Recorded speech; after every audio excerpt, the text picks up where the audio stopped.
There were a lot of powerful creatures populating the knotted expanse of thorn forest.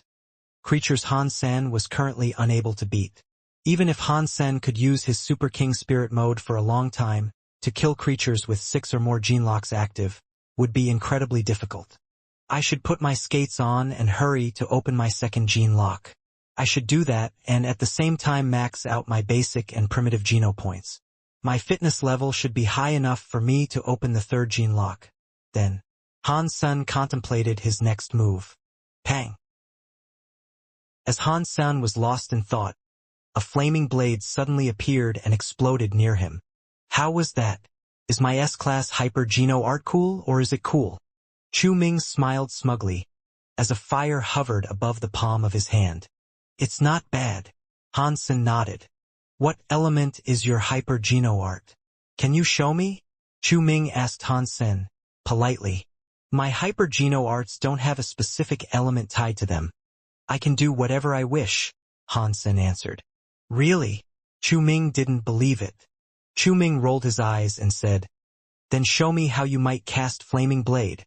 Oh that's easy. Give me the details on how to learn it.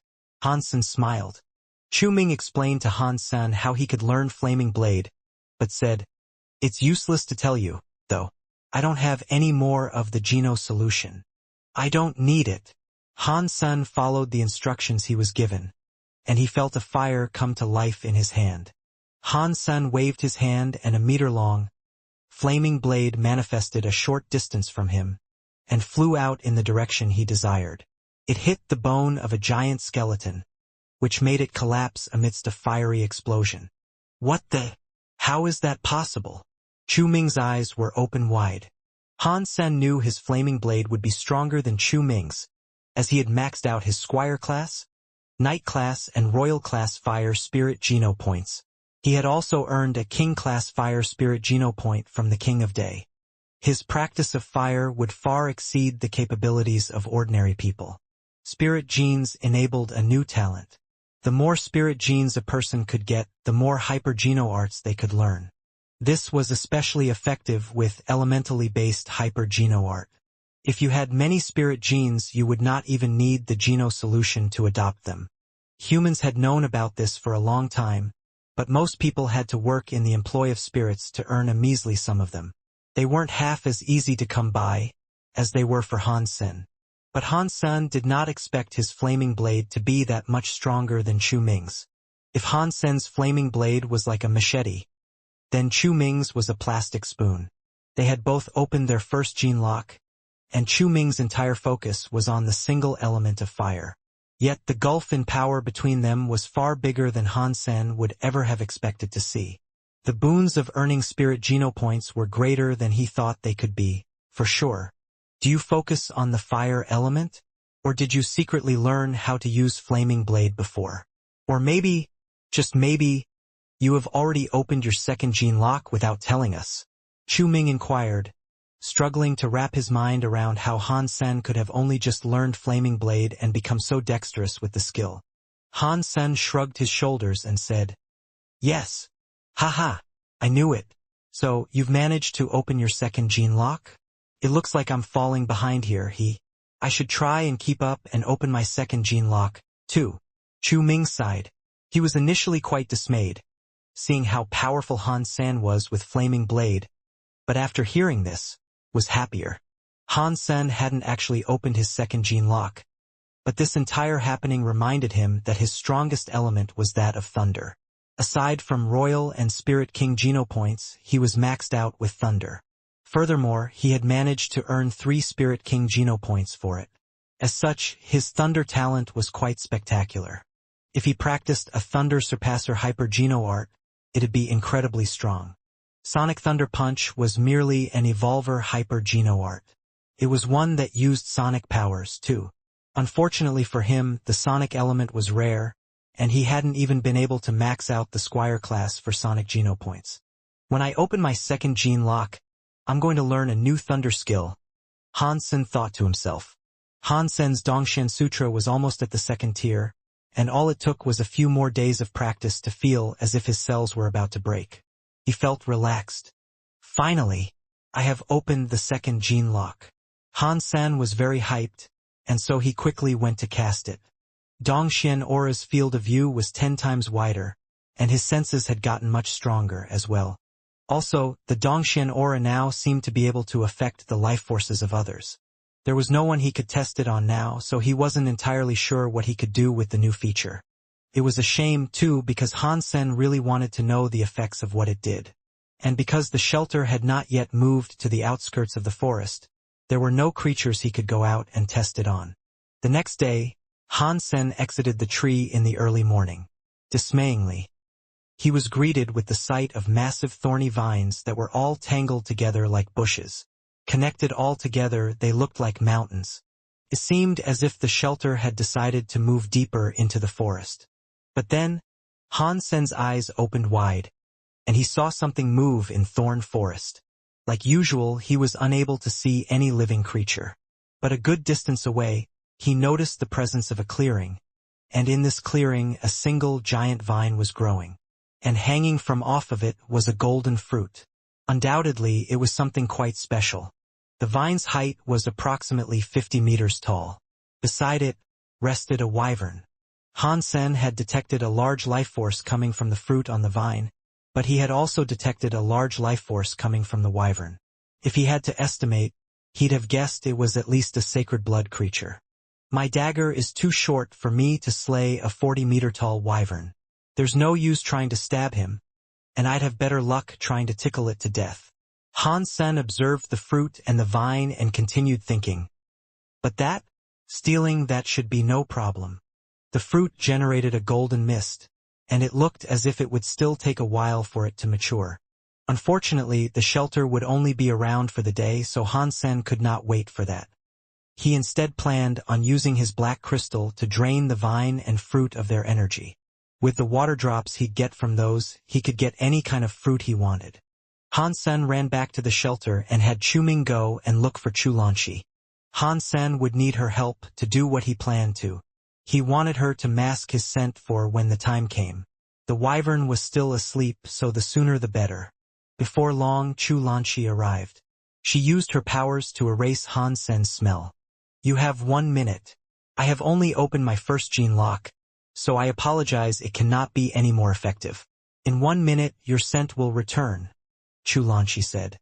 1 minute is enough, thank you. Return to the shelter, just in case things go awry. Han Sen, from the safe proximity of the shelter, took off running towards the wyvern. Although she would have liked to help Han Sen, there was nothing she could do.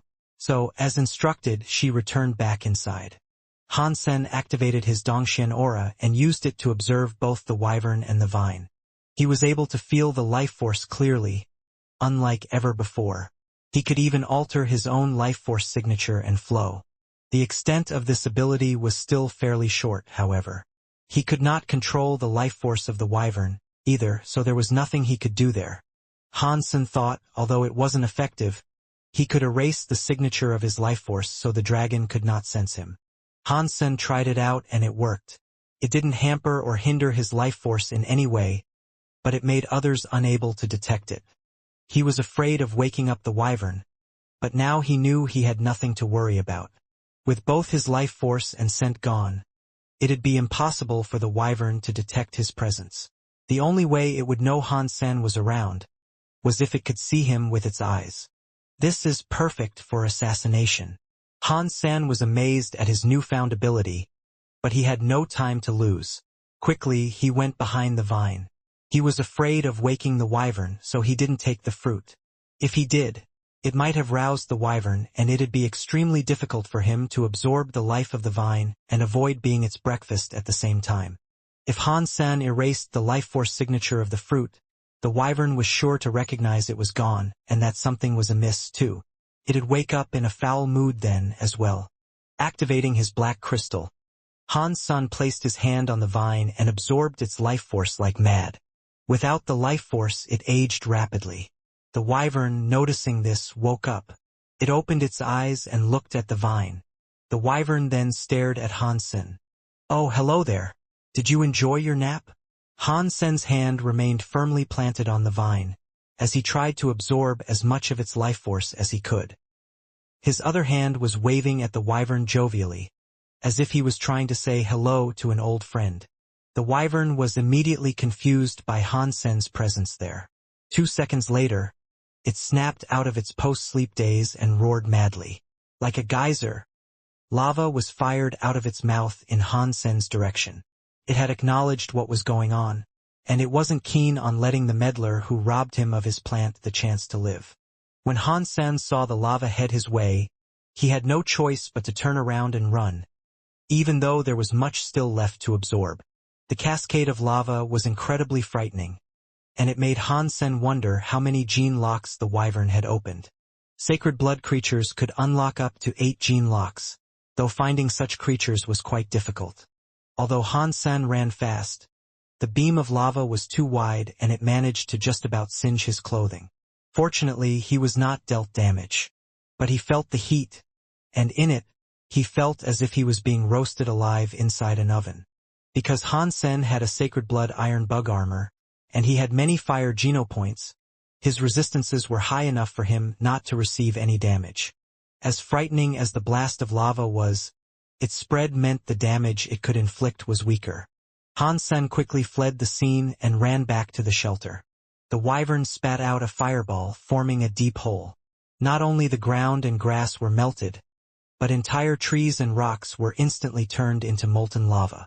Han Sen was happy that the wyvern did not use the fireball in the very beginning because, if it had, he believed himself to most likely be dead now. The wyvern continued roaring, but as suspected, it did not dare approach the shelter. Han Sen was extremely grateful for this, and he was much relieved. Looking into his sea of soul, he was delighted. Although he had only absorbed a small amount of the vine's life force, he had managed to obtain 800 water drops. Every drop was worth a whole year of growth, and as such it was a most mighty reward for his endeavor. With these water drops, I can grow the dragonblood tree and the blood pine. Han Sen, waving at the wyvern, descended back down into the shelter. Han Sen went out to take a peek at the vine every now and then, but the wyvern now protected it valiantly. It was angry, and it wasn't going to lax its temperament anytime soon. Seeing the wyvern spit out such sweltering flames, Han Sen estimated it had most likely opened its 5th gene lock. And with it being a sacred blood creature, it was unlikely he could topple the foe. Like usual, at midnight the shelter moved. Following their relocation, the wyvern and its cherished vine were gone. It is a shame I was not able to defeat the wyvern. Han Sen peeked at the 800 water drops he had managed to claim, unable to shake the greediness that compelled his desire for more. The dragonblood tree needs a dozen more water drops for it to bear fruit, whereas the blood pine looks as if it'll need a lot more. Chu Lanqi and Chu Ming knows all about the dragonblood tree, and they'll find it suspicious if the tree grows fruit that quickly. Perhaps I should just focus on the blood pine tree for the time being. Han Sen fed a water drop to the blood pine. The blood pine could only absorb 1 water drop per day. It'd take at least 100 years for the tree to mature by itself, so it was going to take Han Sen at least 100 days to nurture it to bearing. But Han Sen was not in a rush. He had more than enough water drops now, and for him to receive the fruit he was cultivating, it was only a matter of time. After opening the 2nd gene lock of the Dongxian Sutra, he knew his Dongxian aura would have greatly improved and offer a variety of additional benefits and features. Right now, though, he had something else on the agenda. Heading back to the Alliance, Han Sen returned to St. Hall.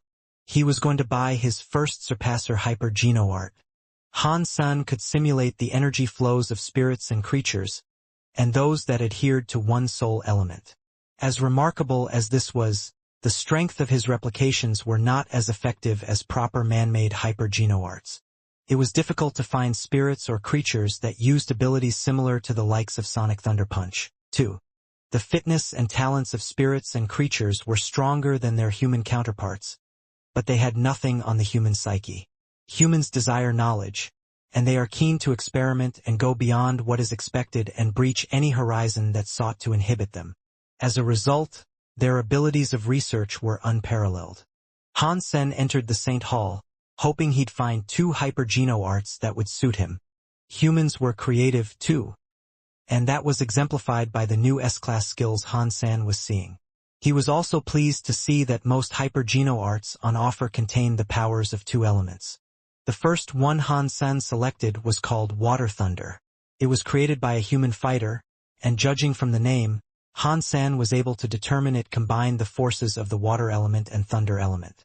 The extent of the ability's power obviously rested in the handler's proficiency with both elements. The Alliance suggested that surpassers make use of Water Thunder in order to use Moon Thunder at a later date, further along in their development. Han Sen had managed to gain many Water and Thunder Spirit genes, so he did not need to learn Moon Thunder. He also couldn't help but shake his head at the name Water Thunder. He thought its weak and terrible name betrayed the great strength the ability possessed, and he was correct. You could use water to trigger lightning strike, and if an opponent had water on them, you could trigger lightning to strike directly where the liquid was applied. The conducting water would allow for the thunder side of the skill to annihilate its targets. It was a very powerful yet complex hyper-geno art. Han Sen always loved making use of his yin-yang blast. He loved the sneaky sorts of hyper-geno arts, so he bought this one without hesitation. His learning of the skill came both easy and swiftly, due to his dexterity when handling water and thunder skills. After half a month of learning it, Han Sen was able to cast the ability freely. And his practice with the new hyper-geno art is what occupied most of his time now, and ever since he started, he did not return to the spirit base. A lot of king spirits waited for Han San to return there, but having already opened the second gene lock, he'd end up in the second spirit base if he was to show up again. Anyway, San Mu, have you heard the rumors of a supremely powerful king spirit? They say he will one day be able to open the 10th gene lock. Chu Ming's tone drifted between whisper and near shouting, in an attempt to convey his dialogue with a mystical twang. What's the spirit's name?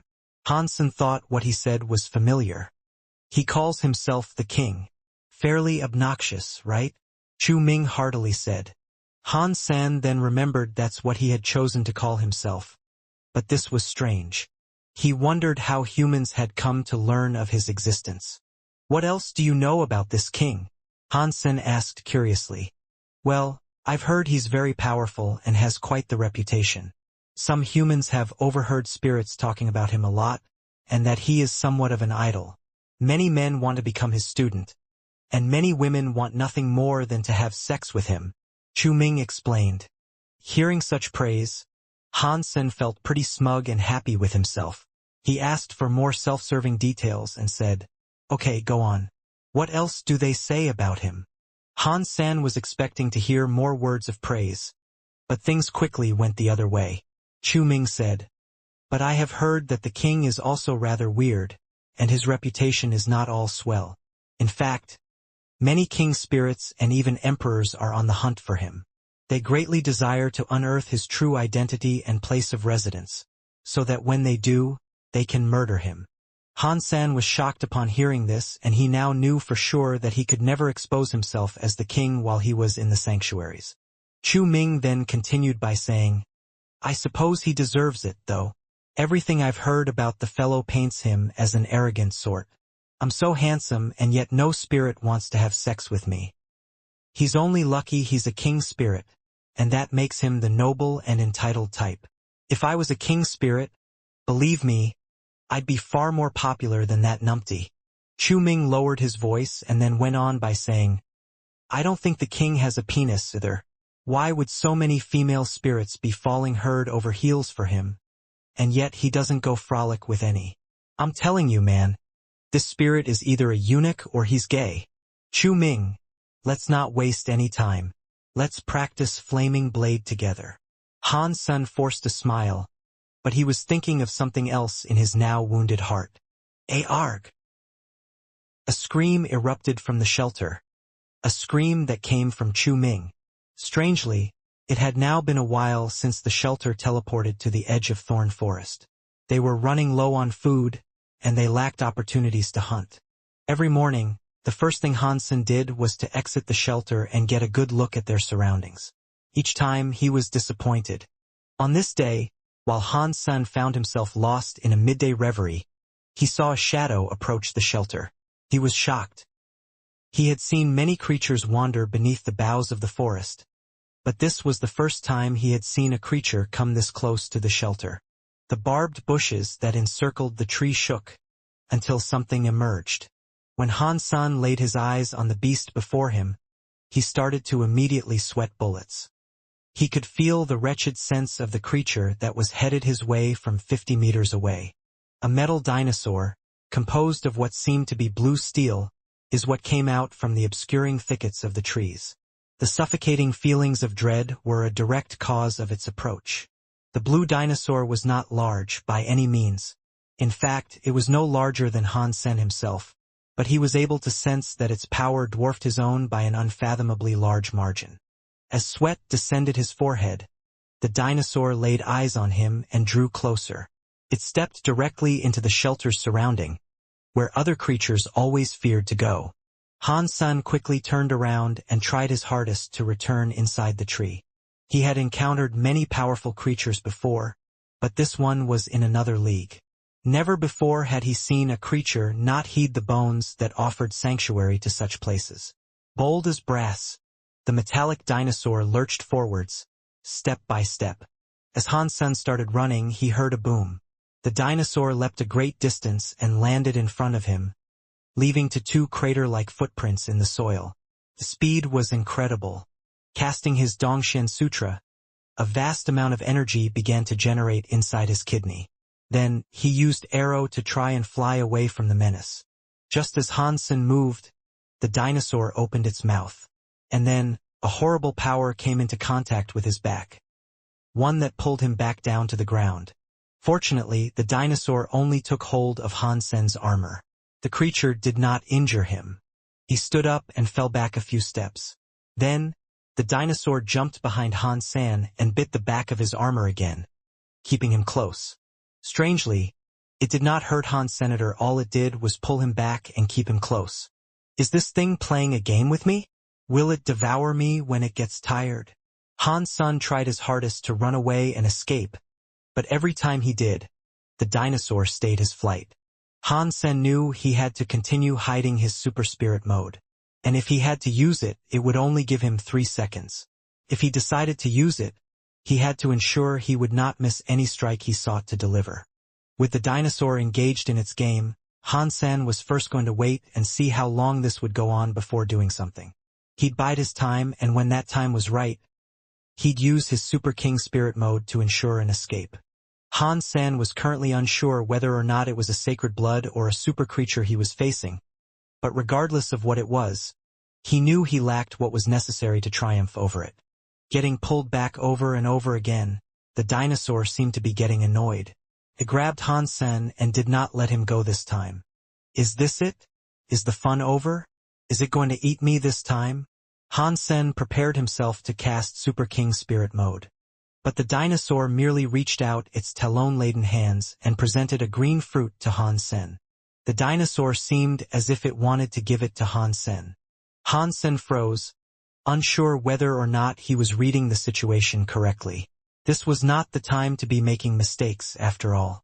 All he did was stare, alternating his gaze between the fruit and dinosaur. Seeing Han-sen not have a reaction, the dinosaur roared. It really did seem as if the creature wanted to give it to him for free. Is that for me?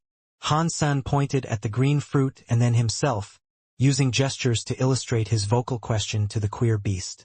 The dinosaur roared. It was obvious it desired Han-sen to have it. You're not going to try and fatten me up first, before dining on me, are you? Han-sen gave a side eye to the dinosaur. But the dinosaur, getting frustrated with Han-sen's mistrust, pushed him. Thank you. Han-sen accepted the green fruit from the dinosaur. The dinosaur, seeing him take it, let out a happy cry, put its head in front of Han-sen and then licked his face. Han-sen wasn't sure what to think, having been drenched in its saliva. He was at least comforted by the fact the creature looked happy. It rolled on the floor in exuberant joy. Did I just meet a newly born super creature? Han-sen wiped away the saliva and continued to look at the excited dinosaur. Han-sen, in his time in the sanctuaries, had encountered many different creatures that did not want to hurt others. If this was a super creature, Han-sen thought things would most certainly take an interesting turn. Han-sen looked at the blue dinosaur and observed its appearance as a small T-Rex. Its body gleamed like blue metal. It wasn't big, but that mattered little upon Han-sen's sensing of its power. It must be a super creature. Normal creatures wouldn't dare come this close. Han-sen then tried walking closer to the tree, but he was bitten and pulled back again. Han-sen could tell that the blue dinosaur did not want to go any closer to the tree. "You don't want to go that way? You can come with me." Han-sen tried pointing at the tree, but still, the dinosaur did not dare get any closer. It seemed as if it wanted to remain there, playing with Han-sen. Seeing this, he tried many different methods to get the dinosaur to enter the tree. Nothing seemed to work, but Han-sen was at least happy that the dinosaur did not want to hurt him. Sitting down on the grass, he merely got to thinking what else he could try. Chu Lanshi then suddenly exited the tree. Han-sen had been gone a long time, so she came out in search of him, wondering if they could go out and collect food together. The blue dinosaur, upon seeing Chu Lanshi, angrily growled at her. It looked ready to jump on top of her and rip her to shreds. Han-sen grabbed the dinosaur's neck and shouted at Chu Lanshi, "Go back!" Without a second wasted, Chu Lanshi immediately returned inside the tree. The dinosaur was too strong for Han-sen, though, and it jumped forward with him still hanging onto its neck. The door did not close in time, and it seemed as if it would land on Chu Lanshi. Han-sen grabbed a hold of the dinosaur's neck, wishing to slow it down and allow Chu Lanshi to return safely. But the dinosaur was too powerful, and when it leapt towards the open door, it fell through into the shelter. Boom! The blue dinosaur landed on the tiled grounds below, shattering the stone. With its eyes still fixed on Chu Lanshi, it roared, got back up, and tried to bite her. "Stop! Stop! Stop!" Han-sen called out, as he desperately pulled on the dinosaur's neck. He didn't dare fight the dinosaur, as he didn't want to incite its ire anymore. If things turned dire, he could escape with his Super King spirit, but the same could not be said for Chu Lanshi and Chu Ming. They'd most likely be slaughtered. The dinosaur, thankfully, understood what Han-sen had commanded it. Its pursuit of Chu Lanshi came to an abrupt stop, and all it did was growl and stare at Chu Lanshi with its wild blue eyes. It was very hostile. "Relax. She's a friend of mine." Han-sen touched the dinosaur's neck and signaled for Chu Lanshi to retreat further. "Roar!" Chu Lanshi did as she was bidden, and when she started to move again, the dinosaur boomed out a growl. Quickly, Han-sen then comforted it by stroking its neck. Fortunately, it did not resume chasing Chu Lanshi, following its threatening cry. But Chu Lanshi had to stop moving to get it to calm down, and so she waited for another signal from Han-sen before proceeding with her retreat. The blue dinosaur continued to growl and stare at her, and slowly, she pulled herself away from the scene. When she was out of its sight, she hurried towards the spirit hall. If it came after her again, she could quickly hop into the teleporter and return to the Alliance. Han-sen was relieved Chu Ming was not present. If he was there, he imagined things could have gone much worse. The dinosaur did not look as if it feared the shelter anymore, and it explored the area with a keen eagerness and interest. It was particularly attentive to the bones that lay about the area. Han-sen sighed. While it poked about, Han-sen decided to go see Chu Lanshi in the spirit hall. He told her to return to the Alliance for a while, and to get in touch with Chu Ming and tell him not to come back for a while either. Han-sen didn't have much time to explain, but she understood every word and quickly departed. Just as Chu Lanshi left, the blue dinosaur entered the hall. It bit Han-sen by his armor and dragged him out. The dinosaur's intelligence seemed rather low. It didn't seem to understand what Han-sen wished to tell it in full, and it couldn't explain itself very well, either. Unsure of what it wanted, Han-sen followed the creature until it stopped next to the bones of a certain creature. There were many bones and skeletons all about, but Han-sen never really paid them much heed. Their presence in the shelter did not interest him. Now that the dinosaur had grabbed him to take a look, he had no choice but to comply and feign curiosity. But compared to all the other bones in the area, the one he was pulled to was unique. It was smaller than the others, around the size of a car. The bones were black and dried out.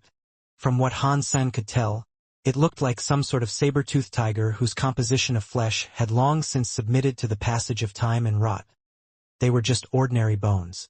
There was nothing particularly remarkable about the dusty skeleton. But the dinosaur then pointed at Han Sen and then pointed to the skull. It stood a few feet away, though not daring to get too close itself. "Are you asking me to open the skull for you?" Han Sen eyed the blue dinosaur strangely. The blue dinosaur did not seem to understand Han Sen, and instead just nudged him closer. The blue dinosaur took a few steps back, as if it was afraid of something imminent. "Is there something dangerous inside this creature's noggin?" Han Sen cast his Dongxian aura to inspect the skull for a life force. There was nothing alive in there, and from what he could tell, it was indeed just a skull. The blue dinosaur, seeing that Han Sen wasn't moving, roared at him. Han Sen frowned. There was no danger, but the way the dinosaur was behaving was so strange. Where he was once certain no danger lurked, now he wasn't so sure. He actually found himself wanting to fall back. But the dinosaur wasn't having it. It used its head to keep nudging Han Sen closer to the skeleton. Han Sen thought this wasn't very fair, but if there had been something inside the skull, it should have emerged from there by now. There was a hole inside the eye sockets, and with the unhinged jaw, it was impossible for something to have gotten trapped inside. Turning back to look at the dinosaur, he was roared at again. The tone of its screech was different this time, as if it was getting impatient. Gritting his teeth, Han Sen stepped over to the skull.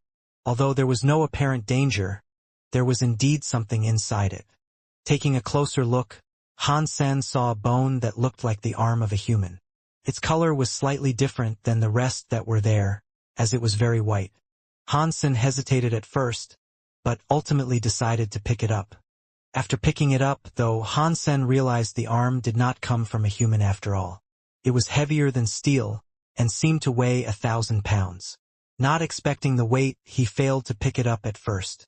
With a firmer grip, Han Sen managed to pick it up and noticed how it was a bit yellowish and discolored. In fact, it looked like jade. Han Sen, looking at the bone, could not tell what creature the arm once belonged to. And aside from its incredible weight, there was nothing remarkable about it. The blue dinosaur, seeing the bone in Han Sen's hand, seemed to desire it greatly. It was a little afraid of it at the same time, though. Han Sen was sure the dinosaur wanted the bone, but after going around the rest of the shelter in search of a similar bone, he was unable to find another that was like it. Why was this bone in there all alone? Where did it come from? Han Sen was very confused over this conundrum. The dinosaur's interest was only suppressed by its fear. It stood behind Han Sen, wondering if it should approach. Observing the bone himself, Han Sen couldn't note anything particularly remarkable about it.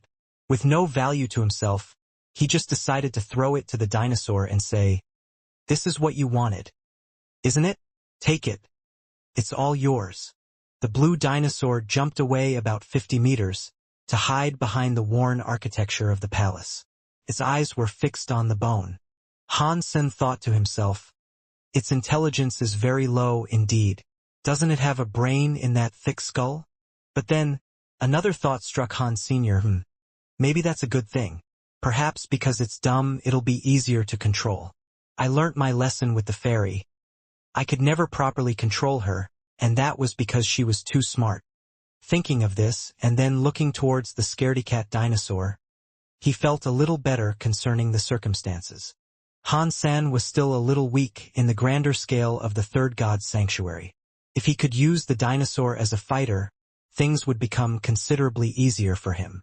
Han Sen then started to ponder why it seemed so friendly to Han Sen, and yet so hostile to Chu Lanqi. Chu Lanqi was a pretty girl, so he was surprised to see the dinosaur take a liking to him and not to her at all. Am I just too handsome? Am I so damn handsome even creatures fall in love with me?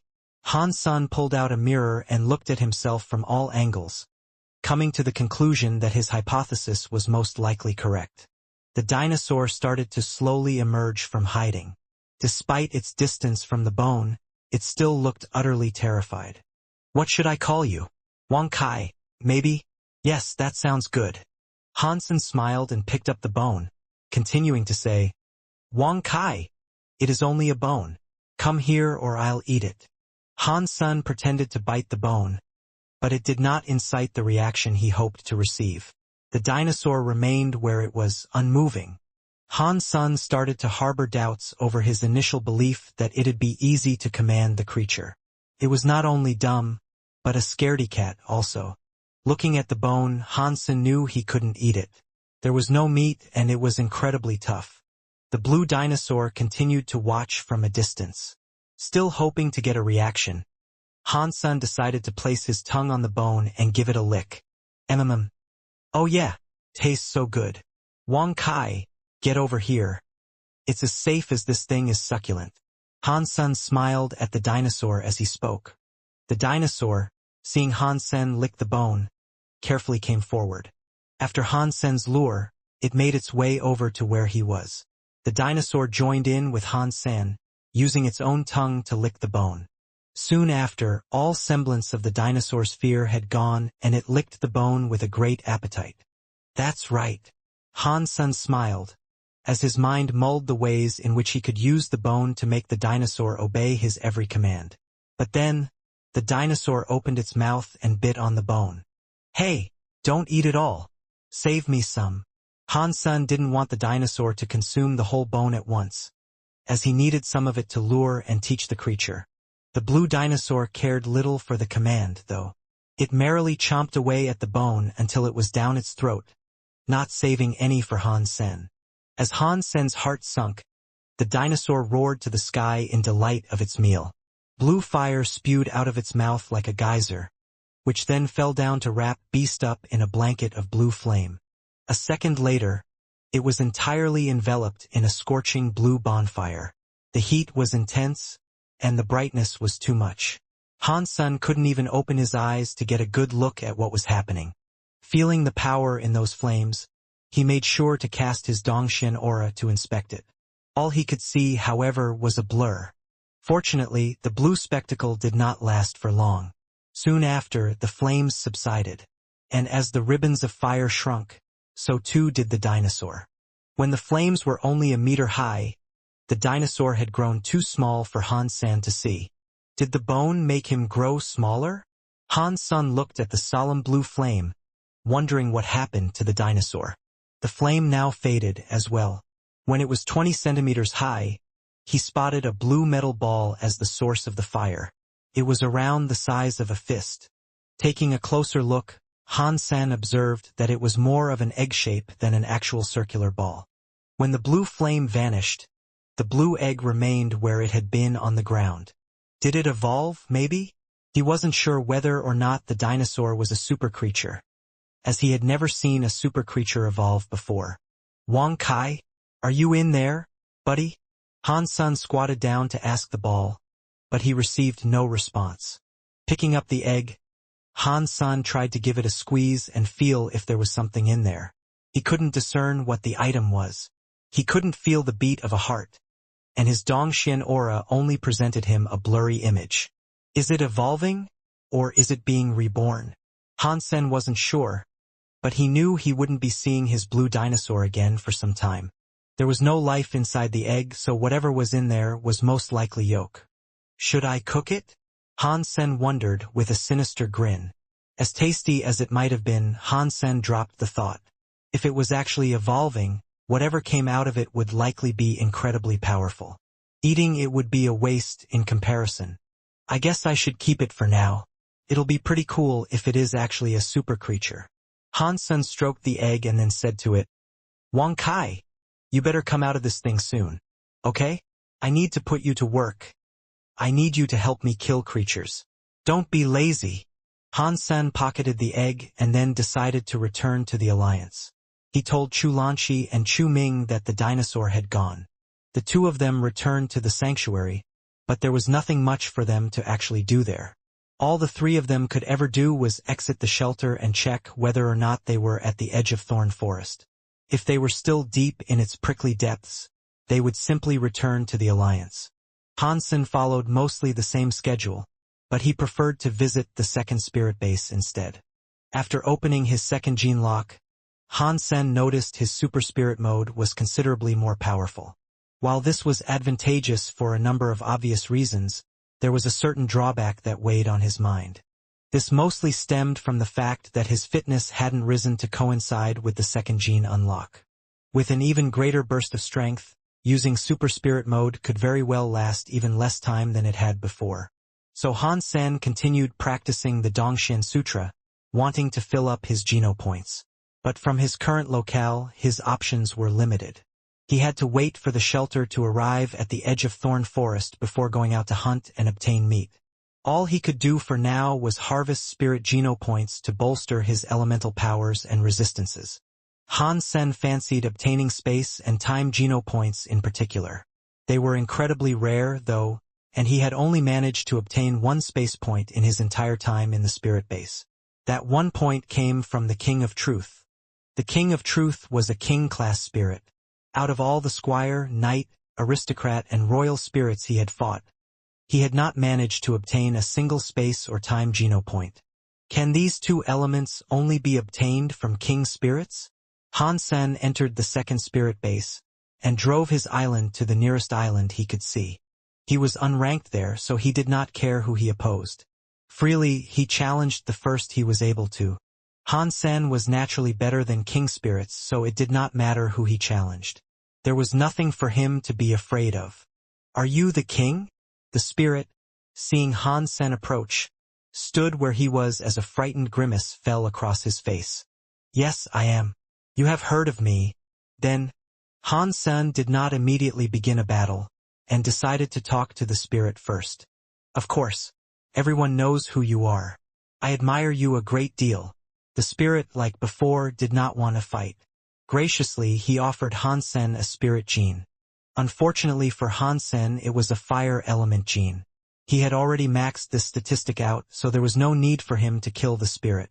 When Han Sen declined the gene he was offered, the spirit looked very disappointed. But quickly, news of the king's arrival in the second spirit base made the rounds. Many spirits drove to meet him, offering up their spirit genes. Han Sen was able to just pick and choose those that he wanted. If humans learnt of Han Sen's fortune, they'd all be incredibly jealous. Traditionally, humans were only able to obtain spirit genes by signing contracts with spirits.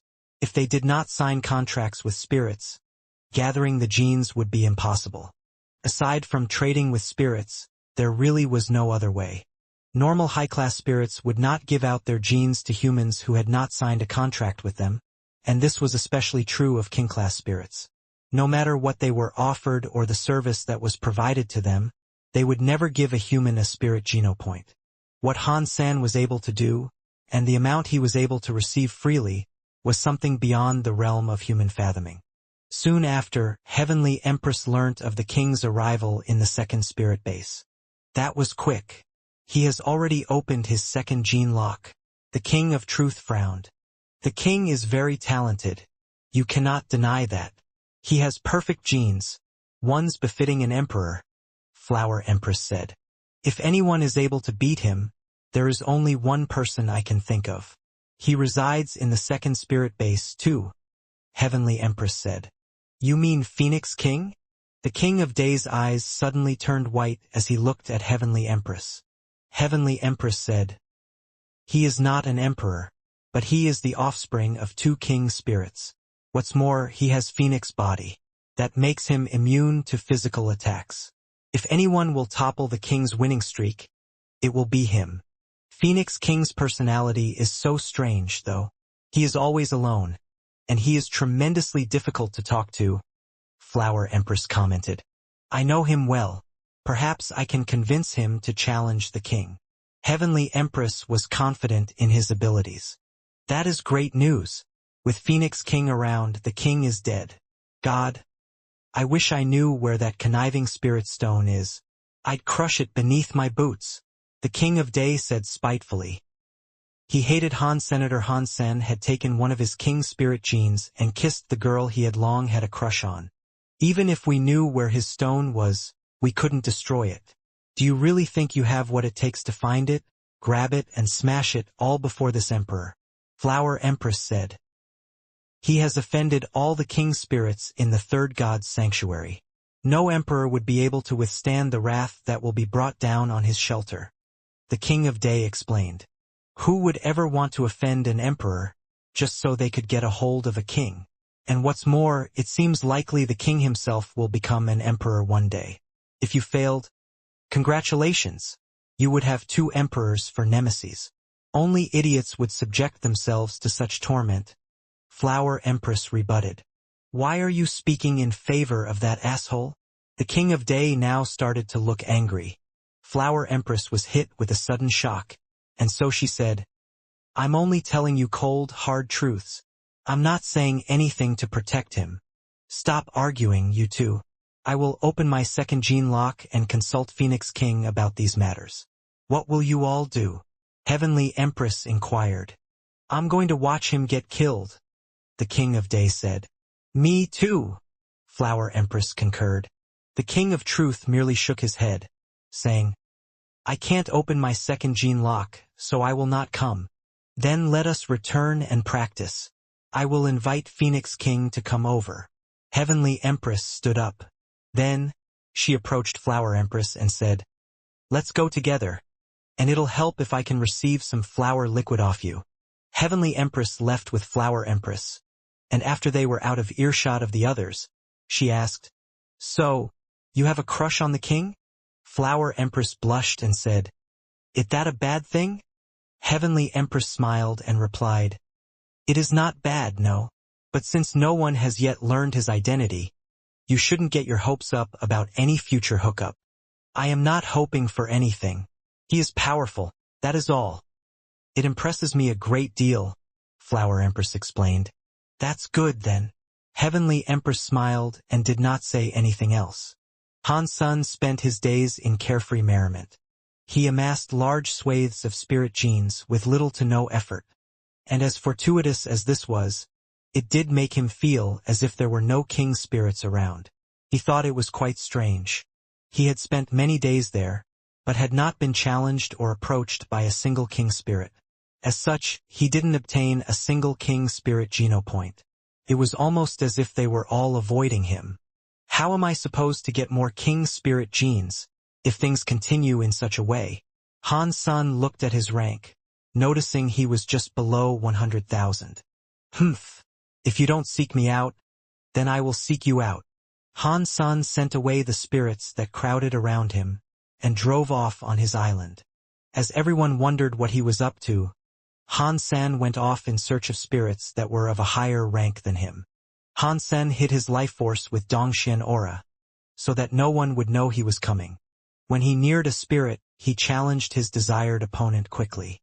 He raced towards anyone who had a higher rank than him, and when his rank was nearing the realm of numbers populated by king spirits, he stopped. The top 100 must be king spirits. If I kill them one by one, I will be able to obtain 100 king spirit genes, Han Sun cleverly mulled. He had heard that the top 100 were mostly comprised of king spirits, and since they could not decline his request for challenge, he planned to kill them sequentially. Han Sen came across a spirit that was rank 127. The spirit's name was Storm King. Without any warning, Storm King found himself challenged and immediately dragged into combat. Storm King had opened his second gene lock, but after a couple of punches, he was killed. From the spirit, Han Sen received a win genopoint. After that, he found another 2 king spirits. Following their deaths, he obtained 2 more fire genopoints. Although he skipped a few ranks between them, there was nothing he could do about that. He tried his best to find spirits that were as close as possible to his rank, but he absolutely avoided those that were 100 or below.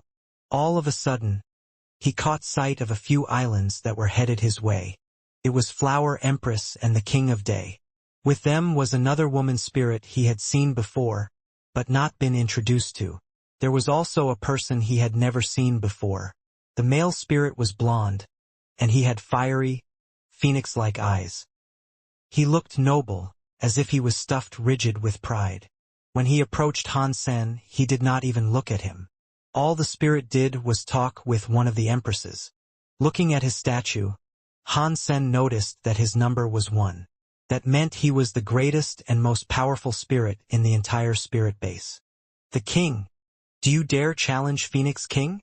The king of day coldly proposed. This is Phoenix King? Hansen looked at the blonde man. Yes, I am. Now cut the crap and fight me. Phoenix King looked on Hansen with disdain. What Phoenix King said wasn't personal. He behaved this way to everyone. He was particularly rude when he wanted a challenge with others. Oh my God! This is going to be one hell of a show. Phoenix King's body is indestructible, or so I have heard. Does the king have what it takes to defeat such a foe? Such a fight will prove, once and for all, whether or not the king is invincible. Phoenix King cawed loudly like a bird, drawing the attention of all the spirits that were near. Growing excited, they all drew near. Hansen squinted. It was like he did not even hear what Phoenix King had told him. Then Hansen drove towards one of the islands that was approaching. The spirit he was headed for was called Lightning King. The spirit had a rank of 119. When he saw Hansen coming his way like a rabid dog, though it was too late for him to turn tail and flee. He was only going to watch the fight that was supposed to transpire, but in a flash, the king had leapt onto his island with a bloodlust. The king, are you afraid of Phoenix King? Flower Empress shouted at Hansen. It's nice to see you again, Flower Empress. Have you come here to make good on what you owe me? Hansen smiled at her. She blushed and was robbed of all the words she had intended to taunt him with. The king, why are you running away from Phoenix King? If you are afraid, just admit it. We won't force you to challenge him. The king of day said in a sarcastic tone. I can kill that wimp with ease, but I'm not in the mood today. Perhaps another time. Hansen said, then attacked Lightning King. Lightning King stood no chance against Hansen, and he was swiftly destroyed. After receiving his Thunder Geno point, Hansen cruised off on his island. Casually. He blatantly ignored Phoenix King and the challenge that was proposed. How obscene. He said it would be easy, but then he just ran off. The spirits were frozen after viewing the peculiar spectacle. Hansen avoided Phoenix King because he wanted to collect king spirit genes from the lower-ranked king spirits first. All the spirits believed the king was too afraid to battle Phoenix King. They also believed Phoenix King was the only one who could beat him. The king of day proclaimed the king to be a cheap asshole, who would only bully and compete with those who were obviously weaker than he was. Hansen's behavior had disappointed many spirits, and their enthusiasm for the king waned significantly. Most spirits tended to avoid him, and none were quite as willing to part with their spirit Geno points as they had been. Of course, Hansen cared little for how they felt. Right now, he had a goal and he wished to see it through. Therefore, he spent all his time on hunting down king spirits in sequential order. After killing a few, though, Hansen had a considerable amount of difficulty locating others. The spirits he sought were no longer entering the spirit base. The king, quit your search. Unless you fight Phoenix King, none will allow themselves to be fought by you, Heavenly Empress said. Flower Empress looked at Hansen with disappointment. She had admitted to the crush she had on him, but she was now feeling foolish for thinking too highly of a spirit who was now viewed as a scaredy-cat. It looks like they've thrown a wrench in my hunting plans. Hansen sighed, thinking he could have collected many more Geno points first. Now, aside from Phoenix King, there'd be no one else to fight. You are obscene. Challenge him, if you have the balls, the king of day said. Hansen looked at him and said, fine. I'll challenge you. You are obscene. Challenge Phoenix, not me, the king of day shouted. To this, Hansen smiled and said, you're like a broken record, and all this proves is that you're weak. I must have been mistaken, believing you to be quite the character. I can't believe you just admitted to being weaker than me. You! The king of day's face turned green. Hansen looked at Phoenix King on his island and said, do you really want to fight me that badly? You are not qualified to be my opponent, so I was merely hoping to teach you a lesson, Phoenix King coldly said. Well said. Hansen laughed. All the spirits in the vicinity frowned. Phoenix King had sought to mock him, yet Hansen had complimented him for the jest and laughed in his face. Han Sen looked at Phoenix King and said, "If you really think you can teach me a lesson, would you like to make this a proper fight? One in which we gamble our self-geno points? All of them." Everyone was shocked upon hearing this. If this was true, it would be a long fight. The fight would last until one side had maxed out their geno points, or the other side ran out of them. There was no cap to how many self-geno points a person could have, but Han Sen could only have 100 spirit geno points. The only exception to this was if Han Sen signed a contract with Phoenix King. In that case, he could gather as many Phoenix Geno points as he wanted. Of course, Han Sen wasn't willing to sign a contract with Phoenix. Therefore, the max amount he could receive was 100. "That's just what I was hoping for." Phoenix King agreed without hesitation. He did not believe Han Sen could beat him, so he accepted the deathmatch. "Ha ha ha! You really think the terms of this fight would scare off Phoenix? Let's see how many self-geno points you'll have left by the end of this fight." The King of Day was tremendously excited. Both empresses did not speak, for self-fights were too serious. No one had many self-geno points, and losing a large amount of them was a terrible misfortune to befall anyone.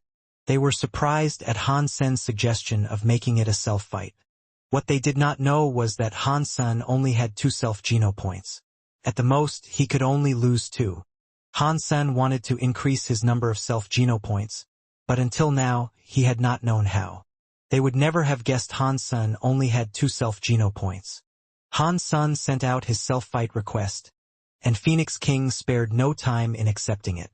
A fight such as this attracted the viewership of many spirits. The king is having a self-fight with Phoenix King? Oh man, he is insane. Phoenix King has Phoenix body though. The king is going to get murdered. I wonder what element the king's genes are. I hope Phoenix doesn't have any of the element he has, so he can receive every last one. Yep, we have yet to see the king lose, so it is still unknown to us what element he has. It must be very powerful, no matter what it is. Don't worry, mate. We'll find out soon enough. Because Han Sen had rejected the fight before, they still believed the king did not have what it took to beat Phoenix. Han Sen slowly walked to Phoenix King's island and said, "Looking at you makes me feel sleepy. It's too late for regrets now." Phoenix King blasted. "Oh, I have no regrets. It's just the thought of killing you 100 times will be so boring and tiring. I hope I don't fall asleep before we're done. Hey, here's a thought. How about I annihilate you once, and then you commit suicide 99 times to spare me the trouble?" Han Sen said with a surprisingly serious tone of voice. Ridiculous. Hearing what Han Sen said, the King of Day could do nothing but scoff indignantly. Phoenix King took the jive calmly, though. He was not swayed by what Han Sen said, and merely responded, "This is good. Perhaps that is what we should do. Of course, the reality will be the reverse.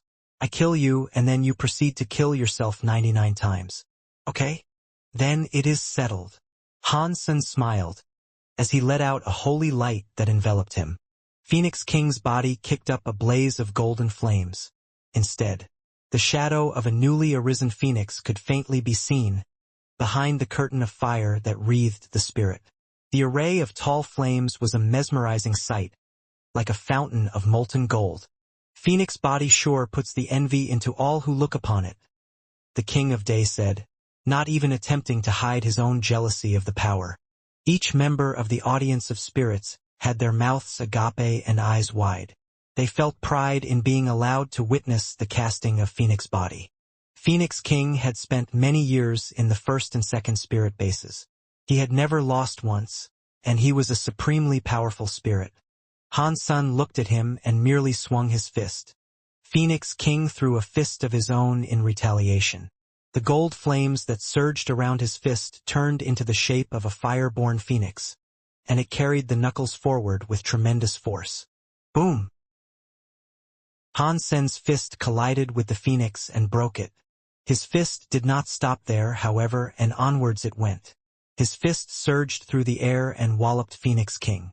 The bird and the flames that surrounded Phoenix King were shattered by the mystic power that fueled Han Sen's fist. But in the next second, the golden flames tightened around Phoenix King's body and were renewed like the summoning of fiery armor. He was undamaged, as if he had not suffered the power of that punch. Phoenix King is good, but there's no denying how powerful the king is, too. Did you see his phoenix shape shatter? Heavenly Empress commented. The King of Day was happy, and he said, "Ha, even the king's power is null against Phoenix King. The king is done for this time." Flower Empress wore a complicated look, and clearly waged an internal battle of conflicting opinions. She wanted the king to lose, but not grievously. She almost wanted him to win. Han Sen did not relent in his attacks. Fist after fist hammered against Phoenix King's body, and while each time the fires were quelled, they'd be reborn to protect their caster before another fist could land. No matter how much power Han Sen put into his attacks, Phoenix King shrugged each of them off. Still, no damage was dealt to the Phoenix body. Phoenix King merely stood there, not even attempting to dodge Han Sen's attacks. He looked at his opponent with disdain, as punch after punch was thrown against him. "It's useless. You cannot harm me. Suicide now and save us all the trouble and wait," Phoenix coldly said. Han Sen smiled at Phoenix in return, saying, "I'll admit I'm impressed. That's a fire element skill, right?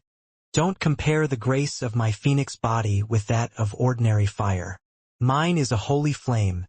It is pure and it is ultimate." Phoenix's face was stuffed with gross pride as he spoke. The spirits that watched the fight looked on him in admiration. They were in awe of Phoenix body's might. Han Sen laughed and said, "You make it sound unbeatable, but we all know everything has its weakness. Fire is fire, and fire doesn't get along with water too well. You don't control the powers of water, boy," Phoenix said with a mocking tone. The water element was still harmless against Phoenix King. Ordinary watery attacks were not able to suppress the flames of the Phoenix. The King of Day joined in on the mocking and said, "Cut the crap. Even if you did wield water elemental powers, they would do nothing. Stop wasting our time." Han Sen ignored the King of Day and continued to focus on Phoenix King. He said, "Who told you I'm not attuned with the element of water?" Han Sen reached out his arm and opened the palm of his hand. Frosty air was summoned to encompass it, and it grew stronger and stronger into a fierce blizzard, until it eventually consumed him. "I thought he was physical only?" Everyone was shocked at this revelation, unable to believe Han Sen was using the power of ice. Was he hiding his true power after all this time? I mean, he was already beating each and every one of us he faced. Even the King of Day was taken aback. "No, this is not his true power. It actually seems weaker," Heavenly Empress stated. "You mean to say that power doesn't actually belong to him?" Flower Empress asked. Phoenix King looked on Han Sen with disdain, saying, "This power does not belong to you. You cannot make it effective. Not even this power can bring me harm." "Really? Then are you willing to accept one of these punches?" Han Sen did not wait for a response, and simply threw a fist out towards Phoenix King.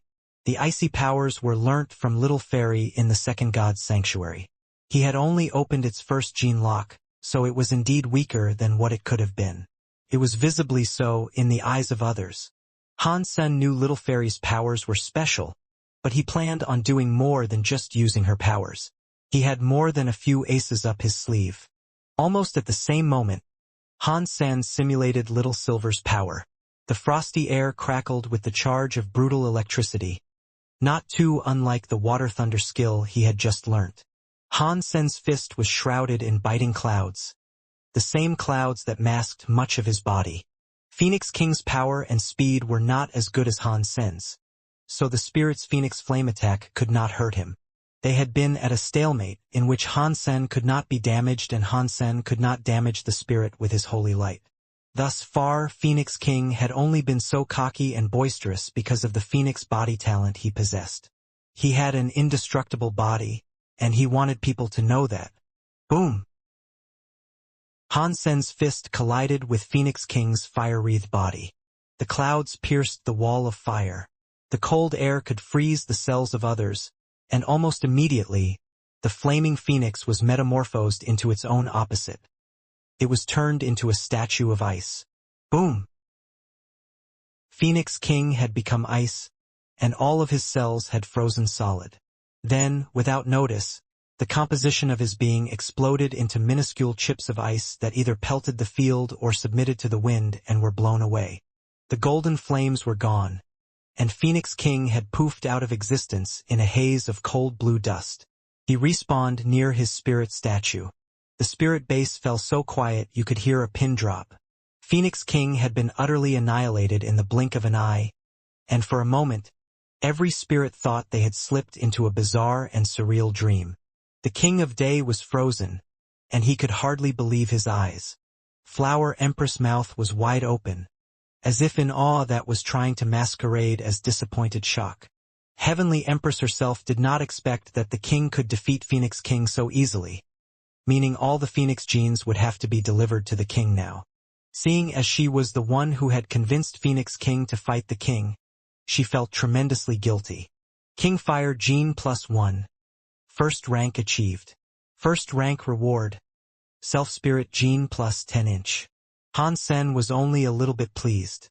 Receiving 10 self-spirit genes for achieving first place seemed like a lowly reward for the feat. It now seemed to Han Sen that obtaining self-spirit genes in the spirit bases would not be easy, and it also told him there had to be other ways to receive them. Phoenix King respawned from the spirit stone with anger, and amidst the fire and fury of his temper, he spared no time in launching himself towards Han Sen in the shape of a phoenix. Boom! Han Sen cast the skill Water Thunder, which obliterated the flying phoenix into another cascade of giblets. If you lack the courage to commit suicide, I can help you. Han Sen's body crackled with a surge of electricity. He was a physical manifestation of terrifying lightning as he approached Phoenix King's statue. As soon as he respawned again, Han Sen killed him. This was repeated over and over, and people were in such shock and awe that they could hardly think straight as they tried to process what their eyes were telling them. Alternating between ice and thunder, Phoenix King kept dying without even being given the chance to breathe. All the spirits watched Phoenix King get slaughtered relentlessly, like livestock being led to a grinder. 10,000 spirits had come to watch the battle unfold, and not one of them made a sound. They were all in silent fright, as the noise of explosions sounded repeatedly, as if they were on a timer. He is the first-rank king spirit of this spirit base. The king is far too overpowered. This thought raced through the mind of every spirit there. The spirits who had shown disdain to Han Sen before were now frozen. No one could believe that this was the result of the fight they had come to spectate. Does this mean the king wasn't afraid of Phoenix King at all?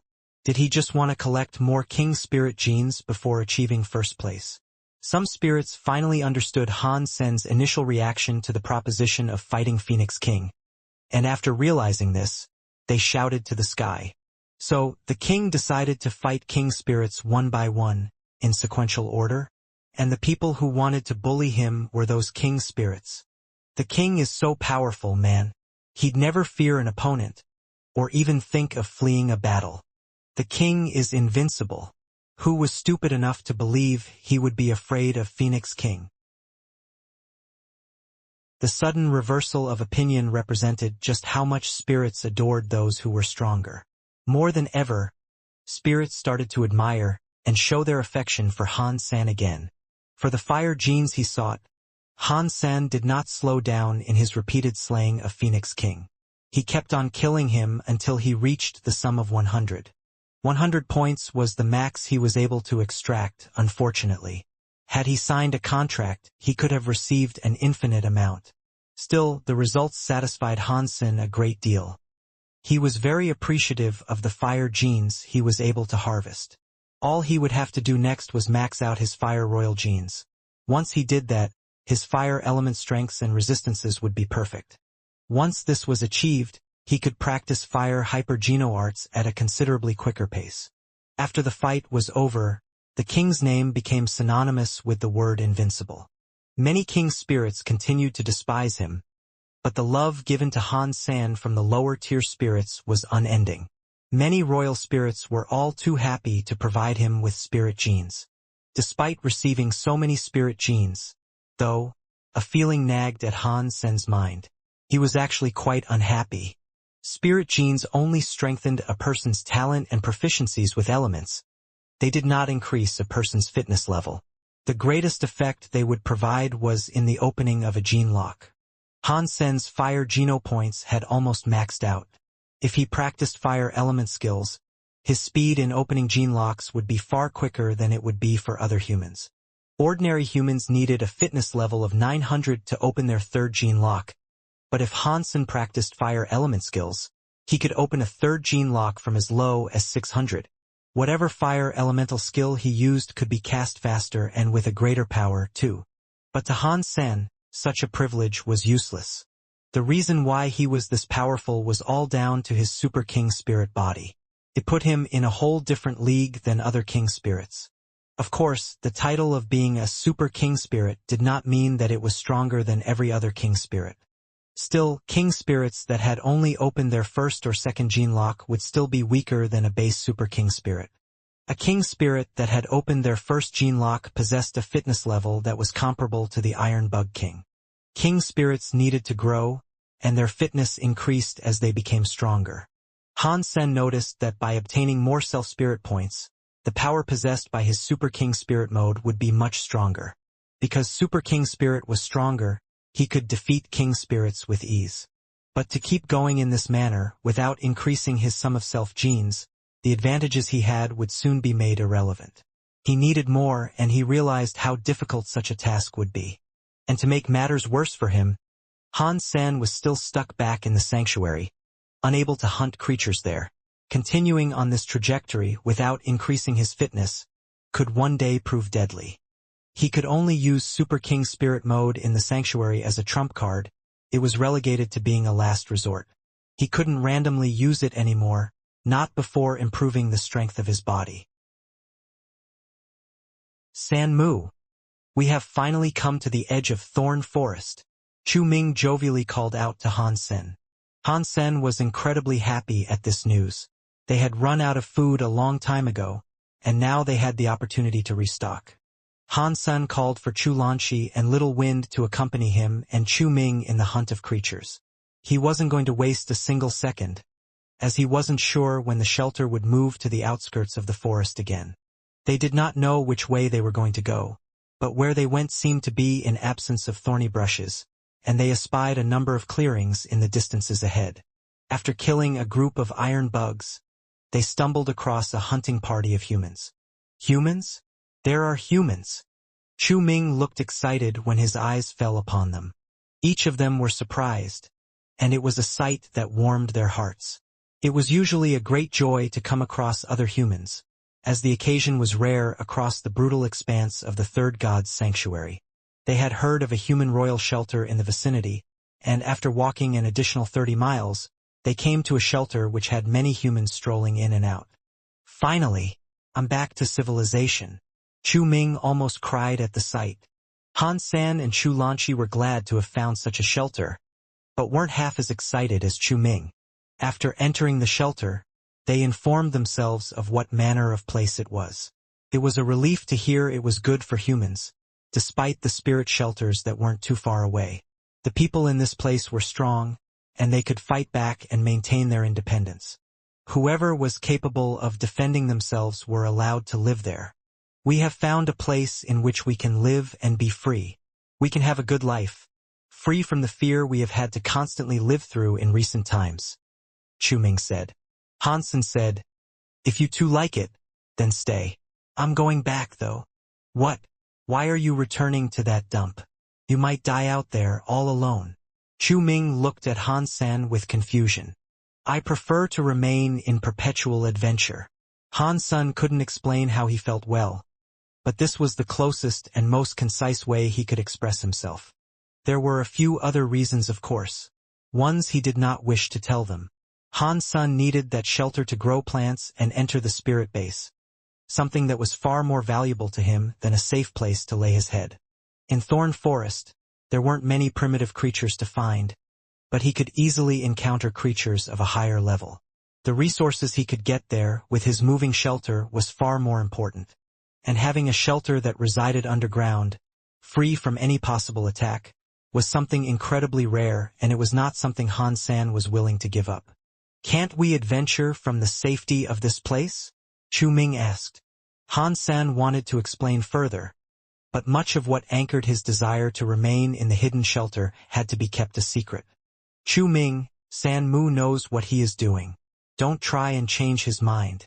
What matters is that we will still be friends forever, and distance won't lessen the bond we have established in our time together," Chu Lanqi graciously said, stopping Chu Ming's desire to plead that Han San remain with them.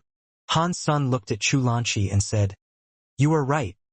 We have survived much together. We've been through thick and thin, and straddled precarious lines through life and death situations. This is not something that can easily be forgotten." Chu Ming could not understand why Han Sun wanted to go back, and after a few complaints, did not wish to strain their relationship or end their times together on an unhappy note. He stopped trying to change his mind.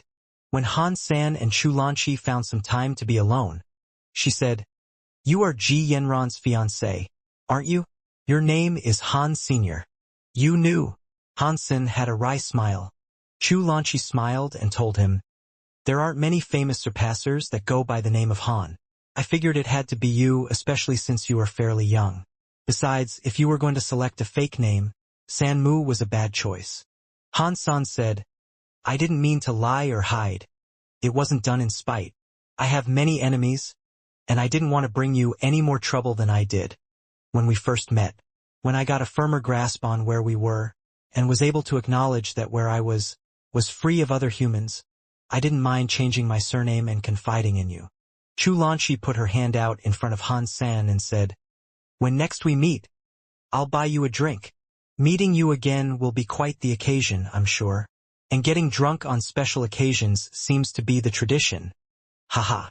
Chu Lanqi took a brief pause, and then continued by saying, "Don't die out there. Han Senator, I will hold on and anticipate the drink we will one day share. I'm almost thirsty already." Han Sen smiled. Before leaving, Han Sen provided Chu Ming a tree crab, an iron bug beast soul, and a copper fruit for a kickstart. Han Sen did not give these to Chu Lanqi because he knew she would not accept them. Han Sen felt remorseful, leaving the shelter without them. He felt he was being cold, and he was more disappointed with himself for not being sad about leaving them, but by being excited for the adventures that were sure to come. He killed a few iron bugs on his return, and by the time he arrived back at the underground shelter, the skies had been stolen by the night. Being lonely and being alone are two different things. But on this night, I feel the former. Han Sen, while he cooked, had summoned Meowth and Golden Growler to talk to.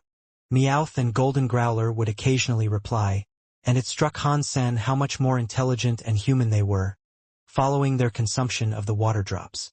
When there is no one around, it's quite boring. "I think it's time I bring Zero here," Han Sen said out loud. It should have been a thought, but he was surprised to hear himself talk it out. The reason why he hadn't brought Zero with him yet was because of Chu Ming and Chu Lanqi's company. It would be suspicious to see him always be accompanied by a strange little girl. Now that he was alone, he decided to bring her there. Still, he wasn't sure if he was able to simply teleport her there on a whim. I'll try it tomorrow." Han Sen looked at the watch and the photo it contained. He asked his mother about it once on his return to the Alliance, but she had told him she did not know who the man was. She didn't recognize him as someone who belonged to the Han family. Who is this man? And did he kill all these creatures? If he did, what connection does he have to our family? Han Sen was starting to get a headache, thinking of this. Regardless, he really was starting to believe his father's death had not been an accident. The next day, Han Sen asked his mother to bring Zero to the teleporter in Moment Shelter, to see whether or not she could teleport. Like before, she came through the teleporter into his shelter. Han Sen was quickly delighted. With Zero there, Han Sen did not feel as lonely. The shelter, overnight, had again moved into the deeper recesses of Thorn Forest. Upon a small expedition outside, Han Sen was able to spot some winged snakes. He thought about engaging them, but when he saw the king amongst them, he promptly turned around and went back inside. Han Sen knew he couldn't kill such a beast, but without the intrusions of others, He was free to grow that which he wanted to. For now, he planned on growing the dragonblood tree. Each day, he gave the tree a single drop. It didn't take long for the tree to flourish, and within a few days, flowers bloomed across the well-structured boughs of the tree. If it was to continue in such a manner, Han Sen deduced it would not be long before it grew fruit. The mutant class beast souls of dragonblood snakes would be very beneficial. If many of such fruits grow, I'll be rich. Han Sen was delighted at the results, and his mind feverishly pondered the results his harvest would soon bring. Whenever Han Sen was bored, he visited the spirit base to obtain more genes. He had an incredible reputation by now, and many royal spirits sought him out to deliver him their genes. The king's spirits no longer dared to challenge him. While their pestering was a relief, it was ultimately a disappointment, for it prevented Han Sen from being able to gather more of their genes. It looks like I should keep a low profile. Otherwise, my gain of points is going to slow to a crawl, Han Sen thought to himself. He had shown a spotlight on himself a number of times now. He had relished in the attention he was giving, and caused constant commotion with the staggering fights and the audiences that would crowd to watch. He knew he had to avoid doing this from now on, and if that didn't work, perhaps even lose. While this prospect seemed promising, the spirit he threw the fight for would be given a Super King spirit gene. Then the truth would be revealed. No one knew Han Sen was the king, and he wanted to keep it that way. It would be dangerous for any aspect of his identity to be learnt. Being unable to gather king spirit genes, Han Sen was no longer too fussed with visiting the spirit base. On this day, he only spent 2 hours there, seeing what he might have needed. Aside from royal and king spirit genes, the other ranks of spirit genes were almost all maxed out. Without anything to do, Han Sen decided to summon Moment Queen. The last time Han Sen saw her, she was bawling her eyes out like a maddened woman. Summoning her this time, Han Sen did so in the wonder of whether or not she could control the movements of the shelter. If she could control it, then he wouldn't have to roll the dice every day, waiting to see whether or not it had moved to the outskirts of Thorn Forest. When Moment Queen appeared, she did so with an immediate desire to kill Han Senator, although he despised him. Her attack was not through animosity alone. She wanted to die, and she hoped Han Sen would provide her this release. But right before she tried to attack, she stopped. She stood still while her eyes looked around wildly. "Why are you in a king-class shelter?" Moment Queen looked around in visible shock. "I conquered it." "Not bad, huh?" Han Sen smiled. Moment Queen looked at him with disdain and said, "The creatures these bones once belonged to would crush you with a mere poke. All you need to know is that this shelter belongs to me now." Han Sen looked at Moment Queen dead in the eyes and then said, "You seem stronger than you did before." Moment Queen seemed spooked by her presence there in the shelter. As she looked around, she said, "When king spirits enter a shelter, they become stronger. If I could obtain self-geno points, I could become as strong as the king spirits that populate the third god's sanctuary." "That sounds good." Han Sen eyed her suspiciously and observed how she seemed to look like a newborn king spirit. Whatever the case may be, she couldn't have been any weaker than an iron bug king. If she misbehaved or did something that would incite his ire and require him to kill her, he could do so with ease with his Super King spirit mode. He wasn't quite up to the task with his own simple, raw power, however. "Where are the spirits here?" Moment Queen entered the spirit hall. "Do you think I'd still be here if there were spirits?" Han Sen followed Moment Queen. Moment Queen saw the perfect statue and looked as happy as one could be. But then, her face started to look complicated and she fell silent. "You can put your spirit stone inside there?" Han Sen asked. "Would you allow me to?" Moment Queen asked in return. After her last betrayal, Han Sen had imprisoned her. "Yes. But that all depends on the benefits you might be able to provide me," Han Sen said. Moment Queen's eyes widened, and she coldly said, "I can help you control the movements of this shelter.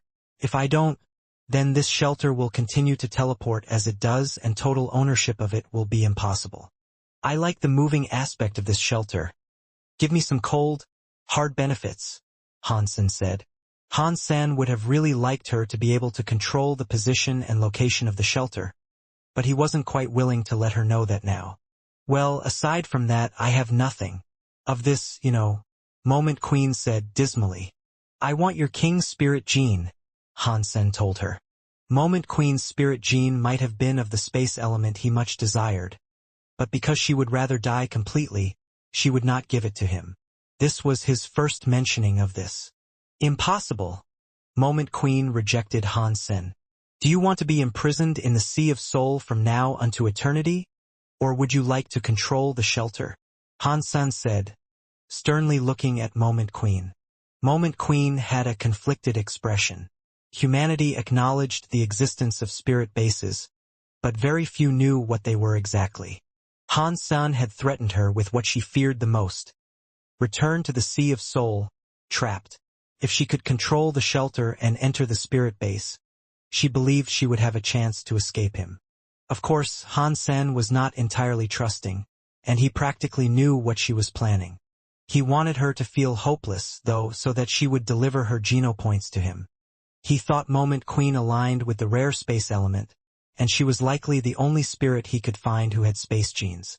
Even if he was lucky enough to encounter a space element spirit in the spirit base, the amount he'd receive would be extremely low, and it was almost guaranteed that no space element spirit would wish to wager a vast number of them in a self-fight like Phoenix did. Moment Queen looked at Han Sen and said, They took my genes before they booted me back to the second god's sanctuary. I couldn't give them to you even if I wanted to. How do you earn more self-geno points? Han Sen wanted to increase his tally. Consume the life geno essence of a super creature that shares the same element as you. Either that or fruit of the same element. Moment Queen answered, surprisingly forthwith. Let's talk business. Han Sen paused a brief moment, eyeing Moment Queen, then said, But before that, you will have to give me 1 geno point. But I really only have 1 left. Moment Queen pleaded. Well, it's either that or you return to the Sea of Soul. The choice is yours. Han Sen did not believe her. Even if her king spirit genes had been taken away, she had been in the second god's sanctuary for quite some time, ruling over a shelter no less. He firmly believed she had more than one. She had the talent to grow a 6-gear tree after all. In response to the untruthfulness, Han Sen raised his hand to send her back to the Sea of Soul. But before he could finish, she quickly said, Okay, I can give you a point, but please, explain the terms of your desired cooperation. Give it to me first, Han Sen said. Not wanting to be stuck in the Sea of Soul, she gave it to him as quickly as she could. A light was hastily fired into Han Sen's body. King Spirit Time Gene +1. Has Sen believed her teleportation skill had required the space element. He hadn't expected her to possess the time element instead. Now, what do you want? Moment Queen asked, looking at Han Sen. There is no rush. Let's discuss these matters slowly. Han Sen smiled. The two spoke with each other for a long time after that. She would be given the responsibility of controlling the movements of the shelter, on the term that she would obey him. And up until Han Sen reached 100 self-genes, she would have to share half of hers with him. Moment Queen would be allowed to enter the spirit base, but she would have to exit and aid Han Sen in hunting creatures on occasion, as well. After they struck a deal, her wish for death subsided for a while. She had hope. Because she now had hope, she was willing to accept Han Sen's authority for the time being. She did not want to kill him just yet, either. King Class Time Gene, She really is quite special. Han Sen was overjoyed with this revelation. You said you killed the son of a king, didn't you? If you enter the spirit base, will they find you? Han Sen asked. I look different now. They won't find me. What? Did you think I only came back here just so I could be killed? Moment Queen said. No, but that's good. Han Sen nodded. Moment Queen observed the statue's forehead. And as she did, a black hole emerged from her and drifted over to fit itself inside the slot. It formed neatly into a spirit stone. A light shot towards Moment Queen, and she disappeared in a flash of light. She had entered the spirit base. Han Sen did not tell her about him being a super king spirit, and he most certainly did not want to let her know he was the king. In the spirit base, she could talk freely with other spirits. He had to be careful about what information she had, and could possibly release in spite. If she caused issues for him, though, he could always use his Super King spirit mode to end her. Moment Queen had only just managed to arrive back at the third god's sanctuary, so it was likely she was looking to collect many genes. It'd be a while before she came back out. Han Sen did not wait for her, though. Instead, he went to water the dragonblood tree. He believed each flower would bear him a fruit, but he soon realized he was wrong. When the flowers withered, they did not grow fruit, and all that appeared were 4 grape-sized dragon fruit. Why are there only 4? Han Sen looked bitterly disappointed at the result. Still, obtaining 4 mutant-class beast souls was not all that bad. Pet beast souls that were birthed from plants would already have their battle mode active, so there would be no need for him to spend time raising them. Once the wait for the ripening fruit was over, he'd have 4 pet fighters. Han Sen wouldn't go hunt immediately after that, though. He wanted to wait until Moment Queen returned first. In the meantime, over the course of his wait, he tended to the dragonblood tree and watered it, eagerly anticipating the birth of the dragonblood snakes. I wonder how many gene locks they can open? Han Sen was feeling hopeful it would be a high number. Mutant pets could unlock 6 at the max. If it was the child of a creature, they'd only have 1 open at birth. But creatures born from genoplants were not like this. The more talents they had, the more gene locks they could have opened from birth. Furthermore, the open gene lock numbers were fixed. They weren't like genuine creatures, which could improve and open further gene locks over time. Moment Queen stayed in the spirit base for the longest time and did not return. Han Sen had no fear, though, for he could feel what she was up to. Providing 1 water drop to the tree every day, it only took another 4 days for the small fruits that hung from its boughs to increase to the size of an average car tire. The texture of the fruits was peculiar, scaly and reptilian like the creatures that were supposed to be within. Pang! 1 fruit finished maturing and fell from the tree. Quickly, and quite ecstatically, Han Sen retrieved the fruit and peeled back the layers of its scaled exterior. After he did so, a red light shot out from the interior and entered his sea of soul. Mutant pet beast soul obtained. Dragonblood snake. Looking inside his sea of soul, he noticed the presence of a new creature. It was a red snake with 4 legs. It was more like a gecko than a snake, but not quite. Its skin wasn't leathery like a gecko or smooth like an amphibian. It was more reptilian and scaled like dry, cracked mud. From out of its mouth, a forked tongue rattled. It was definitely a snake of sorts. Of course, Han Sen knew appearances could be deceptive, and so he didn't pay too much heed to its odd look. What he was most interested in were its statistics, and that was what he spent much of his time perusing. Mutant Dragonblood Snake. 2nd gene lock open. Han Sen was a little disheartened at the result. Mutant pets were capable of having 6 open gene locks, so this was at the lower end of the spectrum. It is fortunate I have another 3 to test my luck with. Han Sen resolved to only be grateful if one of the pets had 5 gene locks open. Pang! Another dragon fruit fell from the tree. Hastily, Han Sen scrambled over to pick it up. When it was in his hands, he peeled away the layers, all the while saying, "God, please bless me with a pet that has 5 of its gene locks open. Amen." After the layers were peeled and removed, another red light burst forth like a beacon and entered Han Sen's Sea of Soul. Uncaring for the little creature's appearance, he raced straight for the statistics. Mutant Dragonblood Snake. 1st gene lock open. Fuck you. Han Sen wanted to flip the nearest table he could find, as this was the worst possible result one could receive. Although mutant creatures had a high fitness level, ones that had only opened their 1st gene lock were unlikely to be able to take down anything greater than an ordinary creature. Since Han Sen wanted to take down mutant creatures on his own next, this pet was useless. It looks like I've been praying to the wrong god, Han Sen thought to himself. The 3rd dragon fruit dropped from the tree and hurtled to the ground. But before he went over to pick it up, he requested that Zero bring him water. When she brought the bucket over, he washed his face and summoned his iron bug armor. Han Sen approached the fruit and started peeling it. As he did so, he said, "God, It's me again. Perhaps you didn't get the message last time, but I request that you bless me with the fortune to receive that which I most desperately need. I will sacrifice lambs, goats, or whatever in your name, if that is what it's going to take. Please, God. Amen. After he finished peeling it, a red light moved to Nestle in Han Sen's Sea of Soul once more. Mutant Dragonblood Snake. First gene lock open. After hearing the voice, his face blackened. He shouted, "Oh, come on. This is not even funny." Seeing the three snakes, Han Sen wanted to bang his head into the nearest concrete surface. The final dragon fruit fell from the tree, and considering his current string of bad luck, Han Sen felt reluctant to open it himself. Zero, help me peel it. He hoped Zero would be luckier than he was. Zero approached the fruit and gently started peeling it with her small and delicate hands.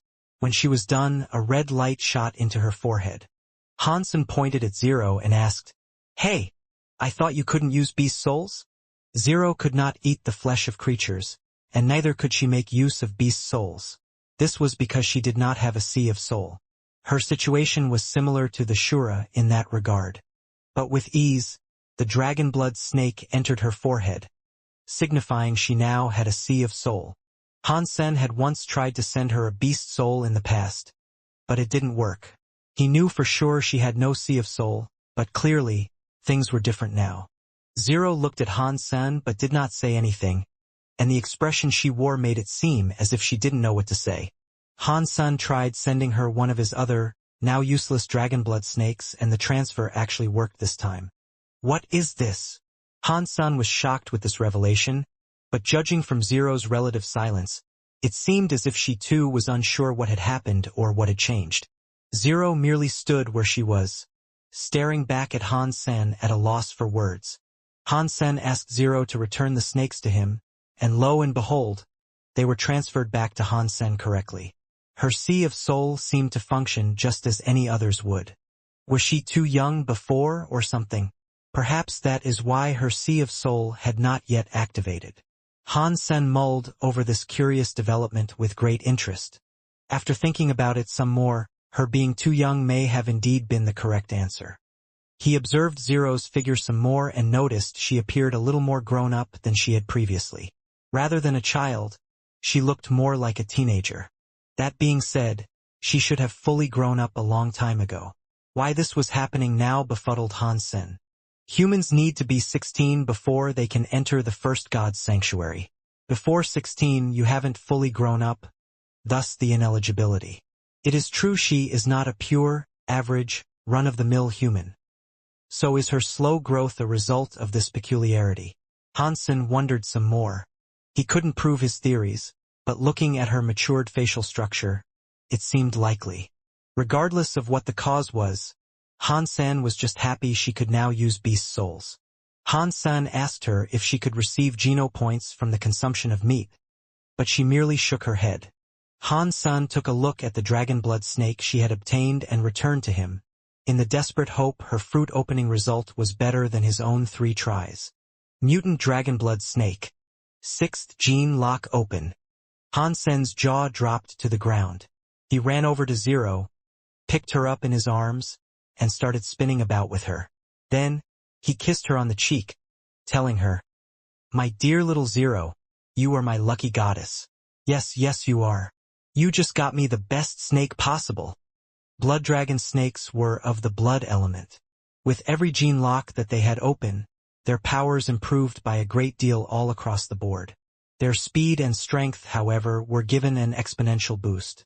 Even a blood dragon snake with only 2 open gene locks would be considerably stronger than Hans Senator. To receive a blood dragon snake with 6 open gene locks was a tremendous thing, and it was sure to lay waste to any creature it fought.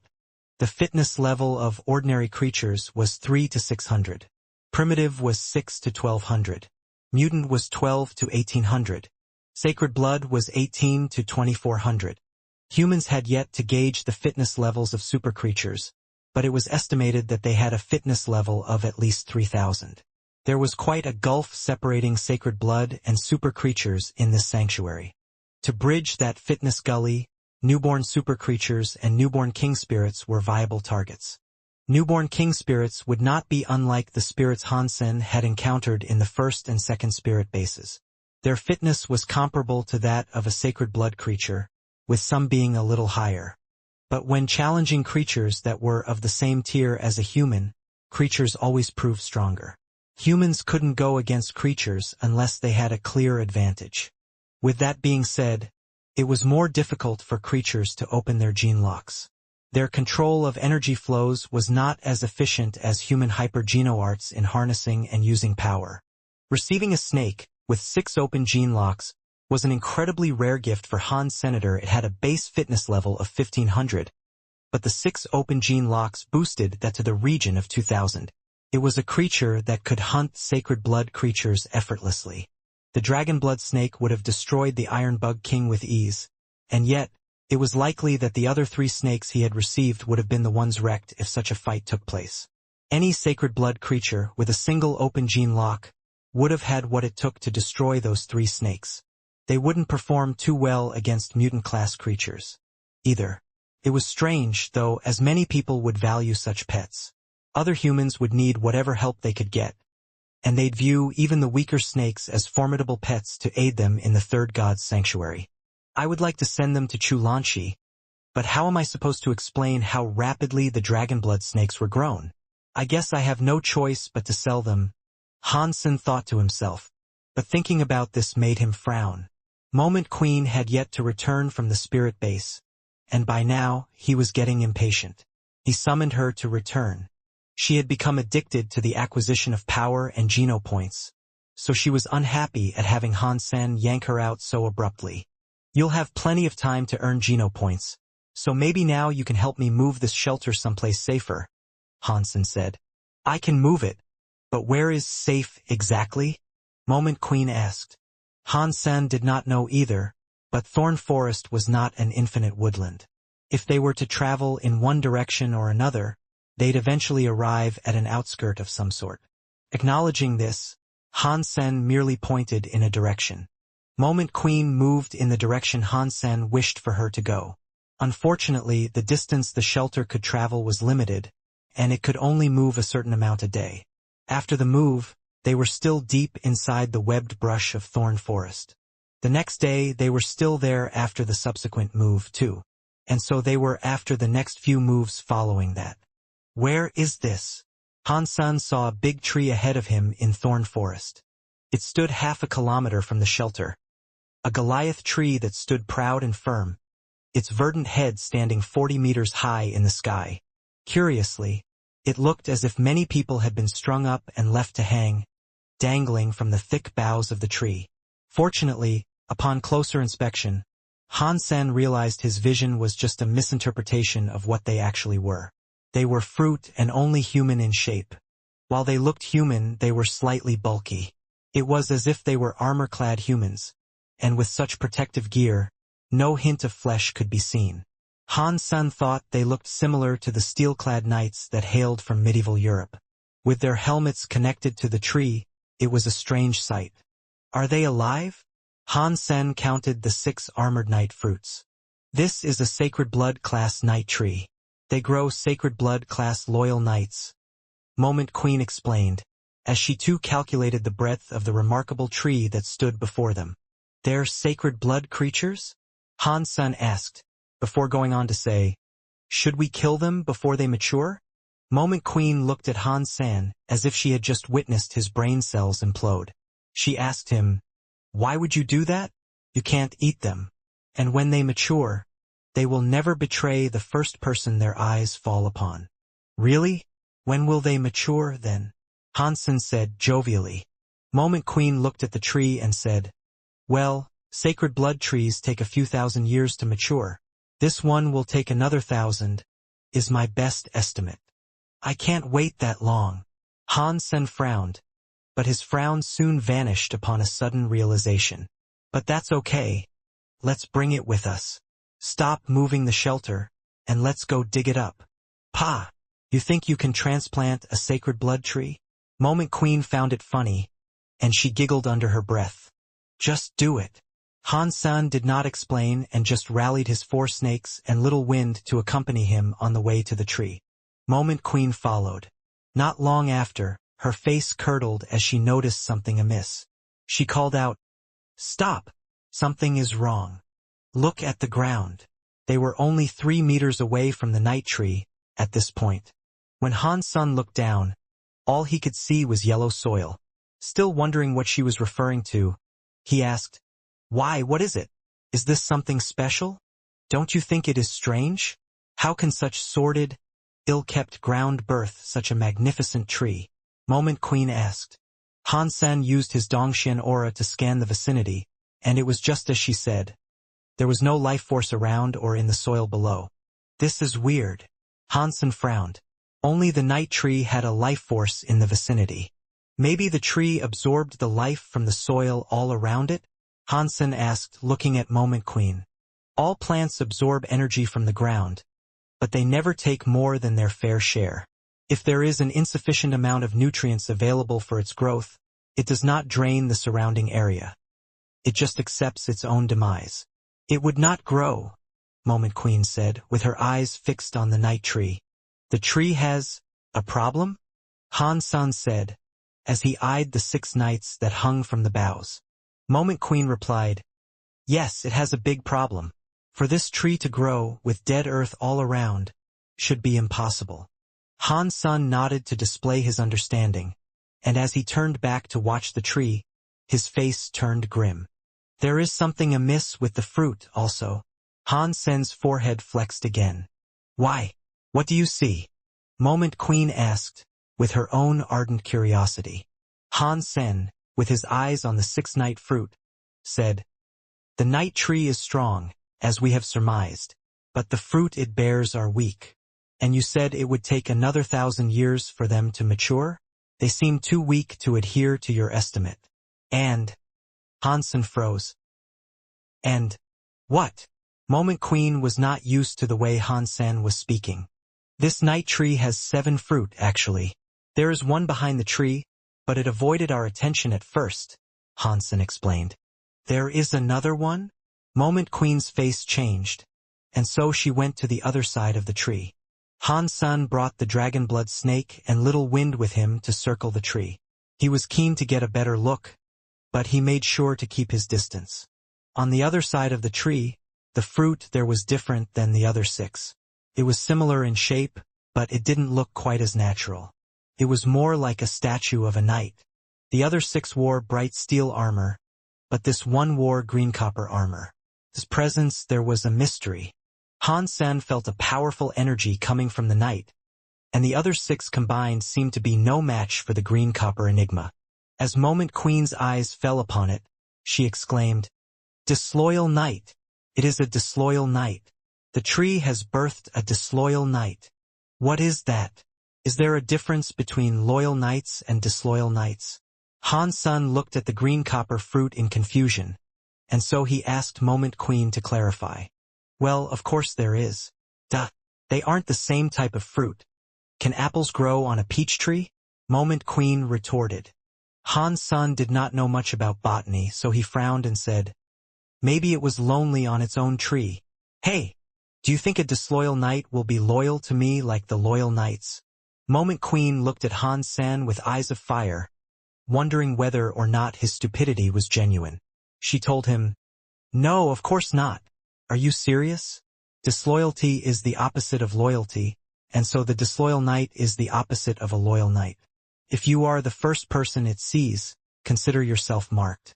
It will be your greatest nemesis, a foe that will not relent in its pursuit of you until you are dead." Moment Queen continued in her speech, saying, "I once saw an emperor grow a disloyal night tree. It hadn't matured yet, and he said it would take 9,000 years for it to grow the single disloyal night it would bear. Ooh, so that means it's a treasure. That's some good stuff, right? Can we get a beast soul if we kill it?" Hansen asked. Moment Queen did not answer him directly, and she merely continued on from her previous dialogue. "Do you know what he did to grow that disloyal night tree? What did he do? He didn't bury a real knight beneath that tree, right?" Hansen wondered. Moment Queen answered, 10,000 night spirits cannot compare to the strength of a single disloyal knight. Could very well be a super creature.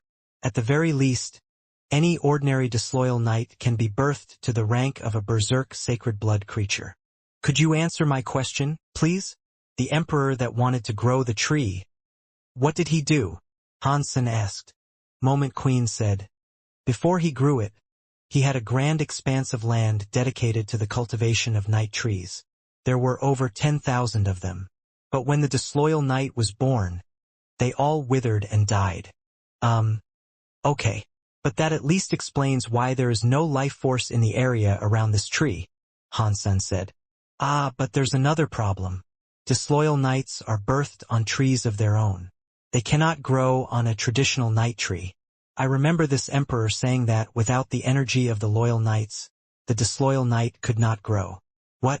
Do you really think this place once had thousands of night trees? Moment Queen said. Hansen looked around and replied, I'm not sure, but this is deep inside thorn forest. Thorns clog every path, and as such, there cannot be many trees. Even if there was, the disloyal knight should not be growing on the same tree. Unless, Moment Queen said.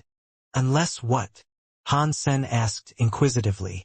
He did not know much about genoplants or other botanical fields, so he needed Moment Queen to explain everything she knew or guessed. Unless a disloyal knight died beneath this tree, and the loyal night tree absorbed the deceased disloyal knight and somehow mutated. Moment Queen explained her line of thought. And what's the bottom line if that is what has happened? Does it benefit us in any way? Hansen wasn't really interested in how the tree was grown, only what rewards he might be able to reap. If things are indeed like this, then maybe the disloyal knight will be different and we'll be able to claim it, Moment Queen said. How do you reckon I can claim it? Hansen asked. Moment Queen shook her head and said, well, the chances would be slim, and besides, look at it. It's going to take at least another 1,000 years for it to mature. You'll be old and gray by then. 1,000 years is not that long, and furthermore, we can bring it into the shelter. Hansen did not seem apprehensive or wary in the least. With the water drops Hansen possessed, the 1,000 years could be reduced to a mere 3. And Hansen was willing to wait that long. The disloyal knight was a berserk sacred blood creature. And if he was lucky, the scales could tip and result in it being a fully fledged super creature. Waiting 3 years for that opportunity would be tremendously worth it. But Hansen needed to know whether or not he could claim the disloyal knight. If he couldn't, then he'd be the sole, lifelong target of the violent fruitborn soldier. Don't even think about it. It's hard enough to grow sacred blood plants, but to unearth and move one someplace else is mere foolishness and will ruin what has already grown. Moment Queen implored. Just tell me how to claim the disloyal knight, would you? Hansen said. Although it is a disloyal knight, it has grown on a night tree. This may result in it obeying the first person it sees. But Hansen always hated buts. So he said, just spit it out. He is a disloyal knight, and you can't deny what you are forever. Genetically, it's a disloyal knight and that's what it's going to be. Even if it obeyed you, initially the traditional, unwavering fealty of a loyal knight would fade over time. It would only be a matter of time before it betrayed you. It could hurt you as much as it hurts others. Moment Queen explained. If that loyalty lasts 100 years, I'd say it's worth it, Hansen said. 100 years was nothing to Hansen, and he could be as strong as a super creature himself in that time. The knight would be helpful in its early years. He could use it to kill Goliath monsters with the greatest of ease. Hansen, learning this about the disloyal knight, commanded his snakes to unearth the tree and transport it back to the shelter. Moment Queen did not say anything, but she found the scene quite amusing. It would have made sense for an emperor to move a tree, but for Hansen, who had only just entered the third god's sanctuary, it was a humorous joke. She thought he was being a little too big for his britches. Still, she would not stop him. Ultimately, it would not be her business, so she was happy just to sit back and watch. If you don't need me, then I'll return to the spirit base. Moment Queen was eager to get back to earning Geno points. Hansen waved her off, knowing she would not aid in the tree's excavation. Anyway, the soil around the tree was very hard, but the snakes were powerful and it did not take them long to dig through. This was especially true of the snake with 6 of its gene locks open. The speed at which it worked was remarkable, and it had no trouble committing to the task they had been commanded to perform. The roots beneath the earth were slowly revealed, and they were as thick as barrels. The roots were also long, and it proved impossible to move the tree as well as the roots. Han Sen commanded that they bite the roots off. They did so, but it wasn't easy.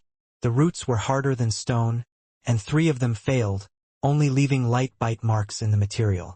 Only the dragonblood snake with 6 of its gene locks open was able to cut off the excess roots. But after the snake bit off one root, the tree began to shiver and tremble. The 6 loyal knights were like ghosts, swinging from the boughs of the tree.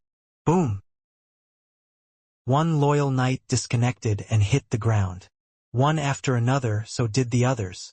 They did not collapse onto the ground, but instead, they landed on their feet like armor-garbed mannequins in a museum.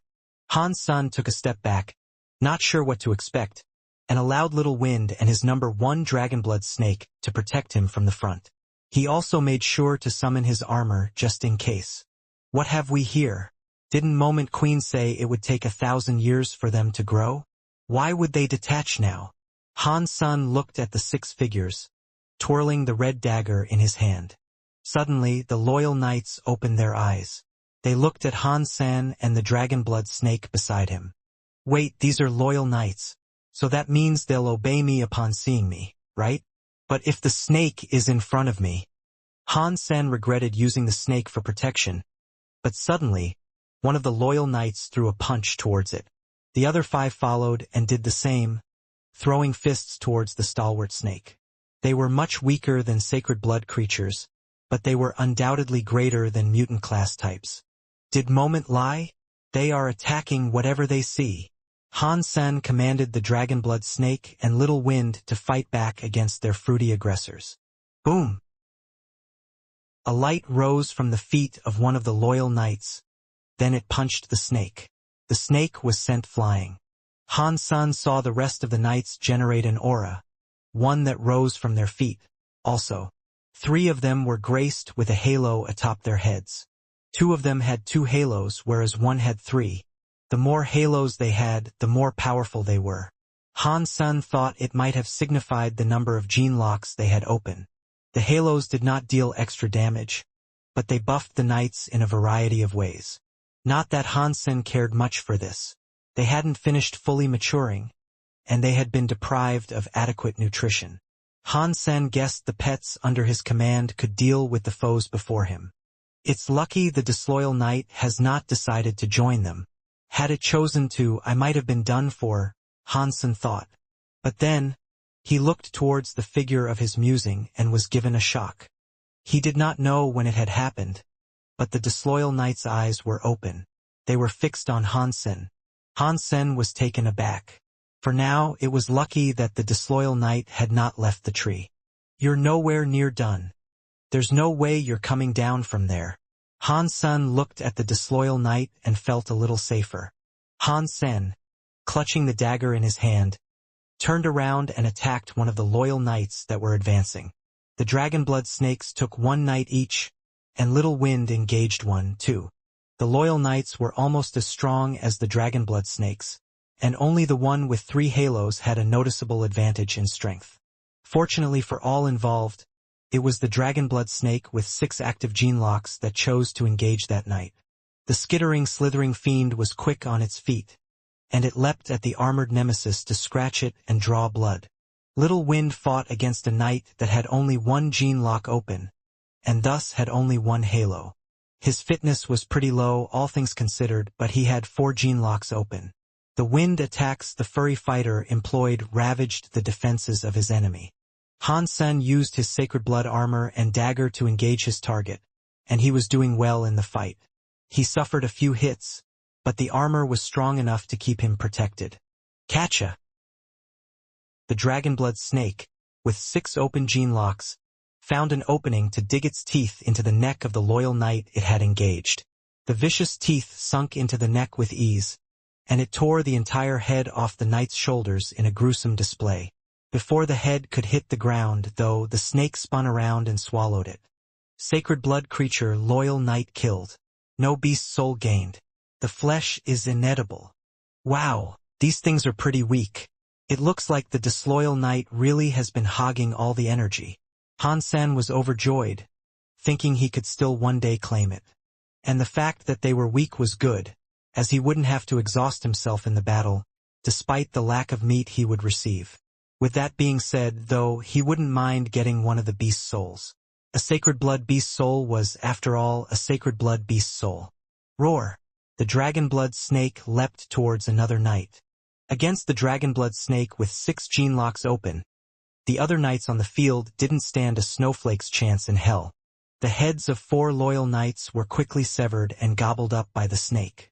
As impressive as this was, Han-san was disheartened by the lack of beast souls he received.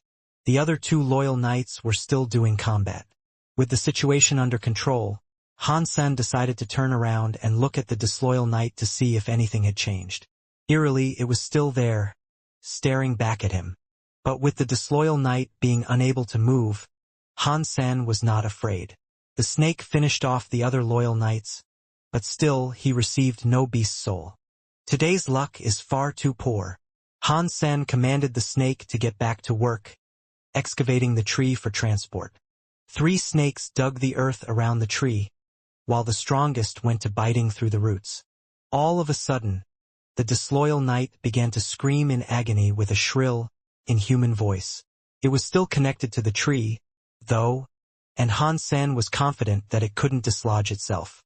"Stop screaming, you big baby. I'm only moving the tree. I'm not killing you," Han-san said to the knight.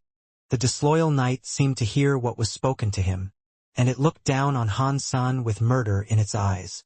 "Hurry up, snaky boys. Dig faster." Han-san rushed the snakes, just in case something unfortunate was about to happen. An unnerving feeling had managed to latch itself onto the back of Han-san's mind, and slowly the feelings of concern for ill happenings simmered. It brought him discomfort, and he thought something foul would soon happen. Moment Queen had told him that the knight would obey the first person it looked on. It had indeed seen Han-san, but still it looked rather hostile. Perhaps I should ask Moment Queen about this. She might be able to shed some light on the issue. Much to her chagrin, Moment Queen was summoned back. "Can't you leave me alone for a minute? I'm trying to earn Geno points. What do you want?" Moment Queen sounded a little moody. "What you said was incorrect.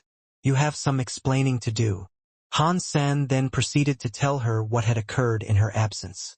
Moment Queen eyed the dead bodies that littered the site and said with genuine surprise, "Wow, that is weird. It looks like what I hypothesized was reversed.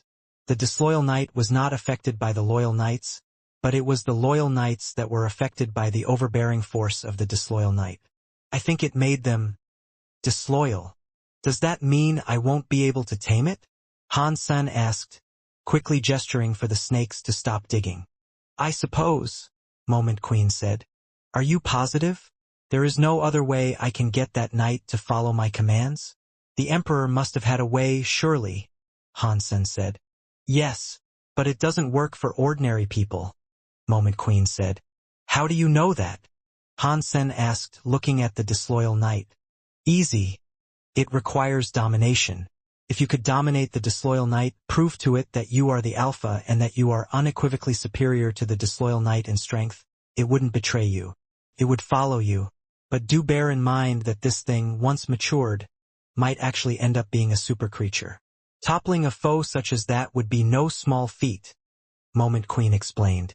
"And there is no other way besides that?" Han-san asked with a frown. "If there is, I have not heard of it. This disloyal knight infected the entire tree, though. So don't do anything reckless. Sometimes it's best to just cut your losses and quit while you're ahead." Just as Moment Queen finished her speech, a roar sounded. Following that, the noise of breaking wood came from high up in the tree. The disloyal knight had broken its tie to the tree.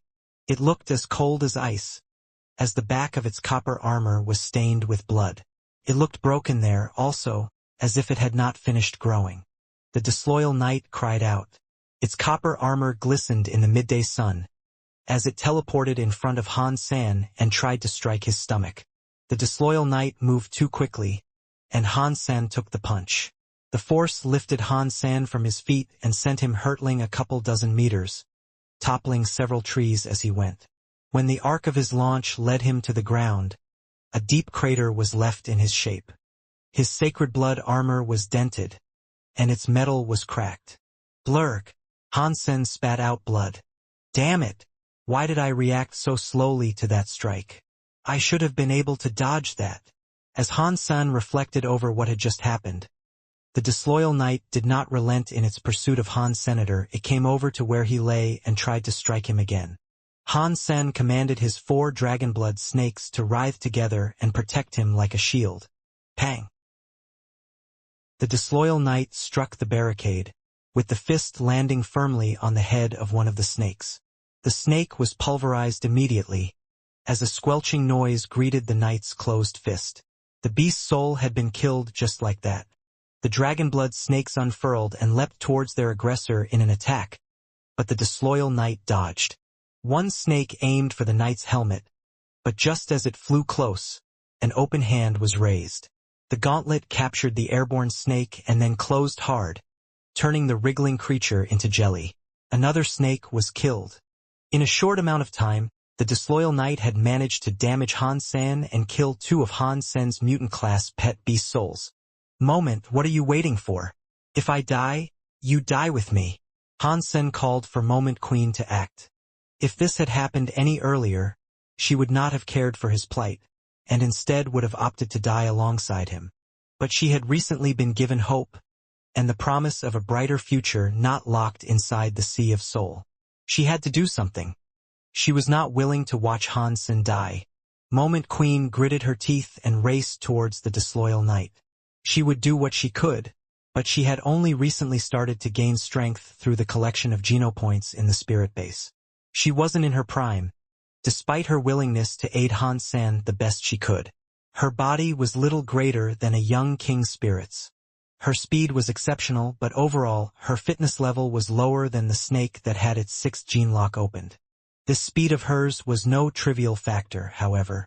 Her genes allowed for the control of time, and she could slow down the disloyal knight with it. Han Sen commanded the other 2 snakes to strike, while Little Wind cast Windblade and Air Cannon. But this didn't yet suppress or put the disloyal knight at a disadvantage. It managed to kill another snake, effortlessly.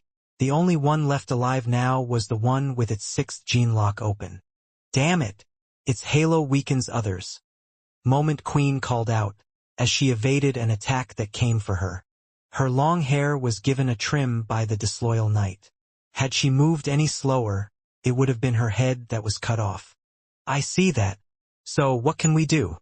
Han Sen briskly asked, as he observed the 2 copper halos above the disloyal knight's head.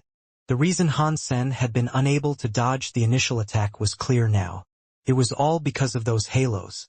The disloyal knight's halo did not just slow people down, it also weakened their very bodies. Pang! The disloyal knight punched the last remaining snake. It was not killed, but the attack was so strong that it sent the snake reeling backwards, squealing as it spat out blood. The disloyal knight was not powerful enough to one-hit kill a 6th gene lock snake. This knowledge comforted Han Sen to a certain degree, and it made it look increasingly likely that the disloyal knight had dislodged from the tree too early. It wasn't ready for prime time, and it wasn't a berserk sacred blood class creature yet. Han Sen clutched his red dagger and cast his Dongshin aura. Now Han Sen was able to observe just how the halo worked, and he was able to calculate how much it weakened others. With the snake and Moment Queen's kiting, Han Sen would be able to get behind the fruity fiend.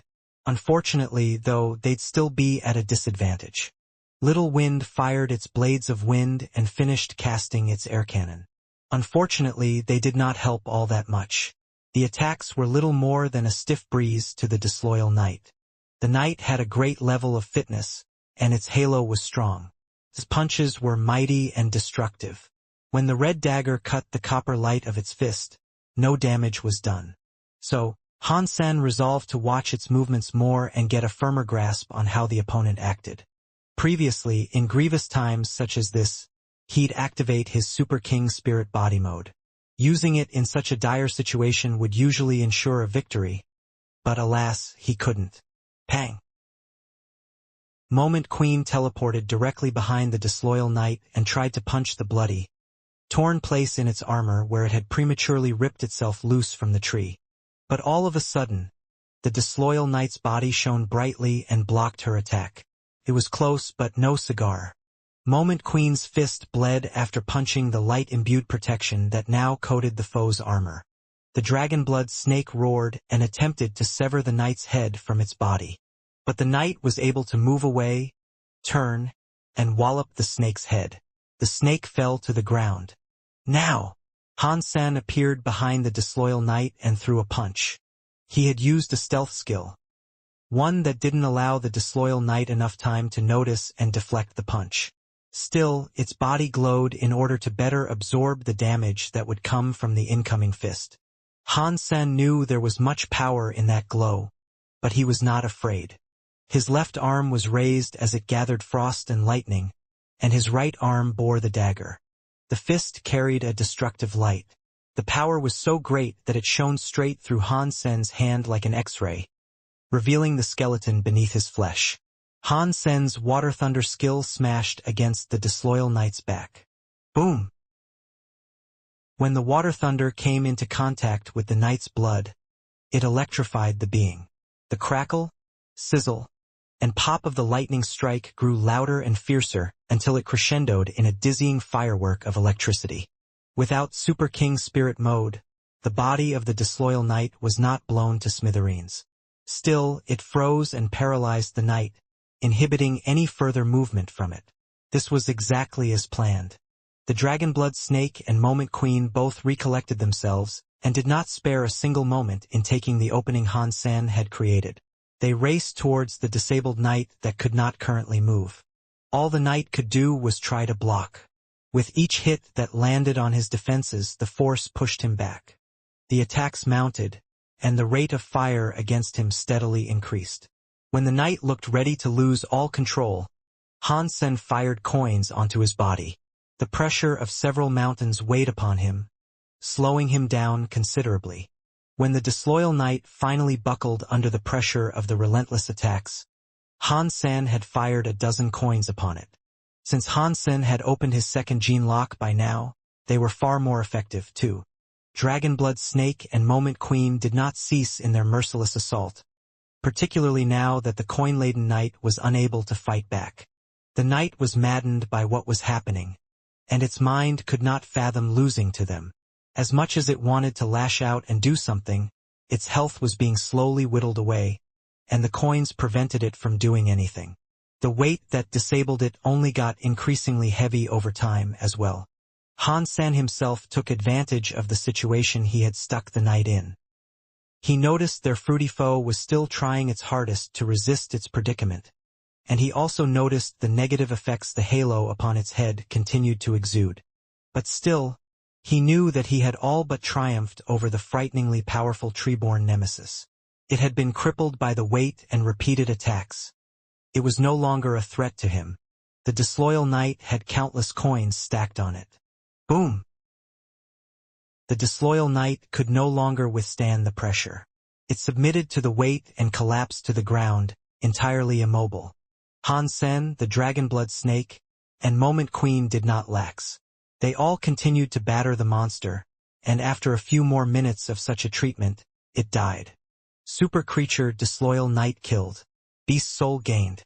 The flesh of this creature is inedible, but you may harvest its life geno essence. Consume its life geno essence to gain 0 to 10 super geno points randomly. Han-sen was exuberantly happy. Not only had he just slain a super creature, but he had also received its beast soul. He was a lucky man. Han-sen's joy was given a momentary lapse. However, as he contemplated the string of events that led to his ability to kill the creature, he was incredibly fortunate to have dislodged the super creature. Despite the fact that it wasn't fully matured, the disloyal knight's body vanished, but in its place rested a copper life geno essence. Han-sen gladly accepted it, for it was the first life geno essence he had received in the third god's sanctuary. Even he was surprised he was able to acquire one so soon. After the night died, the tree died along with it. Bringing it into the shelter now would be pointless. Still, this did not disappoint him too much. For now, he was simply pleased that he had gotten the beast's soul and the life geno-essence. Quickly returning to the underground shelter, he spared no time in summoning the beast's soul he had just received.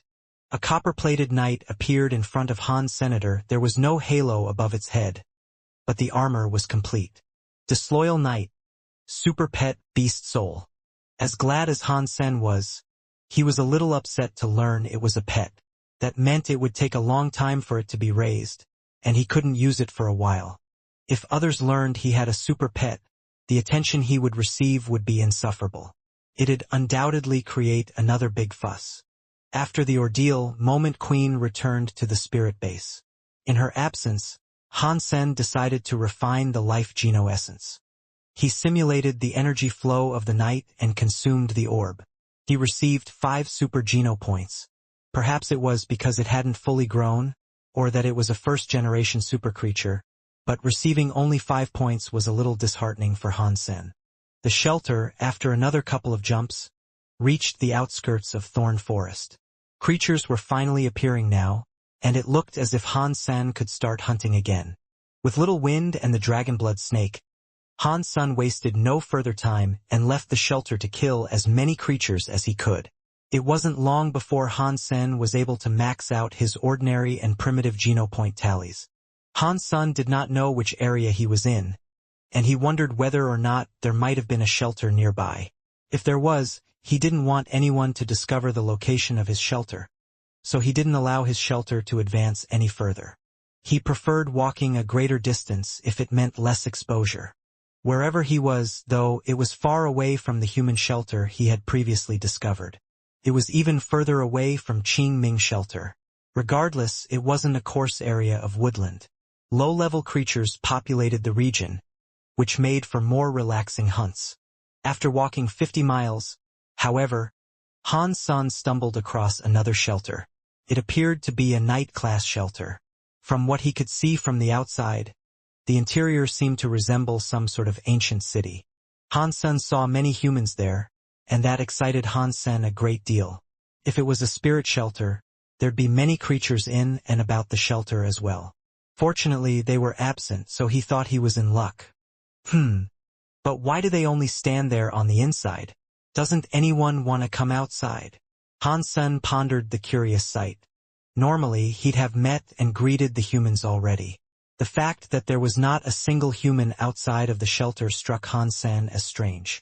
After contemplating it some more, Han Sen decided to approach the shelter with equal amounts of confusion and concern. "What are you doing out there? Get in." Han Sen witnessed someone calling out to him. When Han Sen entered the shelter, he was able to get a better look at the people who seemed unwilling to go outside. They looked awfully glum. It seemed as if something bad had been going on. This was a small town, a night-class shelter that provided residence to around 30 people. It wasn't the worst location for people to band together in the hostile lands of the third god's sanctuary. "Is something wrong? What's going on here?" Han Sen asked the middle-aged man who had called out to him. I've never seen you before. Are you new?" The middle-aged man didn't respond to the question he was asked. "Yes, I've only just arrived," Han Sen said. "Well, that's unfortunate. You may think spawning in a human shelter is a good thing, but we're about to lose the place," the middle-aged man said with a sigh.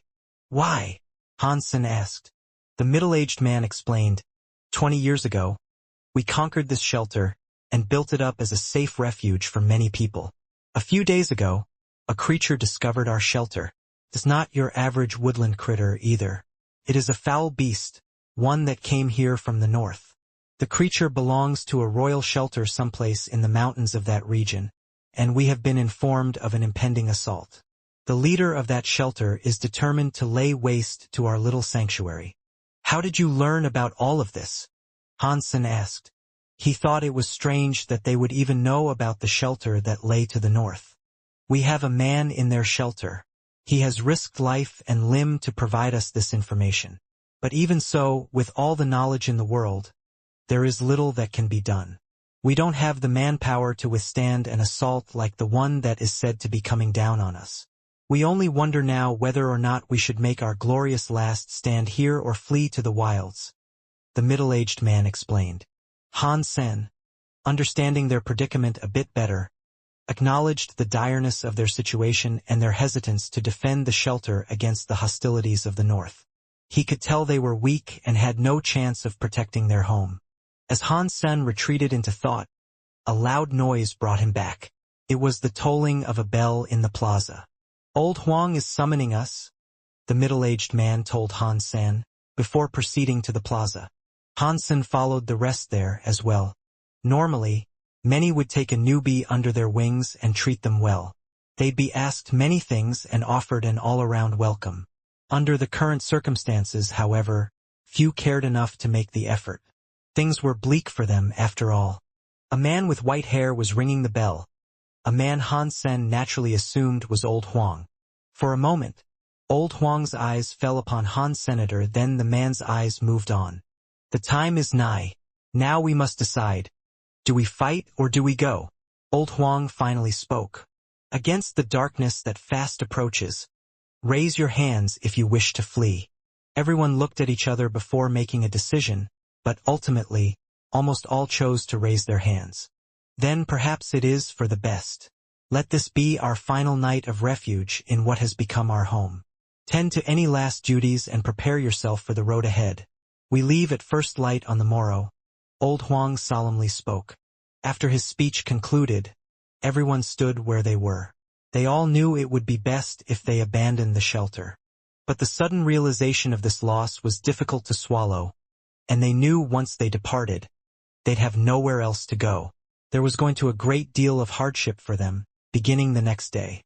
Some of the older community members had put their hearts and souls into securing this place, and spent the years toiling hard to make it prosper.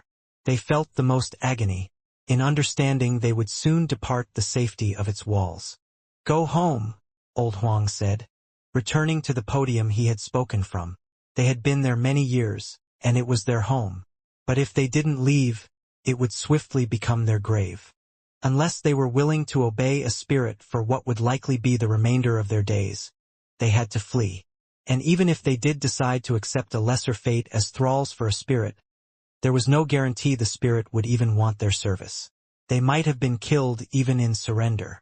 But the majority still wanted to leave, of course. They wouldn't allow a spirit to dictate their fates, if they had the choice. They determined their own destiny, and that was how it would remain.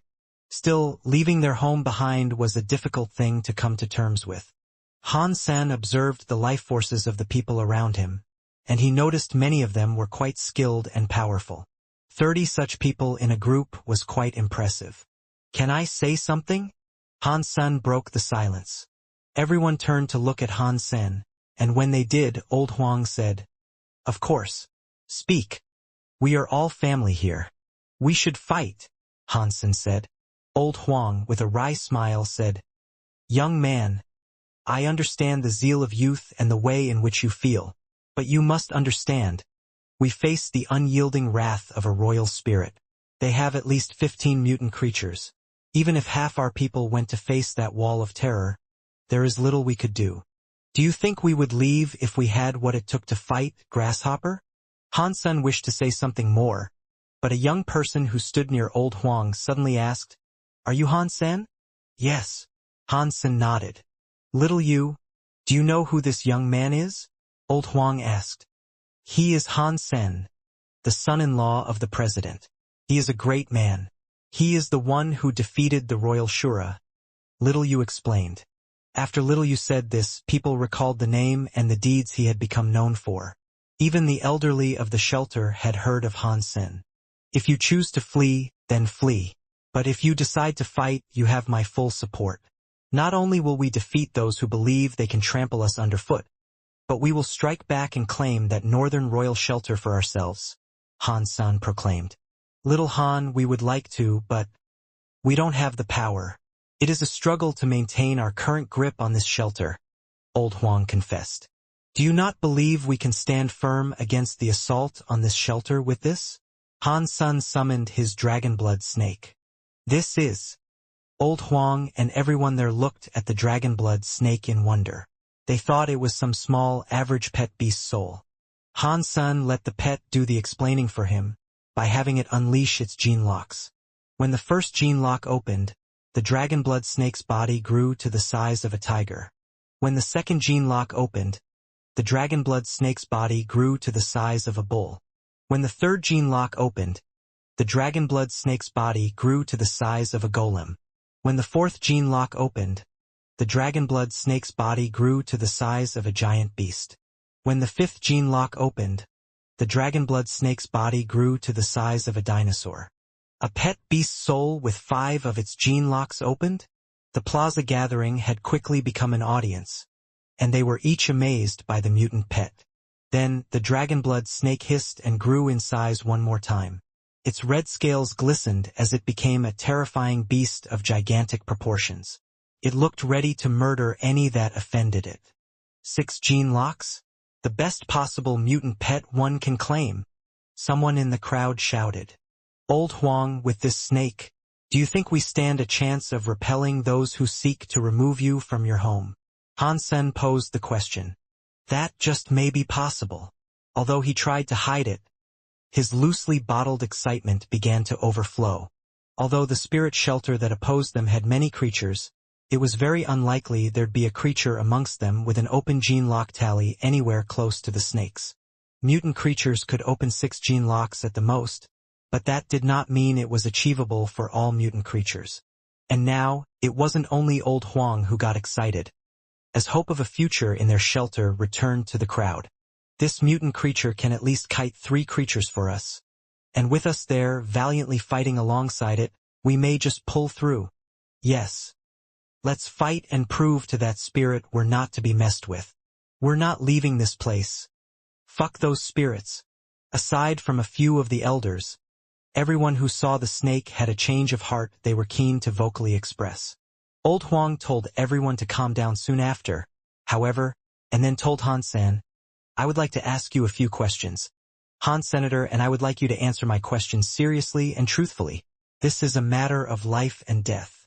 I will gladly answer your questions, Han Sen said in response.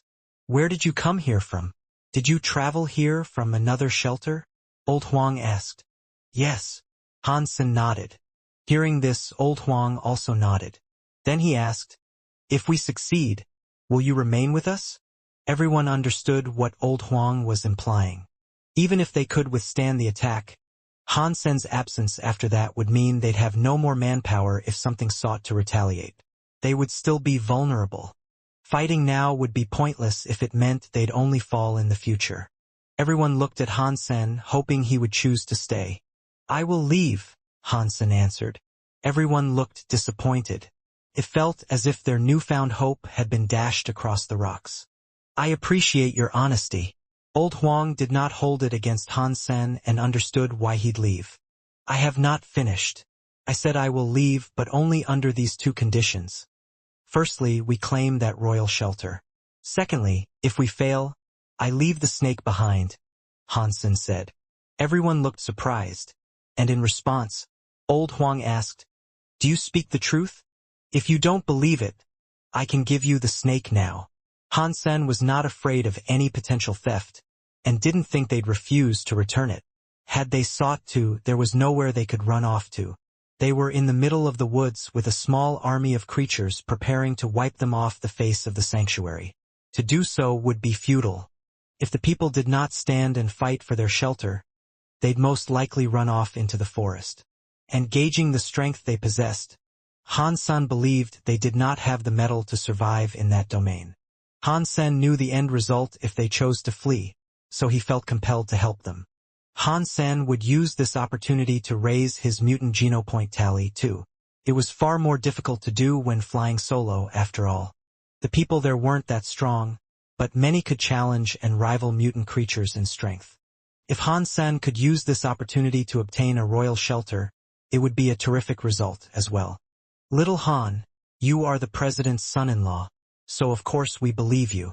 Old Huang was not stupid, and he most certainly would not have kept the snake. Now, Following Han Sen's promise, everyone readied themselves for a fight and geared up in the best armaments they possessed. So, which shelter seeks to destroy you? And what is its master? Han Sen hadn't been told the name of the shelter that sought to conquer them, so he asked for elucidation. It's Thorn Shelter, and its master is Thorn Baron. She is a royal spirit, and she is wickedly powerful, Old Huang said. Han Sen was surprised to receive this answer, and so he said, "Ah, then we are in the regions that belong to Thorn Shelter?"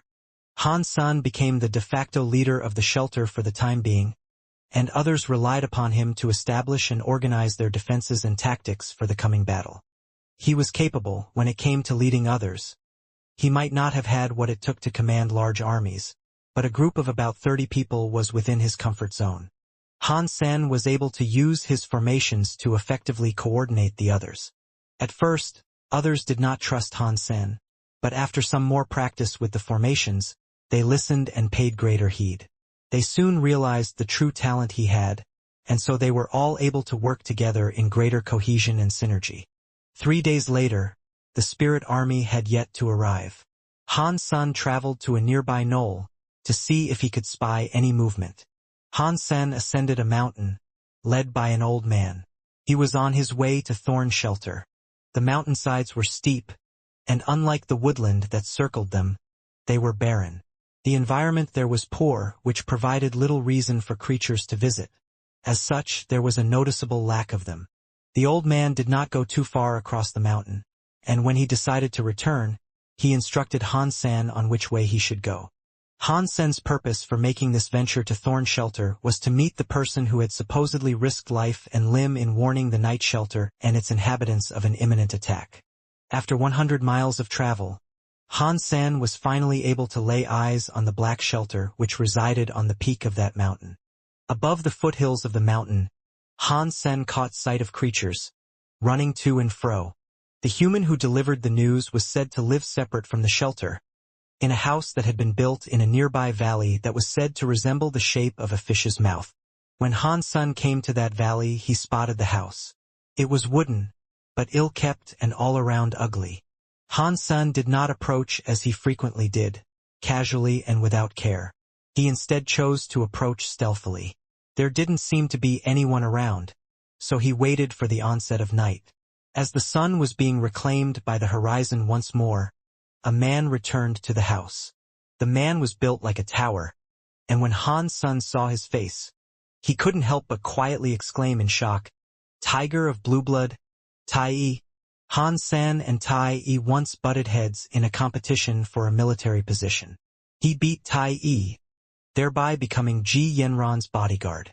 This allowed him to remain in the sanctuaries while he served in the army. "Who's there?"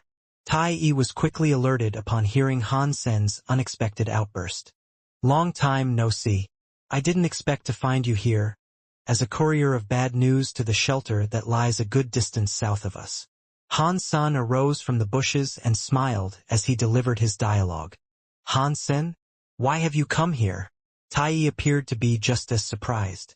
"I have come here to find out when Thorn Shelter plans to begin its assault." Han Sen smiled. "Come inside. It would be best if we spoke there." Tai Yi took a gander at the surrounding environment and then opened the door.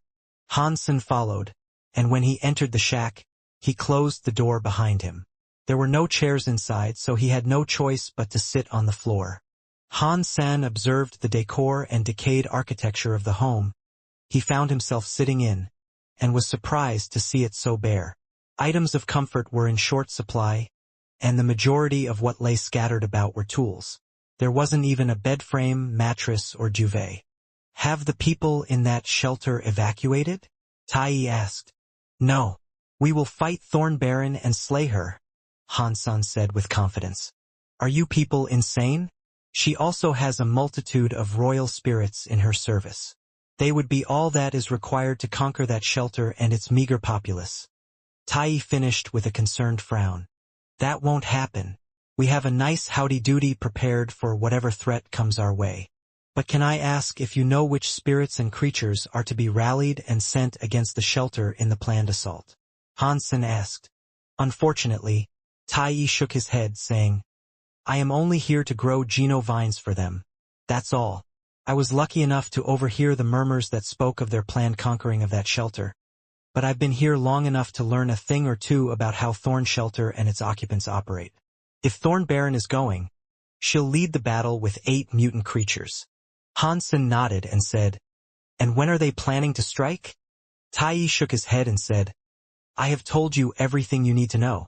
You and your people should leave, for Thorn Baron's power is unmatched. She will slaughter whoever remains there.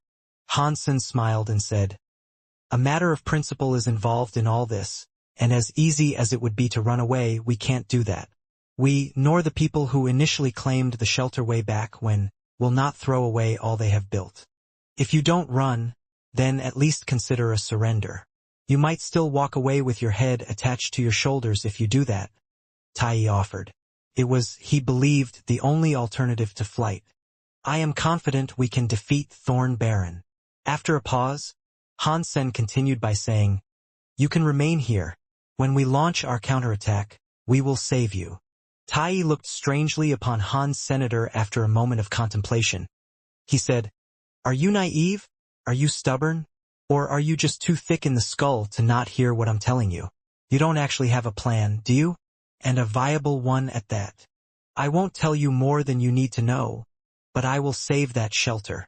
Hansen smiled and then continued by saying, Now, tell me about the mutant creatures and the royal spirits we might expect to see. I don't know much but...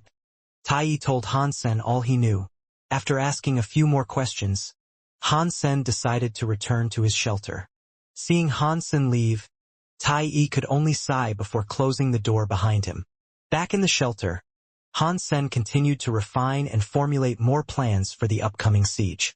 Thorn Shelter was far more powerful than he expected it to be. If Thorn Baron decided to bring 10 mutant-class creatures, even with the snake on Hansen's side, they'd pay a high price in blood to secure the shelter's freedom and future. I think we should strike first.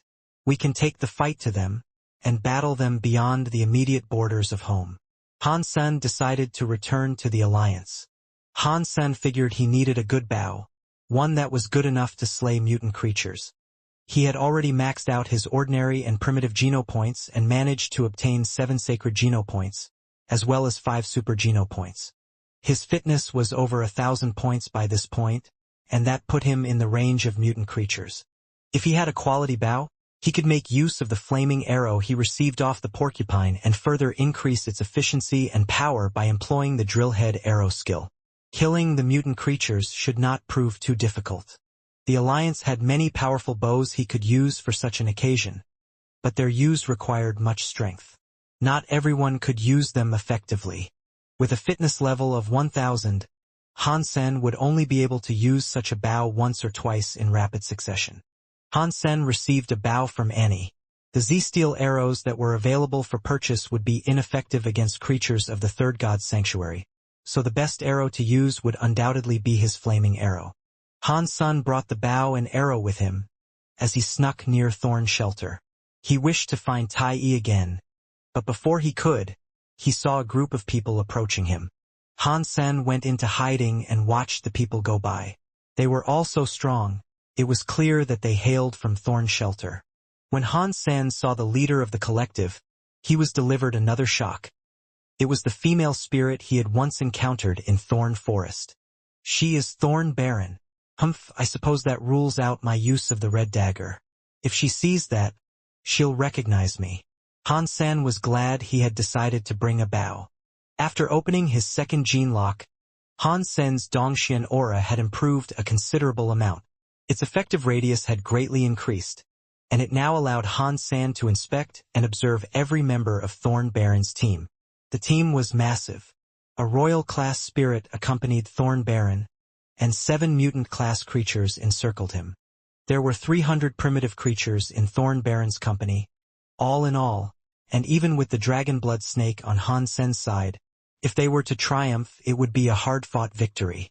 It is lucky I came out here to scout. I may have gotten everyone killed, had I chosen to remain in the shelter waiting for all this to descend upon them. Hansen continued observing the creatures. He knew he'd have to start taking them out, thinning the herd before they arrived at the night shelter. All he would have to do was wait for the right opportunity to start doing so. Spirits would respawn, so killing the creatures would be the best course of action, since it dealt permanent damage to the strength and integrity of the enemy horde. Hen-san spent time looking at the 7 mutant creatures the Baron had brought with her. A gold-winged hawk was one of them, and it flew high above the rest, as if in airborne defense.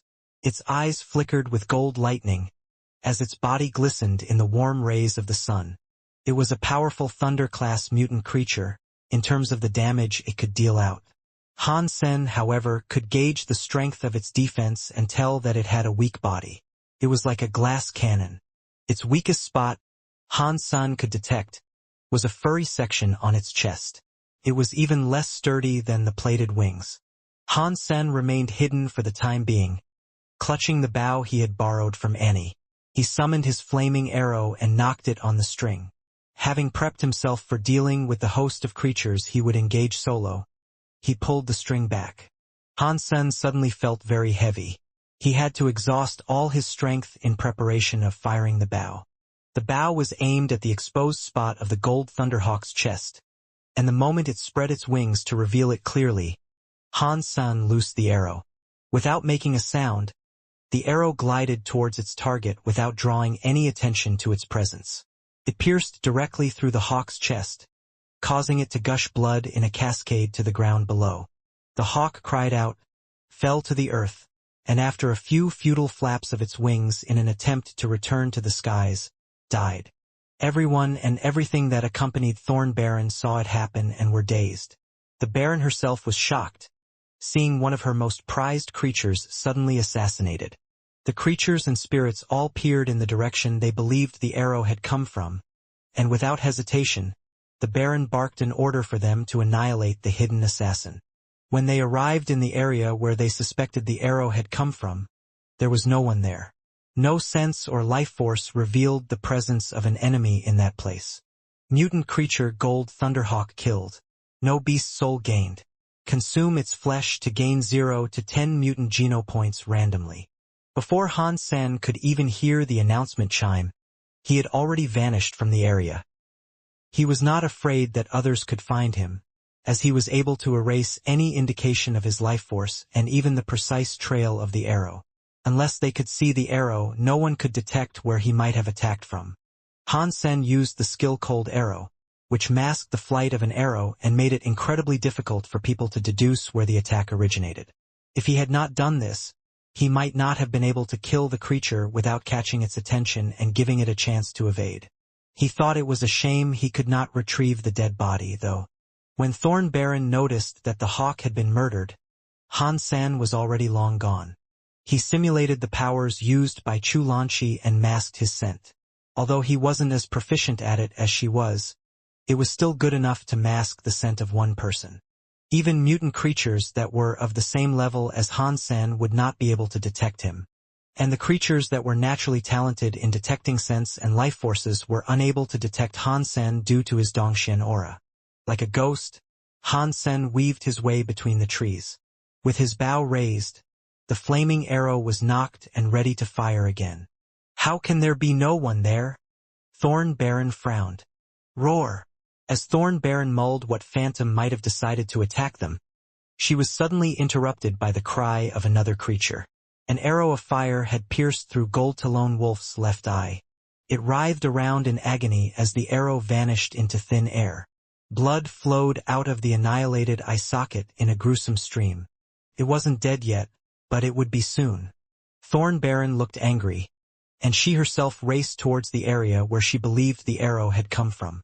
But when she reached there, as reported by others in the first location, there was no one to be seen. No life force could be detected, and it was as if her team was being assassinated by a ghost, one by one. Who is this? Who is out there? Reveal yourself. Quit hiding in the foliage like a rat and face me. Allay your cowardice for a time and fight me like a real warrior. Thorn Baron exclaimed to the trees, but was met with no response. Roar! Primitive class beast was killed. Thorn Baron's formation of creatures descended into anarchy and chaos. They looked around for their phantom aggressor, but it could not be found. Spirits and creatures searched high and low, but they were jittery, each fearing that they might be the next to greet the murdering arrow. Catcha! Another arrow was fired into Gold-Talon Wolf's right eye. The same fire arrow that had initially dropped it had returned to finish the job. A few creatures leapt to where they believed the arrow had come from, but there was nothing to be found. The spirits and creatures were terrified, as if the Reaper himself was playing some game with them. They did not know who would be the next to go or when they would be taken. Mutant creature Gold-Talon Wolf killed. Beast soul gained. Consume its flesh to gain 0 to 10 mutant genopoints randomly. When the wolf died, the announcement played inside Han Sen's head. Walk in a circle and keep walking.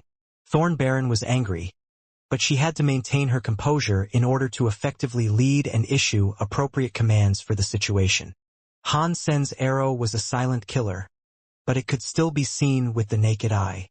Thorn Baron's subordinates were situated in a formation that allowed them to carefully watch in every direction. If an arrow was fired, it'd definitely be seen. Han Sen's arrow delivered terrible damage to the creatures it struck, but if the creatures were able to see it come their way, they could block it. Unable to find a decent opening for the time being, Han Sen had no choice but to fall back. Removing 2 mutant creatures from the field of play was good enough for the time being. There were 5 mutant creatures and 2 royal spirits remaining, as the key figures of the enemy horde. With the Dragonblood snake on their side, they stood every chance of defeating those who sought to oppose them. Thorn Baron's people, following this, walked at a much slower pace in fear of another ambush. When Han Sen returned to the night shelter, they were still descending the mountain region he had engaged them on. Han Sen had been able to get a reading of the power of the mutant creatures and spirits remaining, so he returned quickly to make some final adjustments to his plan. 5 mutant creatures and 2 royal spirits? And only 300 primitive creatures. Perhaps you are correct. Perhaps we really can win this, Old Huang said with tempered excitement. By committing to a strong defense, we can employ a great advantage over the assaulting force. The primitive creatures are only cannon fodder and are not a genuine threat for the time they remain in the open. All we must fear is them breaching the wall. Someone else chimed in to say, their numbers are too many, and ours too few. We don't have enough people to effectively guard all 4 walls, another man said with a frown. We have to try, we have committed ourselves to this. We have no choice, someone else said with a clap of their hands. After the discussion, Han Sen went to the spirit hall. It was situated in the center of the shelter, and from there he could see all 4 walls and their ramparts. They're here, someone proclaimed, riding into the shelter. The time had come, and even though they had steeled their hearts for the hardships to come, they were still in shock. They all looked to Han Sen for the initial instructions. You know the plan. Everyone, get to your positions now. As Han Sen issued the command, he summoned Dragonblood Snake, which went to the northern side of the shelter. He also had Little Wind with him, who he told to stay near one of the walls. Han Sen stood atop the spirit hall, not planning to leave. He didn't care much that his fighters were feeling nervous, only that they did as they were told. He now looked at his Gold-Talon Wolf Beast Soul. Mutant Gold-Talon Wolf, Weapon Beast Soul. Han Sen summoned it, and a fang-like dagger appeared in his hand. It was not as lethal as the red one he had been using, but it was still a powerful weapon. I am Thorn Baron. This shelter and the lands that encompass it are to be relinquished by the current inhabitants and given to me.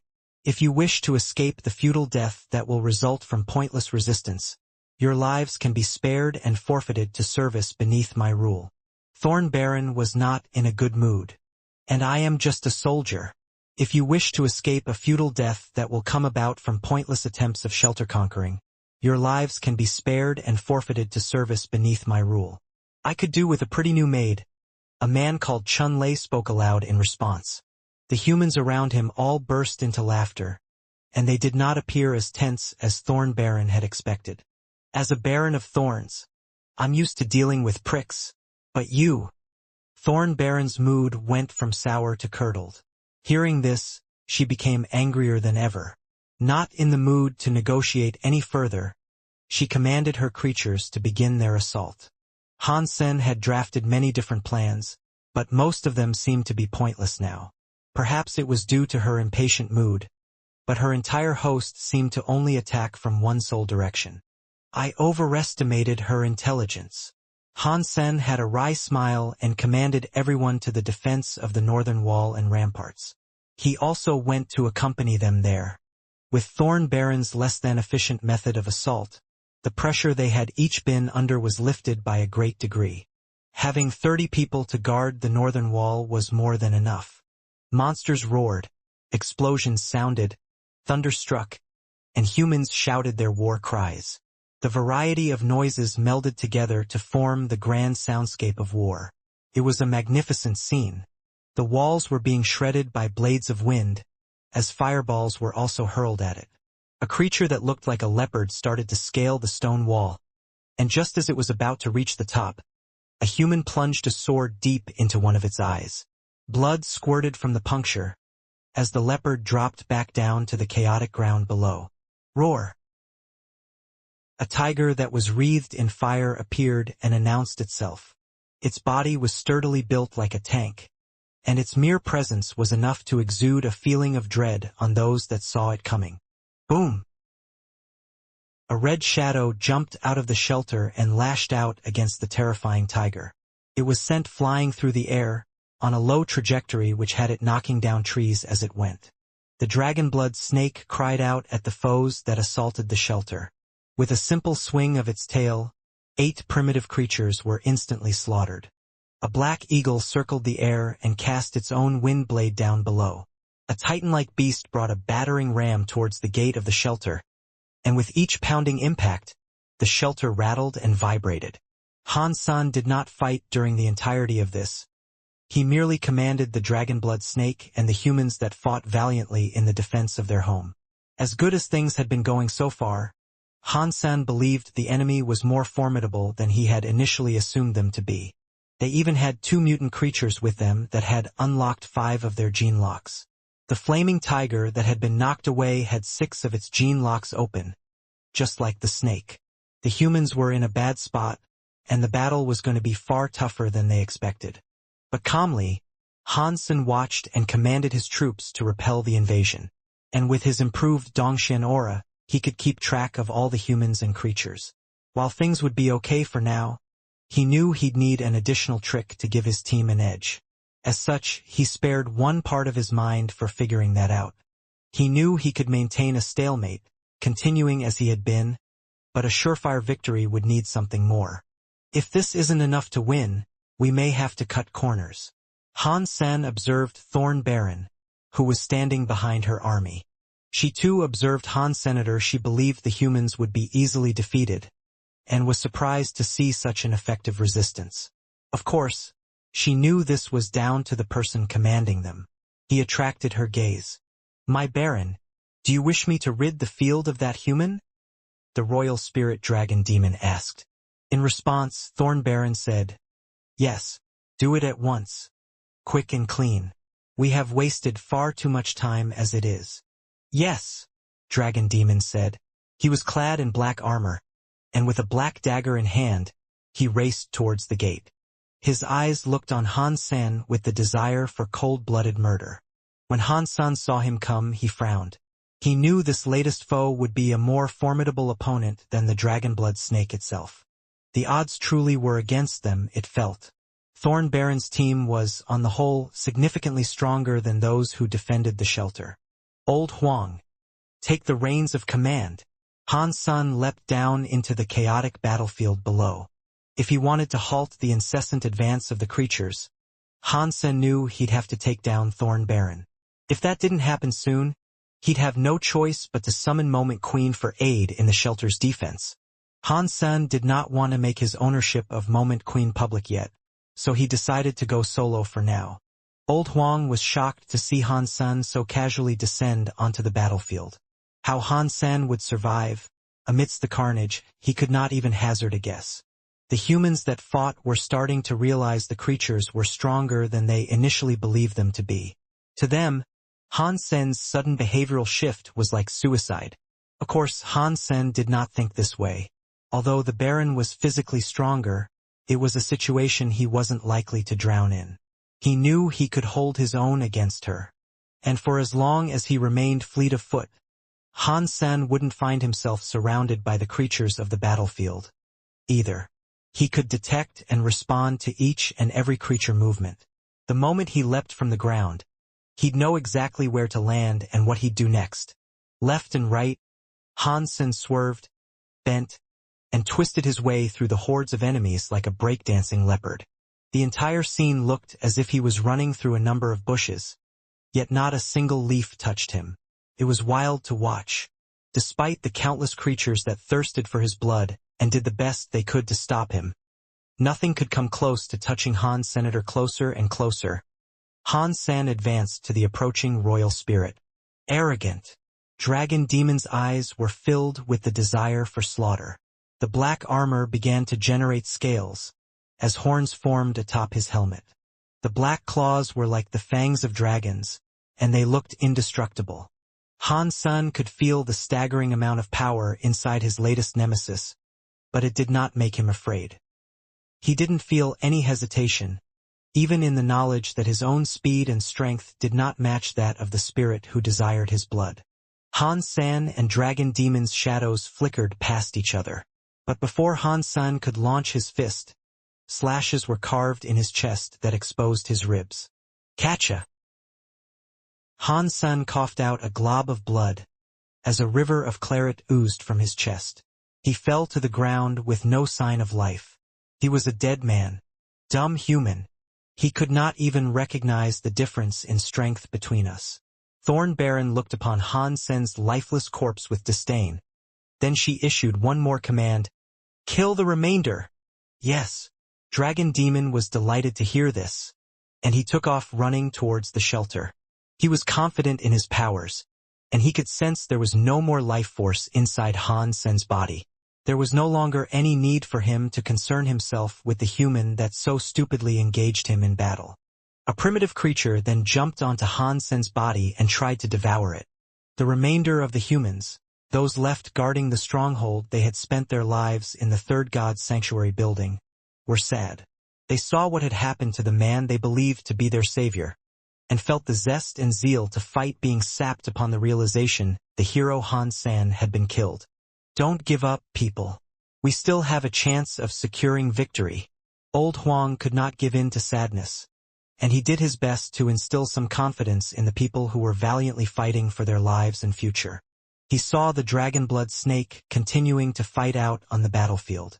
If Han Sen had truly been killed, the pet beast's soul would have disappeared. But the dragon-blood snake was still fighting as hard as it could against the flaming tiger, indicating Han Sen was still alive. Old Huang was not sure what game Han Sen was playing, but he knew this was all part of a greater plan of his. Things weren't over yet. Then, all of a sudden, an arrow was flying towards her face. She felt a searing heat approach, and the hair of her head singed. She recognized this to be the arrow that slew Gold Thunderhawk and Gold Talon Wolf. Thorn Baron was quick to react, though. With a hearty rose, she tried to deflect the incoming projectile. But the arrow acted as if it had a mind of its own. It swerved to the side and lodged itself in her throat. Thorn Baron looked down on the protruding arrow, her face consumed with disbelief. She tried to speak, but only pathetic gurgling sounds came out as she choked on her own blood. Her eyes moved up to observe the battlefield. The dead man was stepping on the corpse of a primitive creature. He held a bow and mocked her in return.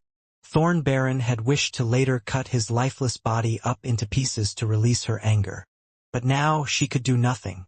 The life was leaving her body, which began to fade away. The entire battlefield came to a standstill. Immediately, all the creatures retreated. Dragon Demon cried against the insubordination of the creatures that wished to flee and yelled at them to stay, but they did not listen. He lacked the authority, for he and the creatures had signed a contract with Thorn Baron. She was the sole person either party could accept commands from. The humans were exuberantly happy, following the quick turn of events. Under Old Huang's lead, They chased off the creature horde into the woods and away from the shelter, slaying stragglers. "I'm going to kill you." It was through Dragon Demon that Han San was able to feign death and kill Thorn Baron. And seeing Dragon Demon come for him, Han San called for his dragon blood snake to back him up. "I will kill you, maybe not now but someday. I promise you this." Dragon Demon knew he could not defeat Han San under the current circumstances. So he pledged an oath to kill him, turned, and departed the battlefield. There was no point going after him, though. His spirit stone was nowhere near, and any victory against him would be short-lived. With the dragon blood snake at his side, Han San instead decided to cull as many of the fleeing creatures as he could and thin the horde that would soon recover their numbers and personal strength in Thorn Shelter.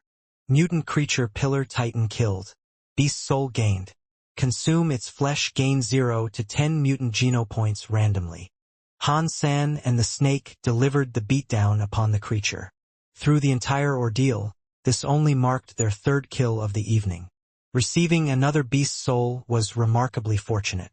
With most of the horde dispersed, scattered in flight across the thick underbrush in a desperate attempt to return home, Han San turned away and focused his attention on the primitive stragglers he could more easily capture and slay. Humans won the fight, and they were treated with many spoils for their bravery. Plenty of beast souls had been collected and much creature flesh had been harvested. The only thing that disheartened Han San was the size of the creatures they had slain. While bringing such foes down was an impressive task, the hulking bodies meant their consumption would be slow, and many mouths would have to work on the same meat. Still, it allowed for a feast in the victory celebrations that were soon to follow. Han San summoned Meowth and Disloyal Knight to feed them. The knight, however, didn't even look at the food it was offered. Another picky-eating bastard. Han San unsummoned the knight swiftly after. In the celebration, Han San was treated as a hero, and he was almost made drunk. In Thorn Shelter, things were expectedly glum. The beautiful Thorn Baron was furious over the events that had transpired. "That obscene asshole. I'm going to have him hung, drawn, and quartered." The spirits and creatures in her presence all trembled in fear of their matriarch. The last thing they wanted to do was say or do something that displeased her even more. No one wanted to incite her ire in her current frame of mind. They did it. Tai wore a complicated expression, and he struggled to wrap his head around the fact Thorn Baron and her army had been beaten back. It was a shocker to learn that the little human shelter had claimed victory. He had never been so surprised as when he saw a horde of worn-out creatures scramble their way through the gates of the shelter. After a while, he decided to count how many creatures had returned. He was even more surprised to learn 5 mutant creatures had not come back and were likely slain. How in the sanctuaries did he pull this off? He actually wished he had been there, fighting alongside other humans. Such a battle must have been a glorious spectacle. Unfortunately, he had signed a contract with Thorn Baron. Back in the Alliance, Han Sen went to meet up with Ji Yenran in the virtual community. He told her about the battle he had been in. Ji Yenran was happy for him, but she still had to plead that he try to remain as safe as possible. The Third God's Sanctuary was a dangerous place, and she wanted nothing more than for him to be secure. Shortly after their meeting, Ji Yenran had to return to work, so she left the virtual community. Before he departed, however, Han Sen stopped Annie. "Annie, can I borrow this bow for a while longer?" Han Sen ordered the construction of the very same bow for his personal use, but it'd take 3 months to be completed. Liking it very much, he asked her if he could continue using hers for the time being. Bows like this required much hard work and delicate deliberation in their crafting. They were extremely valuable, and even with present technology, mass production of such a bow was impossible. "Sure, but how about you do me a favor in return?" Annie said. "Do what?" Han Sen asked. "I'm joining a surpasser party. I'd like you to accompany me," Annie answered. "You? Partying?" Han Sen looked flabbergasted. Han Sen had always taken Annie for some sort of lifeless robot that followed Ji Yenran around like a shadow. He had never seen her demonstrate much emotion, and neither had he seen her do anything remotely interesting. He had never even seen her visit the sanctuary. And now that she was saying she was off to a party, Han Sen was taken aback. Yes, so will you come? Annie coldly asked. Of course. What kind of party is it? Han Sen needed the bow to hunt, so he knew he had no choice but to join her. Oh, it's just a get-together with some of my old friends, Annie said. Friends? You have friends? Han Sen's mind struggled to think what sort of people would want to be friends with Annie. Forget it. Give me back my bow. Annie's temper suddenly flared up in anger. I'm sorry. I'll come. No questions asked. Just tell me where to be and I'll go. Han Sen swiftly pleaded. Go to the Atlantic planet. Someone will come pick you up there tomorrow. After saying this, Annie promptly took off. Atlantic planet? Isn't that Lan Ti's family's planet? Han Sen thought to himself. Lan Ti's family was similar to Angel Jean and was one of the big four. But Lan Te did not sell anything remotely similar to the angel fluid. Lan Ti's family only produced money. It was the oldest and biggest bank in the alliance, and most other banks referenced and cooperated with them. There was an organization in the alliance called Levo Federal Reserve. It was connected to the economy and was an independent department. Not even the president had the authority to control them solely. If something needed to be changed or done, it had to be agreed upon through a vote. Lan Ti's family was the boss of the banking world, and no family could avoid having some form of ties with them. As a result, they had an unprecedented amount of influence in the alliance and council, and no single person could ruin their reputation. The Ji family and Lan Te family had business together, but hearing Annie was going to a party with them, Han Sen couldn't help but be surprised. The next day, a spacecraft came to pick up Han's Senator clearly, but perhaps unexpectedly, Annie had revealed herself to be a bit of a Scrooge. The spacecraft was only a shuttle that was to bring him and Annie to the spaceport so they could charter public transportation and make their own way to Atlantic planet. Did you have a blind date with one of their men? Did you not fancy him enough for a second date? Am I to come along with you? Also, you can pretend I'm your hot and sexy new boyfriend. Han Sen jested. Giving Han Sen a side eye, Annie told him, if you, in any way, ruin my chances of dating and subsequently marrying a man from the Lan Te family, I will kill you. Each and every person from that family is a better example of a human being than you. That's disappointing to hear. Han Sen let out a chuckle, but then went on to ask, so, why have you asked that I accompany you? Shouldn't I prepare before we get there? Annie said, there is no reason. They know I work for Captain G, but since she's too busy to come, I'm having you take her place. You are, unfortunately, her fiancé after all. So, I'm only a substitute? I almost feel insulted. Han Sen feigned sadness, but then went on to say, but what about these friends you say you have? Provided they are genuine human beings, are they people you met in the third god's sanctuary? No, it was from my time in the second god's sanctuary. Annie paused briefly before continuing. In the third god's sanctuary, I am in a restricted area. A restricted area was a place that was previously owned by humans, but was then taken over by spirits. Humans who teleported away could not return. If they did, they'd either be forced into slavery or killed. Unless someone fancied being a thrall to the whims of a brutal spirit, such people could never go back. Ah, that's why she's always around in the Alliance. That's why she can follow Ji Yenran like a puppy, Han Sen thought to himself. Then he said, what is your shelter called? If there is a chance I can reclaim it for you, I'll do my best to help. Then you can return to the sanctuary. Beast Shelter. A spirit emperor conquered our shelter, one who went by the simple name of Beast, Annie coldly said, as the haunting, previously suppressed visions flickered across her eyes in remembrance. Han Sen could only present a wry smile, because he knew there was no chance he could take on an emperor spirit. Well, I may not be strong enough to help you now, but one day I will be. And when that time comes, I'll help you, Han Sen kindly told her. Annie believed he was only saying that to comfort her. Taking down an emperor-class shelter was an impossible feat, she thought. When they arrived on Atlantic planet, Lan Ti's people were there waiting. They brought them to the yard. Annie had told Han Sen that she had befriended people in the Second God's Sanctuary, people who were forming an army. She had been positioned vice commander of the forces, while the leader was a man from the Lan Te family. His name was Lu Meng. Lan Te Lu Meng? That's a mouthful, Han Sen commented. Annie rolled her eyes. She told Han Sen he was an important man of the Lan Te family. He was just unfortunate to receive a long and girly name. When they arrived in the yard, Lu Meng was there to greet them. He looked quite different than Han Sen had imagined he would. He didn't have the signature blue hair and blue eyes of the family. In fact, he looked like any other person in the alliance.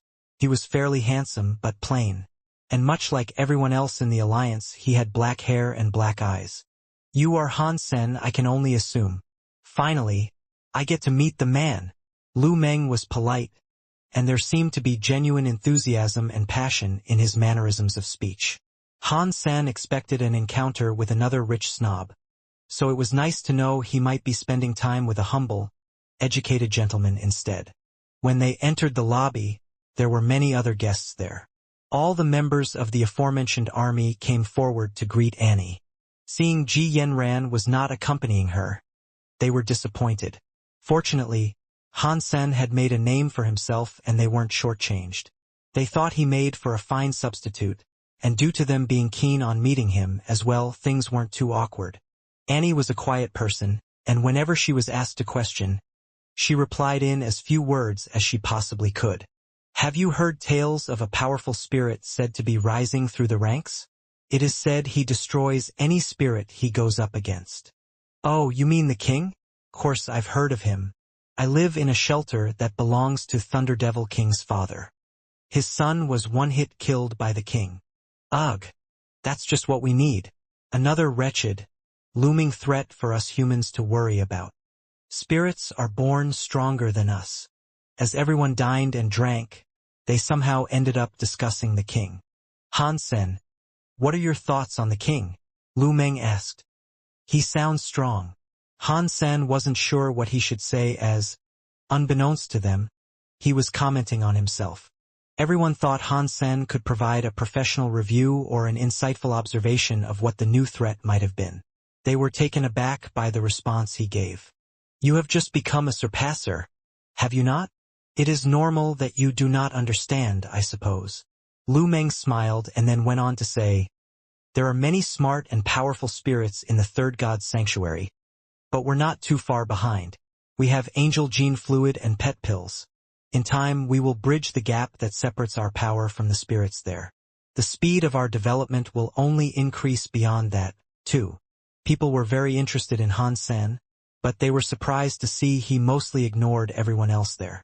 Han Sen was not a quiet person, but still, he wasn't much of a talker. He could only relax when he wasn't the center of attention or being asked a bunch of questions. Annie had been pulled away by a few of her girlfriends, so Han Sen focused his attention on the chefs in the kitchen. From the open view, he was able to watch them prepare and cook their meals. But as he watched, the housekeeper came over to Han Sen and said, Mr. Han, my master wishes to show you his collection. What about the rest? Han Sen looked around and saw that Lu Meng had gone.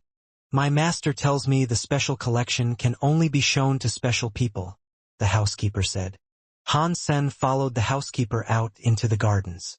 The area glistened like polished jade, and it skirted the edges of a lake. In the middle of the lake was a stone pavilion. Lu Meng was sitting there, and he smiled at Han Sen. Mr. Lu, is the collection you wish to show me the fish in the lake? Han Sen approached the stone pavilion, and aside from the active fish below the glass surface of the water, saw nothing else there of note. Lu Meng, in response, said, The collection I wish for you to see is right before you. You can't be talking about yourself, can you? Han Sen looked at Lu Meng with wide eyes. With a serious look on his face, Lu Meng answered, Yes, I have never fought anyone before. I have practiced and done all manners of training, ascended ranks at an alarming pace, but never before have I fought against another human. To me, it is a valuable collection, and I wish to give this to you. With a wry smile, Han Sen said, I think you have the wrong person. Shouldn't you give this to someone who is more qualified? Lu Meng calmly responded, "As a family member of Lan Te, I am provided much care and protection. Even in the sanctuary, I am given everything I need without challenge. This is a good thing, isn't it?" Han Sen said. The Lan Te had business with every aspect of the alliance, so such treatment was not unexpected. And Han Sen believed this to be a great thing. Lu Meng nodded and said, "This is good, yes, but personally I feel that it is wrong. And yet, no matter how hard I try, I am still nothing before the Lan Te glory." Han Sen did not say anything. The two were nothing alike, and Han Sen had been raised in a completely different manner and environment. It would be impossible for him to empathize with Lu Meng. "I like fighting, and I am learning the arts of combat to the best of my abilities. However, all I challenge never treat me as a proper opponent," Lu Meng explained. Han Sen thought to himself, "Isn't the reason why obvious? Who would dare harm you? The moment I saw you fight Yu Qialan, I knew I would have to make you an opponent." Lu Meng looked at Han Sen with much excitement. Han Sen had no idea what to think or feel. He hadn't done anything and had never met Lu Meng before, yet the man wanted to fight him. The way he spoke made it sound as if they were destined to compete, too. Han Sen wanted to tell him, "What makes you think I'll challenge you?" Lu Meng smiled and drew a short sword. He placed it onto a table and said, "I know I'm putting you in an awkward position, but if you can beat me, this sword is yours." "No, I am too weak to go up against you. Why don't I recommend you to fight someone who is truly powerful?" Han Sen spoke, but then retreated into his mind, thinking, "Even if you gave me 1,000,000,000, there is no way I'd beat up a son of the Lan Te family." Lu Meng slid the short sword across the table, closer to Han Sr. "Look at it, would you? This is a weapon that comes from ancient times. Its name is Taya." Han Sen had no knowledge of ancient weaponry, but he knew the blacksmithing required in the past could not compete with what was produced in the current age. Humans were still primitive back then, and even metals such as Z-steel hadn't been discovered. Han Sen picked up the short sword, and when he felt the power inside it, a chill ran down his spine. Han Sen observed Taya. The blade was shorter than 2 feet, and the metal had a certain reddish hue to it. It almost looked as if it had been crafted from bronze. It wasn't blood red. It was more like the last light of a sun that was to dip below the horizon. The bronze, elegant sword looked cold and murderous. But the sword had been crafted from primitive materials, so it wasn't as if it could serve as a suitable weapon. Even a knockoff Z-steel sword could break it with the greatest of ease. This sword was created in a country called Chu. Its crafting was the joint operation of 2 expert blacksmiths, and it was a gift for a king. It became an infamous, well-renowned sword following the king's rule with that weapon, Lu Meng said. Han Sen was not much of a fan of swords. To Han Sen, practicality always came first. The relic he was handed, he believed, should have been placed in a museum. "You must think this is some useless sword hailing from a bygone era, but you'd be forgiven for thinking that." Lu Meng knew exactly what Han Sen was thinking. The blacksmithing of ancient times can't hold a candle to what is done today, right? It might look good, but it is undoubtedly weak. "I can't say I'm much of a fan of art." Han Sen clarified his true feelings. Lu Meng did not speak, but instead drew a dagger of his own and attacked Han Sen. He was not expecting Lu Meng to start a fight there, of all places, and being caught off guard, it was too late for Han Sen to dodge. He did recognize that the dagger being used against him had been crafted from Z-steel, though. In a flash, he used Taya to block the incoming attack. He was planning to evade as soon as the sword began breaking. Catcha! Something broke, and it was not Taya. It was the Z-steel dagger. Han Sen observed Taya in his hand, and then looked at the Z-steel dagger's severed blade. He was shocked. Taya was not always a short sword. In the past, Taya was once a 5-foot-long greatsword. After it was cut in half, it was refined into the weapon you now hold. The remainder of the blade that was broken is in the possession of the Qin family. They continually try to buy this back, but I reject them each time, Lu Meng said. Han Sen used his Dongxian aura to take a better look at the sword Taya. The sharpness was not its greatest attribute. What was most striking about it were the features of its power, hardness, and durability. If two swords ever clashed and one broke, that meant one of them had better hardness and durability. But this was a sword that had been crafted in ancient times, and it was believed that no material could be hardier than Z-steel. It was perplexing to try and grasp how Taya had prevailed as the stronger sword. Although it was only a 2-foot-long short sword, Han Sen was able to detect the presence of a life force within. This surprised him even more, because it was common knowledge that only beast soul weaponry could possess a life force and be alive. He was told that the sword was forged through the talents of 2 blacksmiths. So how could this be so? We aren't all knowing of our past. There are more questions than answers to be found when seeking knowledge of our history. As for this sword, in place of truths and facts, only myths can be found. Myths, however, are fickle things. One myth claims this sword was forged from outer-world black iron, meaning a chunk of a metallic meteor was obtained by the blacksmiths. Somehow this ore was smelted and used in the creation of the sword, Lu Meng said. How did it break? Han Sen asked. It was incredibly sturdy, and it was hard to fathom how such a powerful weapon was broken in two. You'd have to ask the Qin family about that. They care very much for this sword, so it is likely they are the ones who can answer the questions you have, Lu Meng confessed. And so, if we duel and I win, this sword can be mine? Han Sen was excited by this sword, and he believed it might have been greater than the red dagger. Lu Meng pulled out a contract and said, If you want assurance, feel free to sign atop the dotted line. Okay, sure. Han Sen did not want to fight earlier, due to the fact that there was no benefit. With such a precious treasure dangling in front of him, he couldn't resist trying. He knew Lu Meng was a surpasser, but he had no idea what his fitness or gene lock level was. Annie said he became a surpasser 2 years before, though, so he couldn't have been too powerful. Regardless, with no incurred loss for losing, there was no harm in Han Sen giving it a go. Quickly, he signed the contract. Come on, Lu Meng excitedly proclaimed. Out here. Han Sen looked around the pavilion he was standing in. Why do you ask? Is there a problem? Lu Meng asked. Shouldn't there be a training room somewhere around here? I can't imagine destroying this place, Han Sen said. Lu Meng then said, Okay, let us go there.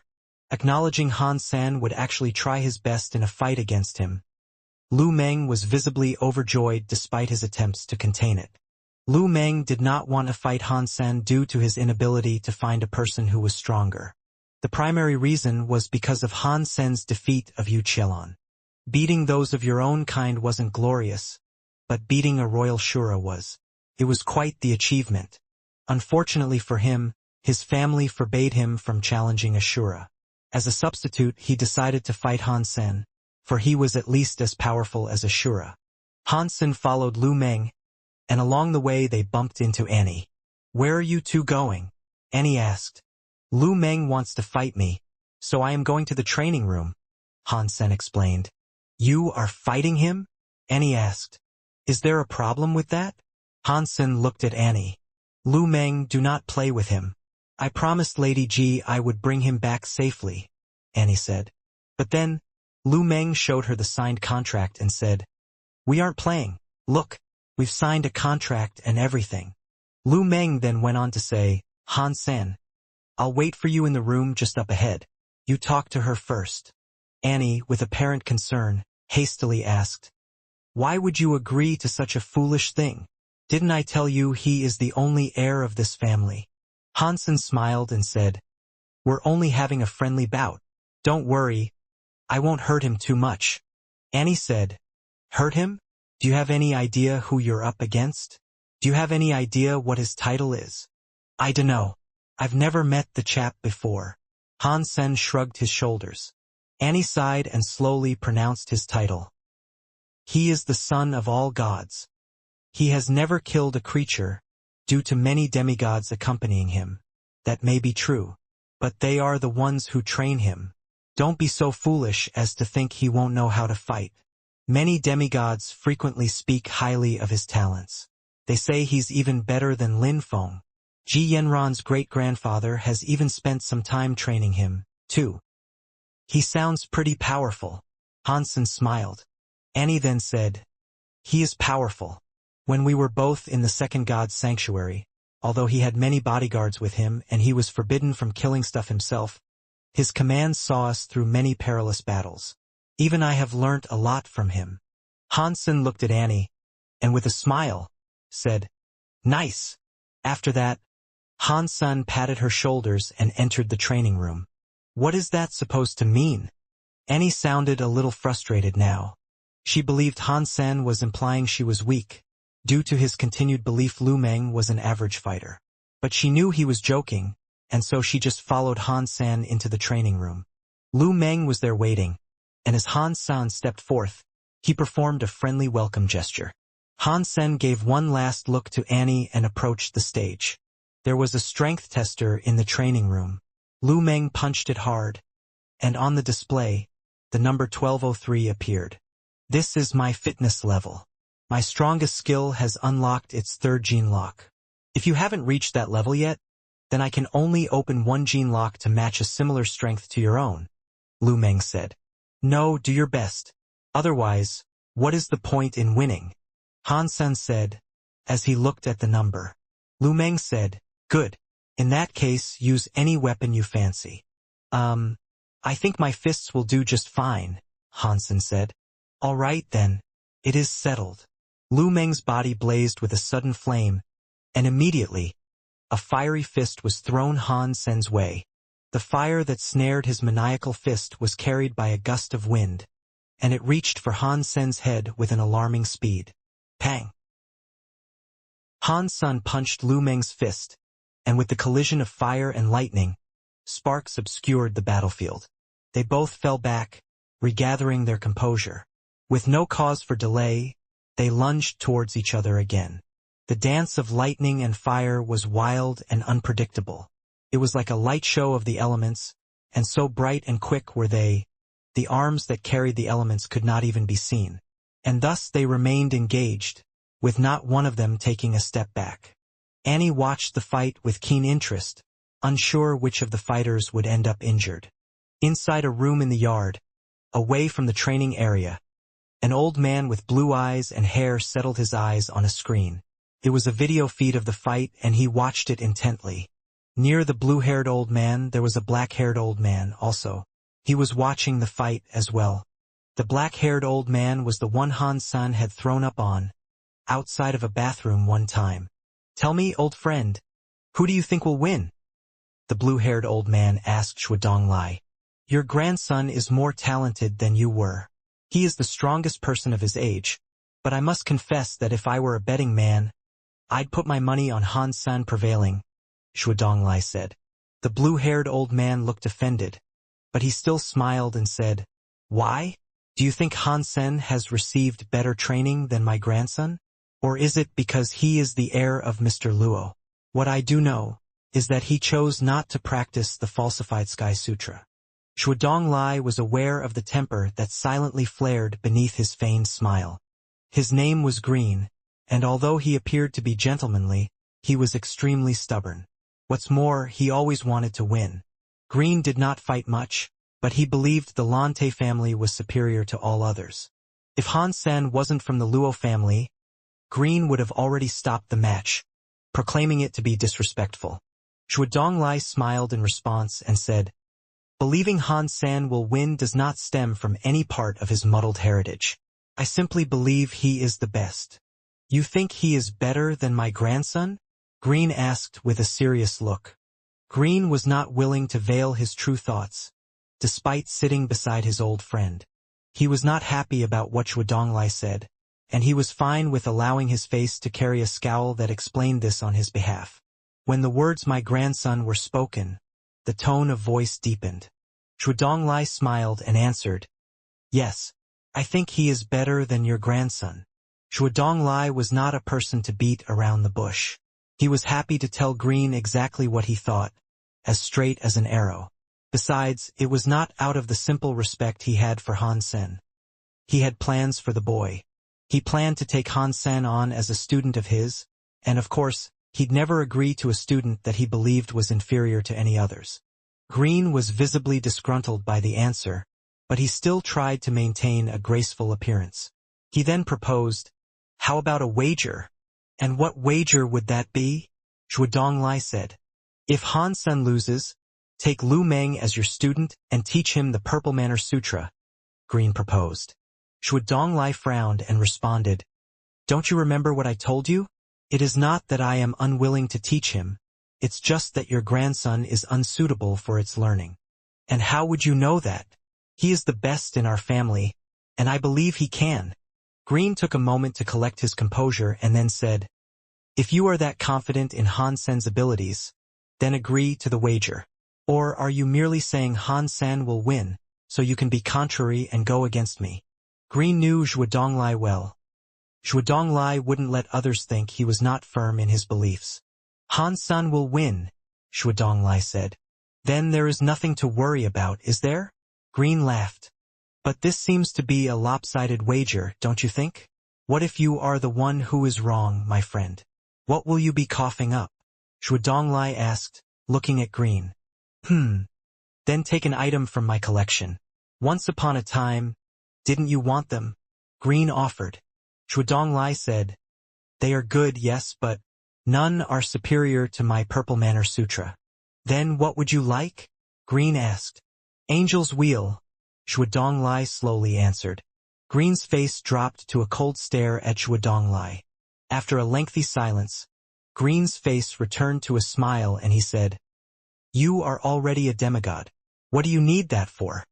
If I can't use it, then I could at least provide it to my student." Zhuodonglai smiled. "You have a student?" Green was shocked. "No, not yet, but I will soon." Zhuodonglai paused briefly, then resumed by saying, "Do you still want to establish this wager?" Green turned back to look at Lu Meng and Han Senator through his observations. He could tell Han Sen was weaker than Lu Meng, though not by much. Han Sen's number of open genes could not be higher than Lu Meng's. "Yes, we have a deal. If Han Sen loses, you will take Lu Meng as a student. If Lu Meng, by some miracle, happens to lose, I will give you Angel's Wheel," Green said. Lu Meng had a higher number of gene locks open, and a higher fitness level, too. Because of this, Green did not believe his grandson could lose. If Han Sen had learned the falsified Sky Sutra, he would have been worried. But since this wasn't so, he was fine with accepting the gambit. "Okay then, it is settled," Zhuodonglai confirmed. Pang. Lu Meng and Han Sen continued their barrage of attacks at one another. And then, in the blink of a single second, they stopped. "Good. With that warm-up over, we can commence the real fight." Lu Meng was getting very excited. All that had transpired thus far was a test, and now he acknowledged Han Sen's power was not too far off his own. Han Sen knew Lu Meng was not an easy person to deal with, so he didn't treat his opponent lightly. The man's skills and reaction times were faster than his own, and Han Sen knew this. Lu Meng's fire went out, but that only made him look scarier. An eye opened in his forehead. The eye was pitch black like a demon's. When the eye opened, Lu Meng's body grew to twice its size. His muscles multiplied in shape and strength, transforming his once gracious body into a hulking, monstrous machine-like entity. "Lu Meng possesses Odin's eye?" Zhuodonglai looked shocked upon seeing this. The genuine surprise that spread across Zhuodonglai's face made Green happy to see. Not to present himself too boorishly, he tried to suppress his excitement somewhat, and merely responded with a jiving, "I bet you didn't see that coming." Zhuodonglai's shock turned to utter confusion, and so he asked, "I thought you said only those that have pure Lan Te blood can practice this skill.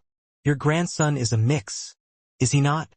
Green dropped all pretense and started to look unabashedly cocky. He said, "I told you he is a child prodigy and that he is a genius.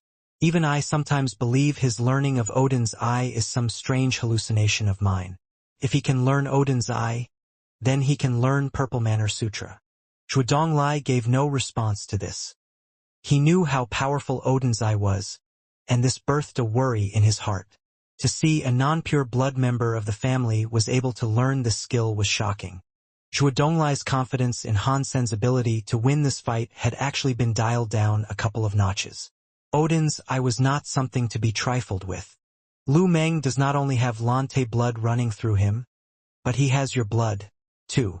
If the day comes when he learns both Odin's Eye and Purple Manor Sutra, we will have created a most terrifying human. He would be unstoppable. Green made no effort to subdue his childish excitement over this prospect. Zhuo Donglai could only manage to muster a wry smile in response, and say, "So what? Will you allow him to fight?" Green shrugged his shoulders, saying, "Old friend, don't say that."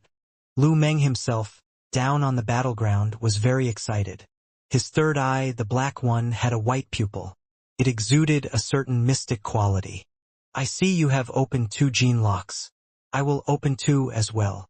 It was as if Lu Meng's third eye had been looking right through Han Sen. "Sure." Han Sen nodded and cast the Dongxian Sutra. Annie, still on the sidelines, was getting very nervous. She was beginning to acknowledge that this was no longer a traditional practice session. If either one of them was hurt, there'd be much trouble.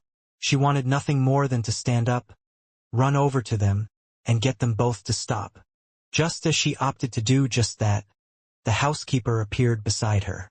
"Annie, please do not disturb the fighters. Watch the match." The housekeeper, as always, spoke with soft politeness. She did as she was bidden. She sat down and prepared to watch the fight, in dreadful anxiety. She did not hesitate in obliging the housekeeper's command due to what she felt from him. While he was indeed gentle, there was a certain power brimming just below the surface.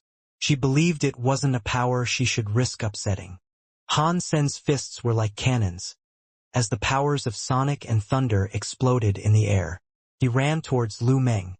Alongside Sonic Thunder Punch, Han Sen cast Heavenly Go on his approach and used them to the best of his abilities. Lu Meng's mechanical body made no effort to avoid the attack, and instead just raised his arm to accept the incoming Sonic Thunder Punch. Boom! The Sonic and Thunder buildup exploded. Silver lightning skittered and hopped along Lu Meng's muscles, but dealt no damage. And even worse, the sonic power did nothing to mess with his energy flow. There was no cause for alarm just yet, however, for Han Sen did not expect to beat Lu Meng quite so easily. He had a greater plan, a trap, and that attack was only the first part of what it was going to take to lead Lu Meng into the position Han Sen needed him in. As Han Sen punched, ducked, and weaved, Lu Meng continued to stand still. The white pupil glowed strangely on his forehead, as only his hand moved. With perfect precision, every attack was blocked with this single hand. Han Sen felt as if Lu Meng could predict all of his moves. When Han Sen moved, Lu Meng was already turning to where he proposed to go. This resulted in Han Sen having to change his formation.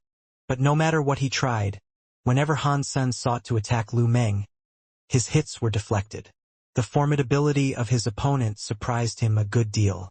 "Does Lu Meng know Heavenly Go, too?" Han Sen frowned. It was strange, though. While the traits were there, it didn't quite look like Heavenly Go. Lu Meng's performance was almost as if he was cheating, and there were flickers of the falsified Sky Sutra in his moveset, or so it seemed. The most remarkable trait of the falsified Sky Sutra was that it never missed. Lu Meng acted as if he was omnipotent, as if he could predict or see the outcome of a person's destiny when they committed to a choice in battle. If needed, he could change his own course in a flash. Wanting to prove some of his theories, Han Sen decided to madly attack his opponent. And when he did, the sound of thunder echoed throughout the training room. But amidst those crazy attacks, Lu Meng merely stood still and used the most simple of blocks to deflect each and every hit. Lu Meng was like a bastion of impenetrable defense. There was not a single flaw in his movements, and with each hit he blocked, a spark of Han Sen's hope was dashed against that wall. Annie's hands were sweating as she watched. While he had not gained an advantage, she was surprised at how powerful Han Sen had become.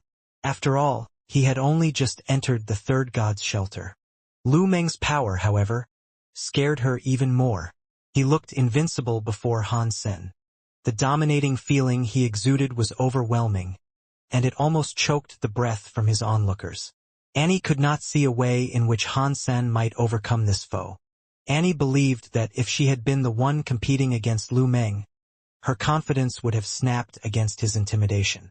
She'd have been rendered unable to fight. Failing once was not scary, but repeated failings can wear down the stoutest of hearts and minds. Fighting with Lu Meng was to suffer failing over and over. Every skill used against him would prove useless. He is stronger than you used to be. When you were that age, Zhuo Donglai sighed. With a proud tone of voice, Green said, I told you he is the best in our family. No one is stronger than him. Not even some mutt of the Luo family. Zhuo Donglai shook his head. He wanted to say something, but he held his tongue.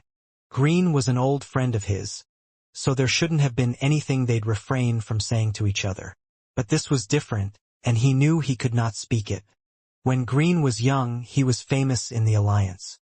He wasn't born into fame and prosperity like Lu Meng. It was earned. He was a genius, and he was highly respected by all. And appearance-wise, Green was even more eye-catching than Lu Meng. With Green at the family helm, the Lante family maintained a relatively low profile. But they also attracted certain animosities, and forged many rivalries with other families. With their power, though, most of the Alliance still feared the Lante. Power could often breed hubris, and Green was wise enough to steer the family in a slightly humbler direction whilst also maintaining its influence. There was once a time, though, when Green, who had practiced Odin's Eye, challenged the renowned Luo Haitang, the Godslayer. Luo Haitang defeated Green without trouble, and while no one was able to spectate the match, Green shied away from the public eye after this. Being Green's old friend, Zhuo Donglai knew about the fight. Green was beaten badly, and he viewed it as the most terrible of shames. He still felt the sting of that day, and Zhuo Donglai knew this. As such, he never brought it up in conversation.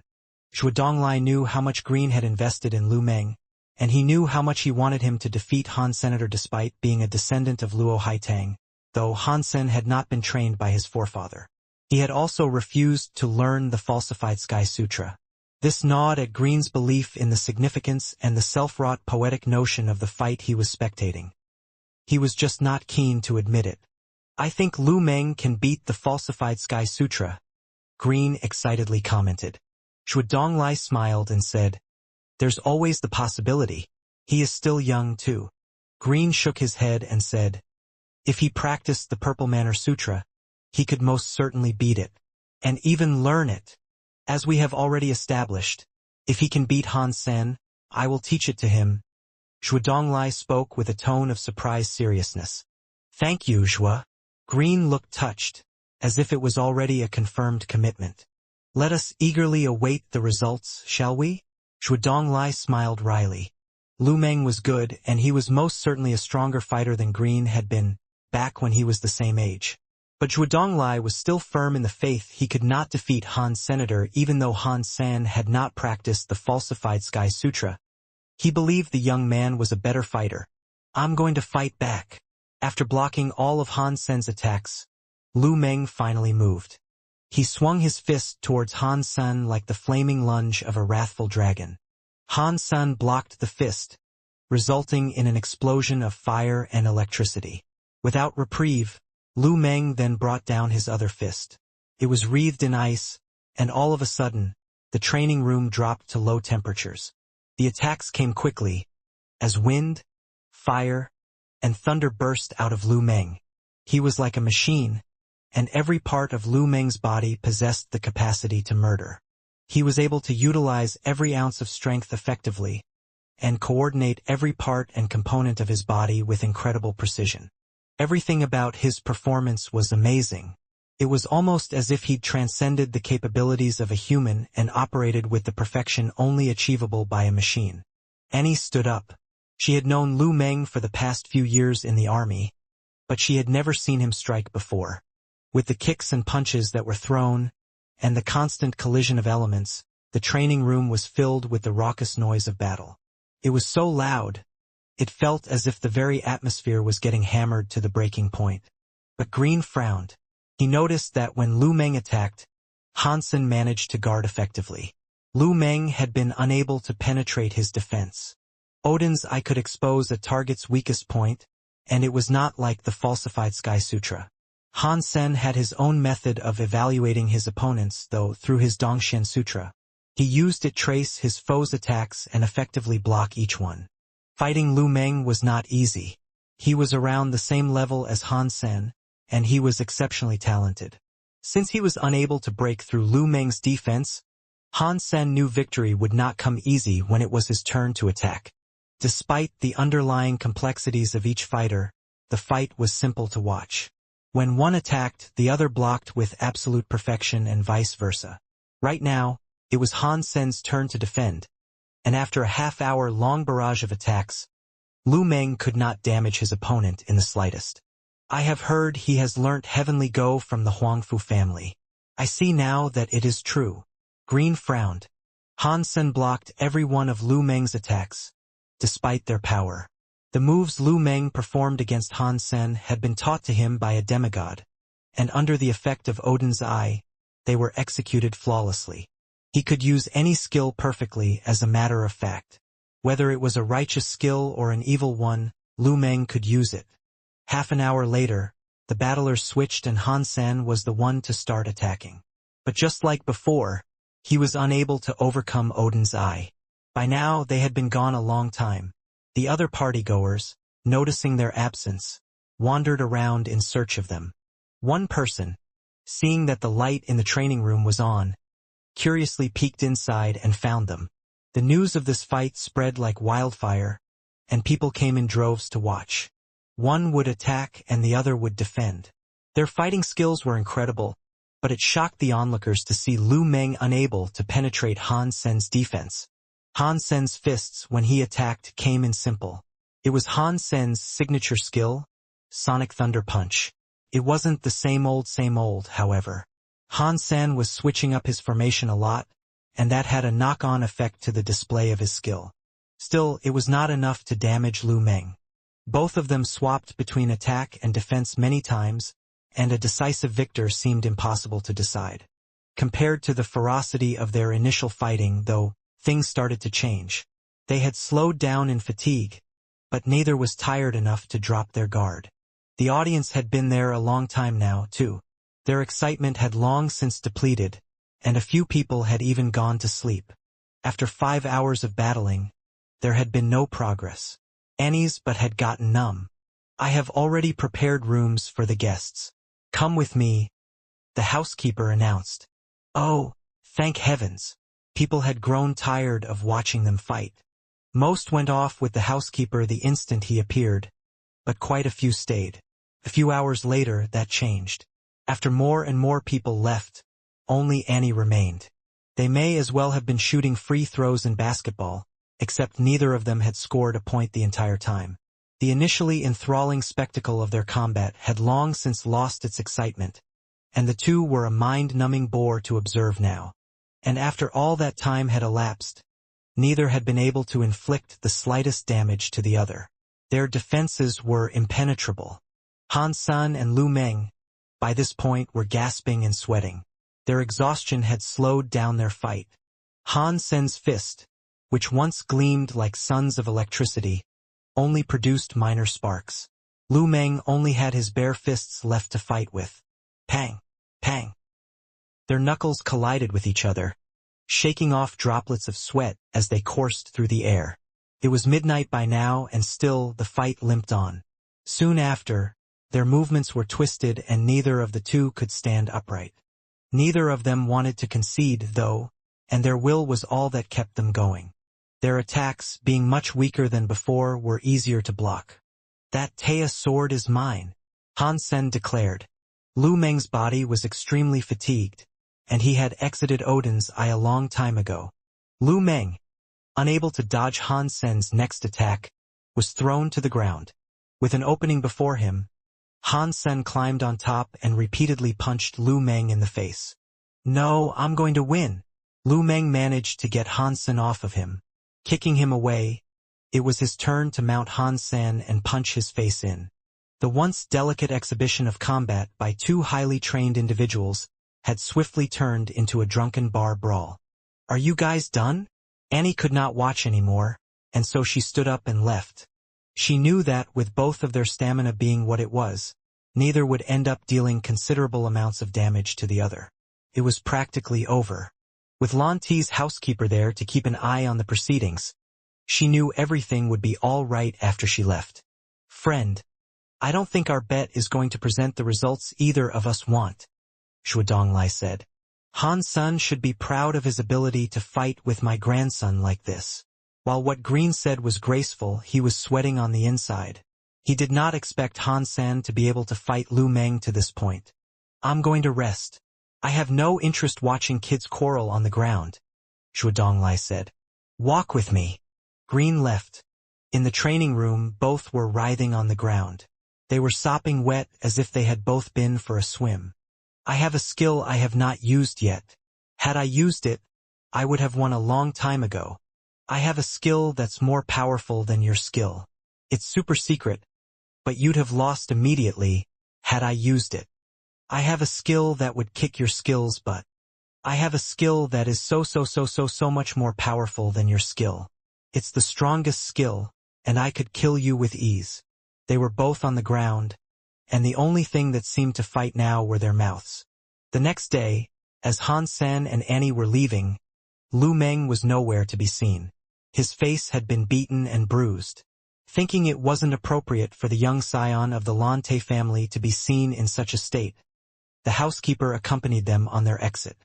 Before they boarded the starship, the housekeeper gave a gift to Han San and Annie each. He told them they were gifts from Lu Meng. After sitting down and unwrapping her gift, Annie was taken aback by the presence of sparkling jewelry within. They had been created by the finest of craftsmen of the Alliance. Upon opening his box, Han San was greeted with the sword he had fought Lu Meng for. The broken sword named Taya was within. "Why were you given a copper sword?" Annie did not know about the significance of this sword, and she merely believed it to be a relic or art piece. Was at the crux of our gambit." Hansen smiled. "Does that mean you won the fight?" Annie didn't really care much, but she still asked to make conversation. "No." Hansen shook his head. Lu Meng did not open his third gene lock for the duration of the fight, and Hansen did not use his Super King spirit mode. Neither of them broke the defense of the other, and it resulted in a stalemate. Nobody won. Lu Meng had more Geno points than Han Senator. If Han Sen had as many mutant and sacred blood Geno points as Lu Meng did, he would have defeated him without issue. With strength like that, he could obliterate Odin's eye. But that would also result in it being a life or death fight. A fatality could easily occur. And seeing as they weren't actually enemies, Han Sen saw no reason to push Lu Meng so far. Annie didn't ask any more questions about the gift he had received. She didn't know the nature of it, and neither was she really interested. She believed it to be a nice little decoration, and she was content in thinking that. Picking up the sword, Han Sen saw an envelope lying below it. When Han Sen opened it, there was a plain white parchment inside with no text on it. It was empty. "Why is there nothing written on it?" Annie asked. "Who knows?" Han Sen crumpled the paper in his fist and incinerated it with a fire born of his hands. Then he looked to the stars in the sky. When he arrived home, he examined the Taya sword with greater care. The handle was not its original, and he noticed it had been forged of Z-steel. It had later been plated with the copper scales of some beast. All in all, it seemed to match the blade well. The copper sword looked a little red, and it looked rough. The tip of the broken blade was craggy and vicious-looking. Han Sen could feel the life force in the sword. Han Sen gave it a swing and appreciated the feel he got from it. Still, it wasn't perfect. The blade was not complete, and as such, it lacked the precise balance the most exceptional blades typically possessed. The other half of this blade belongs to the Qin family. Even if I managed to retrieve it, it'd be useless. It's harder than Z-steel, so how in the sanctuaries would I be able to reforge it? Still, there's always the possibility I could forge a whole other sword with the other half. Then, by dual wielding, I could use dual fly sword skills. For now, Han Sen was going to use Taya and the red dagger. After giving it a quick go, they felt good in his hands. He was comfortable using them. After that, Han Sen went to the St. Hall community in search of a fire hyper Geno art. It wasn't long before he saw an S-class skill named Phoenix. Without hesitation, he bought it. It was not too dissimilar from Phoenix King's Phoenix body. It was a protective skill that required nirvana for its learning. Han Sen, of course, did not need that. His proficiency with the fire element was exceptional, and he could merely simulate Phoenix King's energy flow for the direct practice of Phoenix. As expected, Han Sen learnt it with ease. He figured it would not be long before he could use it in combat. Han Sen decided to return to Thorn Shelter, with Annie's bow in hand once again. Although Thorn Shelter had not decided to retaliate, their presence there was still a concern. To weaken them further, Han Sen planned to assassinate as many creatures as he could. Heading through the forest, Han Sen wanted to pay Tai Yi a visit first. He wanted to learn more about Thorn Shelter. Before he reached Fish Valley, he saw the bodies of many creatures strewn about, and many more creatures locked in combat with one another. What the hell happened here? Han Sen quickly hid his presence and snuck closer to get a look at what was going on. Caw! A golden bird flew across the battlefield, unleashing a barrage of wind blades to slay many of the creatures down below. Tai Yi. Han Sen saw Tai Yi fighting a creature, and he was heavily injured. Making use of Taya, Han Sen sprung forward to sever the head of a primitive creature from its body. Tai Yi, what happened here? Han Sen asked while holding him. The Holy Flame King lost the war. Thunder King took 9 Wish Mountain. Thunder King's son, Thunder Devil King, is coming. Thorn Shelter is done for, Tai Yi painfully explained. Thunder Devil King? Han Sen had once killed him in the spirit base, much to the spirit's embarrassment. He found it difficult to believe that same spirit was now trying to conquer this area. I signed a contract with the Baron. I can't leave even if it results in my death on this battlefield. If you want your people to survive what is to come, lead them into the forest and never look back, Tai Yi mournfully said. Stay here and hide. Get to safety. I'm gonna try and take her spirit stone. If I do that, you will be free. Han Sen took Tai Yi to a hidden location. Don't go. Thunder Devil King is much stronger than Thorn Baron. Thorn Shelter is lost, Tai Yi said. I'll be right back. Han Sen snuck towards Thorn Shelter. Han Sen kept his presence hidden, and no creature across the battlefield was alerted to his coming. He killed a few that were close to seeing him, and soon arrived at Thorn Shelter. Dead bodies littered the ground as far as the eye could see. The mutant creatures Han Sen had encountered before were still alive, doing battle, but they looked to be in terrible condition. Oh no, it looks like Thorn Shelter really will fall. Han Sen climbed up one of the shelter's towers and peered over towards the spirit hall. All of Thorn Shelter's inhabitants had been wiped out, and Thunder Devil King was now nearing the spirit hall with his creatures in tow.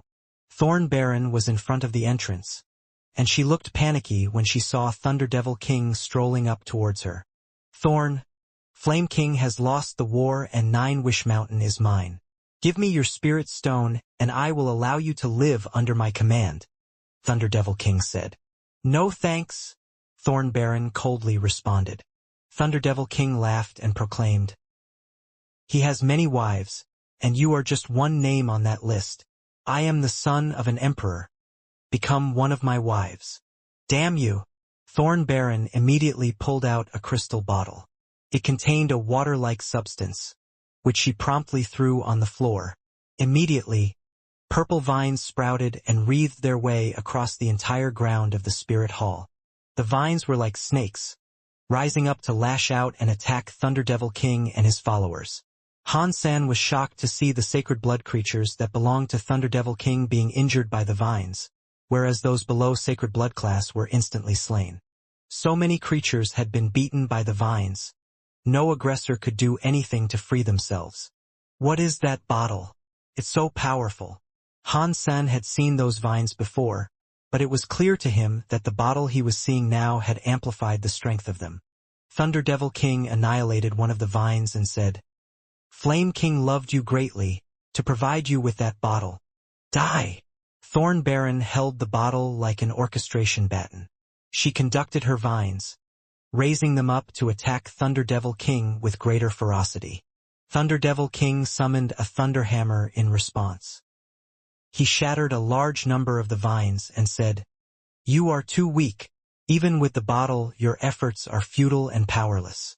I am going to take this King Spirit class treasure and use it properly, with an effectiveness you cannot." The thunder hammer was activated by Thunder Devil King's thunder. Its power electrified and charred the vines with ease. All the creatures that could then pounced into action, attacking the vines. And under the wrath of that sudden siege, the vines did not seem as if they would last very long. A lot of vines were destroyed by Thunder Devil King and the creatures. Thorn Baron poured out some more of that magical liquid in response, growing more of the vines. After a few more pours, the bottle was at half capacity. And still, she was making no headway against those who had assaulted her shelter. Vine after vine was cut down, with no great trouble for Thunder Devil King. Thorn Baron started to look hopeless. She really was too weak to use the holy bottle effectively, as it did nothing to halt the aggressive progress of the enemy. The thunder hammer was not a normal weapon either, Han Sen believed. It must have possessed a wretched amount of power to so easily disintegrate Thorn Baron's vines. Han Sen's heart was now pounding, though. Thorn Baron's holy bottle was undoubtedly a rare treasure of sorts, whereas Thunder Devil King's hammer was a high-level Geno weapon. Even if it was a little weaker than the bottle, the spirit's weapon had to be at least Sacred Blood level. Han Sen wanted to fight them both, but he could think of no way he might do that without using Super King Spirit Mode. But Super King Spirit Mode only lasted 3 seconds, and there was not much he could do with such a small window of opportunity. Han Sen, watching the fight, slowly approached Thunder Devil King. Even if Han Sen managed to get the holy bottle, he wouldn't be able to escape the swift wrath of Thunder Devil King and his creatures. So he watched them intently. He was going to wait for the perfect moment in which he could use Super King Spirit Mode to kill Thunder Devil King. If he did that, it'd send the spirit back to his spirit stone. The spirit's troops would flee in fright. If he was lucky, Thunder Devil King might even leave the hammer behind. Geno weapons were different than beast souls, as they were proper physical items at all times. If you dropped a Geno weapon, anybody else could pick it up and use it. He didn't want to forget the threat Thorn Baron herself posed, either. He wanted to wait until she had used up all the water in the holy bottle. That would also be the time he'd expect Thunder Devil King to drop his guard, leading to the right moment for Han Sen to strike. This is it. That moment arrived, and so Han Sen camouflaged himself and approached Thunder Devil King from behind. Han Sen had fought him once before, so he was familiar with the spirit's moveset. But still, the spirit had not used that hammer the last time they fought, and Han Sen knew he'd have to be wary when confronting it. To kill him quickly and avoid as much trouble as he could, Han Sen knew he'd have to assassinate Thunder Devil King. If he couldn't end him fast, he'd have to face off against many Sacred Blood creatures, and that was something he wasn't quite confident in doing yet. Thorn Baron, in the meantime, was doing poorly.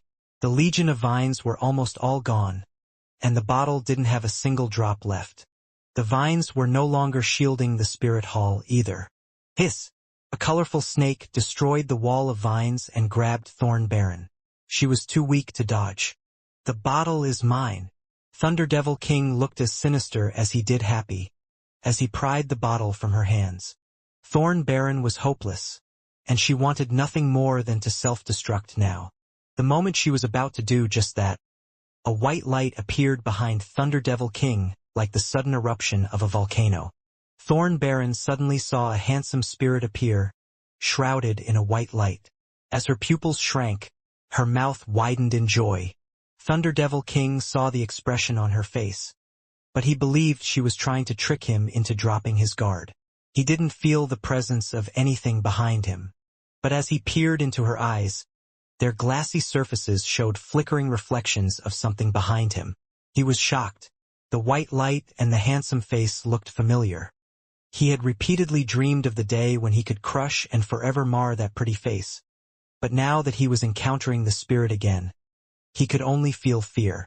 Thunder Devil King wished to turn around and hammer the bright shadow that had appeared behind him, but it was too late.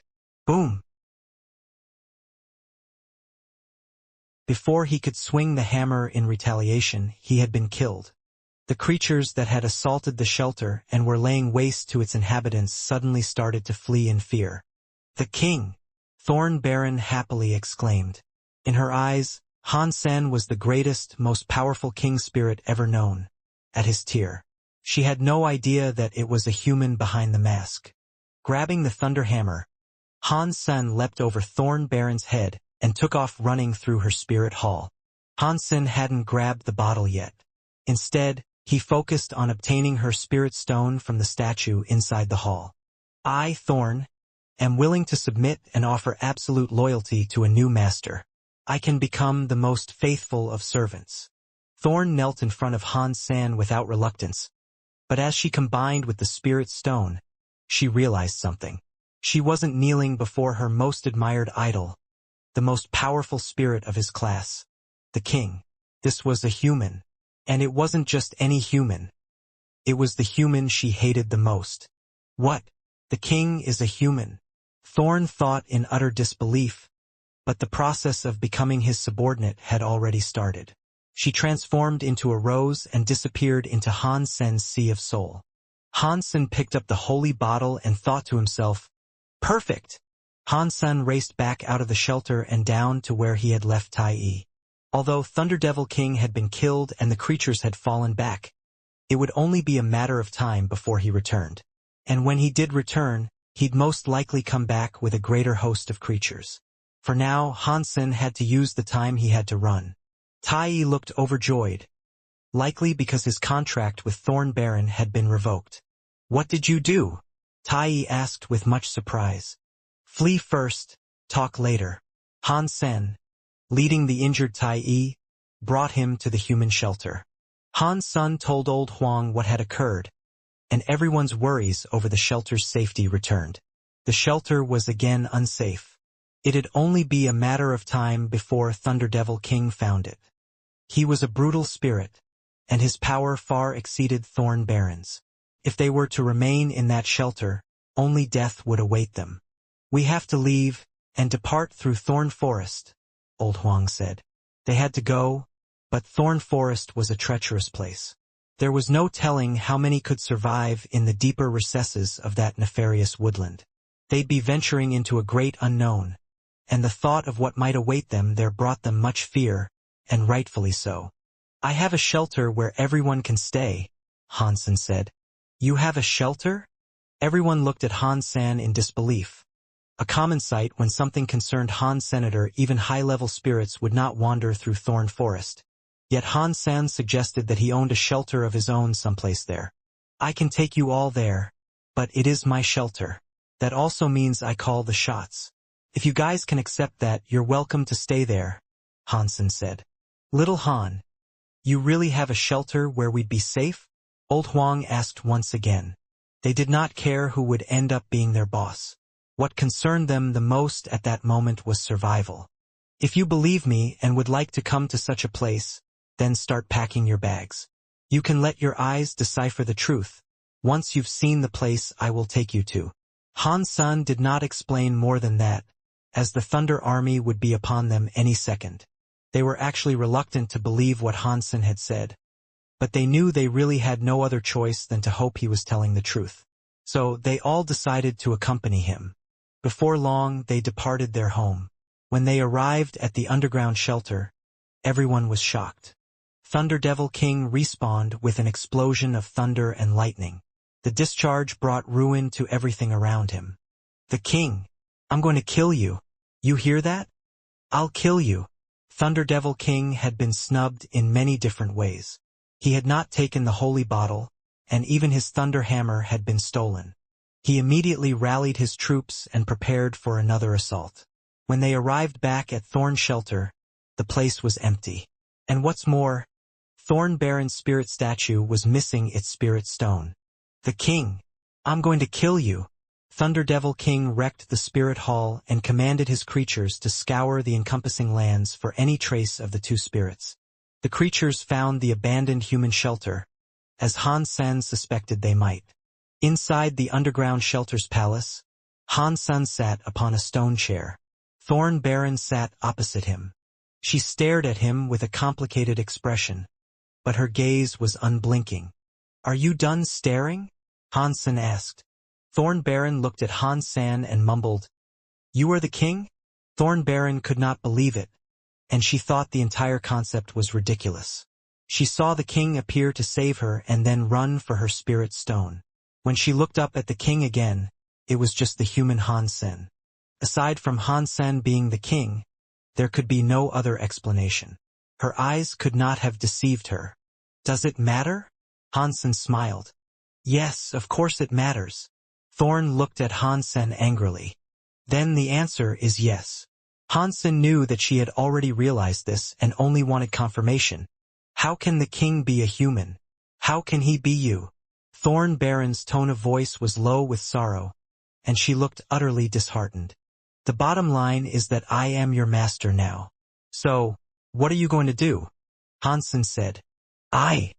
Thorn trailed off. If this any other ordinary human, she'd have preferred to self-destruct. But this was the king that she had secretly admired for the longest time, which left her with a number of conflicted emotions. "There is no rush for you to say anything, but I do have a few questions I'd like to ask you." Han-sen brought out the holy bottle and continued, "Tell me, how do I use this thing?" Han-san had been unable to figure out how to use the holy bottle, so it was fortunate she was there. Hopefully she could explain it to him. "Why would I tell you that?" Thorn Baron said. "You will tell me so you can avoid being forced to do things for me, like some thrall." Han-sen smiled. "If I tell you, will you free me from your service?" Thorn Baron asked. "No. You know my secret, so for the time being you are stuck with me. Telling me what I wish to know, though, will give you some modicum of freedom. I won't force you to do anything you don't wish to do." Han-sen maintained his smile. "It can only be used by a spirit." "It is a spirit gear," Thorn Baron reluctantly explained. She still wanted to confirm whether or not Han-sen was the king. "Then, how do I use it?" Han-sen asked as he thought to himself. "If only spirits can actually make use of the thing, no wonder I am unable to use it. It is fortunate that, for a brief amount of time, I can be a super king spirit." Spirits need to fill the bottle with their own energy. The holy water inside can purify and sanctify the spirits that use it. Thorn Baron went on to say. "Purify?" Han-sen looked at her with confusion. "It's like a buff. You should try it," Thorn Baron said. "Don't lie to me." Han-sen turned into a super king spirit and placed his white light inside the bottle. Thorn Baron saw Han-sen transform into her much fantasized about king. She could not help but stare at the attractive face, that indeed looked like the most handsome male spirit one could ever expect to see. She had never before felt so conflicted. "Are you a human or a spirit?" Thorn Baron asked. Han-sen did not answer because his time had run out. Water had manifested inside the bottle under the influence of his white light, but upon his return to a human figure, that water vanished. It really is only available for the use of a spirit. Creating water is too slow for the current duration of my Super King spirit form, Han-sen thought to himself. Han-sen put the bottle away, placing it in his pocket for now. "You are Flaming King's wife." Han-sen was surprised to hear that a king spirit had married a royal spirit. Thorn Baron was pretty, but spirits were attracted to power more than anything. It was hard to imagine that any king spirit would fancy her. "No," Thorn Baron said. Although she knew the king was actually a human, she still did not want him to misunderstand. "If you are not his wife, then why would he give you this bottle?" Han-sen asked. Thorn Baron nibbled her lips and said, "I'm actually his daughter." "What?"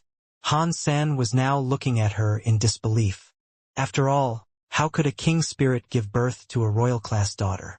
"My mother was a royal spirit, so I was unable to receive his power and title. Flaming King gave me this bottle, but that was all. He would never allow me to be by his side, and he never once let me come close," Thorn Baron coldly explained. "That's a sad story." Han-sen could relate to what she was saying somewhat. Spirits adored the strong. It made sense why a king spirit would not accept a royal-class daughter. Had he accepted her, other spirits would consider him a joke. If you stick with me, faithfully, maybe I can help you become a king spirit someday, Han Sen said, then returned her to the Sea of Soul. She knew his secret, so Han Sen wasn't willing to let her frolic about as she pleased. Like Moment Queen, Han Sen grabbed the thunder hammer he had stolen from Thunder Devil King. He swung it to unleash huge, serrated zigzags of lightning. This must be a Sacred Blood class piece of equipment, for sure. With Silver Fox's power, this thing would be incredibly powerful. Han Sen then suddenly felt his body move. Han Sen touched his pocket and noticed that the bottle he had placed inside had disappeared. The gourd that was also inside that pocket was vibrating. Han Sen took out the gourd and placed it in his hand. It was previously gold, but now it was dim and dirty looking. Cracks had manifested across its surface, giving it the appearance of dried, distressed mud. His heartbeat, however, was growing stronger and stronger. Han Sen believed something would soon emerge. Is this it? Is whatever's inside it finally going to reveal itself? Han Sen was shocked. He was glad that whatever was inside was finally going to come out of the gourd, but he couldn't help but wonder whether it would be a good thing or a bad thing. As the gourd vibrated, the mud-like shell began to flake away. If you've just stolen my holy bottle, you better be giving me something good in return. And by good, I'm expecting something like a super weapon. So, how about one of those? I'm not being greedy, but something that'll give me the leg up and enable me to slay troublesome spirit emperors would be pretty sweet. But I wouldn't say no to armor, either. After all, everyone should use protection, lest an unfortunate accident occur. Armor that'd make me invincible would be decent enough, so there's no need to go any stronger than that. I do need to remain modest. So Buddha, Taoist, God, Jesus, and even you Muhammad, Athena, all of you, I'm asking all of you. Please, pretty please, fulfill this wish of mine. Han Sen then proceeded to ramble even more, praying to any and all deities or religious figures he could think of. Han Sen had invested much in nurturing the gourd. The gourd had just taken the holy bottle he fancied, and that was in addition to the cog gear that was created by Moment Queen. If nothing good emerged, he was going to explode with anger. Watching the shell of the gourd peel off inch by inch, Han Sen's heart began to beat faster. Each thump was almost painful. Catcha! The shell collapsed into a mound of mud flakes, as something new rolled into Han Sen's hand.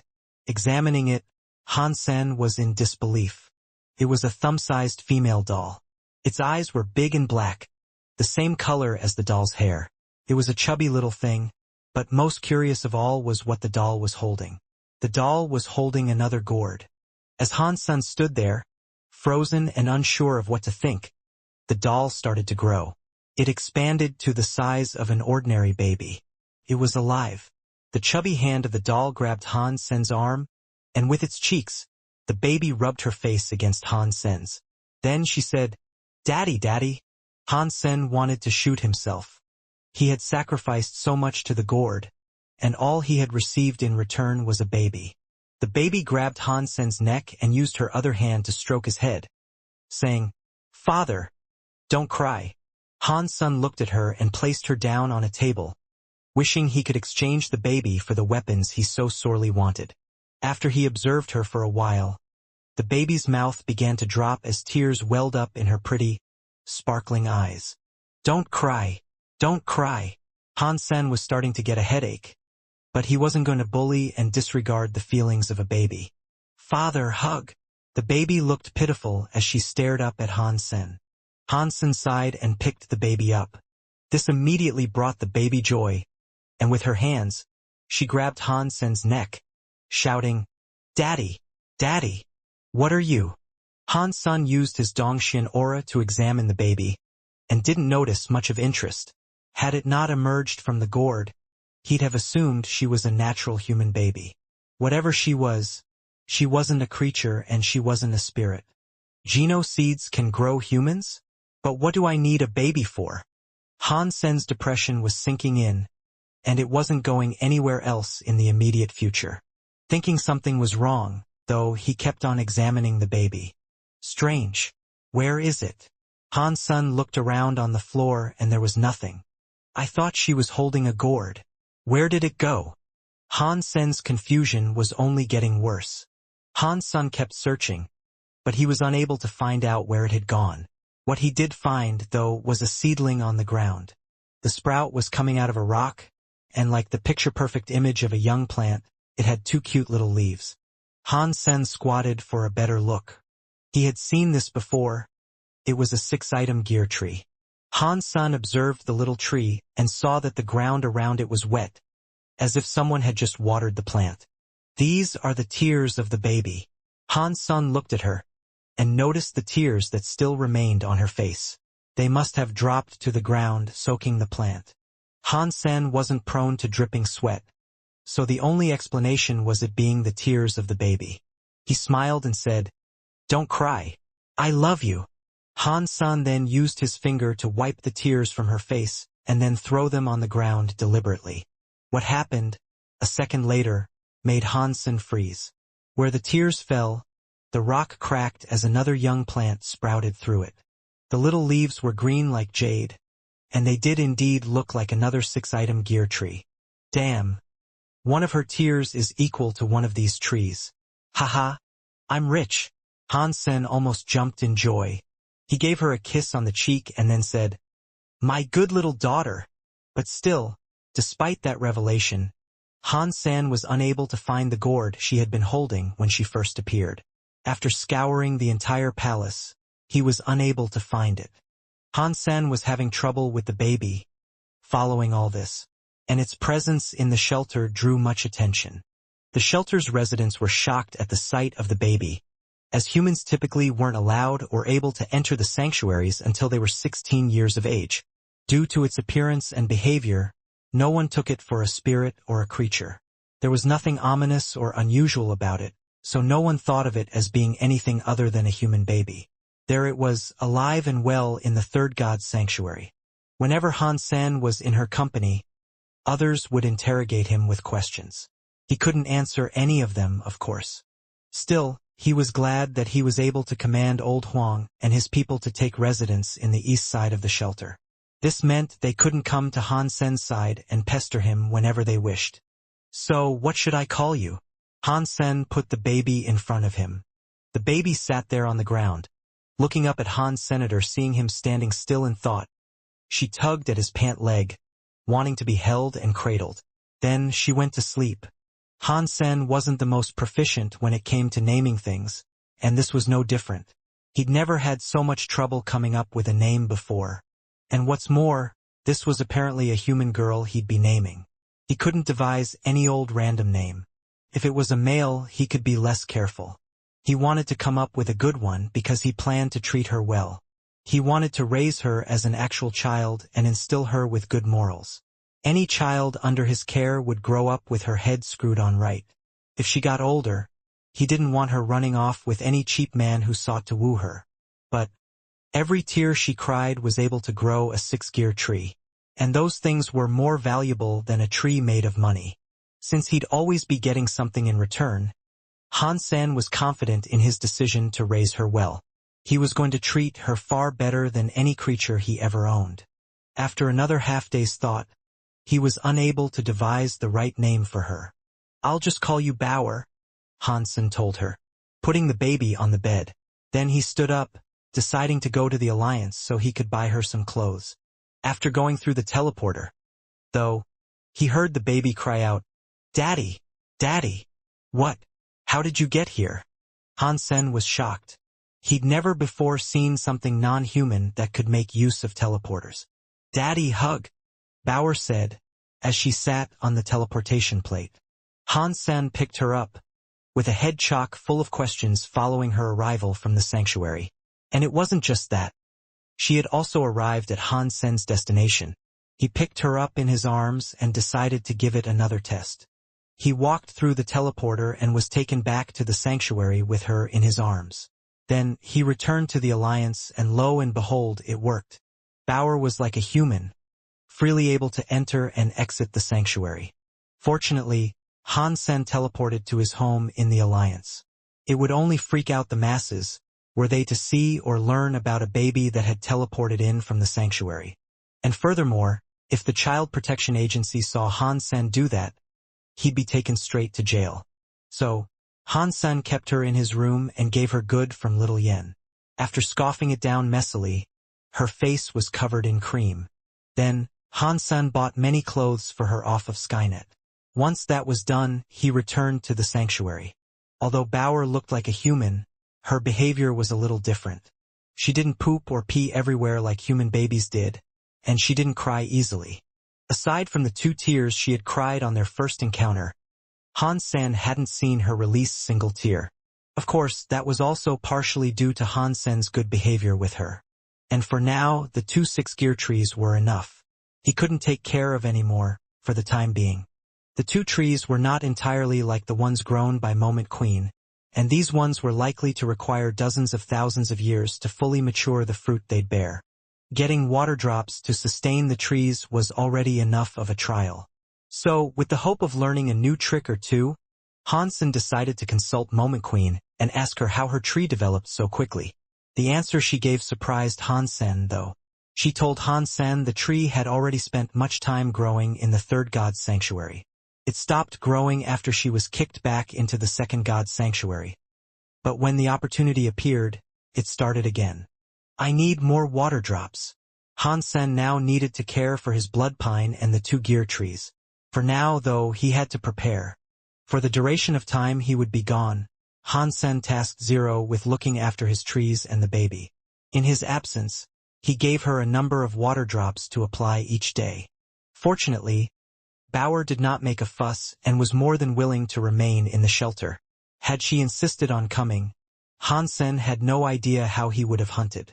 After exiting the underground shelter, Han Sen decided to pay a visit to the abandoned human shelter which was now possessed by Thunder Devil King.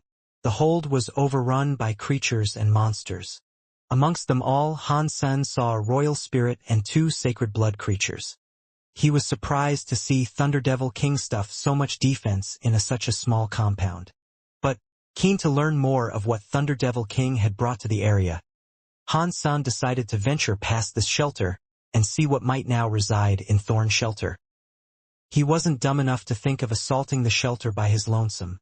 The forces that were present ensured he wouldn't be able to take it easily, even if he had many accompanying him. Han Sen's purpose wasn't to conquer the shelter, though. His aim right now was to pillage Thorn Shelter's botanical garden. It resided outside of the shelter, and even though there were guards in place, Han Sen knew he had what it took to infiltrate the garden.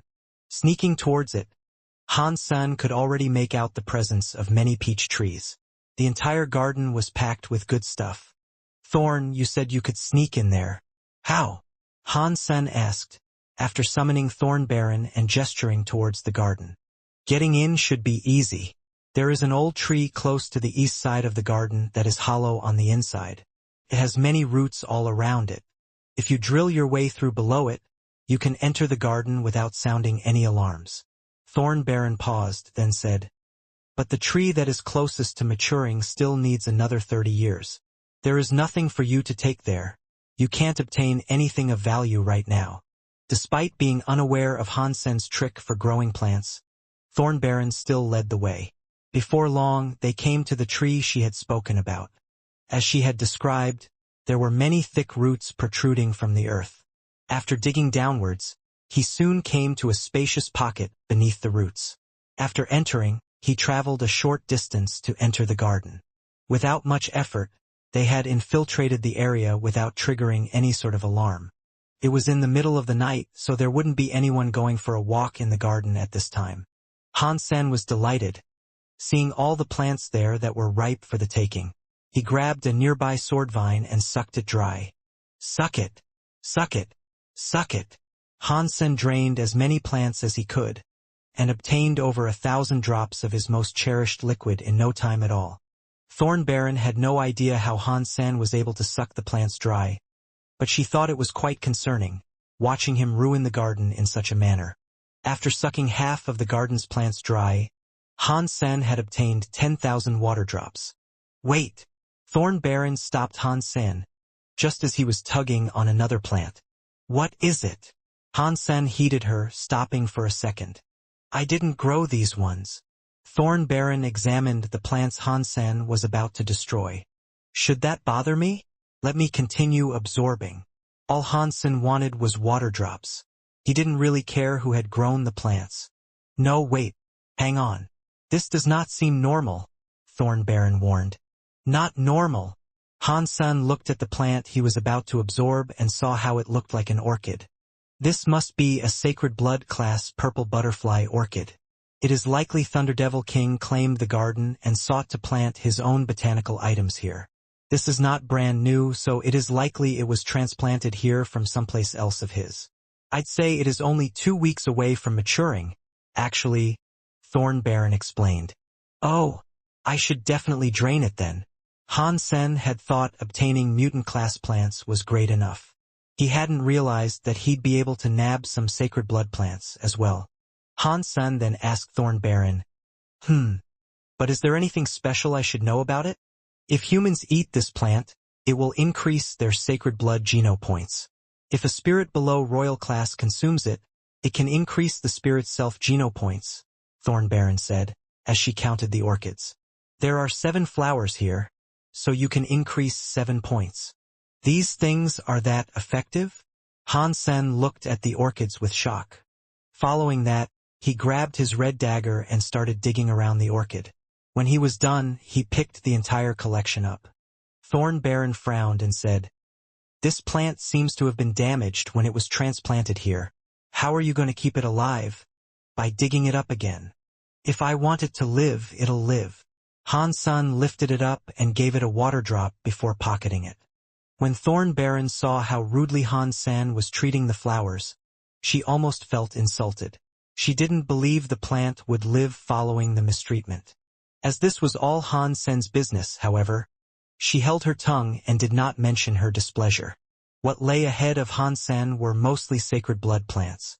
Heaven knew how long they'd all take to mature, but Han Sen did not care. He unearthed each of them, ready to take them home. Any plant that wasn't sacred blood, though, he simply absorbed for water drops. When he was done, the garden was like a wasteland. It was a dead and depressing sight. Han Sen saw a mushroom growing at the foot of a tree. The mushroom was large, its cap about the size of a human head. It was red, covered with the traditional white polka dots. The smell was delightful. Han Sen noticed how powerful it felt, and noted that its life force was much greater than the sacred blood plants that had previously populated the garden. Do you know what this plant is? Han Sen asked, as he pointed towards the mushroom. Thorn Baron's face changed, and she said, This is a flying mushroom. A flying mushroom? Han Sen frowned, none the wiser. After a while spent examining the mushroom, Thorn Baron said, Yes, it is a flying mushroom. I haven't the faintest clue who planted it here, though. Okay, but tell me what it does. Han Sen was annoyed at the lack of answers. Han Sen had been using his Dongxian aura to hide the movements of the two in the garden. But by now, the garden was in ruin. If the guards turned to look at what had happened to the place, the intruders were sure to be in trouble. This is a super geno plant. If a royal spirit eats it, they can become a king spirit, Thorn Baron said, excitedly. Really? Han Sen was delighted, so he quickly dug up the mushroom. He was so quick, Thorn Baron was unable to stop him. But if he didn't take it now, others would eventually come for it. Han Sen gave a water drop to the mushroom before packing it away. After that last item, the garden had been stripped. It was entirely empty. It looked like a remnant of some decayed land. Aside from the flying mushroom and 4 sacred geno plants, the rest had been absorbed by Han's senator. He had netted 20,000 water drops. I'd love to see the look on Thunderdevil King's face tomorrow, when he goes for his next garden stroll. Han Sen laughed to himself and disappeared into the moonlit mountainsides. Damn the king! I'm going to kill him! The next day, Thunderdevil King's rage reached new heights. It was likely the entirety of Thorn Forest could hear his furious screams. By now, Han Sen had already safely returned to the underground shelter. He grew the mushroom and his orchid in secret, behind his garden. Daddy! Daddy! When Bauer saw Han Sen return, she spared no time crawling towards him. She climbed up to his neck and gave him a kiss. "Did you behave while I was gone?" Han Sen was happy. "Yes," Bauer said. Han Sen brought her back with him to the palace. When he arrived, he was shocked to see that the place looked like a ruin. Trash was littered everywhere, and in the midst of it all was Zero cleaning. Many of the things Han Sen had brought back with him from the Alliance had been destroyed, including his softest mattress. When Han Sen witnessed the sight, he asked Zero with much concern, "What happened here?" Zero looked at Bauer and said one word, "Her." Bauer kissed Han Sen's cheek and said, "I was good." He had only been gone for 2 days, and yet, in that short amount of time she had managed to ruin the palace. If he had been gone any longer, he feared the entire shelter might have been destroyed. "Just throw it all out. We'll go buy some new stuff." Han Sen took them both to the Alliance so they could purchase replacement furniture and such. They could have bought it all on Skynet, but by walking around the shops themselves, they could get a better look at the furniture and feel how solid each piece was. Bauer looked excited the entire time, while Zero was quiet and seemingly uninterested. "Sir, this supermarket has a room for toddlers. Would you like to make use of it and leave your child there for the duration of your shopping trip?" One of the workers in the store stepped forward to ask Han Sen. "No, that's okay." Although the room for kids was free, Han Sen had no idea what she would do in his absence. Without being under his watchful eye, she might destroy the room or even hurt the other babies. They went over to where they sold mattresses and checked out the airbeds there. They were the easiest to carry and most suitable for life in the sanctuaries. "Sir, this airbed uses the latest technology. It is very suitable for the skin of babies. Perhaps you should give it a try?" The salesman said. No thank you." An image of Han Sen's old bed flashed through his mind, and knowing that the small child in his arms had caused the destruction, he wasn't willing to risk a repeat there in the store. "It's okay. You won't be held accountable, even if there is damage," the salesman said, smiling. After the second request, Han Sen cautiously placed Bauer down on the airbed. She looked excited, and she brought her hands down on the bed gleefully. Pang! The airbed exploded before them, and Han Sen quickly pulled her back. "Oh my God! Is your daughter okay? I'm so sorry for this." The salesman apologized, as a manager approached them. "We apologize for that, sir. Please be sure that we will pay the medical bills for any treatment your daughter needs," the manager said, with obvious concern. "That's okay. How much is this bed?" "I'll buy it," Han Sen said, smiling. The manager did not want Han Sen to pay anything, so they gave it to him for free and even provided him with a few lottery vouchers. It was difficult to explain what had happened, so Han Sen did not argue and accepted all they offered him. Han Sen did not want to use the vouchers, but the prizes attracted Bauer.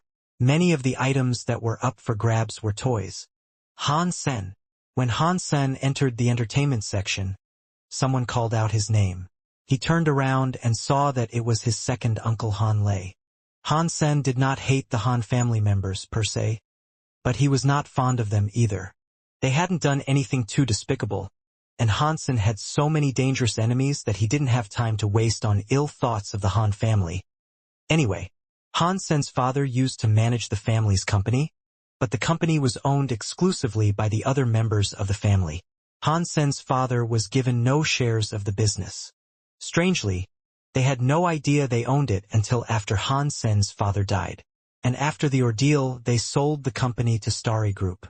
Han Sen's father used to say he and Han Sen owed the Han family, so Han Sen did not really have to hate them. Still, he preferred to treat them as strangers. "Han Sen, are you buying stuff from here?" Han Lei looked on Han Sen with a slight awkwardness. This was probably due to how the man had mistreated Han Sen and his mother in the past. Now that Han Sen was famous, and had even managed to defeat a royal shura and become the president's son-in-law, they had been quite rightfully served humble pie. If they had treated Han Sen better in the past, he could have helped them a great deal. Now that was unlikely. "I'm done and I am gone," Han Sen said, and prepared to leave. Although Han Sen didn't dwell on what had happened in the past, he still preferred having no contact with the Han family. Han Lei said, "My brother left something in the company. If you want, I can give it to you." "What is it?" Han Sen asked. "Just some private belongings he left behind. Some clothing and communicators, things like that," Han Lei said. "I'll claim them when you are free next." Han Sen could not be bothered asking why they had not mentioned this before. But the less talk, the better. "I am free now. You should come over and take them." Han Lei smiled. Han Sen returned from Han Lei's house with a box of items. While Han Sen was there, his uncle repeatedly mentioned his debts. Han Sen eventually gave him some money. This was not him being nice, though. He wondered if there was something more of his father's that might have been hidden from him. Perhaps the gift of money would prompt his uncle to give it to him. After rummaging through the items, Han Sen ultimately came to the conclusion that there was nothing all that special. Most of the physical documents were work-related, so there was nothing revelatory amongst what he had received. The datapad was 40 years old, too, so that had almost zero monetary value at this point. But that wasn't where its worth would lie. The datapad was the only thing that might harbor the sort of information he was looking for. Unfortunately, it was password protected. Han Sen decided to give Li Xingluan a call, as he was the sort of fellow who could crack open encrypted computers and hack into all sorts of things. "Easy peasy, lemon squeezy. I'll be done in 10 seconds, Li Xingluan said. Li Xingluan established a connection between the datapad and his PC remotely through Skynet. And almost immediately, it was unlocked. 3 seconds later, though, the datapad exploded. "Holy shit! What the hell?" Li Xingluan was frozen at the result. "It's fine. It wasn't worth anything anyway." Han Sen kept his smile, but in his chest was a mound of confusion. "No. This is an A52 smartwatch datapad. Why would brute forcing its password initiate a self-destruct?" "Let me get a closer look at that," Li Xingluan said. Han Sen opened it to nothing. All that remained was the black, smoldering remains of what it had been. Someone must have custom-rigged a self-destruct system inside it. Unlocking it caused the thing to blow up. "I'm so sorry about this." Li Xingluan was feeling guilty. "That's okay. It's nothing important, anyway." Han Sen didn't blame him. It wasn't his fault, and no one could have expected such a system to be in place. This smartwatch debacle just made Han Sen more suspicious about his father. "The chip is not completely destroyed, though. Perhaps it would be possible for me to extract some data?" Li Xingluan really wanted to help Han Sen, and he continued, "Don't go anywhere. I'm coming to see you. Maybe I can recover something." Han Sen wasn't the wisest when it came to technology. He only had the knowledge he had been taught in school. As a result, he didn't think data recovery would be possible in this case. But Li Xingluan was dexterous with technology, and Han Sen trusted him. If Li Xingluan said some manner of recovery was possible, he thought there'd be no harm in allowing him to try. 2 days later, Li Xingluan arrived at Planet Roca. He took out the chip and got to work. Han Sen was quite surprised to see Li Xingluan work on the remains of the datapad so intently, and he watched him work on it day and night for the next few days. Eventually, Li Xingluan really did find something. Of course, because it was damaged, the information was not complete. But still, there was one sentence of text that really made Han Sen frown. "Entering ancient hall, practice blood, sutra." There were many words missing from the text, but this sentence was the easiest one to read. "If I want to enter the ancient hall, do I need to practice blood pulse sutra? Is that what this is implying?" Han Sen's confusion was only becoming greater. "I'm sorry, but this is all I could do for you." Li Xingluan was still remorseful over blowing up the laptop, and he felt even worse, not being able to recover as much as he had hoped to. "Don't worry. You've done enough. Thanks a lot for the help," Han Sen said. Han Sen did not know why his father had left behind this datapad, but obviously, someone did not want Han Sen or anyone else finding out what was inside it. After Li Xingluan departed, Han Sen researched what he could about the existence of Ancient Hall. It was still just a myth, though. There was no factual evidence supporting its existence. As a result, Han Sen was unable to find out much from humans. What he did find out, though, was where the myth of the ancient hall originated from. It was from the Shura. The myth said that the ancient hall was where the deities or gods of the Shura resided. It was a forbidden place for the Shura to go, and only their kings were able to visit there, sometime before their death. It was like a tomb for the monarchs of the Shura. If Shura kings died outside the hall, they must be left where they were, as no else could enter the hall. Of course, this information was only obtained from Skynet, and Han Sen could still not find any information on the ancient hall's whereabouts. But he did find 2 pieces of information on the hall's architecture. It was said to be a palace built from stone, and outside it stood a Shura statue. Han Sen was unsure whether or not the ancient hall in the extracted data was the one associated with the Shura, though. Something could have been lost in translation, and there was no way for him to know for sure. But if these 2 ancient halls are indeed the same, why would my father have an association with it? Han Sen once again was confused. He knew he himself was a human, but there was one person who he wasn't quite sure about. If his great-grandfather was Han Jingji, and if Zero's identity had something to do with Blood Legion, things could become muddy. What happened to the Han family in the past? Han Sen destroyed the rest of the chip, so no one else could ever read what was written. He was not strong enough to investigate these matters alone, and there still wasn't enough to go on. But once he had the appropriate leads, and his power had grown, he'd follow it through to the end. But whatever happened, he still acknowledged he couldn't let himself get too deep into these affairs. He might eventually find himself unable to return. Back in the underground shelter, Han Sen called for Moment Queen to retrieve the dragonblood snake and go out hunting on his behalf. Although she did not want to do this, she acknowledged it was about time she did something for him. It had been a while after all. As Moment Queen left, Han Sen entered the spirit base so he could start gathering more Geno points. But he was rank number 1 in the second spirit base, and as a result, he was unable to challenge anyone. All he could do was wait for other spirits to offer up their genes. King spirits still harbored a grudge against him, though, as a result, they were the only genes he could not collect. The king, my eyes can greet your splendor once again. Han Sen suddenly saw a huge spirit bowing before him. It is you, Flaming Giant. Flaming Giant was the first spirit Han Sen ever encountered, back in the first spirit base. My king, on the floating islands, Space Splitter King has proclaimed you are nothing but a wimp. He said he can instant kill you, and he wants you to go and fight him. Flaming Giant was a hulking beast of a spirit, but he was as nosy and gossipy as an old woman. If he's that confident, then why doesn't he come to me while I'm here in the spirit base? Han Sen said.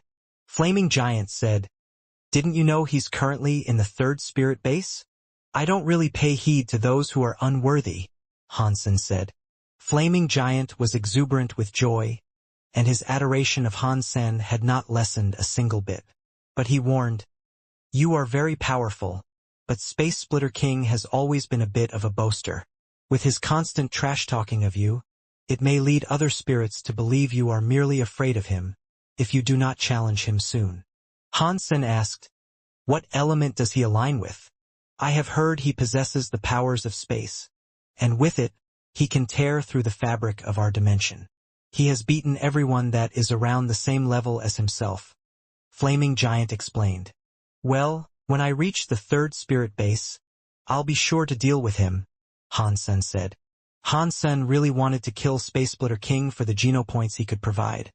But outside of the spirit base, he had no idea where that spirit might be found. He wished to extract more information from Flaming Giant, but he was startled by Zero. She was knocking on his statue, so he exited the spirit base to see what was up. When he emerged, she was pointing to the other end of the hall. She said, someone is here. When Han Sen departed the hall, he saw Old Huang. He was yelling, Old Huang, what's going on? Han Sen asked, as he stepped outside the hall.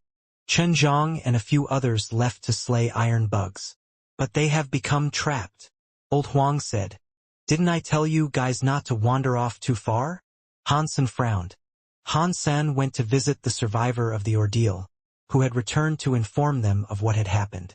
The man said, 6 of us departed in a bid to hunt and replenish our pantries. On our expedition, we encountered an injured creature unlike what we usually choose to be our prey. We decided to engage it.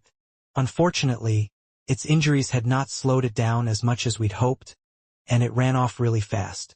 We chased it for a while, and before long, we were far deeper inside the forest than we ever thought of actually going. The surpasser looked terrified, and after a pause to gather his composure, said, "The forest came alive. The vines and their thorns worked to capture my friends. I was at the back of the group, and after witnessing what was happening to my compatriots ahead, I turned to flee and successfully escaped. As I ran, I was able to observe the manner of vines that had captured my friends. They were different and strange, and shortly after being captured, my friends passed out." After Han Sen heard the tale, he told him, "Take me out there, so I can get a good look." "I'm coming with you," Old Huang said. "No. The greater the number, the greater the possibility of accidents. Let me head out there first and scope out this incident." After Han Sen finished, he mounted Little Wind and immediately took off with the survivor. At about the halfway point of their supposed journey, the man called out, "Ah, look! That is the creature we sought to hunt." Han Sen looked to where he gestured, and he saw a creature lying in the bushes. It was a bear, covered in white fur. It was small, and its underside had been badly injured. Shortly after Han Sen looked its way, the beast became aware of Han Sen's presence. Took off at great speed, but it left a trail of blood. "Is it going off in the direction Chunjong and the others became trapped?" Han Sen asked. "Yes, actually," Li Yutian confirmed. "Let's go." Han Sen hurried Little Wind to chase after the injured bear. Others might have believed the white bear was an injured creature. Fleeing those it feared might take advantage of its condition. But this wasn't the truth, and Han Sen was able to discern this through an observation of its life force. It was incredibly lively. The bear was only luring them in that direction, in a cunning method of obtaining food, most likely. Han Sen kept chasing the cub, and as he went he said, "Tell me when we near that portion of the forest." But as they ran, vines emerged from the earth like snakes. They attempted to tie them up. Han Sen's right hand unsheathed his Taya sword immediately, and with a black flame wreathing it, he hewed the vines that were closest to him. Roar! They heard a scream from someplace, and as it sounded, the ground began to tremble. More and more vines broke through the earth, lashing wildly to trash the forest around them. "Oh my God! What is this monster?" Li Yutian was shocked. A giant bug, as big as a bus, shot out from beneath the earth. Its tentacles looked like discolored versions of the vines of the forest, laden with lethal thorns. After Han Sen sliced one of its lecherous appendages, the foe was enraged, charged at Han Sen in a frenzy. The white bear stood atop the bug's head. It no longer feigned being injured, and it now revealed its true state. It was excited over the distress it had caused the two that had followed it. Han Sen looked at the bug and the bear and was surprised. He never expected to see two wholly different species hunt together in this fashion. "You go first," Han Sen commanded. With Taya clenched firmly in his hand, he moved to attack the bear first. The cub ordered the bug to use its tentacles to ensnare Han Sen. But nothing could stop Han Sen's assault, as he sliced and diced his way through the tentacles that sought to capture or slow him. When nothing stood between him and the cub, Han Sen swung Taya with great ferocity. The speed and power was unleashed in the form of visible wind, shaped to the blade that cast it. The cocky bear was taken aback by the human's formidability. Not hanging around, he leapt off of the thorn bug. The bug was indeed the unluckiest of the two, thus far. After what it had already incurred, the wind blade sliced through its body and cut the creature in two. Shortly after, black fire blazed across its dying, twitching pieces. Mutant creature thorn bug killed. No beast soul gained. Consume its flesh to gain 0 to 10 mutant genopoints randomly. Han Sen was surprised at the power he had managed to unleash with Taya and Phoenix. But that surprise quickly turned to moderate frustration. The flames that enveloped the bug were so strong, they charred the corpse until it was inedible. The cub was frightened by what he saw, and quickly fled the scene into the tangled depths of thorn forest. I think Xinjiang is most likely dead. Go back and report what happened. I'll give chase to that bear. Without waiting around, Han Sen took off after his target. The cub did not stop running for 1 second. As it went, a light appeared from somewhere in its body. After a short while, a buzz was heard, and then a number of bugs swarmed to attack Han Sen. This guy can control bugs? Han Sen was pretty surprised by this revelation. Still, the horde of pests that flew towards him did not delay his pursuit. With Taya in hand, he effortlessly carved his way through the lot, until only a smoldering mound of fly corpses remained on the forest floor. He swiftly left it behind. The bugs he had killed were primitive class. As soon as they came into contact with Han Sen's phoenix flame, they were instantly incinerated. Han Sen, at top speed, was a little faster than the cub.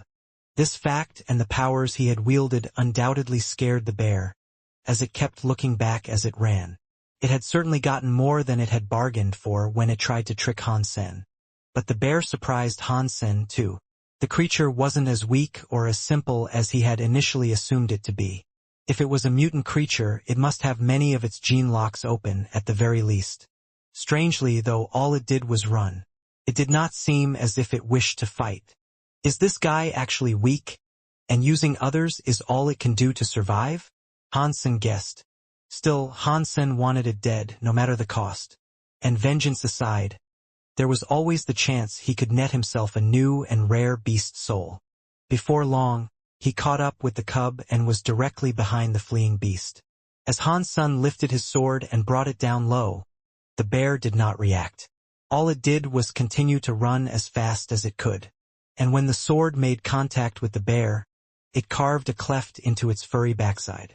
In a flash, its buttocks burst into flames. The bear squealed and came to a crashing halt on the ground. Upon the spoiled, upturned soil of the forest floor, the bear rolled and writhed around in agony, attempting to suppress the flames that gnawed and obliterated his bum. Han Sen prepared to slash it one final time and bring an end to the beast. But all of a sudden, it jumped up and started kowtowing to Han Sen in a plea for mercy. Damn! This bear really is a wimp. Han Sen looked at it as it continued kowtowing. It was easy to pity the thing, and all of a sudden, it did not look like a murderous, fleeing beast. It actually looked harmless. Suddenly, however, the bushes nearby quivered and shook. A pitch-black, two-tailed scorpion came rampaging through. The scorpion was as big and intimidating as a tank. The tails were 10 meters long each, and their ends were incredibly sharp. After a brief moment, the color of black faded to a blue, almost aquatic glow. If you were to suffer a sting from one of its wretched tails, you would assuredly not survive. At this moment, the bear Han Sen was taking pity on stopped kowtowing. It leapt atop the scorpion's head, as a boastful grin returned to dress its face. Damn, son, this creature is a coward of legendary proportions. As he thought this, the scorpion's stingers swiftly raised up, then flew towards Han Sen's chest. Han Sen whipped up a quick storm of black fire and blew it towards the scorpion's stingers. Much to his surprise, it dealt no damage. With haste, Han Sen activated his Dongxian aura and used it to dodge the stinger he hadn't been able to stop. The scorpion struck with two tails, and their rapid jabs came thick and fast. Although he was able to dodge each attack, he was unable to get a hit of his own in. The cub was jumping in glee atop the scorpion. It was unbelievably cocky, and it most certainly wanted to see Han Sen dead. This thing is weird. The scorpion should be sacred blood level, as my fire was unable to deal it damage. But the cub, it must be a mutant class. And yet, if that is so, how is it able to control the mind of a sacred blood creature? Han Sen wondered. Han Sen's fitness level was just over 1,000. Compared to sacred blood creatures, which had fitness levels of over 2,000, it was not difficult to understand why slaying such beasts was a trying task. Han Sen could only use Dongxian movements to help him evade the onslaught of attacks that came his way. The scorpion's fitness level was practically double Han Sen's, so his ability to threaten the monster was almost non-existent. If his dexterity wasn't so high, and he couldn't dodge with such great skill, he'd have been killed with ease. The scorpion had opened 6 of its gene locks, so it was incredibly unlikely that Han Sen could beat it. Han Sen just thought it was fortunate that the scorpion lacked AoE skills. Had it learnt such attacks, the only thing he could have done was run away. Roar! The bear was still stood proudly atop the scorpion. Its roar was as if it was saying, "Come fight me!" Amidst the barrage of pincer strikes Han Sen was narrowly avoiding, he caught sight of the bear's smug face. It was at this moment Han Sen's body exuded a frightening aura. A white light burst out of him, and it turned him into a bright, holy figure of resplendent light. In this grossly incandescent form, a terrifying power thundered. Boom! Han Sen evaded the scorpion's next attack and set his sights on the white bear. Not expecting the sudden outburst, the creature terrified. It desired to run, but Han Sen wasn't having it. With his sun-like fist of pure, unbridled power, he threw his knuckles at the bear. When the punch found its target, the bear was sent skimming across the coarse forest floor. It was unable to get up. Han Sen grabbed the white bear like a hunter grabbing a dead squirrel. With another evasive maneuver around the attacks of the scorpion, Han Sen took off flying into the air. The 3 seconds of Super King Spirit Mode came to an end, and with the bear still firmly in his hands, Han Sen made an airborne return. Thankfully, despite its strength, the scorpion lacked the ability of flight. All it could do was hiss menacingly at Han Sen as it watched him go. Where did that smug little bear go, huh? Where's that cockiness now? Come on, show me. When Han Sen arrived back at the shelter, he rudely tossed the bear on the ground. Grr, grr.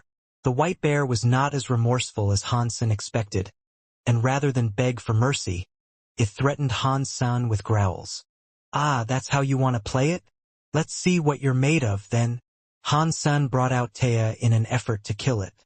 But suddenly, the white bear drew out its claws and scratched itself. Blood dribbled down from its body. Han Sen was surprised by this, unsure of what it was planning to do. Suddenly, Han Sen felt the forest above tremble as if there was an earthquake.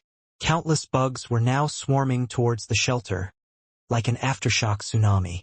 The bugs could smell the bear's blood, and they were each brave enough to come in. At the sight of the legion of bugs that now assaulted their shelter, the humans around were afraid, and they scrambled to different corners of the shelter in panic and disarray. Get to safety inside the shelter, Han Sen called out. He grabbed the bear and fell back, further in. There were too many bugs to count, and they were all at least mutant class. If it had just been a few, it would have been fine, but now it was a different ball game. The bugs came for the bear, and their numbers continued to grow. They fought and clawed their way through their brethren in an attempt to get to him. Grr. The white bear was being provocative, and it seemed to be telling Han Sen that he should have let it go. You're dead meat. No bug can help you. Not a single one. Han Sen grabbed the white bear by the neck again and retreated deeper within. This enraged the bear, and so it dragged its paw along its flesh again. After this new self-inflicted lesion, the blood drove the bugs into an even greater frenzy. The bugs were everywhere, and they choked the air and sky.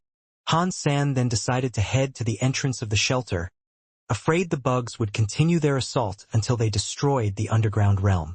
Ruin to his shelter was the one thing he could not afford. And even if the shelter and the monumental tree above were not destroyed, if many bugs were left to invade the shelter, they'd undoubtedly slay the people that had moved in to live there. Grabbing the bear as roughly as he could, Han Sen ran outside and into the forest. The bugs did not relent in their crazed swarming. Grr. The bear growled and growled, but that's all it would do. It was furious at its mistreatment. But despite this, Han Sen did not dare hurt the bear at this point in time. The more damaged the bear was and the more it bled, the more rabid the native bugs would become. Unfortunately for Han Sen, this trial was far from over. Before long, he saw the scorpion coming his way, wishing to rejoin the fray. With the situation as messed up as it was, all he wanted to do now was quickly kill the bear and discard its corpse there in the forest so he could run home. He'd most likely be able to get away, but he wanted to do this only as an absolute last resort. There'd be no benefit for him in simply killing the bear. But more and more bugs came, with many of them being sacred blood class. They were getting frighteningly close. As Han Sen wondered whether or not he should have killed the bear, a familiar voice rang out. "Daddy! Daddy!" Han Sen looked back, and he saw Bauer sucking an empty bottle as she crawled towards him. "Why are you here?" Han Sen picked Bauer up. "I want milk." Bauer shook the bottle she had been sucking on, indicating its empty condition. Roar! Roar! Seeing the vast swathes of bugs continuing to join the pursuit, the bear made more threatening noises. Pang! Bauer had gotten annoyed, and so she kicked the bear in its face. The power in that kick was a struggle to believe, as blood suddenly spewed out from the bear's face. The head structure was disfigured and crooked, and the teeth were knocked out. They scattered across the forest floor like loose change. But when the bugs smelled the bear's blood, the creatures merely screamed, squealed, and raged even more. Ah! Bauer was furious. The insects were keeping her from receiving milk, and this displeased her a great amount. Then, she pulled out a small gourd and shouted at the bugs that cloaked the surroundings in their ravenous numbers. The atmosphere around it broke, and in that space, the very composition of the dimension fragmented. And then, from all around, everything began to be sucked into it. Han Sen was frozen at the sight, watching the dark, swirling vortex suck in all the bugs like a hyperdrive dehumidifier. The gourd was small enough to fit neatly inside Bauer's hands. As a result, the gourd was far smaller than the bugs. And yet, it effortlessly vacuumed in each and every one of the creatures. Even the tank-like scorpion was dragged through the black hole at the mini-gourd's tip. Han Sen could hardly believe it, even watching the sacred blood creatures be sucked inside the gourd. The gourd had to be some sort of bottomless well. Despite the countless creatures it had absorbed, there was no indication of it filling up. It was as if a pocket of endless space resided within it, and it could collect all that it sought to. Soon after, the bugs were all gone, and an unnerving silence returned to the tangled woodland. And then, just as quickly as it first appeared, the gourd disappeared. Bauer, empty bottle in hand, said, "I want milk." "Okay, I'll get you the best organic milk I can find," Han Sen said, smiling. With Bauer there, no one could dare mess with him. After bringing Bauer back to the shelter, Han Sen filled up her bottle with milk, and calmly, she suckled its rubber end in delight. "Bauer, where's your gourd?" Han Sen asked. Bauer looked at Han Sen with moderate confusion. "You know, the gourd that absorbed all those bugs." When she still didn't seem to understand, Han Sen presented her with a drawing of a gourd. Bauer, now understanding, said, "It's mine." Han Sen quickly replied, "Oh, I know that. Don't worry. Daddy knows it's yours. But I'm just wondering, can Daddy borrow it for a time?" "Okay, I can give it to Daddy." Bauer clapped her hands and the gourd appeared before her. Then she passed it to Han Sen. "Good girl." Han Sen accepted the gourd and simulated Bauer's energy flow. He aimed it at the bear that had brought him so much trouble and yelled, "Absorb!" The white bear pissed itself, but strangely, the gourd did not produce a black hole. "Suck! Suck! Suck!" Han Sen yelled 3 times, but still nothing happened. The white bear was frightened with each call, and when Han Sen started yelling, the bear passed out due to the overwhelming fear of imminent death. It was like a prisoner who was to be executed at a firing range, but all the guns had jammed 3 times. "Why is it not working?" Han Sen asked, bringing the gourd back over to Bauer. "How can I make it absorb stuff, just like you do?" Bauer looked confused, not sure what Han Sen was suggesting. Han Sen tried to explain it in greater detail, but she was evidently too young to understand. "Can we release the bugs that are inside, maybe?" Han Sen had an idea regarding the bugs that had been sucked inside. There were a few sacred blood class creatures inside, so releasing them one by one could let him obtain quite a few sacred blood geno points. But unfortunately, Bauer could not understand this suggestion, either. In response to this, Han Sen tapped the gourd on its head and said, "The bugs! The bugs!" Bauer smiled and then grabbed the gourd. He thought she had understood, but instead, she tapped the gourd on its head and made it disappear. "Ugh, I need help. I better enroll in some baby language academy." Han Sen felt incredibly disheartened. Since he could not speak to Bauer properly and make her understand him, Han Sen planned to kill the bear the old-fashioned way. As Han Sen approached it, though, the bear leapt up and began another act of kowtowing. "It's too late for that. You've already done this once." Just as Han Sen prepared to finish the bear off, Bauer started laughing and clapping. The bear saw Bauer's happiness and did a handstand for her. Then it did a strange performance, using its tongue to jump and hop in the air. Bauer laughed with exuberant glee. "He is smart." Han Sen was surprised. The bear, seeing her so happy, crawled near her and tried to lick her feet. But Bauer thought it was too dirty, which soured her mood. She slapped the bear, which sent the furry felon flying into a nearby wall with a crash. "Ha!" Han Sen then wondered whether or not if he should give the bear an extra chance.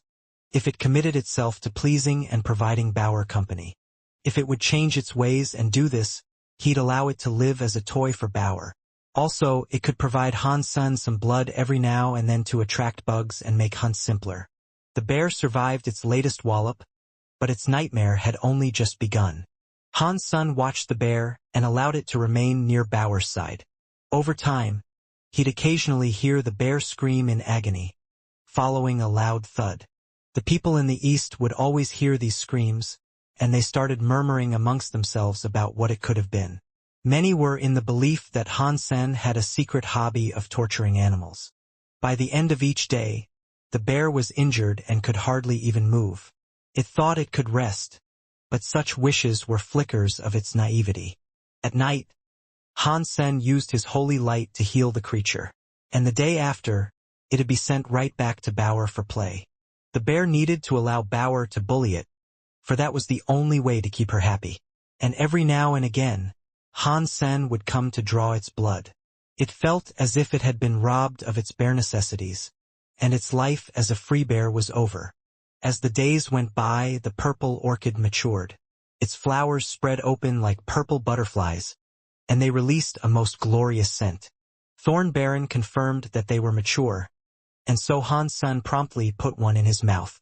An incredibly sweet nectar bathed his tongue in delightful ecstasy. Sacred Blood Purple Butterfly Orchid consumed. Sacred Blood Geno points +1.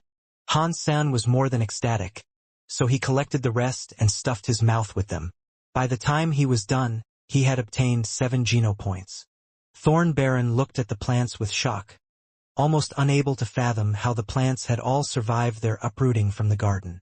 She found it even more difficult to believe how healthy the flying mushroom had become, and how it was actually growing bigger. "How did you make this thing grow?" Thorn Baron asked. "Oh, it's just a little something that is derived from human knowledge. But tell me, what are the chances a royal spirit will become a king spirit following the consumption of this mushroom?" Han Sen inquired. "It is somewhere in the realm of 1 to 10 million, Thorn Baron answered. "You might as well have just told me there's 0 chance."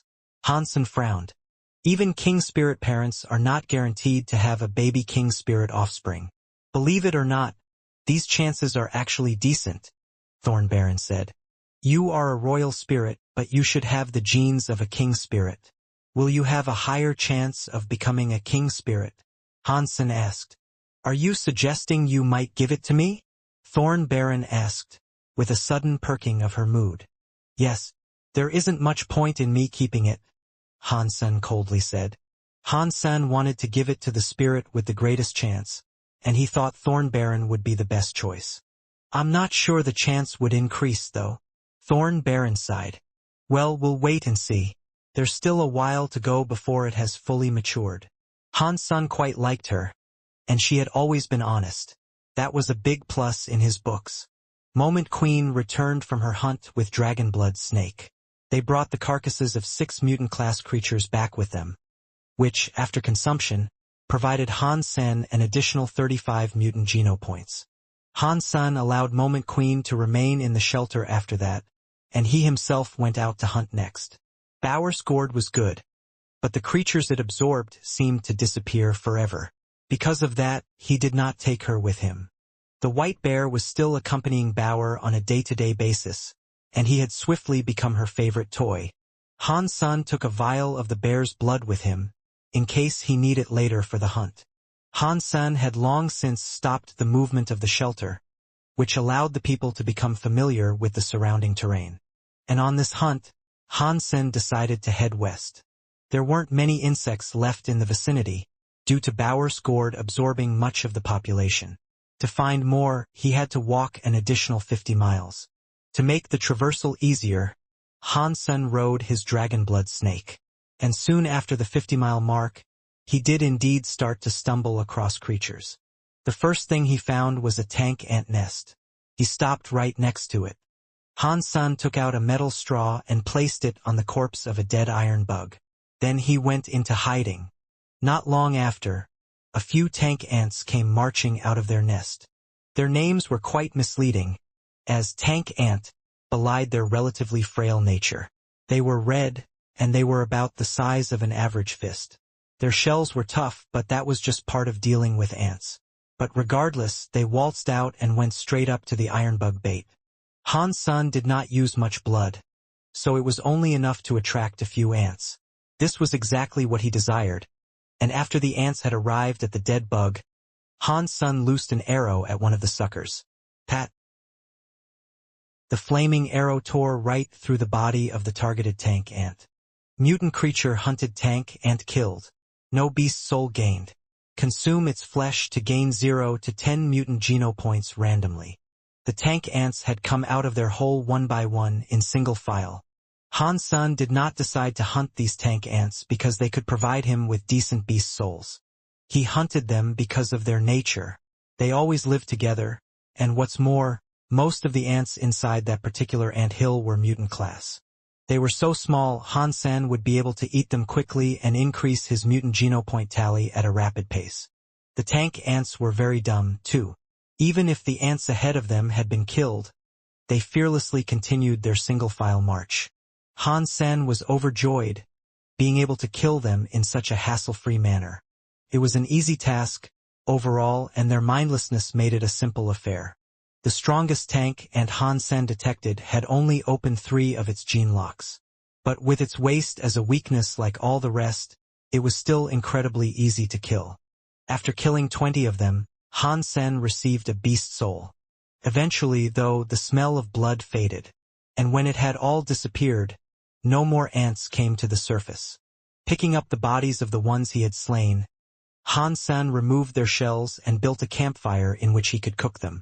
Ah, this is good. Han Sen ate one and found that it tasted wonderful. The meat was crisp and surprisingly sweet. Mutant tank ant consumed. Mutant geno points +1. Just a little salt is all that's needed for this delicious meat. As Han Sen ate, though, he felt something was amiss. He was unnerved, and so he turned to scan the environment around him. Then, he caught sight of 2 red eyes staring at him from a nearby bush. Quickly, he became alert. With his skills and experience, Han Sen should have known something was watching him far sooner. Whatever was watching him, it wasn't any old creature. Rustle, rustle, rustle. As the bushes rustled, a white shadow leapt out. Han Sen was frozen. From the red eyes, he believed a horrid monster had been watching him. But that wasn't the case at all. All that emerged was a white rabbit. Aside from its ruby eyes, it mostly looked like an ordinary rabbit, save for it being about 3 feet tall. It was like an oversized teddy bear. Still, Han Sen knew not to drop his guard. He had seen many cute creatures in the past, ones that had turned out to be cruel, vile, and terrible beings that only sought to do him harm. Han Sen could tell that it was a mutant creature. How many gene locks it had opened, however, he hadn't a clue. Han Sen's fitness had yet to reach even the heights of his dragonblood snake. To compete with this rabbit, he knew he'd have to rely on his Super King spirit mode. The rabbit used its hind feet to jump over to Han San, and Han San immediately readied himself to summon the dragon-blood snake. But curiously, the red-eye rabbit only nabbed the food Han San had been cooking. It opened its mouth and began gnawing and nibbling on whatever it could get. Han San then thought to himself, "How dare you eat my meat?" And on that note, when in the sanctuaries did rabbits decide to start eating meat? And you're only a lowly mutant creature. How dare you? The rabbit's actions infuriated Han San, and he quickly turned his fist into a fiery phoenix. Without delay, he swung it towards the mischievous critter. Pang! The rabbit seemed to have an aura of protection around it, like a crystal casing that was invisible to the naked eye. When the phoenix flame came into contact with it, the fire spread out everywhere, all along the Orbishora. Not a single hair of the rabbit was singed. Han Sen was shocked. He was incredibly strong when it came to the use of fire, so he was taken aback to learn that he could not shatter its protection. He sat up again, and saw that the rabbit was totally unfazed by what Han San had attempted to do. Because of its lack of concern, it continued eating the food Han San had worked for. And for this, his anger only increased. "You bastard!" Han Sen's body became enwreathed in a black flame. Repeatedly, he punched the glass-like casing that protected the rabbit from harm. Multiple phoenixes shattered against the protective casing that housed the rabbit, but it was all in vain. The ground around the rabbit was somewhat sunken, due to the deflection of fire, but this charred, upturned soil was the only result Han San was achieving. Han Sen's shock continued to heighten. He thought to himself, "Has this thing opened 6 gene locks as well?" The red-eye rabbit continued to nibble the food without interruption. But at this point, Han Sen realized there was something very wrong with it. The glassy aura that protected it was entirely transparent, but if you looked closely on the side, you could see a layer of shimmering light. It was kind of like a halo, and Han Sen counted 7 of them. That must have meant the rabbit had opened 7 gene locks. Is it a sacred blood creature? While this might have been so, Han Sen had sensed that it was weaker than a sacred blood creature. The rabbit was clearly an enigma, and so Han Sen decided to lay off the punching for a bit and contemplate the curiosity that was stealing all his food. Without knowing how strong it was, and whether or not it might turn hostile, he knew he had to calm down somewhat. All Han Sen had seen of its power was the protective shield it possessed, and yet he was already amazed by the strength of it. It'd be foolish to push the creature further. Not willing to punch the rabbit anymore, Han Sen could not do much of anything. He stepped back and merely gave it a stern look. Survival of the fittest was the #1 rule when it came to life in the sanctuaries. The rabbit was clearly the fitter one between them, so there was nothing Han Sen could do to prevent it from taking his food. Han Sen decided to walk the perimeter and scope out whether or not there were other creatures nearby. After traveling briefly, he stumbled across a canyon. He was at the top, and when he leaned over to take a peek, he saw many more red-eye rabbits. Why are there so many of them? If all of them were sacred blood class, the power they'd have was sure to be insane. Using his Dongxian aura, though, he was able to determine that they weren't sacred blood creatures. In fact, they were quite weak. They must have been the weakest critters Han Sen had ever seen during his time in the Third God's Sanctuary. Han Sen believed their fitness had only reached 300 or thereabouts. Whilst they might have dominated the Second God's Sanctuary, here, they were nothing but creatures of prey. No way! Even if my food thief is a rabbit king, there can't be such a clear difference in strength between it and its kin. Can such weaklings have a sacred blood king? Han Sen snuck down the ravine to get a closer look, as he mulled the strange scenario. He did not alert the rabbits. He merely walked down and observed. The red-eye rabbits there were far smaller than the one that had stolen his food. In fact, they looked like regular rabbits you'd see scurrying about farmlands. They did not look like creatures hailing from such a dangerous sanctuary. Han Sen walked an additional 10 miles, following his descent. The number of rabbits was incredible, and he had easily seen 1,000 of them in that time. And not a single one of them was hostile, or even of primitive class. Han Sen did not believe they could hide the truth about their energy flow. so he decided to attack one rabbit with all his might. This rabbit also had an invisible barrier of protection. But this rabbit was weaker, and Han Sen was able to break through the force field and kill it. Ordinary creature red-eye rabbit killed. No beast soul gained. Consume its flesh to gain 0 to 10 ordinary genopoints randomly. So it is an ordinary creature. Han Sen frowned even more. The red-eye rabbits around him were all ordinary, which meant their boss could be no greater than primitive. But the thieving red-eye rabbit Han Sen had first encountered had opened 7 of its gene locks. Ordinary creatures were now useless to Han Sen, so he didn't harm any others in the valley and simply kept on traveling. He occasionally bumped into other creatures, but they were nothing he needed to hunt. After another 50 miles of travel, he no longer saw any more of the rabbits. Still, that first red-eye rabbit continued to concern him. Exiting the valley, he proceeded to ascend the slopes of a mountain. There, Han Sen stumbled across a mutant creature he could hunt. From a cliffside wall hung a large beehive. The occupants of the hive were bigger than average bees, approximately the size of pigeons. Han Sen was already aware of the existence of this creature, and knew that it was called a saber-toothed bee. They were venomous, but they were usually only primitive in class. That being said, mutant ones did occasionally exist. And of course, that was Han Sen's intended target. Their form and their weakness made them an ideal target for him to hunt. Han Sen had brought with him the corpse of the red-eye rabbit he had slain. He laid it out on the grass, peppered it with some of the white bear's blood, and left it there while he went off to hide. The bees soon became aware of the liquid. In response, swarms of the insects exited the beehive in haste, all of them seeking the source of the smell that had ensnared their attention. There must have been at least 300 of them. Han Sen drew his bow, nocked an arrow, pulled the string, and readied himself to fire an arrow at any mutant ones that appeared. They were quick little blighters, and their eyesight was good. Hitting them from such a distance was no small feat. If they were aware of an arrow headed their way, they'd have no trouble avoiding it. And following the first miss, they'd remain alert.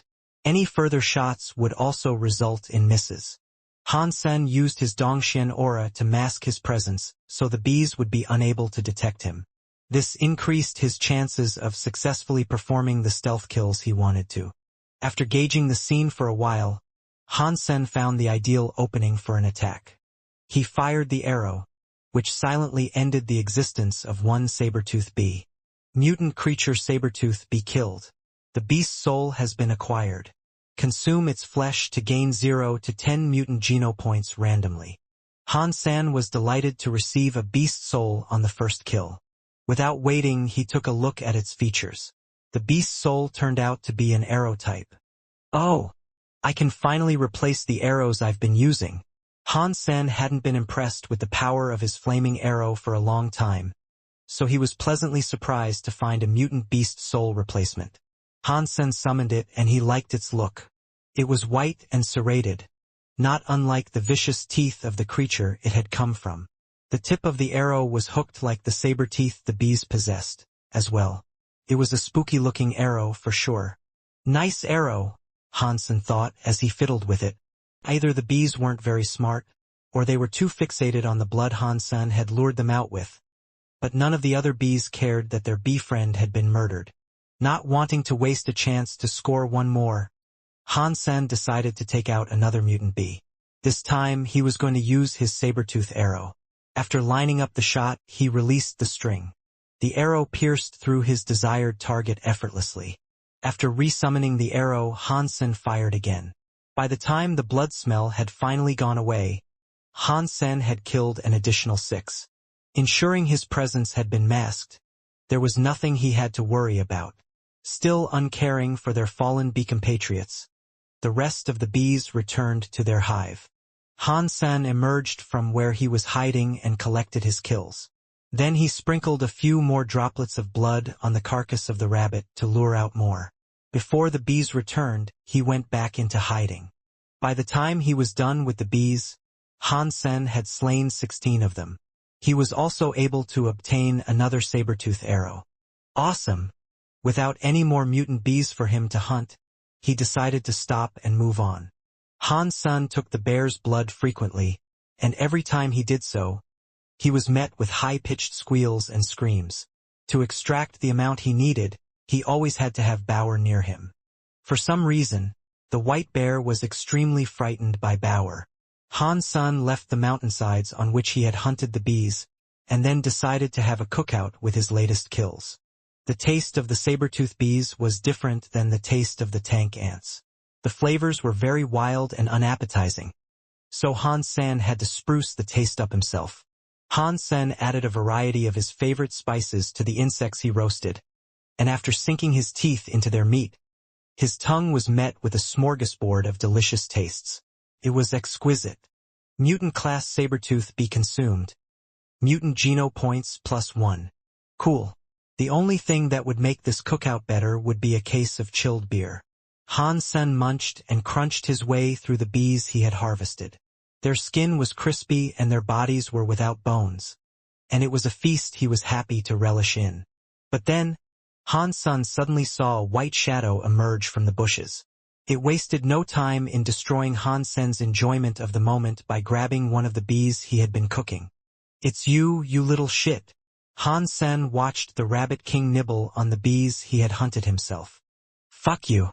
How dare you come back and steal my food again?" Han Sen was infuriated by the boorish, thieving critter. His phoenix fire was unable to break its shield, so this time, he fancied summoning his dragonblood snake. But before he did, he managed to stop himself. He re-acknowledged the strength of the rabbit, and remembered that if the dragonblood snake was killed, it'd be a great loss for him. Seeing the rabbit gnaw the well-seasoned bees, Han Sen had an idea. Han Sen sat down near the campfire and started cooking another bee. So far, he had only cooked 4 out of the 16 he had hunted. He had eaten 1 and so had the Rabbit King. Han Sen did what he could to make the bee taste the best it could. Han Sen had been grilling food for many years now, and he had become a bona fide master of the art. He was the king of cuisine when it came to outdoor cooking and grilling. This latest bee was laden with the perfect assortment of his best spices. This was the perfection of the culinary arts, and a mere gander at what he had cooked was enough to make the most stoic vegan drool copious amounts of saliva. After the rabbit was done gnawing on 2 bees, Han Sen's latest masterpiece had almost been completed. When the furry fiend was done, it turned its attention to the one that was now being grilled.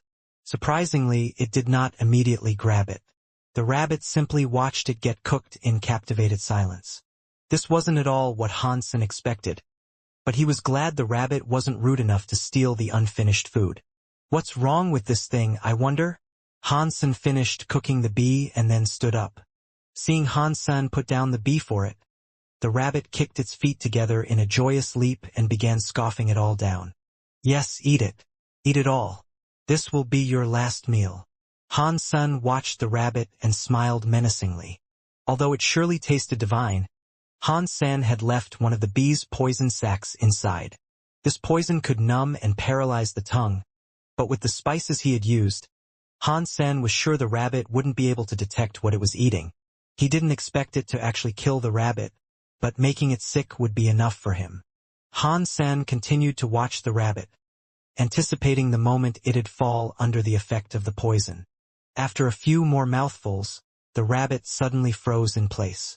A white substance frothed from its mouth, before it collapsed to the ground and began convulsing. Han Sen watched with a captivated stare. His ploy had been more effective than he believed it would be, and he was pleasantly surprised at how low the rabbit's resistance to poison was. "Is this really a sacred blood creature?" Han Sen ran over to the rabbit and watched its life force begin to fade while its body twitched in agony. Han Sen stroked its fur, and was surprised to see that its shield had vanished. From his light touch, the rabbit started to bleed. The rabbit was far weaker than he believed it to be. He was quite shocked. Weak. It was unimaginably weak. The sacred blood rabbit was actually just as weak as an ordinary rabbit. How is that even possible? How can a creature with 7 gene locks open be so weak? How can such a weak creature possess the fitness level required to be a sacred blood creature? Han-san was frozen in disbelief, watching the rabbit's life force fizzle away. The rabbit was dying, but before it completely gave up the ghost, Han-san decided to be merciful. With his holy light, he opted to heal the rabbit and purify the toxins in its body. Han-san did not believe it was a sacred blood creature. It was impossible for a sacred blood creature to be that weak. The only possibility for its weakness, Han-san hypothesized, was that it had somehow managed to open 7 gene locks while being an ordinary creature. As unbelievable as it sounded, it was the only explanation he could think of. If it was just an ordinary creature, killing it would have been pointless.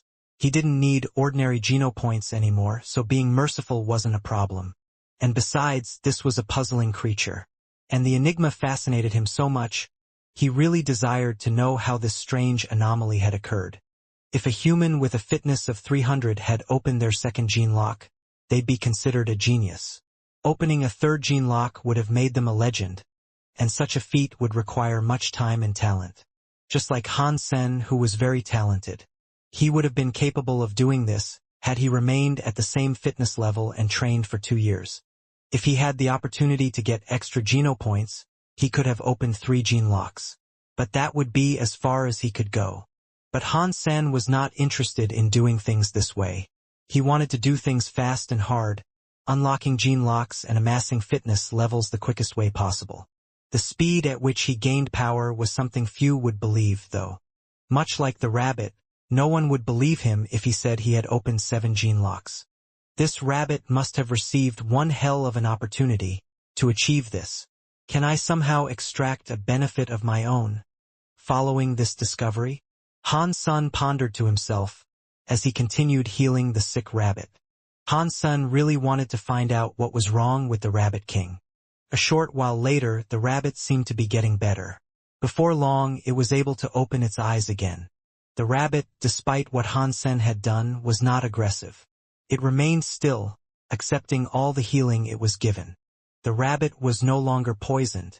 After he moved away from it, the rabbit ran around in what appeared to be happiness. It was not afraid of Han-sen, and it didn't behave like any creature of prey he had seen before. He cooked some more meat and gave some of it to the rabbit. Clearly, the creature wasn't very wise. It hadn't learned its lesson, following the last piece of food it had been given. Without a modicum of concern for whether or not the latest treat was poisoned, the rabbit gobbled it up. The rabbit wasn't aggressive, and Han-san realized he may have overestimated its willingness to steal. It wouldn't attempt to take anything Han-san was handling. Once its belly was full, however, the rabbit ran off. Still curious about its nature, Han-san tried to follow it. Regardless of what abilities it possessed, the rabbit was an ordinary creature. That much Han-san was certain of. As he followed the creature, the rabbit didn't seem to be aware of its tail. Eventually, it reached the canyon that was populated by other rabbits and entered a burrow. Without a shadow of the doubt, Han-sen assumed that the burrow was its rabbit hole. The rabbit hole was fairly large, even large enough for Han-sen to follow the rabbit inside. Han-sen pushed away the shrubbery that cloaked its entrance and climbed inside. A little past the entrance, the tunnel expanded further and became quite wide. The sides were all carved from rocks instead of loose earth. Further ahead, the tunnel opened up into a wider space. And upon arriving there, he noticed it was a natural formation. It was a beautiful cave hidden underground. Han-sen hastened inside and observed the area. From that subterranean pocket there were many branching pathways. And in that place were many other rabbits as well. The Rabbit King didn't stop in that cave, and it zigzagged along through a variety of different passages. Han-sen had to speed up in his pursuit of it, in fear of losing the creature. After a while, they came to an underground river. Many rabbits drank fluid from the stream, which led Han-sen to believe that was what the Rabbit King had come to do also. But instead, the Rabbit King leapt into the water. The shield allowed it to float atop the babbling river, and the rabbit submitted itself to the gentle pull of the current. Using arrow, Han-sen followed the Rabbit King down the river. Where is this rabbit going? Han-sen wondered. Further downstream, the water's flow got a little choppier. The tunnel they moved through was purely for the passage of this water. With the splashes from the stream, all the rocks around were wet. There was no place for the rabbit to disembark, and eventually even that tunnel had various branches and different offshoots of tunnels to follow. This complex network of caves was not at all what Han Sen was expecting. The rabbit slowed down as it bobbed along the river, and it seemed to be deciding which way to go next. When it decided, it moved its feet to roll the orb-shaped shield in the direction it wished to float. Han Sen followed the rabbit down these tunnels for 2 hours, until he heard a louder sound of water. All of a sudden, the Rabbit King disappeared from his sight. And that was when Han Sen realized the Rabbit King had taken the plunge off a waterfall. When Han Sen saw the Rabbit King next, many splashing sounds accompanied the sight. After the Rabbit King descended the waterfall into a subterranean lake, a silver-scaled aqua dragon lashed upwards. It was attempting to kill the Rabbit King. It seemed as if the Rabbit King was going to be eaten with relative ease, but it managed to kick itself off a cliff wall and leap past the water serpent. The dragon turned around and continued chasing the rabbit, but the aqua dragon had black chains around its arms. The chains quickly jerked the dragon to a stop and allowed the Rabbit King to get to safety. Boom! The aqua dragon's body fell, creating 10-meter-high waves. The Rabbit King was still in the water, but it was no longer in danger. The aqua dragon was still chained up, and it was unable to pursue the furry king. The rabbit, still in its shield and submitting to the bob of the waves, continued to travel downstream. Han Sen was frozen, acknowledging the power that dragon possessed. It was almost as strong as a super creature, that much he knew for certain. The biggest question on his mind, though, was how someone had managed to chain up such a fierce beast so far below the earth. And furthermore, why? Was it a human that did this? Or was it a spirit? The chains did not look as if they had been forged by humans, but ultimately, Han Sen could not be sure. After one last, quick inspection of the aqua dragon, Han Sen returned to following the rabbit before he lost it. Fortunately, the creature was purely physical. If it wasn't, Han Sen and the rabbit would have been done for. Eventually, the river started to slow down, and this was when the rabbit disembarked from the current. It leapt out of the water. Now, the Rabbit King followed the rocks. Before long, it came to another passage. It was a cave. Han Sen did not waste any time, and so he flew over to the stone cave the rabbit had come to. The cave was only a few meters deep, and Han Sen was shocked when he saw what lay inside. The cave was not actually a cave. It had been hand-built like a room. The only thing natural about this place was the entrance. It seemed as if the landscape had changed since the time this room had been built, and the entrance had been cracked. The room was rather large, equivalent to the size of 60 living rooms. A plum tree stood in the center, and it was 4 meters tall. It extended to brush the ceiling of the room. Strangely, there was fruit upon its branches, but no blossoming flowers. The fruits were about the size of an egg, and they were purple and red in color. The red-eye rabbit jumped and grabbed one of the tree's fruit. It swallowed it in one gulp, and immediately after doing so, started to roll on the floor as if it was suffering. Not long after, it calmed down. It looked weaker than it had before, and its life force was faint. But slowly, it began to return to normal. What is this plant? And who planted it here? Han Sen was surprised at where he ended up, and he observed his surroundings with keen interest. Aside from the plant, there was nothing else in the room. There was a single closed door, but where it led, he had no idea. Han Sen turned his gaze back to the tree. Its life force was incredibly strong, and he did not even have to use the Dongshen aura to feel it. It was a very high-class tree. If this was what enabled the rabbit to open its 7th gene lock, then it could have very well been a super geno plant. Han Sen, wanting to try it, grabbed one of the fruits and took a bite. He felt the delicious juices roll into his belly. If the rabbit was able to consume it, then he wagered he could too. He was interested in seeing if it would affect him similarly to how it affected the rabbit. Assuming his hypothesis was correct, of course. After eating the fruit, Han Sen felt as if his innards were getting sliced by some phantom knife. He fell to the ground, sweating. The pain did not immediately relent. It continued to increase, and became so intense that he ended up screaming aloud. Soon after, though, the pain went away. His body was left in a weakened state, which was a foreign feeling to Han's senator. It was a sensation he wanted to be rid of soon. Super King Self-Spirit Gene +1. Han-san was surprised that this fruit was able to increase his self-geno points.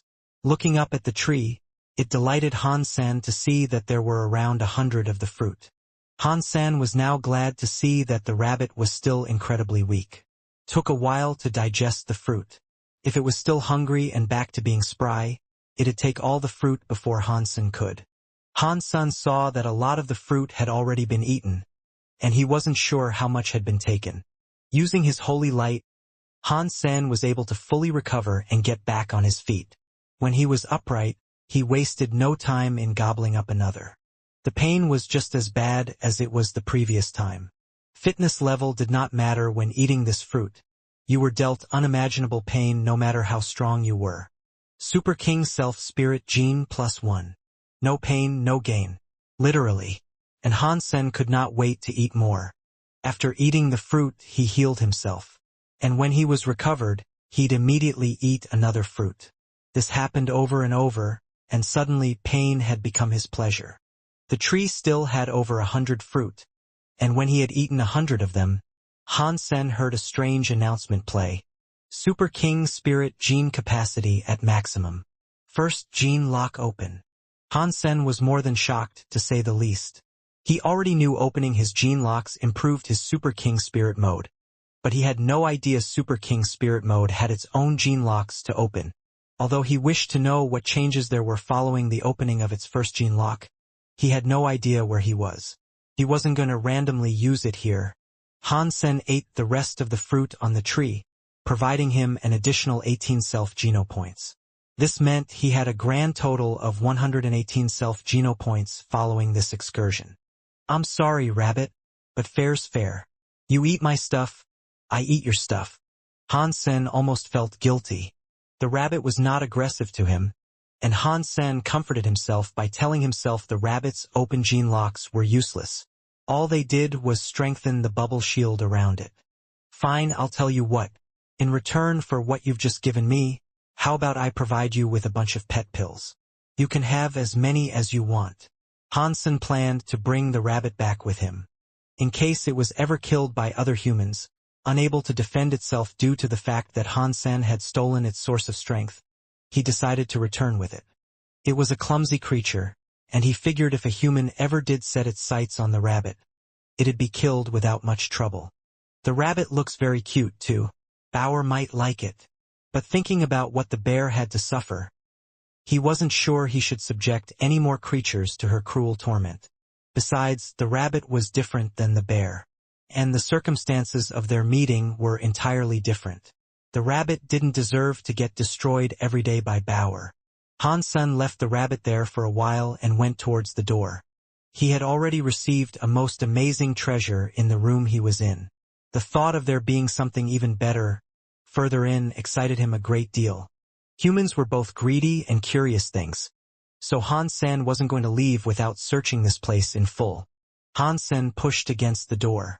It opened easily, and there was no lock or rusted hinges to contend with. Beyond it, there was another stone room.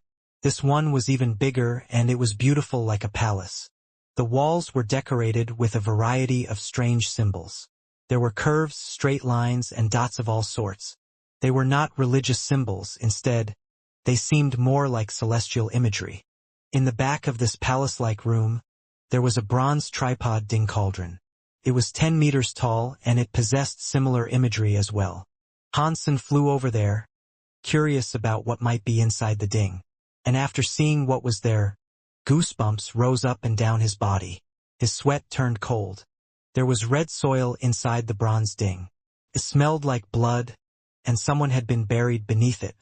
The head and the hair of a man was all that was left uncovered by the soil. As Han-sen looked, the man's pale face seemed to be looking at him. The man's eyes were white, and they had no pupils. It was a chilling sight, and he could have easily been mistaken for a demon. Han-sen could not tell whether it was a human or a spirit. He couldn't detect a life force, but it was so curious and unnerving to think a person had been buried there, so far underground, inside a ding. Han Sen gulped, as he was getting rather creeped out. When he regathered his composure, he sought to check the man out and see if he could learn more. His preliminary examination told him that the man had a pretty face, and he was wearing jade earrings. That was all he could see. Who is this man? And why has he been buried here? Han Sen flew away from the ding and saw a folding screen. Moving past it, his eyes were greeted with the sight of a stone hall. In there, Han Sen noted the presence of several stone statues. They were all demonic-looking in their imagery, but he didn't know which demons they depicted, as they didn't at all look familiar to Han Sen. Towards the end was a stone table, and atop it, a gray box. Han Sen approached it, and noticed it was open. The lid was slightly ajar. Through that gap he saw that a bone was inside it. Han Sen magnetized the box towards him and fully opened the lid to get a look at the bone that was within. Much to his surprise, he realized that it was actually a Rubik's Cube that had been crafted from bone. This wasn't an average Rubik's Cube, though. It was six-sided, and none of its surfaces were color-coded. In place of colors, there were many symbols that were foreign to Han Sen. After a thorough count, he learned there were 100 faces for the Rubik's Cube. Creating a Rubik's Cube that was so small, yet so dense and complex, was not something of average craft. It would require the precision of high technological advancements and machinery. If you could complete and solve a simpler Rubik's Cube, you could do this one. The only difference being, with this level of complexity, it'd take far more time. And with only foreign symbols for an indication of which face aligned with what, minus any easier-to-discern colors, it was sure to be far harder. With 10,000 faces to unmuddle, it was to be a real head-scratcher. And it was most certainly not a puzzle that could be solved by any average human. Thinking it quite interesting, Han Sen wanted to keep it. After another examination, to see whether or not there was any danger associated with the item, he deemed it okay to take. Swiftly, he pocketed the puzzle. When he got back, he fancied completing it through the use of a computer. He figured there was no point in exhausting actual brainpower to solve it. All Han Sen worried about was whether or not the bone that had been used to craft the Rubik's Cube had come from a creature. If it had been, he couldn't return to the Alliance with it. Han Sen decided to leave the stone hall, and just as he was to pass the screen, he was delivered a fright. Standing atop that screen was the man he had previously seen buried inside the ding. He was staring at Han Sen. "Are you a man or are you a spirit?" Han Sen eyed the man suspiciously, as he drew his blood dagger. The clothes the man was wearing did not seem like any uniform belonging to the Alliance. There were many plates of black metal across his attire, but they looked soft. His garb was strange. The man did not answer. He reached out his hand towards Han Sen's neck with a sudden burst of speed. Han Sen's face changed in acknowledgement of this, and a blaze of phoenix fire enveloped the dagger in his hands. He struck forth with it and slashed the man's outstretched hand. Dong! When his blade collided with the man's skin, it sounded as if Han Sen had just struck metal. The dagger bounced off the man's hand, and with a sudden reversal of power, Han Sen was sent flying backwards into the stone walls of the hall.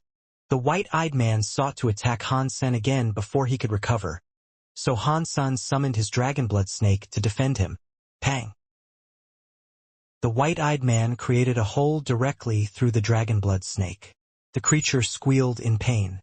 Fortunately, it was a strong and powerful beast soul. It was able to withstand the hit, and it'd take more than that to bring it down. But the white-eyed man had no interest in fighting the dragonblood snake. After his initial attack on the creature, the man moved past the reeling beast soul and went after Han Sen again.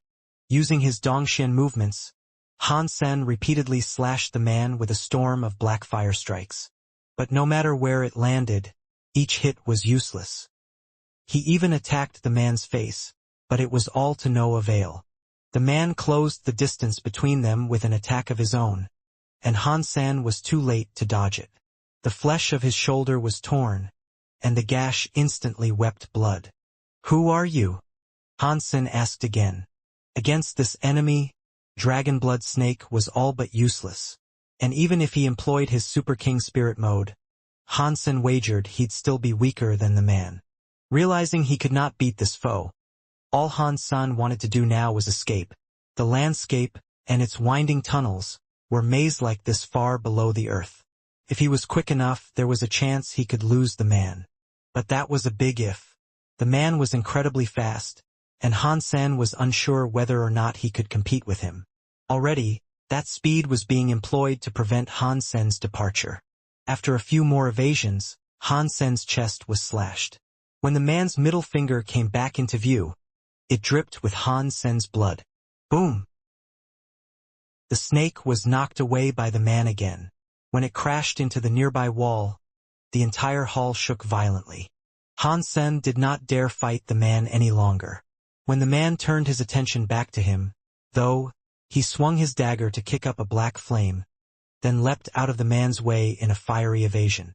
But the man possessed unimaginable power, and no matter how hard Hansen tried, he couldn't dodge. The man's hand was like an omnipotent shadow that trailed those who sought to flee it, hovering above and ready to snatch or smash helpless victims. Gritting his teeth, Hansen used his red dagger in an attempt to knock the hand away. But this time, the man's hand suddenly opened to grab the red blade. And then, in a flash, it was broken in a swift clench. But the man's hand did not stop there. It still came toward Hansen, and the attack was not absorbed by the sacred blood armor he wore. The wretched nails of Hansen's foe were sharper than any blade. If it wasn't for the dragonblood snake, the man in black would have twisted Hansen's head off. When the hand came for Hansen, at the last second, the dragonblood snake leapt in front of its master to take the hit. Instantly, the creature was knocked away again. But still, the man did not relent. And it seemed no matter what Hansen tried, shaking this ghastly person would be impossible. Hansen had no choice but to now pull out his Taya sword. He hadn't used it earlier in fear of it being broken. That belief had not changed, but it was the best blade he currently had. Dong! Hansen and the sword were sent flying, but strangely, the man let out a yelp. He shouted aloud in pain, and Hansen noticed a wound across his hand. And from the gash Hansen had delivered, the man bled purple. Taya has what it takes to hurt him? Hansen was surprised and delighted. The man stopped moving and looked on the sword with great fear. Hansen was happy and renewed with hope following this development. With this revelation, he might have a chance to escape. And it was all thanks to Taya. When Hansen took this opportunity to flee, though, the man was still not keen to let him go. The man came after him, but kept a moderate distance between them. His desires to keep Hansen there, and to stay away from Hansen's sword, seemed conflicted. Hansen fell back to the tree, but the red-eye rabbit had vanished. "My tree! You die!" The man, seeing his tree stripped bare, looked furious. No longer did he care about the sword Hansen possessed, as a blazing bonfire of anger surrounded him in a frightful aura. The cavern seemed to tremble with his rage. Hey, it wasn't just me. The rabbit had some, too. Hansen kept on running, summoning his dragonblood snake to follow from behind. When Hansen made it out of the tree hall, Hansen heard the dragonblood snake cry out behind him. Turning back to take a look, it seemed grievously injured. Hansen couldn't dwell on it too much, though. He summoned it back and cast arrow to glide upstream. But before he could put space between himself and the man, Hansen found him approaching at a rapid pace and closing the gap. Damn it! Hansen cursed aloud, but he did not relent in his flight. Boom! The man stepped across the water and then leapt up into the air. He was right beside Hansen, and there seemed no likely way he'd escape this strike. Fuck you! Hansen waved his Taya madly. But the man was like the master of all, and he was obviously prepared for this. He evaded the sword and threw his palm at Hansen's chest. Spilling blood from his mouth, Hansen lost control of his flight and went careening into the river. A huge splash accompanied his crash into the stream. The chest plate of his armor had been broken, and the water was dyed red. As wounded as he was, though, Hansen was not yet willing to give up. Han Sen had practiced diving before. Holding strong against the pain threatened to drown him. Han Sen dove deeper into the water, trying to escape the evil thing that hounded him. It was a deep stream, 10 meters at least. But as Han Sen kept swimming, he suddenly caught sight of a pale face with black hair swirling around it. It was like the frightening appearance of an underwater demon. "You can even beat me when it comes to swimming?" Han Sen was angered by his opponent. Realizing flight was still pointless, he decided to attack with Taya again. The man looked cold. He dodged Han Sen's sword strike, spun, and had his arm outstretched. He was inches away from palming Han Sen's chest. Figuring it was a now-or-never moment, Han Sen burst with a bright white light. His eyes and hair shone like white gold, signaling his transformation into a super king spirit. His power and speed increased, and an endless font of energy sprung up inside his body to fuel his limbs. Han Sen did not dodge the incoming attack. He merely reoriented his Taya sword to strike the man's chest. Pang! The man's hand collided with Han Sen's chest, as Han Sen's blade plunged deep into the man in black's heart. Both of them bled. The man groaned and fell back into the black waters. Han Sen wasn't going to let him get away, though. He found footing on a rock and pushed himself forward with the blade primed to strike the man's chest once more. The man, seeing what was coming, clapped his hands to catch the incoming sword. Die! Han Sen's white light burned with the fire of a sun. With the power of his first gene lock open, the Taya sword did not relent upon its capture. Plunged deep into the man's chest once more. With the second stab, the man could not help but scream. He palmed Han Sen and the sword left his body. A cloud of red and purple mist obscured Han Sen's sight.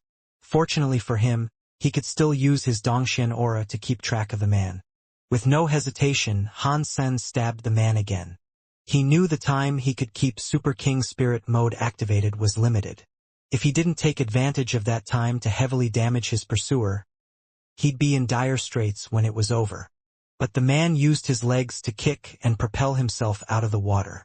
Han Sen sought to follow him, but by the time he could emerge from the stream in pursuit, the man was already 100 meters away.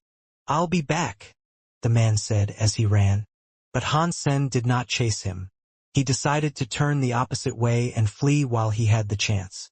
Even if he managed to catch up with the man in black, his Super King Spirit Mode would have most likely ended by then. Killing that man wouldn't be easy, not in Han Sen's current state and with the current length of his Super King Spirit. Han Sen flew for a while, but he noticed he was still in Super King Spirit Mode. He thought it should have ended far sooner. After 10 seconds elapsed, Super King Spirit Mode came to an end. And at this point, Han Sen had just reached the waterfall. "It looks like I can last around 10 seconds, after achieving my first open gene lock." Han Sen was delightfully surprised. But now was not the time to sit back and be happy over this advancement. Right now, Han Sen wanted to make his way out of this hellish labyrinth and go home. Under the effects of Super King Spirit Mode, he was able to stab the man in his heart twice. But still, it wasn't enough to kill him. Han Sen only wanted to get back to his shelter. If he moved his underground shelter, he did not believe the man would be able to find him, either. But before he scaled the waterfall, the man appeared out of nowhere. The man in black caught up to him with alarming speed. "You almost had me fooled. I knew you could not remain like that forever." The man actually spoke a composed sentence, but the tone was monotonous, and there was a metallic reverb in his voice. He was not a pleasant person to hear talk. "You want to go again?" Han Sen stopped moving and floated motionless in the air. The man's chest had already healed. It was too late for Han Sen to run right now, but he thought bluffing might be the ticket. "Quit your embarrassing attempts at fooling me. I can spy a lie, for I am Wuxia." The man in black then jumped towards Han Sen without hesitation. Crap! Han Sen had no choice but to run, he thought. And so he did, summoning the snake to do its best in blocking his ravenous assaulter. The snake had already been heavily injured, but now it was hit by Wuxia once again. It heaved blood following the blow and fell down into the black waters below. Han Sen quickly returned it in case it actually died. Seeing Wuxia catch up, Hansen thought, if this wasn't underground, I could just fly away. Somehow, Hansen believed Yaksha's speed was actually increasing. The man seemed to be faster than he had been before. If Yaksha looked likely to hit Hansen, he couldn't use Super King Spirit Mode to save himself. All he could do was rely on Taya. Hansen's speed was not as good as Yaksha's, so the man was able to evade Hansen's attempted strike, spin, and try to grab him by the neck. Hansen unleashed his strength in a fiery display, propelling himself into the water. But suddenly, an aqua dragon was coming for him from ahead. Crap! How could I forget about this thing being here?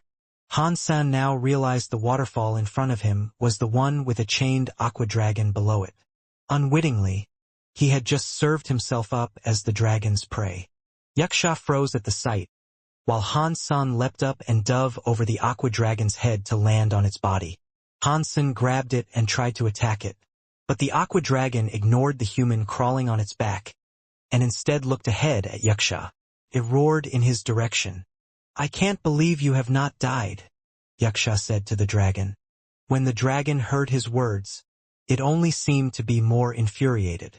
It splashed the water violently, as the clanking of chains echoed loudly through the caverns. The power this beast possessed was incredible, but its arms were chained up. The forging must have been exceptional, as they bound the dragon to the point it could not make use of its powers or do anything to get free. Hansen lay on the dragon and held on tight. The ride he was in for was like a rodeo times 10. White dragon, I only want that boy's life. Do not get in my way. Yaksha jumped towards Hansen. The dragon roared and threw Hansen away. But then, it attempted to catch Yaksha in its mouth. Hansen tried his hardest to keep his orientation under the disturbed, thrashing waters of the underground lake. When he breached the surface again, he saw Yaksha punch the dragon's head. The dragon roared and attempted to fight the man, but the chains prohibited it from doing anything. Hansen hid himself beneath the water again. Aside from the dragon, there was nothing else out there to help him. But then, hearing the chains being pulled in the dragon's futile attempts at freedom, Hansen suddenly had an idea. He decided to swim downstream. The dragon's rage put the water in turmoil, which made it a struggle for Hansen to stay on course. Right now, he was attempting to dive towards the rocks to which the dragon's chains were anchored. After diving down to a depth of 100 meters, he still couldn't see the bottom of the lake, but he did see where the chains led. The chains were there, screwed deep into the lake wall. This was slightly disappointing for him. Hansen had expected there to be a simple lock he could break, but perhaps behind the wall, there'd be something else. With Taya in hand, Hansen began to strike the stone. But the rock was tough and it was difficult for him to make progress quickly. After a while of trying to cut through, he decided to give up. Stabbing the sword into the rock left only light marks on its surface. He was very disappointed, so this time he decided to try and cut the chain itself. But even on that, Taya could only leave light scratches. Still, this gave him an idea. The chain was as thick as an arm, and if he slashed it a few more times, it was sure to break. With all his power, Hansen hit the chain as best he could. The dragon, feeling as if someone was gnawing at his chains from below, started to pull. It looked infuriated as it dealt with Yaksha. Surely it could not have been Yaksha who locked him up down here, could it? Although Yaksha did not look as strong as the dragon, it seemed as if he was getting stronger all the time. It was as if he was still in the process of some sort of recovery. I need to be quick. If Yaksha does end up becoming stronger than the dragon, I'm in for a bad time. Hansen continued to strike with his sword like a madman. Catcha! Hansen slashed it 1,000 times in total, and on the 1,000th strike, a ring in the chain was broken. When the dragon pulled again, the ring shattered. Without waiting, Hansen swam towards another chain and started the process all over again. There were 6 chains in total, so it seemed as if he would have to break them all. If they hated each other as much as they seemed to, Hansen could allow the two to duke it out while he made a sneaky getaway. The dragon, after feeling one of its chains break, began to pull harder than ever. Hang on! Slow down! I'm getting you out, aren't I? Han Sen flailed his sword as maniacally as he could. After much more hard work, the second chain was severed. Han Sen took a look at Taya to see how its sharpness was faring. Much to his surprise, delight, and relief, the sword was as sharp as ever. It had not been dulled by even the slightest amount. If this sword has not dulled by being beaten against rocks and metal chains such as these, how in the sanctuaries was it originally broken? Han Sen thought in awe. As Han Sen worked on the fourth chain, the dragon's excitement was going through the roof. Kept on pulling the last two chains, but still it could not free itself. When Han Sen cut the final two chains, the dragon roared and leapt out of the water. His performance was incredible and very intimidating. Han Sen swam up to the surface, and when his head broke through, the entire cavern was rumbling. The fighting between the two had started to make the cave collapse. Wuxia is getting stronger again. Han Sen did not dare to stay and watch the spectacle of their combat. Which of the two won this fight meant little to him. He'd most likely be killed by either one, if their attentions weren't currently fixed on each other. And also, if the cave came down on top of him, he wasn't willing to remain and get buried alongside them. So, he took off flying, retracing the route he used when he followed the rabbit in. He heard explosions coming from behind, and they were loud that they made his ears hurt. But after traveling for a while, the noise started to die down, and he began to realize he had gotten lost. There were many different ways to go, and they all looked very similar. He had forgotten exactly which twists and turns he had taken. Upstream, right? Just go upstream, that should lead me back to the surface. Han Sen continued to glide along the river on an upward trajectory. As good as this idea seemed, he was certain he hadn't come down the way he was currently going up. Han Sen, after a while of continuous flying, heard nothing come from behind now. But he had been going up the river for a while, and he had yet to see a single rabbit. I may not be able to get out, but at least Wuxia won't be able to find me. Han Sen hid his life force and continued his attempt at escape. Han Sen traveled for a long time, and eventually the river became much wider. It had been a while since he last saw a turn, so he thought it was too late to go back. He decided to keep going. After 50 miles of subterranean travel, the river had widened until it looked like an ocean. There was no end in sight, and all that filled his vision was darkness and the gentle ripple of the waters. It was as if he had discovered an underground sea. Boom! He was frozen at what he saw next. There were more of them. A variety of Goliath creatures emerged from that sea, and he found himself feeling like an ant. The creatures seemed to be playing on the water, but even so, Han Sen did not dare approach the group. There was a silver-scaled aqua dragon there, very similar to the one he himself had just released. Why are there so many dragons here? Han Sen counted 5 aqua dragons, and strangely, it looked as if they were having fun together in the water. Han Sen observed their life forces and noted that none of them were as powerful as the first he had encountered, with Wuxia. There were also slight variations in each of their appearances. The first white aqua dragon had 4 legs and feet, and no wings. These, on the other hand, did have wings. Pretty silver semi-translucent wings. They gave them the ability to fly. What is this? Han Sen saw another giant sea monster emerge from the black water. When his vision of it became clearer, Han Sen was shocked. It was a giant white shark, and it had wings as well. It was twice as big as the dragons, and it produced tall waves that disturbed the water as it swam. When the winged shark appeared, the 4 dragons almost seemed to behave as kids. They played around it in a friendly manner. Looking closer, Han Sen noticed that the wings of the dragons were quite similar to the wings of the shark. And what's more, the dragons had shark teeth. Furthermore, their bellies were broader than the white aqua dragons from before. They looked like Western dragons. Are these the offspring of both the white dragon and the shark? Han Sen wondered to himself. He thought that, after 1,000 years of being trapped so far below ground, the white dragon must have been willing to screw whatever female creature it could find. And that just so happened to be a shark. Across that underground ocean, It seemed as if only the shark could freely swim towards the dragons. That aqua dragon was one horny dog.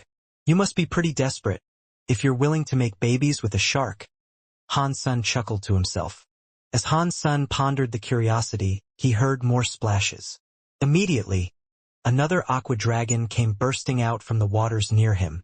This one had wings, but the body itself was no taller than a human's. It appeared directly before Han-san, and it eyed him with curiosity. Han-san was taken aback, not expecting to see a newborn. It hadn't grown at all yet. The aqua dragon did not know what Han-sen was, and it just stared at him with much inquisitiveness. He could imagine its mind racing to figure out what the strange creature, the human, was. Go play. Han-sun gestured with his hand, trying to shoo the dragon away from him. He had been here long enough, he thought, and he still had to figure out how to return to the surface. He couldn't imagine what might occur if he drew the ire of 4 aqua dragons and a mama shark as well. They weren't quite sacred blood in class, but they were still powerful. The white aqua dragon misunderstood Han-sen's command. He thought Han-sun wished to play, so it opened its mouth to say something. Immediately, Han-sen grabbed the mouth of the baby dragon and clamped it shut. If it spoke, he believed he'd be very dead. But it still believed Han-sen was playing, and so it used its hands to rub Han-sen and feel his skin. SSHH. Be quiet. Han-sen knew there were creatures out there in the world that didn't always want to fight. And in particular, it was mostly the more intelligent ones that were likely to reason and not kill on sight. Slowly, Han-sun lifted his grip and let go of the dragon's mouth. With his Dongshin aura, he covered the area to hide their life forces and movements. He wondered if the dragon understood what he had told it. After removing his hand, it really did not speak. And all it did then was rub its nose against Han-sen, sniffing with curiosity. Han-sen raised his hand and started falling back, afraid the dragon might have a change of heart if it were to get unintentionally spooked. But when Han-sen fell back, the dragon followed. It followed Han-sen until the duo reached a tunnel, far from the sight of all other monsters across that subterranean sea. Han-sen then had a greedy thought. If I could lure it back with me, it could be a great help. He then brought out a bottle of pet pills. He took one of the pills in his hand and presented it to the dragon. The dragon seemed to take interest in the pill after a long sniff test. It tried to take a bite and almost consumed all of Han-sen's hand. Thinking hand-feeding might be dangerous, Han-sen resorted to chucking the pill into the dragon's mouth, just to be safe. The dragon quickly swallowed the pill and it wanted more. Quickly, Han-sen held the dragon's mouth again. Then he grabbed another pill and lobbed it deep down the tunnel. Han-sen kept doing this for a long time after. He did so until he had lured the dragon a long way away from the ocean where he had first encountered it. Okay, I've got him away from there, but how do I leave this place? Han-sen wondered, as he looked around for any sign of a passage that might lead him to the surface. Han-sen had thought it best to follow a running stream earlier, but doing that was what led him to the ocean. Now, he had entered another tunnel far removed from anywhere that was familiar to him. He was well and truly lost. I will just have to keep moving. Han-sen chose a direction and stuck to it. The dragon followed with a clear desire for more pet pills. Han-sen only had 2 bottles of the stuff, and he had already given them all to the dragon. After a while of walking, the dragon stopped following him. Without any more pet pills, it wanted to return. Don't go. Han-sen had spent 2 bottles of pet pills on the dragon, so he wouldn't settle for it leaving him. If he was to invest in anything, he'd have to guarantee a worthy return. But the aqua dragon ignored Han-sen's command, and it went off, returning to the ocean. Han-sen opened the bear's blood and said, I have no more pet pills, but have a whiff of this. This stuff is even better. The dragon gave it a sniff, but wasn't interested. Carried on swimming back. The white dragon sniffed the water drop and licked it. Good boy. Now, if you follow me, there's plenty more to be had. Han-sen stroked the dragon's head, hoping the dragon would follow. But then, Han-sen heard splashes from up the river behind them. A silver-scaled aqua dragon appeared, with lantern-bright eyes fixed on him. When their eyes met, Han Sen froze. The silver-scaled aqua dragon was injured, and it was the one from earlier. It seemed as if its fight with Wuxia had been a brutal one. But even though it was injured, if it still sought to pick a fight with him, Han Sen couldn't use Super King Spirit Mode or even hope to beat it. "This kid is cute." Han Sen patted the little dragon's head and looked awkward, all in an attempt to hide what he had been doing. Roar! The silver dragon roared at Han Sen.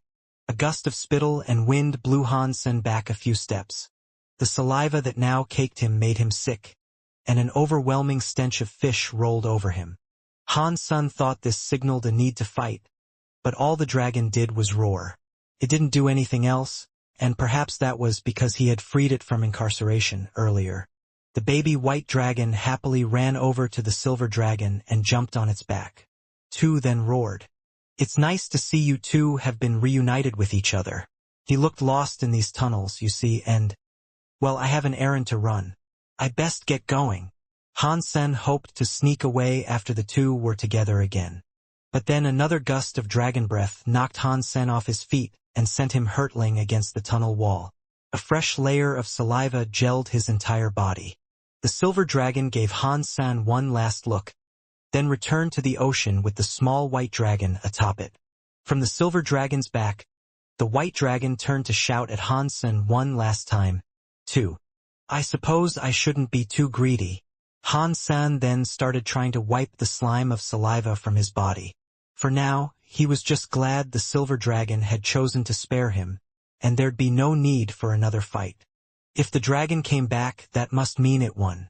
I wonder if that Wuxia was killed. Then, Han Sen hoped he was dead, for only then would he truly be safe.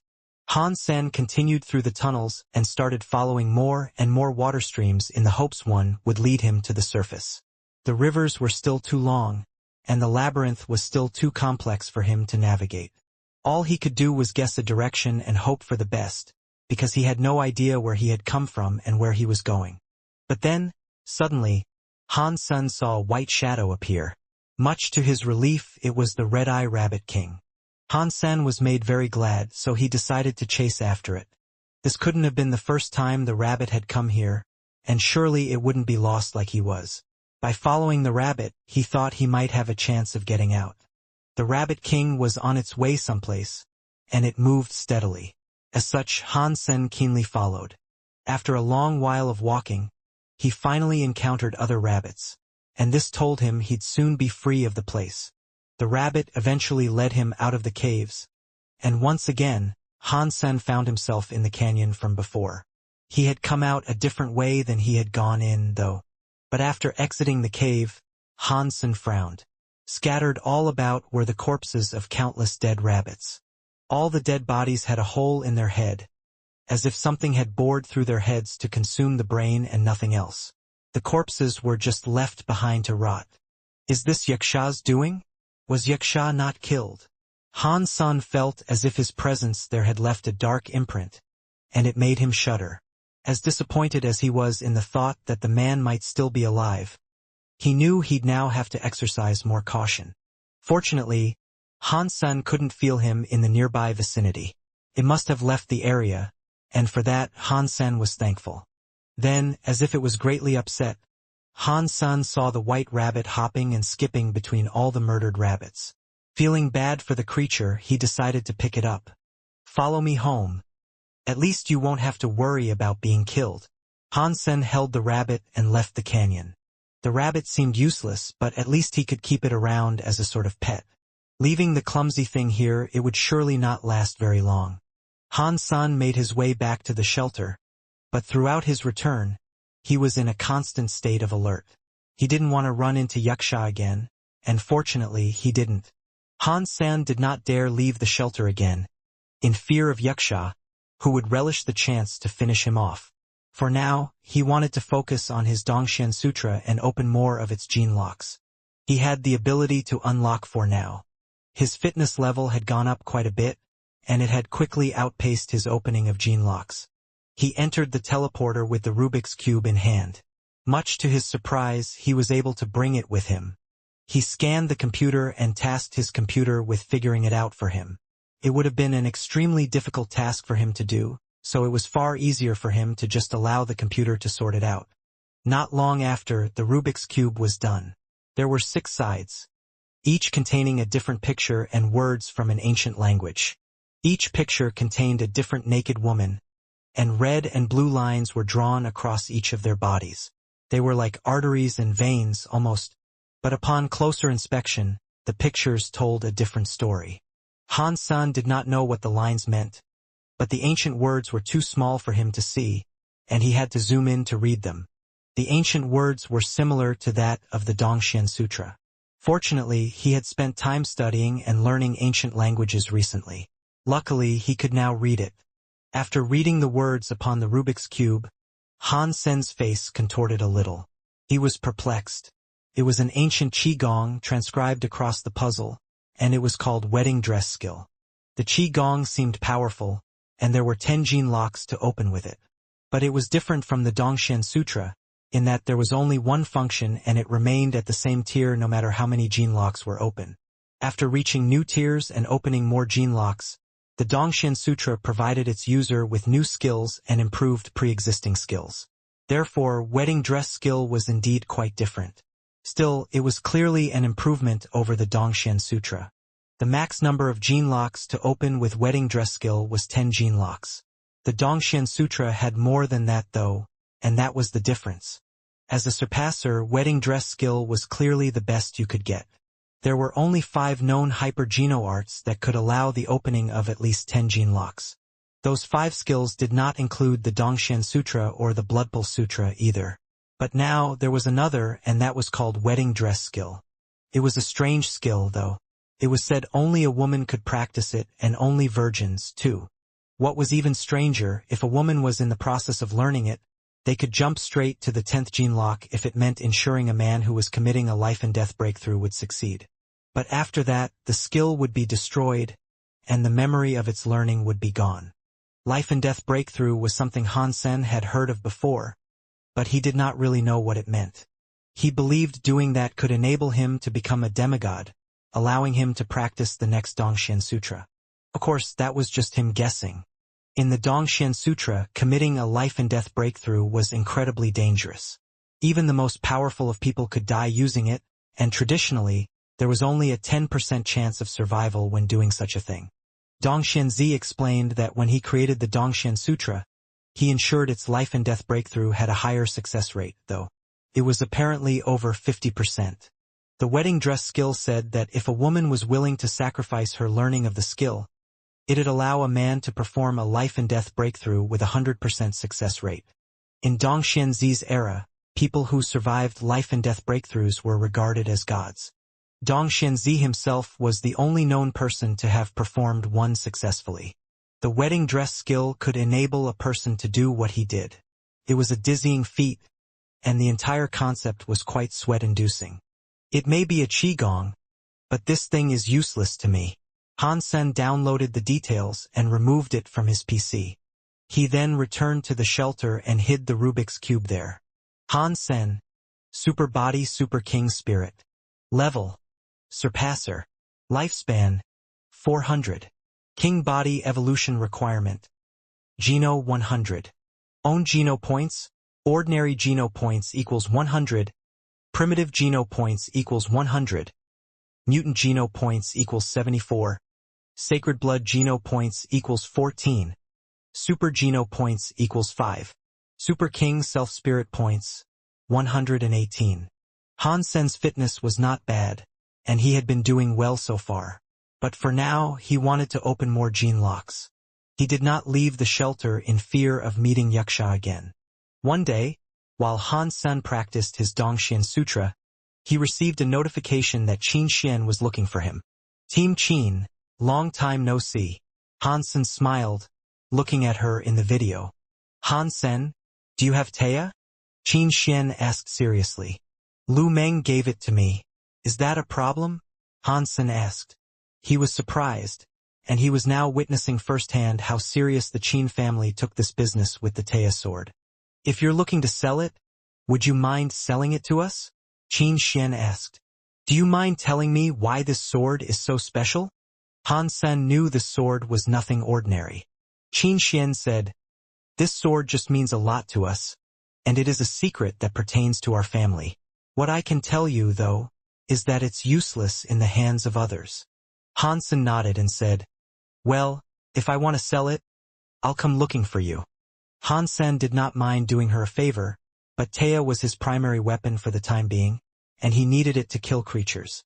Until he found a better replacement, he had to hold on to it. "Thanks a lot." Qin Xian sounded relieved. Then she proceeded to say, "Let's talk about something else for the time being. I would like you to know I am establishing a training class for the special security team. Would you mind being a tutor?" "Nope. I can't teach." Han Sen was surprised at the sudden request.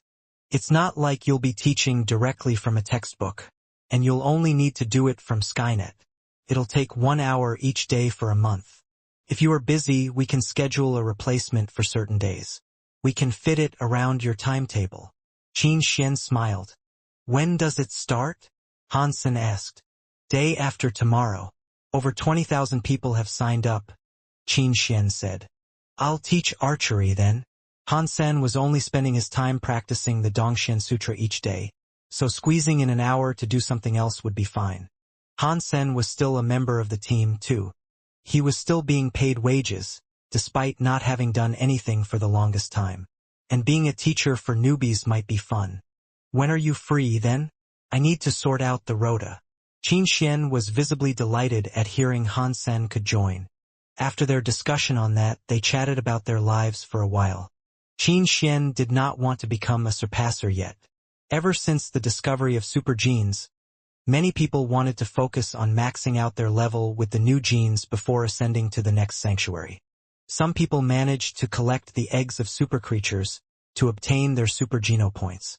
But there weren't many eggs, and if that is how they were to focus, it was likely only one person could max out their super geno points in a century. People in the Alliance believed Han Sen had a different method of obtaining super geno points, but Han Sen was Han Sen. They didn't dare do anything to offend him. If they tried making a move on Han Sen, they feared Godslayer Luo would unleash his wrath upon them. That aside, he was Ji Ruoxin's son-in-law. As such, no one dared touch him. It would have been even more difficult to get to Han Sen in the sanctuary. 2. Han Sen is to be the tutor? In a mansion someplace, a man read a list of names. When he saw Han Sen's name there, he was surprised. "Which Han Sen?" a red-haired man asked, looking back. "There is only one Han Senator, it's the Han Sen," the man responded. "What is he teaching?" the red-haired man asked. "Archery," the man answered. "I previously had no interest in going, but I can't miss this." The red-haired man lifted his eyebrows. Having dinner with Ji Yanran, Han Sen informed her that he would be teaching students in archery. At this, she frowned and said, "If you're going, that might be a problem." "What problem?" Han Sen asked, not understanding how there could be a problem with Qin Xian's simple proposition. Ji Yanran smiled and answered, "Being a teacher will aid your reputation in the special security team, and with this title you can be a deeply respected member. But teachers usually hail from the martial hall, and you don't really fit in with that crowd." Han Sen understood what she was implying. It wouldn't only be that he'd not fit in, he'd most likely be isolated. Still, he had already thought of this, and he was still adamant about tutoring. It was an exciting prospect he was keen to try. He was only a squad leader, so it would be good to achieve a higher rank in the team at large. Couldn't do any harm. Besides, Qin Xian most likely wanted him to gain a higher level in the team, and her plight was not something he could reject. Han Sen spent most of his days practicing the Dongxian Sutra and taking care of Bauer and Zero. Such peaceful periods were a rare occurrence for him. "Daddy, I want milk," Bauer said, as she held the Rabbit King in one arm, bottle in the other. The Rabbit King had tried to resist her hugs before, but Bauer managed to make quick work of its shield and destroyed it in the blink of an eye. To Bauer, a 7-tier gene lock shield was as stalwart as a flimsy piece of paper. But the Rabbit King was very tame, and it didn't feel the need to resist her. Unlike her actions with the bear, Bauer didn't feel the need to torture the rabbit. either. And speaking of the bear, it was extremely jealous of how the rabbit was treated. He kept wanting Bauer to pay more loving attention to it, but a session or two of bullying was all it would get. Once, when nobody was around, the bear attempted to kill the Rabbit King. The rabbit was asleep at the time, but the shield was up, and when the bear attacked, it was unable to break it. It drove the bear insane. Han Sen, at her request, provided her milk and prepared some food for the pets. Then he went to tend to his garden. Aside from the dead orchid, everything else was growing very well. I wonder if that king tree will be able to grow again? I should return there sometime, dig it up and bring it back here. If the water drops prove successful in restoring it, I might be able to gain self-geno points very quickly. Han Sen was getting giddy just thinking about it. He knew high-tier plants would generally produce fruit only once, but it was worth a shot. And there was, of course, the prospect of it taking a very long time to grow, even if it could grow fruit again. Those hurdles aside, the king tree occupied Han Sen's mind a lot. He wanted it badly. But first, Han Sen knew he'd have to become stronger before he attempted a retrieval of the tree. Heaven knew what might transpire if Wuxia still lived there. When he was done in his garden, Han Sen went to check on the people in the eastern side of the shelter. They were doing well for themselves, spending their days hunting creatures and having a merry old time within the safety of the underground shelter. After spending most of the day there, Han Sen decided to return to his home in the Alliance. He went on Skynet and visited a community that was exclusive to members of the Special Security Team. There were many students there all together in one area. When Han Sen entered, there was a teacher performing a lecture on stage. The students were all watching him. Choosing to listen in, Han Sen found himself a seat. He was good at fighting, but he wasn't a master of every combat profession. He understood how valuable it could be to learn and accept wisdom offered by others. This teacher was discussing fist skills. The talk provided Han Sen many new ideas to try in the future. He learnt a lot. The name of this teacher was Nangong Han, and he was an aged surpasser. He had unlocked 4 of his gene locks, which was rather high. Few people ever reached the number 8. He was an old member of the team and an accomplished teacher from the Martial Hall. And that was where most teachers came from, the Martial Hall. Many of them were very elderly, and they had quite the reputation. But this year Han Sen would be a teacher. This made the others feel a little uncomfortable. He was so young and he was only a squad leader. He did not come from the Martial Hall, and he did not even have a formal title. They thought the Qin family was trying to weaken the integrity of the Martial Hall. This was how Nangong Han viewed matters as well. And when his eyes fell on Han Sen, he pulled them away quickly to pretend he had not noticed him. Fist skills are ripe with possibilities, but its general focuses are on speed, power, and dexterity. You have to be both faster and stronger than your opponent if you seek victory. All this is not derived from pure muscle strength, however. There are many ways to hone your talents with the fist, but there are skills to make use of also. A great focus is on reaction speeds, and without great reaction times, any skill you use is useless. Timing is of paramount importance. Nangong Han then looked at Han Sen and said, "I am going to show you a few moves, driven by fist-geared skills. Perhaps Tutor Han can aid me in my demonstration." Han Sen froze as suddenly all the students turned to look at him, and then many clapped. Han Sen froze. He did not expect Nangong Han to ask him to perform something on stage alongside him. But with the eyes of every student now on him, he could hardly decline. "Tutor Nangong, how can I be of service?" Han Sen asked as he ascended the stage. Nangong Han smiled and answered, "Oh, do not worry. I am going to execute a few basic moves. It is your task to react to them as any other ordinary combatant would." "Okay." Han Sen nodded. "Tutor Han and I will now show you how to defend. The most important thing regarding defense is to never rest on your laurels. For a stalwart defense, you must consider everything you have ever learnt. And when confronting the attacks of another, you must pay specific heed to their center. Even demigods have to move when they cast a skill, and through keen observation, you can always tell where their movements will take them. After this, Nangong Han threw a punch in Han Sen's direction. Qin Xian and many others watched this intently. She, in particular, had believed there to be something amiss with Nangong Han's request for Han Sen to go on stage.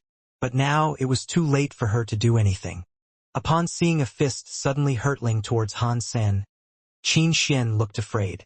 Qin Xian knew the people from Martial Hall were not fond of Han Sen. But this entire event had been set up by the Qin family. She believed the concerns and moaning of the elders from Martial Hall would simply remain as verbal complaints. She never thought that things would escalate to a full-blown fight. Things had already gotten off to a shaky start, it appeared.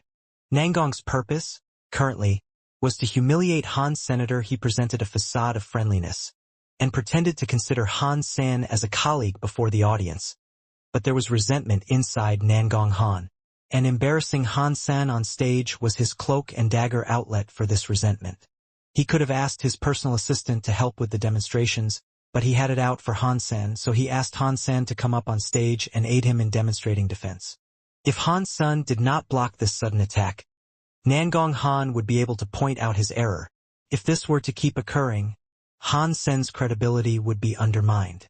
Students would not regard him as highly, and they'd perhaps even favor a different tutor. Under his guise of friendliness, Nangong Han cackled with evil delight. That's not to say he was fooling everyone. Many people knew him and his true nature, including Qin Xian. She knew him well, and she knew the punch he had thrown was not one of idle performance. Nangong Han had been a surpasser for a few decades, and he had excelled in the technique of shadow punch. With his light element, it was difficult for his enemies to trace the path and velocity of his punches. Han Sen did not know the man, so he had come on stage without any measure of precaution or preparation. The punch seemed ordinary on the surface, but that was just a shadow of its true form. If Han Sen sought to block the simple trickster hit, he'd be hit by the real punch underneath. What's more, Nangong Han had opened 2 more gene locks than Han Sen had. His fitness was far higher as well. He really thinks this little of the Qin family, and that we're oblivious to what he is doing. Qin Xian's face looked ill, as she was fraught with worry for Han Sen's well-being. She believed she hadn't firmly asserted who was in charge of the entire event. She had to let the stuck-up people of Martial Hall know who was the boss to prevent this from becoming a common occurrence. However, while Han Sen had come on stage without knowing much, he had detected slight hints of the hostility Nangong Han harbored for him. Han Sen had been through much in the sanctuary, and he had encountered all manners of beasts. He could tell if a creature or spirit was hostile, so it was impossible for Nangong Han to completely hide his animosity. Nangong Han's eyes jumped with excitement as Han Sen reached out, and so he drove his punch with a quicker pace. If Han Sen only blocked his shadow, the young pup would take a hit that would make him look like a fool. Qin Xian saw Han Sen move to deflect the shadow and knew things would quickly turn ill. The tutors from Martial Hall saw this, too, and they all wore disturbing smiles of delight. "The young man is in too much of a rush," one of the tutors said. He did not speak his name, but everyone knew he was talking about Han Sen. Pang! Everyone leaned forward to witness what happened, and there they saw Han Senator. He had blocked Nangong Han's true fist. He didn't use shadow punch. Did I misjudge his intentions? Qin Xian and the others looked on in confusion. Usually that fist would have just been the shadow. But Han Sen had blocked the real fist. They didn't believe Han Sen could have blocked the real punch had Nangong Han used shadow punch. Everyone thought the onstage tutor was going to use shadow punch to make Han Sen look like a fool. But strangely, Nangong Han's face did not look quite right, and immediately after, he threw another punch. Everyone from Martial Hall frowned. Nangong Han's punches looked very simple, and it didn't seem as if he was using shadow punch at all. What is he doing? How can he expect to teach with such casual moves? A tutor from the Martial Hall said. Everyone thought Nangong Han was merely afraid of Han Sen and his connections. But Nangong Han started to look like a man who had been shocked by a disturbing revelation. It was as if something mortifying had happened to him. Nangong Han was an old man in the sanctuary. He had endured many trials in his time there, and his shadow punch was no joke.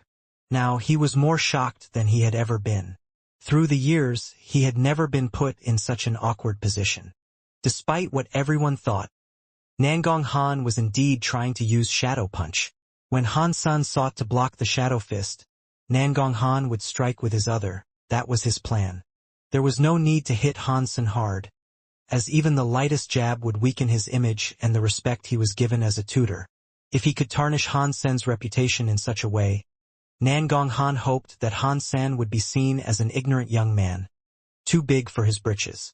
But when Nangong Han sought to create the Shadow Fist, something strange occurred. His fist did not work correctly. At first, he believed he had let the excitement get to him, and that was why he missed. So, he tried to recalibrate his focus and deliver the punch again. But for some strange reason, he could not conjure the Shadow Fist at all. It was as if his actual fist was being magnetized towards Han Sen. Nangong Han secretly opened a few of his gene locks to increase his power output. But it didn't make any difference, and that realization soon robbed him of the snark with which he had invited Han San on stage. Against Han Sen, his Shadow Punch was useless. Its effectiveness had magically disappeared. Nangong Han's fist still went up against Han San with the speed of thunder, but it was a far cry from what was supposed to occur. But for the uneducated audience, it was quite the spectacle. Rapid, maniacal fists blurred towards Han San, but he was able to block each one. The other tutors of Martial Hall knew more of Nangong Han's capabilities, and they believed he was just being a coward. They thought he genuinely wanted to cooperate with Han San and get in his good books, rather than attempt to humiliate him. Even Qin Xian believed Nangong Han was playing nice. Otherwise, she reasoned, things wouldn't be going so smoothly. No one else knew how Nangong Han was truly feeling, and the shock of this turn of events was starting to make him panic. Sweat started to form across his forehead. He now wanted to stop attacking, but it was like he had been possessed. Nangong Han's fists had minds of their own, and they wouldn't stop coming towards Han Sen. Nangong Han was looking at the young man on stage with horror, as if he was the ghost of Christmas past. Understandably, Han Sen was feeling quite different. Han Sen was actually having fun. He was using Bauer's energy flow to draw Nangong Han's fists to where he wanted them and feign a proper block. But Bauer's energy flow was wild and uncontrollable. Even for Han's senator, he had only planned to use it when he truly needed it. But now, the old tutor's fists were coming at him as if the stage was on fire. Nangong Han's strength was not in raw force, but in speed and the shadow that veiled his moves. Still, he had 4 open gene locks, and even that was not enough to withstand the insane suction that suckered him in. Although this trick did not deal damage to his enemies, Han Sen was glad he had this power. It could affect the way others moved, and therefore it was quite the game-changer. If Han San used this technique during key moments of battle, it could entirely change the course of a fight and give him the leg up he needed to overcome powerful foes. Han San had once tried the gourd suction before, but after Bauer was born, its strength had most certainly increased. I thank you for your cooperation. That is exactly how one must defend against incoming attacks. Nangong Han's hands suddenly dropped to his sides, and he did his best to maintain his composure and not reveal a hint of what had occurred to him. Seeing Han Sen bow to him, Nangong Han was at least grateful that the young man had not tried to embarrass him on stage or reveal to the audience what had transpired. Nangong Han went on to finish the rest of the lesson, but when it was over, he could hardly recall what he had talked about. When Nangong Han returned to his friends from Martial Hall, they looked at him with great disdain. They all thought he was a coward. Nangong Han wished to explain what had occurred, but he could not put it into words. Han San had only become a surpasser recently, and there was no way he already had what it took to defeat Nangong Han. If he told them that Han San was controlling his movements, they'd think he was lying. Tutor Nangong, the lesson was nice. Han Sen's voice rang out to him from nearby, and when he turned, he saw Qin Xian and Han San approaching. Nangong Han felt like collapsing to his knees and crying his eyes out. The tutors that were with him were looking at him as if he was a traitor. Tutor Nangong's lesson was truly amazing. I'll be eagerly anticipating the next, Qin Xian said. The tutors from Martial Hall continued to stare at Nangong Han, silently fuming with anger. They believed he had betrayed them. "I didn't do anything wrong," Nangong Han exclaimed in his heart. But try as he might, he could not spit out the words. "Tutor Nangong, when I take the stage for a lesson of my own, I hope you can help me out as well." Han Sen smiled at him, which only made Nangong Han's face distort even more. The old tutor wanted nothing more than to run away. For Han Sen, archery was not difficult.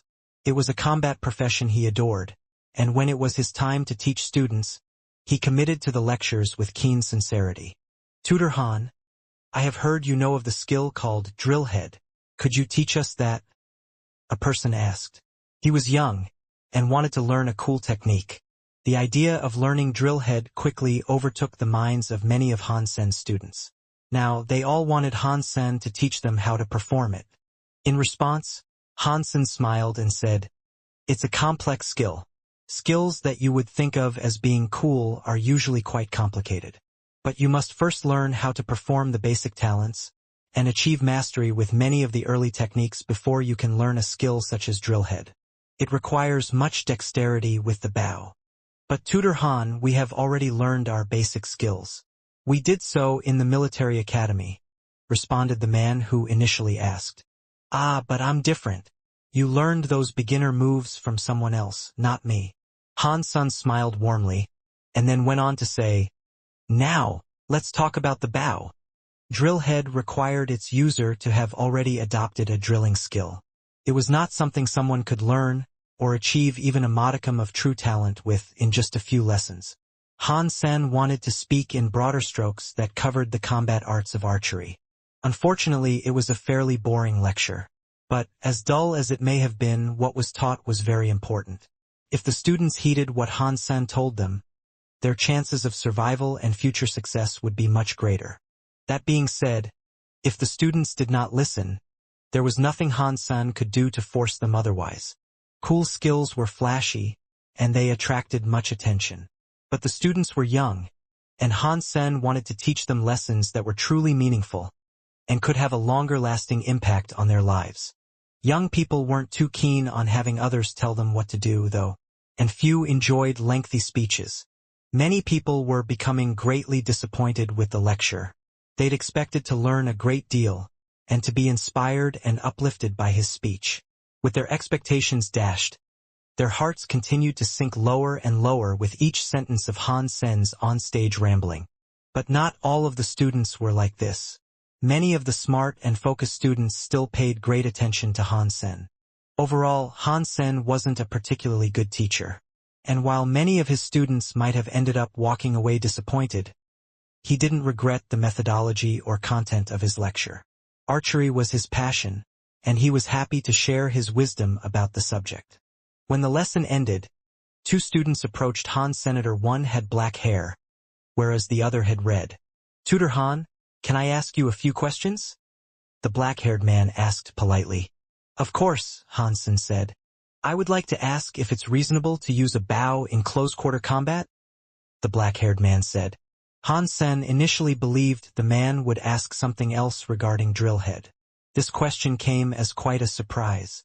That is a good question. Contact me with this ID later, and I will tell you more. For now, move on to the next lecture. I don't want to be held responsible disrupting other classes with late-running students." Han Sen provided them with his ID. He had been asked a question that could not be explained in a hurry. Plus, they had a few more lessons to attend immediately after his. Provided they were willing to listen, Han Sen would be happy to teach them more later. "Thank you, Tutor Han." Then they continued on their way. "Not bad." Qin Xian appeared, smiling as she approached Han Sen. "The students, on the whole, don't seem pleased with what I was telling them," Han Sen said. "What you said was fine. They are just too young and inexperienced to grasp what you were saying to them." Qin Xian took a moment to smile softly. Then she went on to say, "Those boys from the Arthur family came to ask you something. Is everything okay? They just had some questions regarding archery." Han Sen was a little surprised by her sudden questioning. So he asked, "Why? Is there something wrong with them?" "Well, they can be considered the most troublesome members of the team. I get a headache just looking at them. Qin Xian smiled, then asked, right? And what about my proposition? Have you considered what to do with it? With what? The Taya sword? I'm still using it for now, but I might sell it when I get a better weapon in the future, Hansen explained. All right then, Qin Xian said. Hansen thought this was strange. She was usually never this pushy and inquisitive, so he realized that the sword must mean more to her family than she was letting on. Can you tell me why this blade is so important to you? Hansen asked. Qin Xian fell silent and still for a moment. When her speech returned, she said, I can tell you, but it's a secret. You cannot tell anyone else. I can keep a secret, don't worry, Hansen said. After another lengthy pause, Qin Xian resumed by saying, You once asked me about Qin Huaizhen. This blade relates to him. Those two are connected? Hansen had never confirmed that the person he once found frozen beneath the Black Desert was indeed Qin Huaizhen, and he had always wondered why that man had told him to be wary of Han Jingji, and he also wanted to know why the man possessed the Bloodpulse Sutra. A multitude of questions still lingered around his memory of that strange encounter, and nothing had ever been cleared up. With the chance of a long-awaited revelation, Hansen's heart started to beat faster. When Qin Xian spoke again, she said, In the past, the Qin family was not whole. One half was from the Zhou period, named Ji. The other originated from the Qin period, and was named Ying. I come from the Ying, and our lineage hails from the first king. Taya belonged to the first king. Our family also possesses a qigong that requires this sword to be practiced. What qigong requires this sword for practice? Hansen asked. I can't tell you that, Qin Xian said with a smile. Taya is rightfully ours. But the existence of sanctuaries was unknown to us back then. At that time, everyone knew about our qigong. They just lacked the correct sword for practice. Only Qin Huaizhen is known to have used Taya for its practice. Did he succeed in learning the qigong? Hansen asked with great curiosity. I believe he did. And after doing so, he joined the 7th team to be an investigator. He took Taya with him to the sanctuaries, and when he returned, that sword had been broken in two. The other half was lost to us for the longest time. He told us it was important for us to recover the other half of Taya, so that we could practice the qigong. Hansen had now learned more about Taya and Qin Huaizhen. While this may have helped elucidate a few things, like how the sword had been brought to the sanctuaries, the real burning questions were still left unanswered. When the Qin family asked the Lante family where they found the sword, they said it was purchased from an interstellar traveler. They had only seen the traveler once. They did not know where he came from, and they had since been unable to identify him. When the following lectures ended, the two young men from the Arthur family came to visit Hansen again. They were still very curious, wanting to learn more about archery. When Hansen met with them again, it pleased him to see their enthusiasm for archery, so he answered every question they posed. Kai Wei and Long listened to Hansen intently, and this made him even happier. But after that, their keenness did not lapse. Each and every day, they returned to ask Hansen about stuff they did not understand. Hansen enjoyed the opportunity to be a personal tutor and lecturer, and he took the time to help them to the best of his abilities at every opportunity he received. He started to like the two.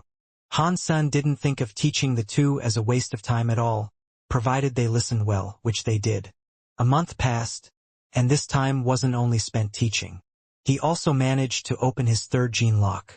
His fitness was very high at this point, so Hansen was able to unlock his third lock rather quickly. By comparison, it'd take the average surpasser almost 2 years to reach this point. After opening the third gene lock, his Dongxian aura expanded by a considerable amount and also provided him a new function. The second tier allowed him to mask his life force to elude the notice of others. After opening his third gene lock, he could now obscure the 7th sense of others. He could not dull or inhibit the 8th sense, though. But still, provided they did not have it, it meant he could make others practically blind and deaf. It was a frightening power for any combatant to face, and this silent disabler was scarier than any destructive power a person could possess. Having unlocked this ability, Hansen wondered if his next unlock would allow him to smother the eighth sense of others. 2. Hansen sent Moment Queen out to hunt creatures, and while she was gone, he took this chance to enter the third spirit base. He adopted a low profile, and masked his presence there to ensure that no one else knew the king had arrived there yet. His Dongxian aura could not only stifle the seventh sense of one individual, it could be cast across an entire area. That meant, if a spirit was outside the effective radius of his Dongxian aura, they could neither see nor enter that place. So, after hiding his spirit statue, no one could see him or his island. His appearance there was little more than a flickering shadow. This was stage 1 of Hansen's new third sanctuary Geno rating plan. Hansen began by going after royal spirits. He wasn't going to skip any levels, as he wished to gather as many royal spirit Geno points as he could. The spirits who were beaten were not even given the chance to see Hansen's face. All they knew was that a veil of black obscured their vision, and then they were suddenly respawning at a spirit statue. Hansen couldn't help his fast ascension through the ranks, and soon, he reached the ranks of the king spirits. Have you heard? A horrible king spirit has arrived here. You never see him until it's too late. He'll draw you into darkness, and then you will be killed. I know, I heard. I wonder which king spirit's son it might be. It's been a while since we last saw him, but do you think it might actually be the king? I don't think so. Doesn't the king wield a white light? But I have heard many king spirits have been killed by this new threat. It seems to be another frightening, powerful spirit we must contend with. Who do you think would win in a fight? The spirit or the king? The new spirit, the element of space, is frightening. Split Space King said, he'll destroy the new spirit if it attacks him. He's a Space King spirit, of course he'll wreck this shadow-dwelling creep. I'm sure the spirit knows this too. That's probably why he hasn't gone after Split Space King yet. While the spirits discussed this, Hansen drove his island past them and briefly listened in. And as he went, he thought, if Split Space King is indeed a space spirit, I can kill it and nab a few space Geno points. If we were to have a self-fight, that would be even better. But Hansen wasn't going out in search of him yet. Back in the second spirit base, Hansen had already been told about Split Space King and his vow to destroy the king. Maybe I really will be able to have a self-fight with him, Hansen said to himself, as he continued looking for his next target. Hansen only attacked king spirits that were one rank higher than he was. And by the time he was done, he had managed to nab an easy 20 spirit Geno points. Unfortunately for him, though, they were all of basic elements. The more king spirits Hansen beat, the cockier Split Space King became, though. He said Hansen was a coward, only confident in fighting while concealed. He believed Hansen would never show his face to him, and therefore Split Space King was confident saying anything he wished to. Whenever Hansen killed a king spirit, they'd respawn with great fury. And more often than not, their rage-fueled complaints made mention of Split Space King. His latest kill resulted in the spirit yelling, "Pah, coward! If you think you have the balls, go and fight Split Space King. That wimp? He is nothing. I can kill him with ease," Hansen responded, from the dark that veiled him from their sight. "Talk is cheap. If you think you've got what it takes, no one is stopping you from fighting him. Go over there and prove your worth," the king's spirit rebuked. "Oh, I will. Deliver a message to him. We will fight in Xinshao. And inform him it will be a self-fight. I will be waiting. Oh, and if he is not willing to commit to a self-fight, tell him not to bother showing up," Hansen said, then left. It wasn't long before the news of this challenge spread throughout the entire third spirit base. Every spirit soon heard the words Hansen had spoken, and they were each keen to watch such a fight. Do you think Split Space King will show up for the self-fight in Xinshao? Of course he will. He has nothing to be afraid of. His split space powers can vaporize this dark-dwelling loser. It's going to be one heck of a show then. Come on, we mustn't be late. Let's hurry.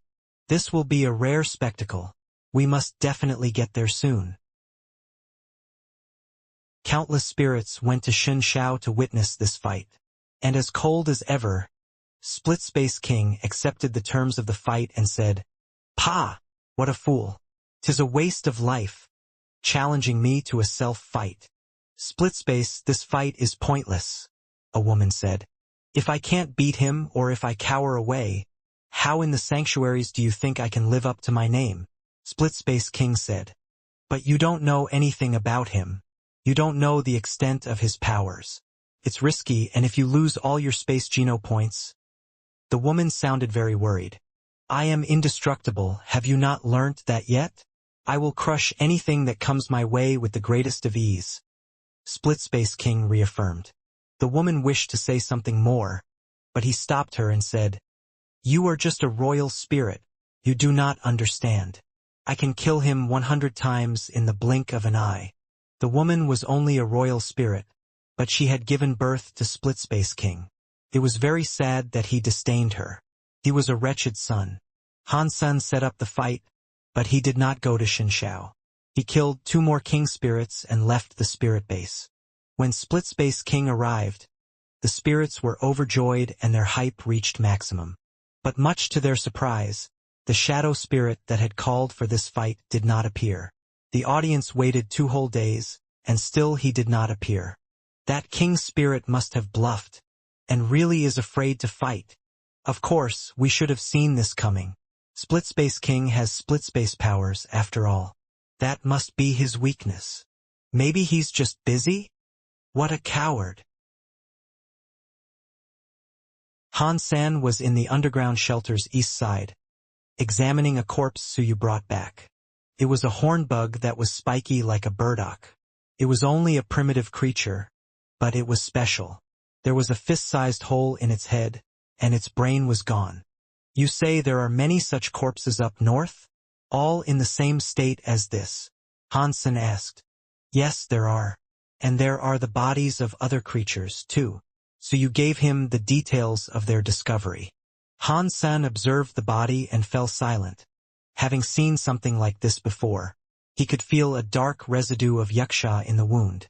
Wuxia must have fled north, following their encounter. "Little Han, can we bring the bodies back?" Old Huang asked. There were many bodies in such condition, and aside from their missing brains, they were perfectly fine. Some of them were mutant, too. They'd be a good way for the people in his shelter to level up. "Let me go there and scope the place out first. If it is safe, then you can bring them back."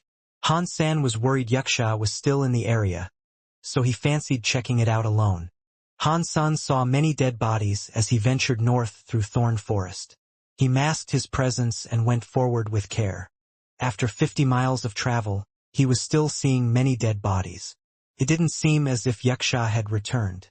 Han San brought a few of the bodies back with him when he returned. He then commanded the others to go and collect the rest, deeming the region safe for the time being. He wanted to avoid letting the meat go bad. Han Sen was a little worried. He didn't know what Wuxia's ultimate goal was, what he was doing, where he was going, or anything else. If Han Sen bumped into him before he could move the shelter, things would go terribly awry for not just him, but for the people that were now in his care. Han San went to see Bauer, and left the shelter again with her in tow. He followed the bodies, wanting to locate Wuxia, if he could. As he moved deeper through the forest, the number of bodies lessened. Still, there were enough to track him. Wuxia was obviously uninterested in hiding himself, so this meant it'd be easy for Han San to track him down. But Han San made sure to exercise great caution on his trek, and his carefulness increased the deeper he ventured. He masked his and Bauer's presences as well as he could. Thorn Forest was a wild and unpredictable place. Han Sen had seen many crazy things in his time there, so he knew he could never be too careful. Suddenly, Han Sen's eyes opened wide. Along the thorny vines that wove between the trees, many corpses had been strung up. Upon closer examination, the corpses were all dried like husks. It was a sinister scene. And the most shocking thing for Han Sen was their human-like appearance. They weren't random creatures. They were humans with wings. These dried-up angelic beings had wings of varying colors: black, white, and gray. The feathers had mostly fallen from their wings, revealing the skeleton beneath what was once undoubtedly a most beautiful plumage. The bodies of these angels hung from the vines, and in their chests, protruding from where their hearts should have been, were red spikes. 13 angels had been pinned there in total. When they had died, he could not tell.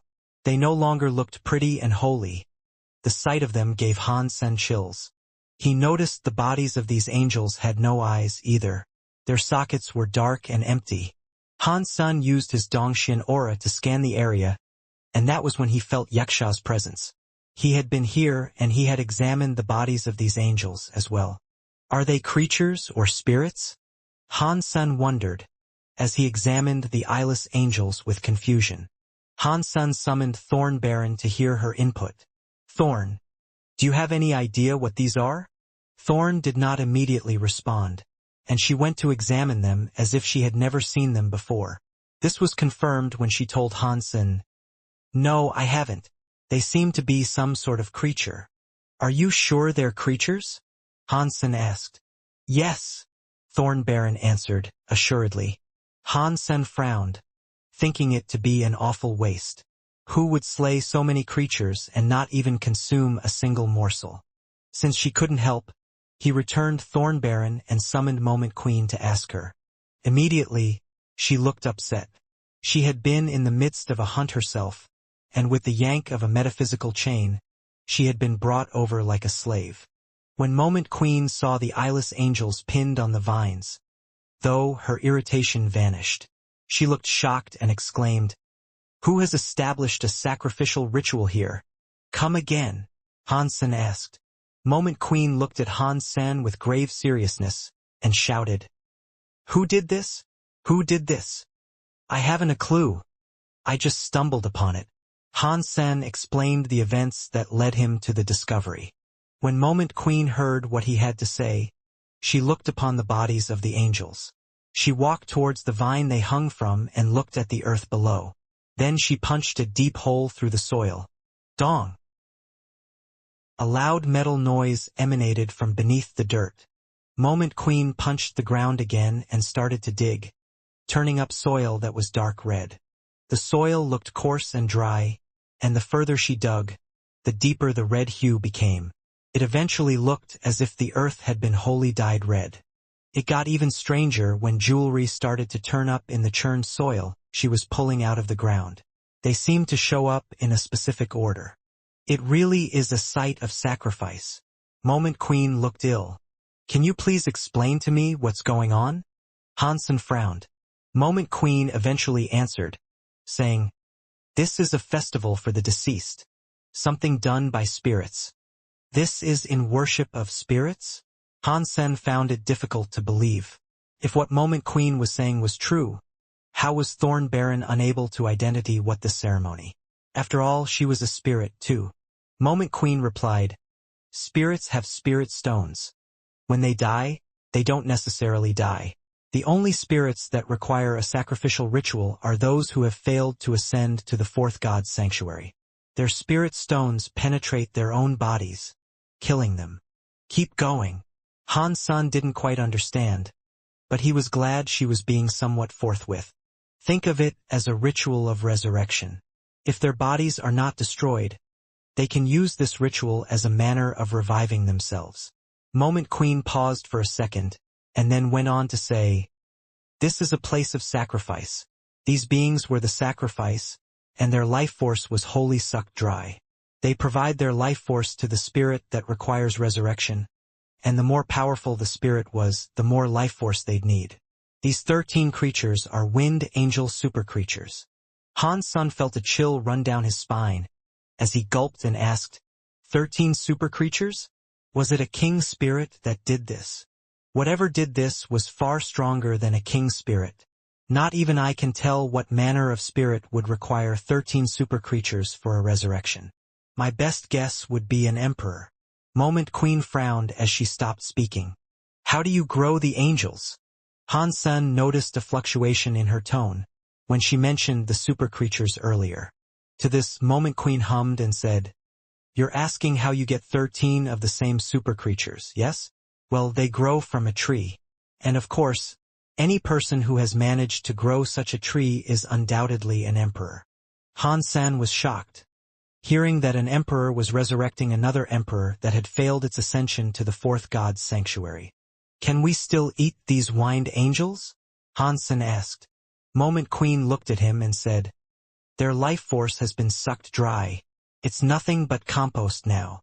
Han Sen shrugged. He didn't want to eat the remains himself, but he thought it might have been a fine treat for the disloyal knight. Since his retrieval of the fiend, Han Sen had fed the disloyal knight pet pills and water drops for its growth. But when the pet would be able to fight, he could not tell. He thought the 13 wind angels might have been enough to enable its battle mode. Did he get resurrected, then? Han Sen asked. Moment Queen shook her head and said, I don't know. This is where the ritual is prepared. The real place of sacrifice is where the spirit's body lies. It's probably further ahead. Han Sen looked in the direction Moment Queen gestured, and realized it was the way Wuxia had gone. He frowned and said, what is Wuxia doing there? That's the person you saw in the ding, yes? He was the one who went this way. Moment Queen's face warped into an expression of horror. I am pretty sure, yes. Han Sen nodded. We should follow. Moment Queen walked forward in a bit of a rush. For what? Han Sen commanded her to stop, not wanting to risk Baoer's life by going after Wuxia. Moment Queen stopped and explained. If the ritual did not work, the emperor will not have been brought back to life. But regardless, his life force is still in play. If its existence continues in this way, it will instead become a spirit orb. Think of it as a weakened spirit stone that is unable to revive anything. But it can be consumed by other spirits. If another spirit consumes a spirit orb, they are granted a considerable number of self-genopoints. How do you know there'll still be a spirit orb? What if the emperor has already taken it? Han Sen frowned. It sounds to me like Wuxia is the emperor who has put all this in motion. Perhaps something happened to him long ago, and now he has returned to finish the task. Moment Queen said. And you think we can do combat with an emperor? Han Sen still feared the spirit. The Aqua Dragon had been unable to defeat Wuxia, and Han Sen himself had only opened 3 of his gene locks. Hesitance and doubts as to whether he could defeat such a foe were entirely reasonable. The only reason he had chased after Wuxia thus far was because of Baoer's support and his newfound ability to obscure the seventh sense of others. Moment Queen, seemingly alarmed, tried to explain the gravity of the situation in a rush. Wuxia came out of a ding and fought a dragon immediately after, you said. He will undoubtedly be in a weakened state, and if we go after him now, we can kill him. I wouldn't throw away my life by challenging a foe I knew I could not hope to beat. But you said there were several creature carcasses scattered along the way here. That in itself tells me Wuxia is weakened. Pride is a spirit's greatest shackle, and an emperor wouldn't be willing to eat such low-life creatures unless he was absolutely desperate. Before he consumes the spirit orb he is after, he'll be at his weakest. If we find him, we can kill him and take the orb for ourselves. Han Sen thought what she had been saying made sense, and perhaps it would be best to nip this entire mess in its bud before things could get any worse. Han Sen didn't want Wuxia to get any more dangerous. Moment Queen wouldn't needlessly risk her life, and Han Sen needed all the self-geno points he could get. Fine, let's check it out. With Baoer by his side, he felt a lot more confident. If Wuxia was able to, he would have killed the dragon when he fought it in the subterranean labyrinth. Wuxia had suffered much damage, and it was clear he had not yet recovered his health. Moment Queen raced through the trees, as Han Sen followed from behind. Baoer observed her surroundings with great interest as she clutched a bottle. She was like a puppy, swinging her head left and right to see everything she could. Although it seemed as if she was in the biggest rush ever, Moment Queen still exercised caution. But so far, after a great distance had been traversed, nothing curious revealed itself. The signature vines of the forest were still all present, woven between each tree, but that was it. After crossing a distance of 10 miles, Moment Queen stopped and said, "This is it. It's right in front of us." Han Sen stood near Moment Queen and saw a great clump of vines, all tangled together to form a sort of wall. It was rather like a wicker basket, except for its strong resemblance to a castle. As they wondered whether or not to enter, something let out a sudden roar. It sounded like a beast, one that used sonic powers to amplify its cries. It was so loud, they both felt as if their chests had been delivered a direct punch. They even spilt blood from their mouths. "There is a super creature inside," Moment Queen said, as she wiped the blood from her lips. Han Sen, wiping his own blood, saw that Bauer was completely unharmed. She looked in the direction the noise had come from. "Let's go." Han Sen wanted to leave.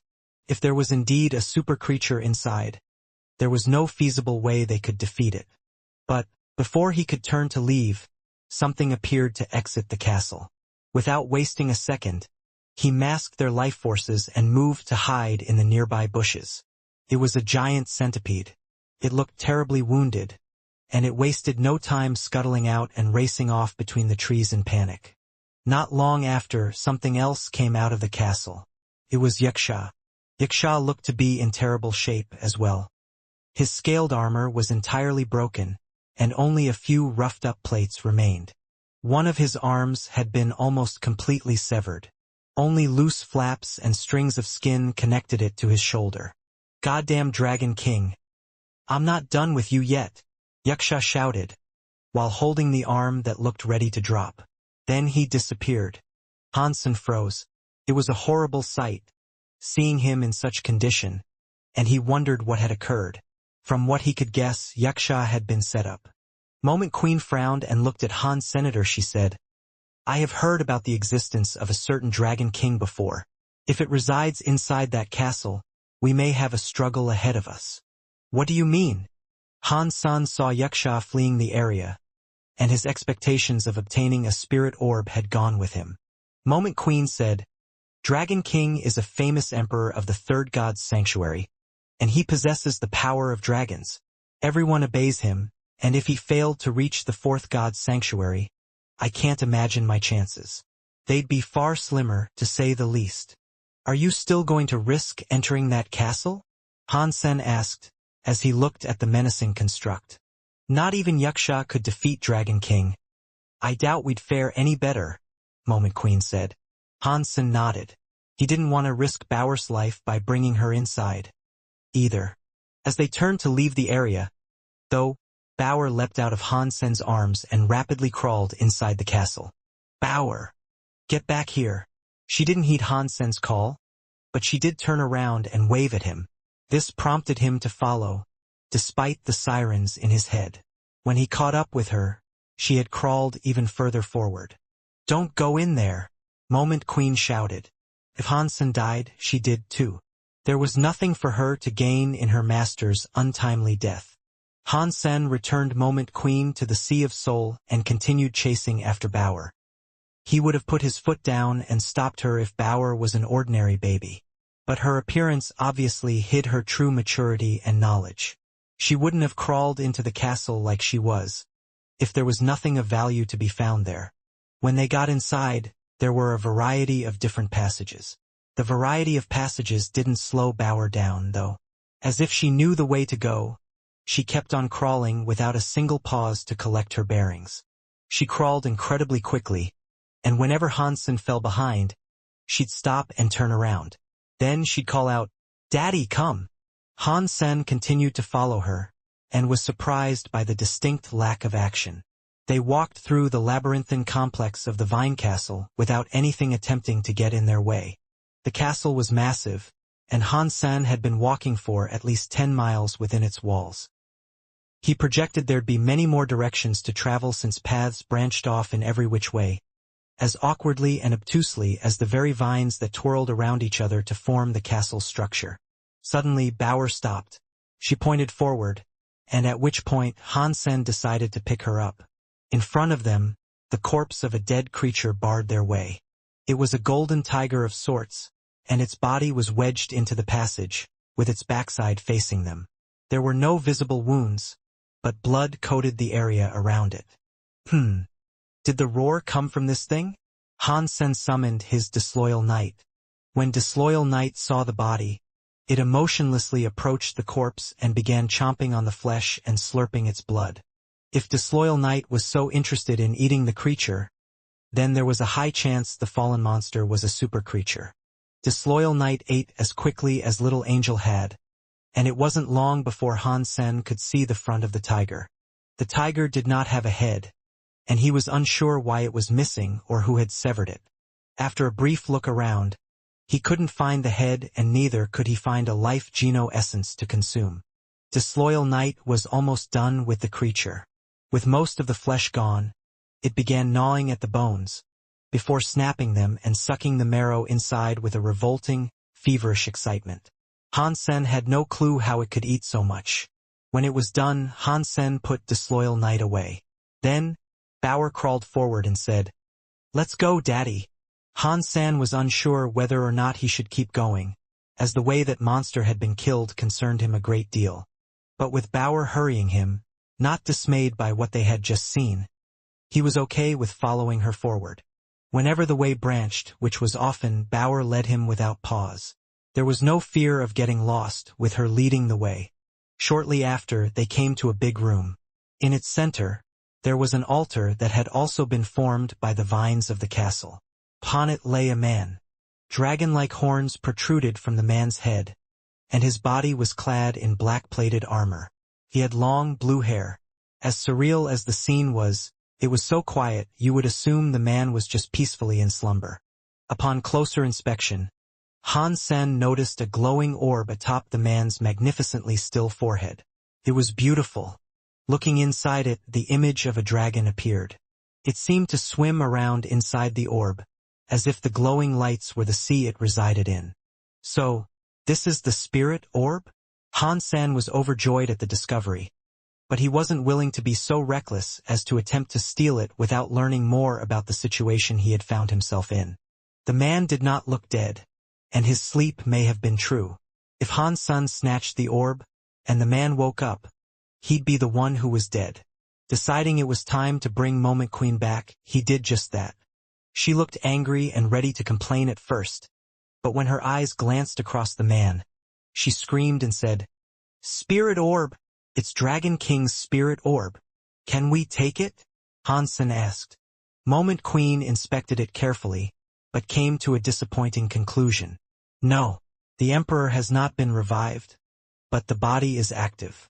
It looks as if it's missing a key ingredient that is necessary to complete the resurrection ritual." Moment Queen paused, and then went on to say, "Dragon King's body is connected to the orb. The life force inside the orb, if stolen, might compel the body to attack and kill us. And that would be no hassle for an emperor, believe me. So, does that mean we should leave it be? We can't take it." Han Sen frowned. Moment Queen had a wry smile, but then said, "His resurrection is only half complete. I still fail to understand how it wasn't a success. See the dragon inside the orb? That is the spirit's soul. He should have been revived, so it is very strange to learn that he has not. The spirit orbs you can take and consume are those that have yet to achieve any such activity. This is far too tricky for us to attempt." Moment Queen seemed to be out of ideas. Han Sen wished to say something, but Bauer suddenly held up her gourd. Then she aimed it at the dragon orb. Over the course of a single second, the orb was sucked into the gourd. Moment Queen froze, looking at Bauer as if she had just seen a ghost. Han Sen, seeing Bauer take the orb, then turned his attention to the body, in case it moved. But then, the strangest thing occurred. The lifeless body withered away, drying up like a long-deceased carcass. Dong! Something fell from the Emperor's body, after it dried up. Han Sen saw a red jade ring drop to the floor. It had been on the man's finger, but it slipped off when the body withered. He was not interested in jewelry, but he gave it a scan to see if it was significant anyway. It wasn't, to his knowledge, so Han Sen paid it no mind. But when Moment Queen saw the ring, she was shocked. She pretended not to be, though. Han Sen had never heard of the ring before, but she had. The blood ring was something of much renown. When she was in the Third God Sanctuary the first time, Dragon King was incredibly famous. He also had a vast collection of jewelry. His most important possession was this ring. He would never be seen without it, and Dragon King had an obsessive compulsion to never let it out of his sight. People said Dragon King synthesized the ring with the horn of a super creature, and he fed the ring with his own blood for many years. While many people had seen the ring, few knew what it did exactly. The only time he would remove the ring was to fight a human, and when he set it aside, not even his wives were allowed to touch it. He once murdered his favorite wife for touching his ring. When she touched it, she did so by accident, and as a consequence, he broke her spirit stone without remorse.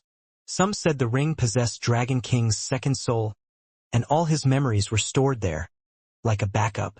If he ever failed his ascension to the fourth god's sanctuary, he could resurrect himself with this ring. Although it was just a legend, and something unproven, it was still a valuable artifact. It was the most important treasure of the late Dragon King. Moment Queen wanted the ring for herself, as a sort of memento. If she went to get it, though, Han San would believe the ring to have a true worth and keep it for himself. How can I grab the ring? I need to distract him, somehow. Moment Queen tried to think of a way in which she could draw his attention away from the sight. As she contemplated what to do, Han San was still observing the body. He circled it slowly over and over. Despite how much he looked, there did not seem to be anything there of worth. He fancied taking the king's armor, but after touching it, it started to decompose. Han San scanned the corpse repeatedly, unable to fathom how he might walk away from the venture without a reward. Moment Queen, just about managing to contain her excitement, said, "That armor is pretty good. You should check it out. The armor is turning into goop." "How is that pretty good?" Han San said. Moment Queen then said, "The reason it decomposes is because of the scales. It decomposes with the body." "Okay, and what's your point?" "It's ruined now." Han San frowned. Moment Queen smiled and said, "You don't understand.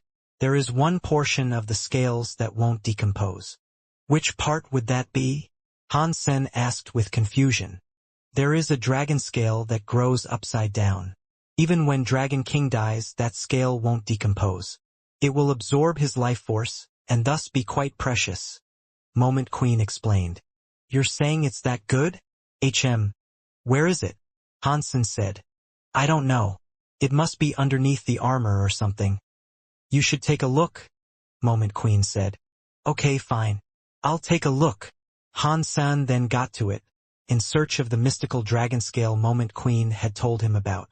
When Moment Queen saw Han San begin to rummage about the body, she coldly smiled and thought to herself, "Consider this a trade for the ring. If I didn't want this ring so badly, I wouldn't have told you about the scale either."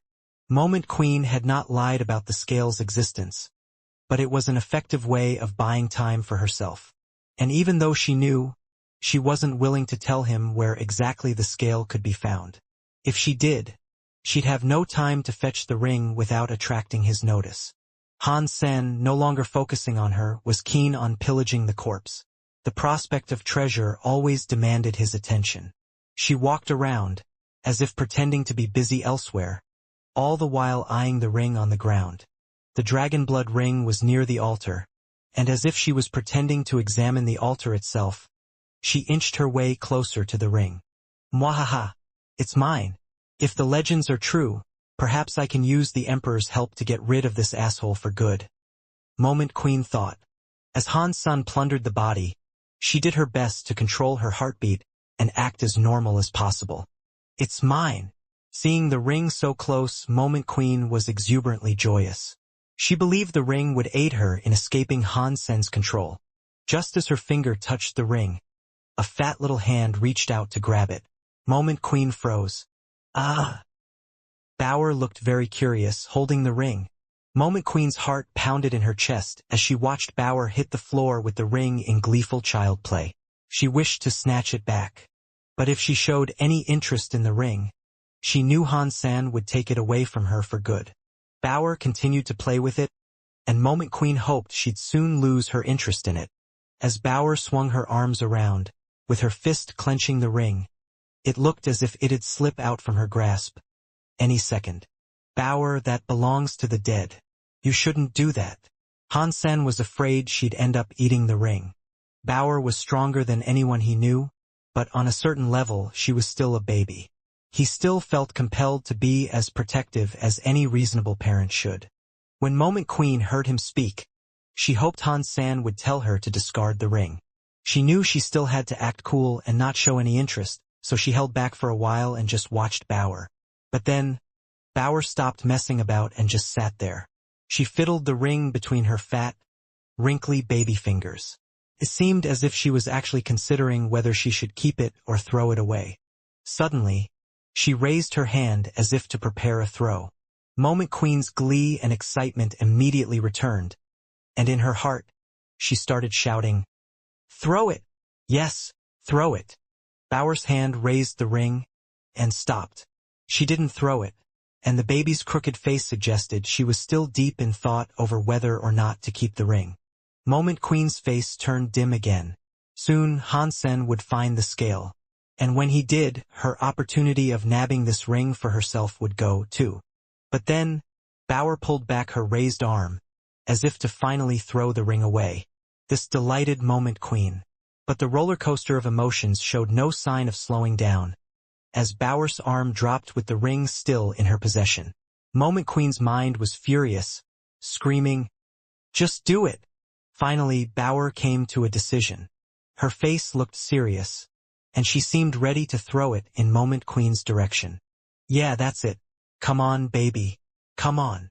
Moment Queen opened her arms, as if to gesture that she should really throw it her way, and prepare to catch it. Bauer's face dropped its baby-like glee, though.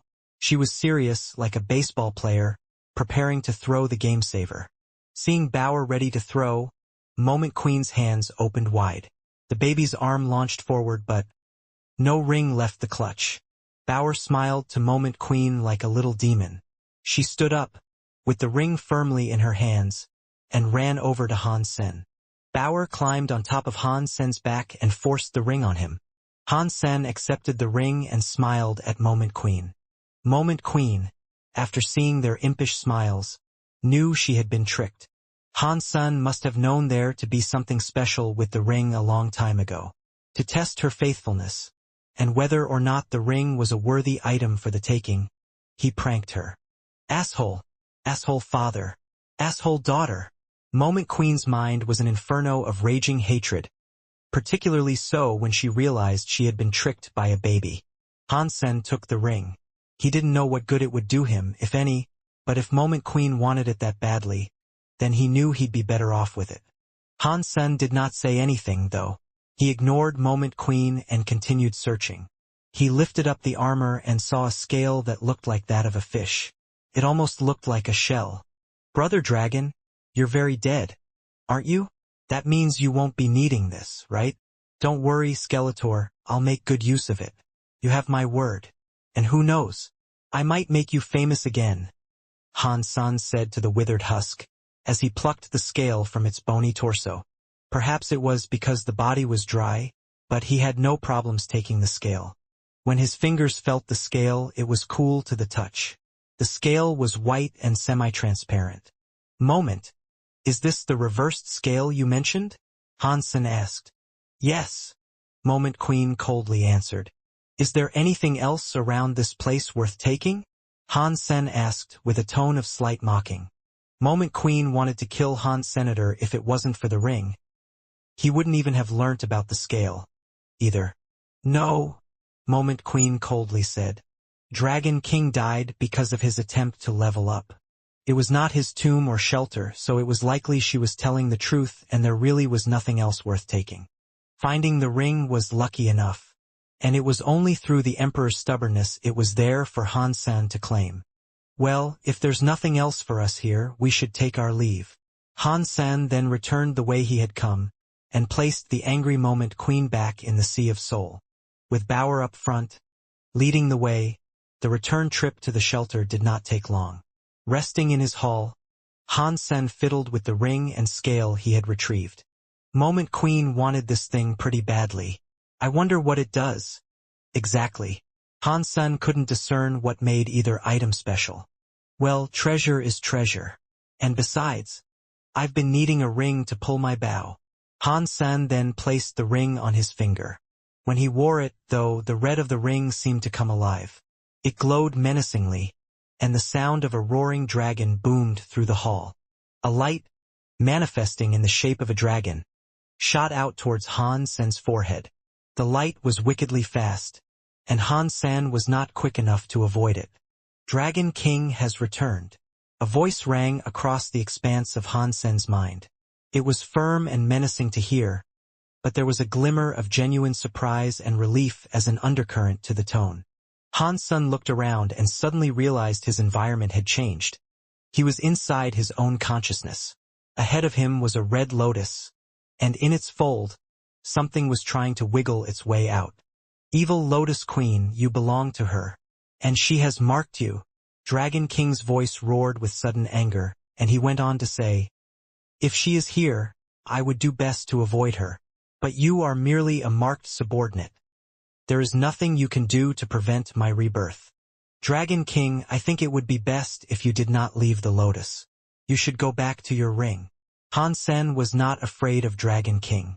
The Dragon King that sought to invade his mind was not the emperor he once had been. Now he was only a king spirit. If his body was there, then perhaps Han Sen would have been unable to beat it. But with only his mind there, playing an away game, he was nothing compared to Han Sen. After all, Han Sen was a super king spirit that also possessed a super king body. Dragon King was only a king spirit, and had no body at all. What a fool! Do you think me feeble without a body? I will make a good vessel out of you. The encased dragon raged against the lotus folds and did its best to escape entrapment.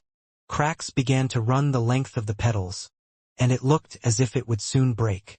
Suddenly, the lotus began to shine, and then, fresh petals began to grow to replace the near-broken ones and keep the dragon contained even tighter. I am a dragon! Break! The dragon roared, and then, the red lotus burst into flames. Seeing the red lotus get destroyed, Han Sen was delightfully happy. He had never lifted the mark that had been stamped on him, in fear of triggering the lotus. Now that Dragon King had removed the lotus stamp on his behalf, he was actually grateful. Far away, in a palace, Lotus Queen frowned and said, Dragon King was not killed for good, and furthermore, he has touched my man. Even the Demon Emperor has returned. Oh, I'm going to make that Dragon King suffer. Dragon King, breaking free from the constraint of the lotus, exclaimed to Han Sen, now, I can use you as a vessel, and when I return to the world outside this pitiful mind. Before Dragon King was able to finish his dialogue, the shadow of a holy white light beamed in front of him. Against that, even his draconic powers were no longer intimidating. How can your mind be so strong? In front of that shadow, his dragon body was stripped of all its fierceness. It looked weak and frightened by comparison. I told you to return. You brought this upon yourself. Han Sen's Super King spirit mind prepared to attack the blood dragon.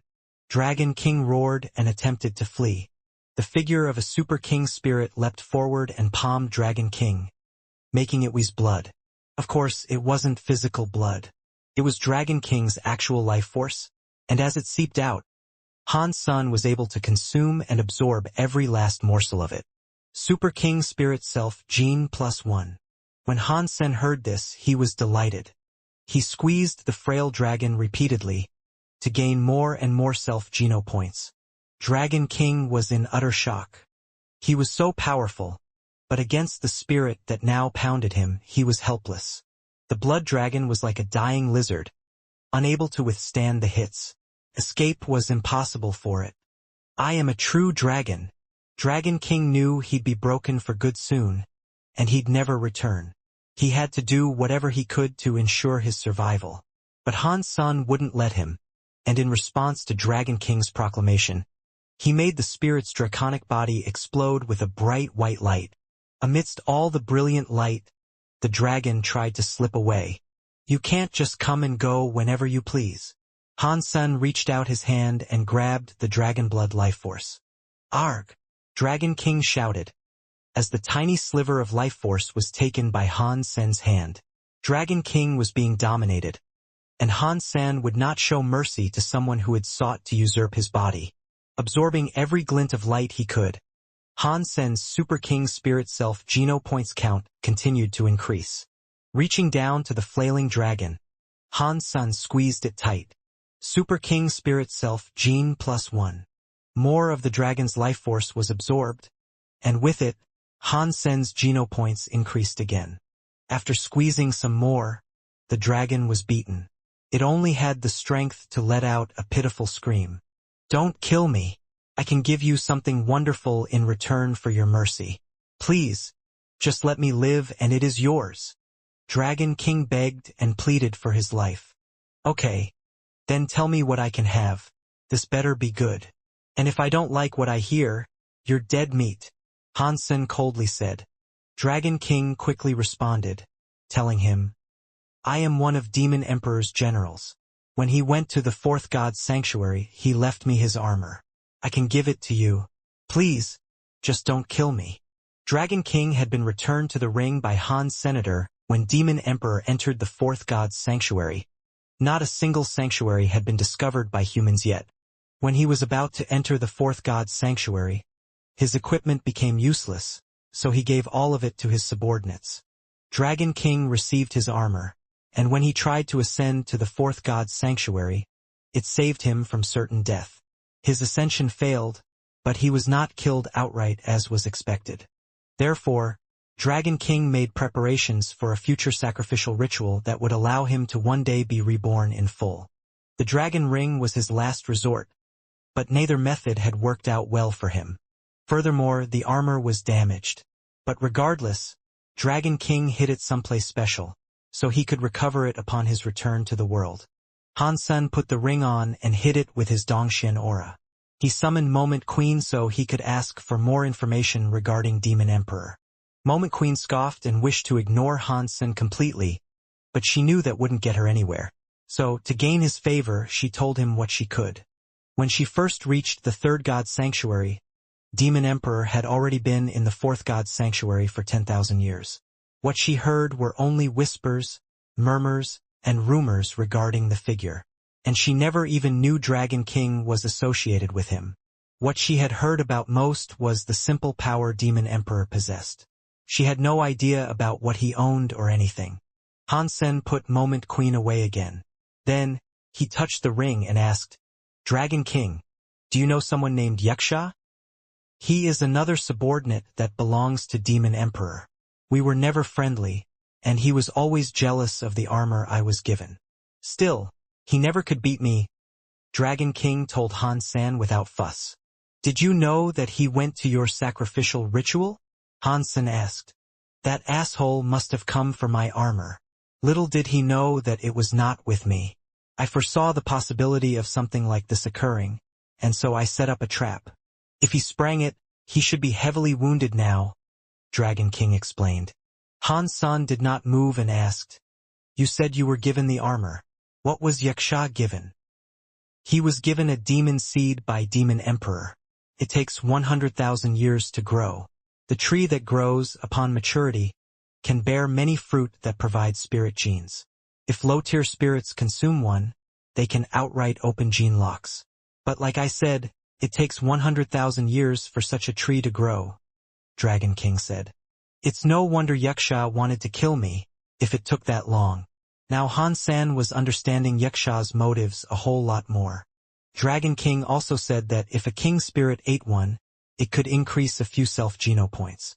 But whenever Han Sen ate one, it only provided him a single point. It seemed as if things were far more difficult for a super king spirit. "I need to find a way to move that tree. Maybe I really can get it to grow some more fruit," Han Sen thought to himself. Han Sen kept Dragon King in the ring. He planned to leave him there for a while, as he wasn't going to get the spirit's armor just yet. Even if the location he spoke of was true, the armor resided deep within the forest, and venturing there could prove too much even for him. It was likely he'd encounter a variety of super creatures if he was to go there. Even if he used the underground shelter, there was no guarantee it would work. And Han San was now responsible for the lives of everyone else who lived in the shelter, meaning he could not take so many risks.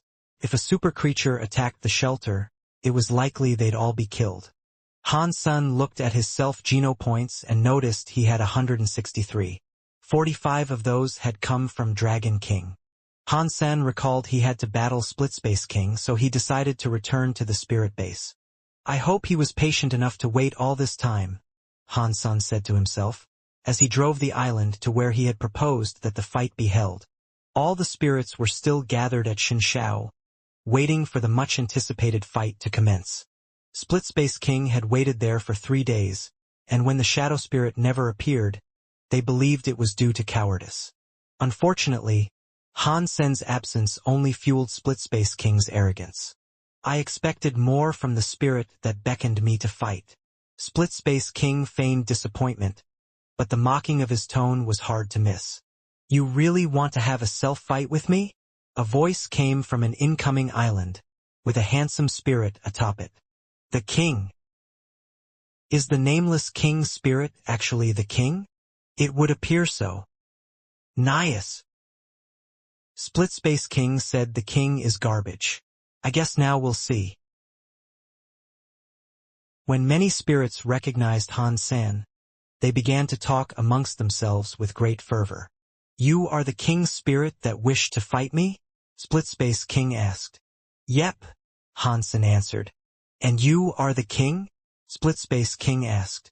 Yep, Han San nodded. Well, that saves me some trouble. Let me kill you so we can get this over with, Splitspace King said. Han San started the self-fight. Due to Splitspace King being first rank in the entire spirit base, he was able to send him an invitation immediately. Splitspace King promptly agreed, which led to his statue going bright. Self-fight? It really is a self-fight. All the spirits began screaming with excitement as the hype consumed them. Only the greatest of enemies would commit to a self-fight, so it was rare to witness such a battle. A white light shone brightly as Han San stepped onto the physical clouds of Shinshao. Then he said, I'm afraid this will be my final fight in the third spirit base. No one will dare fight me after what they are about to see. That being said, I'll grant you the opportunity to forfeit before we begin. The spirits that watched all believed Han San was trying to bluff his way out of the fight. At first, Splitspace King did not say a word. He silently stepped onto the clouds of Shinshao, then said coldly, You're afraid? Huh? You should be. Han San laughed in response and said, You can go on believing that if it helps. But how about you just cut the crap and try to kill me? Like you've been saying over and over. Splitspace King swung his hand like a blade that seemed to tear through the fabric of reality. Cracks spiderwebbed through the very space around Han San. He really does wield the space element. Although it doesn't actually shatter the dimension, it is quite impressive to see cracks form in the fabric of space itself. Han San wanted the genes even more now. But seeing what was occurring around him, Han San did not try to fall back. He wanted to see if his Super King spirit could withstand the attack. If he could not go up against space, then that meant he was not indestructible. So, Han San stretched his body as light coursed through his veins and muscles. The light of his exterior was amplified. As the cracks of the dimension drew nearer, it looked as if they would shred his body. But without fear, Han San stretched his arms and prepared to punch his foe, seemingly without a care for the cracks that were fast approaching. Fool! Splitspace King laughed. Although his power was low, the cracks were like flying weaponry that sought to slice and dice Han San into bits. All the spirits, seeing Han San just move forward, thought something was amiss. The moment Han San went through the cracks, his body bled. Even Han San's fist was bleeding. And as he pushed on through, he did so in a red light, as his clothes were dyed with his blood. Even king spirits could not move through the cracks without getting destroyed in a barrage of lacerations. Space powers are too strong. Is there anything out there that can withstand it? Splitspace King really is indestructible. Even the king can't beat him. If anything could actually challenge him, I'd wager it is only a spirit that wields the element of time. Splitspace King looked on cockily, saying, "What a fool! Trying to transcend and break through the fracturing of space." Han Sen's body was covered in gruesome gashes, and the red shredding of his being was like the marking of a spiderweb. Split-Space King believed the king's body would collapse into a mound of chopped meat if he pushed through a second more. But Han Sen's fist was getting close. It was getting dangerously close. Split-Space King's face changed. He wanted to formulate more space tears, but it was too late for him to do anything. Han Sen's raging fist was going to land, and the best he could do was establish a flimsy block. Muscle collided with muscle as bone went up against bone.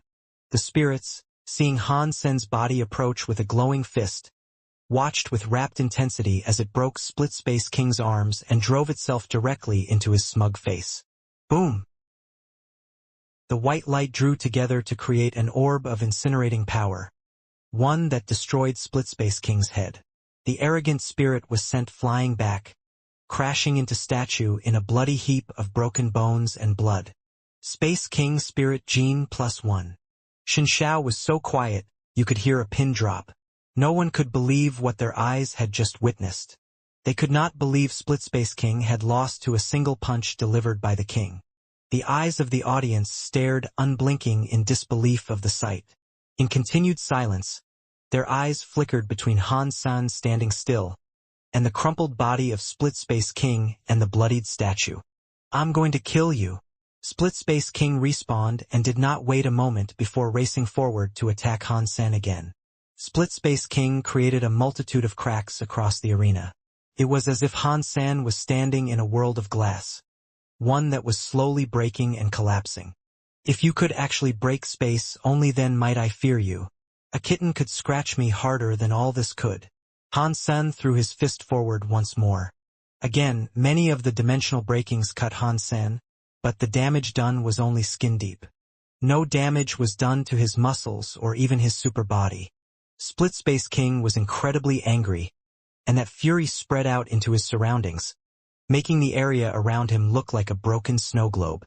But still, even those attacks would only draw blood. Not a single one of those cracks were enough to truly repel Han Sen and his thirsty fist. Boom! Han Sen's punch nestled itself deep into Split-Space King's head once again, with no fear, hesitation, or pain softening the merciless strike. Split-Space King was powerful, but his body was not built to withstand the likes of Han Sen. During his respawn phase, Han Sen approached the statue, and when Split-Space King respawned, there were no dramatics to precede the next killing. Upon each respawn, Han Sen was there, waiting for his next kill. The statue was like a space genopoint dispensing machine, and the only sound to be heard was that of a brief scream being cut short every time. Indeed, no spirit dared make a sound as they watched Split-Space King be utterly annihilated each and every time. It was a frightening scene, watching an incredibly powerful king be utterly destroyed like an ant. Indestructible. Every spirit had this word rattling around in their heads. Han Sen was incredibly overjoyed, watching his Space King Spirit Genopoint tally increase one by one. Split-Space King, before it was all over, became numb. Eventually, he gave up completely. Whenever he respawned, he stood there silently, awaiting death. Again and again, he allowed this to happen. Oh my spirit! The king is terrifying. What element does he wield? Physical, maybe? But if that is true, can plain, physical power even reach such heights? Unless someone has more gene locks open, the king is unbeatable. The king won't be a king much longer. He is sure to become an emperor. This is the sort of spirit that will bring great change to the third god's sanctuary. The king is indestructible. The quiet chattering between the spirits soon turned into a frenzy of praise and fawning, and whenever they looked at the king, their faces fell slack in complete awe and admiration of him. Boom!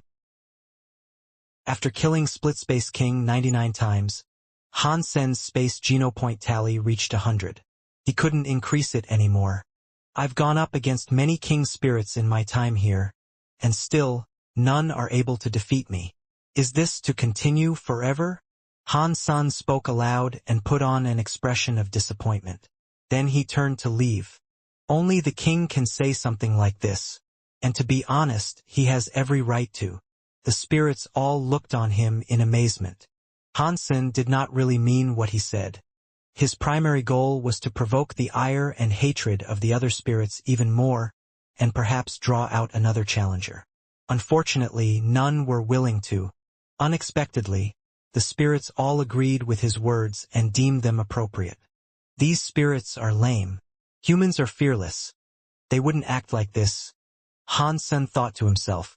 I can't believe Splitspace King was unable to defeat the king. Flower Empress was in shock. If nothing stops him, he's well on his way to becoming an emperor. He's got the makings of a spirit that'll reach the fourth god's sanctuary, without error, Heavenly Empress said. The emperors have had no luck so far, but they won't relent in their pursuit of him. And when they do find the king, they'll kill him. Flower Empress spoke with a soft and worried tone. I don't think that is necessarily true. If they find out where he is, I'm not sure they'll be able to do much, Heavenly Empress commented. I wonder who his parents are.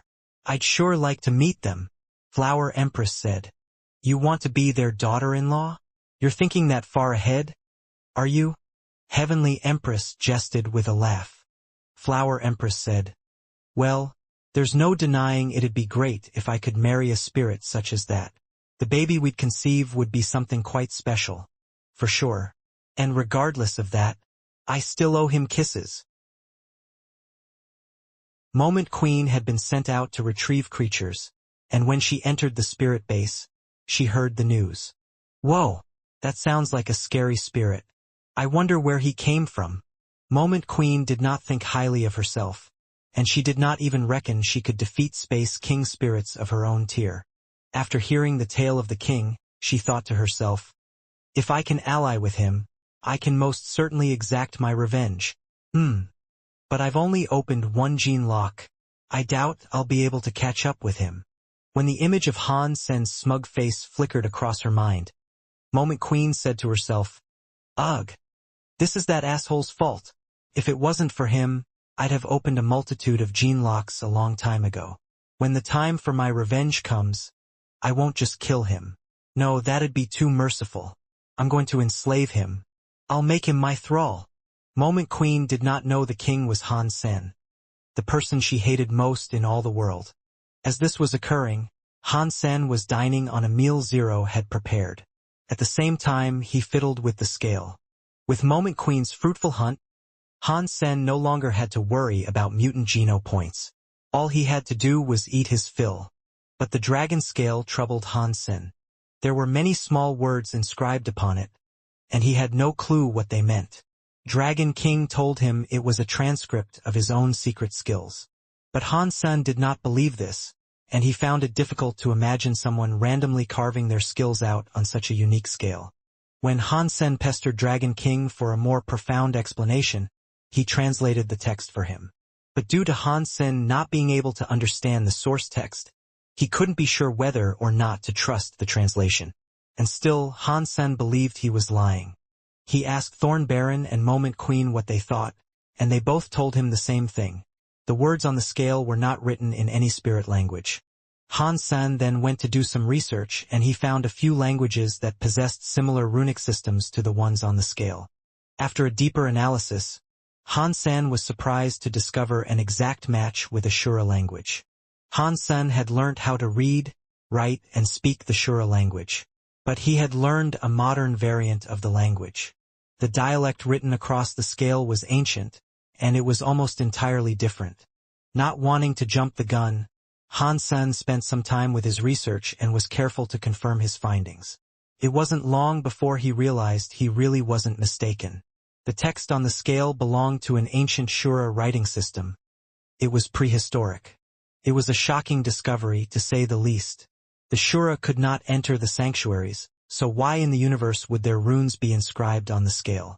Han Sen attempted a translation with his computer, but there was little he could uncover. Although there were a few words here and there the system could translate, not a single sentence could be completed. At the very least, Han Sen had now learnt that whatever had been written upon the scale was not one of Dragon King's skills. and when he translated a word that was clearly the title of the text, it read, Azura. Why is the dragon scale inscribed with Shura text? Han Sen had tried his best to translate it, but it was mostly to no avail. So he turned his attention back to Dragon King and started interrogating him for information. But the spirit was tight-lipped, and no death threat Han Sen could make was enough to force him to talk. It's like the sky, but it is not. It is Azura. As Zero returned, bringing back the meat feast of a hunt to the shelter, she started talking to herself when seeing the dragon scale. Did you say something? Han Sen asked Zero to repeat what she had said. Zero pointed to the scale and said, It's like the sky, but it is not. It is Azura. You know what's written on this thing? Han Sen's excitement perked. His excitement did not stem from Zero being able to understand the text, though. Zero was Ashura in some way or another. Although he was surprised to learn she was able to read the ancient Shura language, this was not what excited him. What excited him was what Zero had said. He recognized them, as they were the opening lines of the falsified Sky Sutra. Zero nodded. Can you read it out to me? Han Sen asked in a rushed manner. Zero took the scale in her hands and started to read, as requested. It's like the sky, but it is not. It is Azura. Han Sen was frozen, as 90% of the text was the falsified Sky Sutra. His heart pounded and his head pulsed as if it was going to explode. Han Sen could not understand why the falsified Sky Sutra had been written in an ancient Shura language, on a dragon scale in the third god's sanctuary. It gave him a headache, as he tried to comprehend all the possible implications this revelation conveyed. What's going on? Han Sen asked himself in complete disbelief. After Zero finished reading what was written, her hand gleamed with a power. All of a sudden, an invisible force was cast outwards against a nearby pillar with great intensity. Falsified sky powers? Han Sen was quickly taken aback. Han Sen had seen it many times at this point, so it was easy for him to recognize it. Zero, have you learned this before? Han Sen asked, as he grabbed her by the arms. Zero shook her head, but Han Sen still asked, And that's the truth? You haven't learned it? What about the falsified Sky Sutra? Zero shook her head, as if she had done something naughty. I'm sorry. I didn't mean to cast it like that. I was just giving it a go. It's okay. You can practice it all you like. That's not what I meant. Han Sen realized his reaction might have scared her. So, he gave her the scale and comforted her to the best of his abilities. Han Sen had not practiced the falsified Sky Sutra to distance himself from the Luo family. Since Zero had suddenly just learned it, he didn't see the harm in allowing her to continue practicing it. But Han Sen was still perplexed over the day's discoveries. He could not wrap his head around why the falsified Sky Sutra would have some kind of connection not only to Dragon King, but the Shura as well. Han Sen's mother told him only members of the Luo family could learn the falsified Sky Sutra, but evidently that was not the case.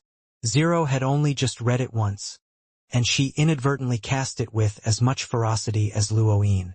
Looking at Zero, Han Sen now wore a complicated look that came from his intense interest in her character. Han Sen left the hall shortly after this and went to a place where no one might intrude upon him in the shelter. There was a room there, and after closing its doors, he released Dragon King from the ring. The hall was suddenly alive with the sound of screaming. Even the king of hell himself would have shuddered at the sounds of those anguish-born cries. No matter what Han Sen did to Dragon King, he would not talk. No threats or wretched manner of torture or inflicted pain would make him speak. The Azura Sutra on the scale was the falsified Sky Sutra, and as incomprehensible as it seemed, Dragon King was not at all willing to elucidate the reasons why. How could Dragon King plead for his life before, and yet now? He seems happy to die on behalf of maintaining the falsified Sky Sutra's secrecy. Han Sen wondered. Seeing Dragon King near death, Han Sen returned him to the ring. Han Sen really wanted to learn more, but for now he had hit a dead end. With no further leads to explore, it'd have to be put on the back burner. Han Sen thought about asking his mother, but she was never keen on discussing anything regarding the Luo family. As such, He thought it was unlikely he'd learn anything from her about this entire affair. And it would probably upset her if Han Sen did start showing an interest in the Luo family. Han Sen returned to the hall and continued dining on the mutant flesh moment Queen had retrieved earlier. And now, his mutant geno points had maxed out. He gave his new strength a whirl on the tester, and learned his fitness level was above 1500. This meant he was capable of opening his 5th gene lock. Unfortunately, his Qigong was trailing behind. He estimated it'd take another 3 months just to unlock the 4th tier. The higher the gene lock, the harder it would be to unlock it. After the 7th tier, subsequent unlocks rested purely on talent and luck. Few super creatures and king spirits were capable of unlocking 9 gene locks, and the number of humans reaching such heights was lower by an extremely large margin. To kill super creatures in the future, though, Hansen knew he'd have to get his gene locks open, and so he was determined to do just that. If he didn't get them open, he wagered he'd have no luck in their hunting. When Hansen woke up, he received a package from an AI. Strangely, it did not say from whom it was sent. That's weird. Who sent me this package? Hansen opened the package immediately, not concerned about the remote possibility of something dangerous residing within. The Alliance was able to scan packages anyway. If there was a harmful substance, such as toxins or radioactive material or even bombs inside, the package would never have been forwarded to him. Hansen opened the package, which had been delivered to him in a recyclable box, and saw a lone envelope inside. Needless to say, he was taken aback. Sending someone a primitive letter in that day and age was very unusual. He picked up the envelope, which was plain and without text on the front, and turned it over. There was nothing written on the back either. Hansen opened it up and pulled out the slip of paper that was inside. On it, 2 simple sentences were written. Something will arrive in 3 days. Take it to the shelter and do not allow anyone else to see it, blind man. Hansen read it out and frowned. Hansen did not recall a person named Blind Man, but the writing was somewhat familiar. It was someone he had met once before, but his memory of the person's significance was hazy. When Hansen was in the Second God Sanctuary, a man called Blind Man had given him a book called The Innocent. He only saw him once, and after their encounter, he disappeared and was never seen again. Why he would send a letter and ask him to expect a package in 3 days, Hansen could not tell. What a strange person. Whatever was going on, it didn't feel like a mere prank. Regardless of what was to occur, Hansen decided to wait 3 days and see if anything did indeed come. When that day rolled around, a package showed up at Hansen's door. Strangely, it was delivered to him by an actual person. This person was well cloaked, though, and it was difficult to even discern their gender. The person placed the item in the mailbox and left. Because this item had not been scanned, Hansen brought it to the sanctuary and got Moment Queen to open it for him. If there was something dangerous inside, it was best if she handled it. When the box was opened, nothing bad happened. And on the inside was a miniature purple cauldron. It was around 20 centimeters tall and 10 centimeters wide. There was a lid on it, so if there was something within, it was obscured from view. Curiously, though, emblazoned on the cauldron was the symbol of the 9-life cat. Is Blind Man a member of Blood Legion? What meaning could there be to him sending me this cauldron? Hansen frowned and gave the cauldron a good shake to determine whether or not there was something inside it. No sound was emitted, which told him it was empty. This actually disappointed him. Removing the lid, though, proved his little test wrong. And what was inside gave him quite the shock. Sitting inside the cauldron was a red jewel shaped like a ping-pong ball. It was rather weird, in that it had made no sound when he shook the cauldron. How is that possible? Hansen was really confident in his abilities of perception, and being able to sense the presence of something, even if it was out of sight. If there was something inside, he should have been able to detect it. Hansen closed the lid and gave the cauldron another shake with the jewel still inside. Like before, no sound was heard. It was as if the cauldron was empty. When Hansen removed the lid, the jewel was still there. He now also noticed a pleasant, herbal fragrance being emitted. What is this? Hansen took the jewel out. It felt warm to his touch, and it was lighter than any stone he had felt before. Han Sen wondered if the jewel was actually a jewel, or was instead some sort of pill. If it was, it didn't look edible. Swallowing it would be like swallowing a rock, or so he thought. He didn't fancy digesting something like that. Not partial to the consumption of such an item, he placed the jewel back in the cauldron and found a place in the shelter to hide it. He didn't really want to help Blind Man, but he was worried about the possibility of the package being associated with some murder or criminal act. Han Sen returned to the Alliance and searched for information regarding such a cauldron. He found many different cauldrons on Skynet, but there was nothing remotely similar to the one he had just been given. There was no news out there either about the theft of a cauldron. After entering the dimensions of the cauldron, he should have been able to find something out about it. But alas, he could not. Han Sen could not find anything out about the jewel either. Frustrated, he simply decided to log off Skynet and leave. Following this package, though, Han Sen did not receive anything else from the elusive blind man. With no more reason for it to demand his attention, Han Sen decided to let the matter go for the time being. Little Han, we have received a report of an injured sacred blood creature. Would you like us to check it out? As Han Sen went off to the east of the shelter, Old Huang sought him out. What is it? His fourth gene lock had almost been opened, so he was fancying the idea of a quick kill of a sacred blood creature. It is a black snake of sorts. It appeared to be dying, but that didn't stop it from swallowing a mutant-class frog. Still, that's what told us it was most likely a sacred blood creature. Old Huang elaborated. Let's take a look then. Han Sen followed Old Huang out of the shelter, and they ventured west. After 10 miles of travel, they encountered a black snake resting on a rock. Its body was as thick as a barrel, and it had to be at least 50 meters long. Concerningly, its scales had been shredded by what appeared to be massive claws. It is a sacred blood creature, you're right. Han Sen scanned it and took notice of the life force. And as they suspected, it was indeed legitimately damaged. Little Han, is it a sacred blood creature? Old Huang asked. Han Sen nodded, saying, yes, it is.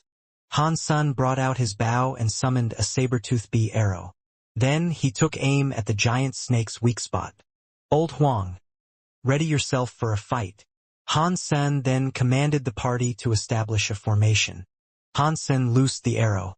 It pierced through the snake's already shredded flesh and embedded itself entirely within the beast. The black snake shrieked in agony and took off after Han's senator. It expelled a black smoke from its mouth. As it went, and it looked terrifying. The snake can breathe a horrid mixture of fire and toxic smoke. Run! Han Sen summoned his dragon blood snake as he ordered them all to fall back. The two monsters lashed against each other. Although the giant snake had been severely wounded, it was still more formidable than its new opponent. Without wasting a second, it slithered its way around the dragon blood snake to ensnare and choke it. So powerfully did it seize Han Sen's creature. It looked as if its entire body would snap in 2 seconds flat. The dragon blood snake squealed in pain as the black snake rotated its head, nearing the mouth of its captured foe. Then it opened its venomous maw wide and cast a gust of toxic smoke down the dragon blood snake's throat. The dragon blood snake's muscles relinquished their strength, and it collapsed as if it were drunk. It wished to escape, but it longer had the strength to even attempt to free itself. Han Sen returned the dragon blood snake to the Sea of Soul before anything even more foul befell it. Whoosh! Another saber-toothed bee arrow was fired, and it drilled through another of the giant snake's wounds. The black snake was whipped into a frenzy by Han Sen's bold attacks, and it lashed towards him with a mouth that breathed fire like a geyser. The forest around him was turned to cinders, and charred branches cascaded to the ground in a chimney-red, Halloween-orange haze. If a portion of the once green region had been spared the fury of the snake's fire-wreathed vengeance, it soon fell prey to the fierce disintegrating properties of the beast's toxic smoke. Han Sen pranced quickly in retreat, weaving his way past trees and bushes, using what he could as momentary cover. His sacred blood armor was able to repel the fire and toxic smoke. Thankfully. All he had to do to remain alive was not breathe in the smoke himself. Using the bushes, Han San evaded the snakes and raged attacks. And after each successful dodge, he fired an arrow at another of the snake's wounds. If Han San had not gotten as strong as he was, he wouldn't have been able to keep his head above water and remain toe-to-toe with the foe. Still, the sacred blood creature was scary. And despite the barrage of arrows Han San fired, and the shrieks of pain they drew from the snake, they didn't actually slow the creature down. It still came for Han San as madly as ever.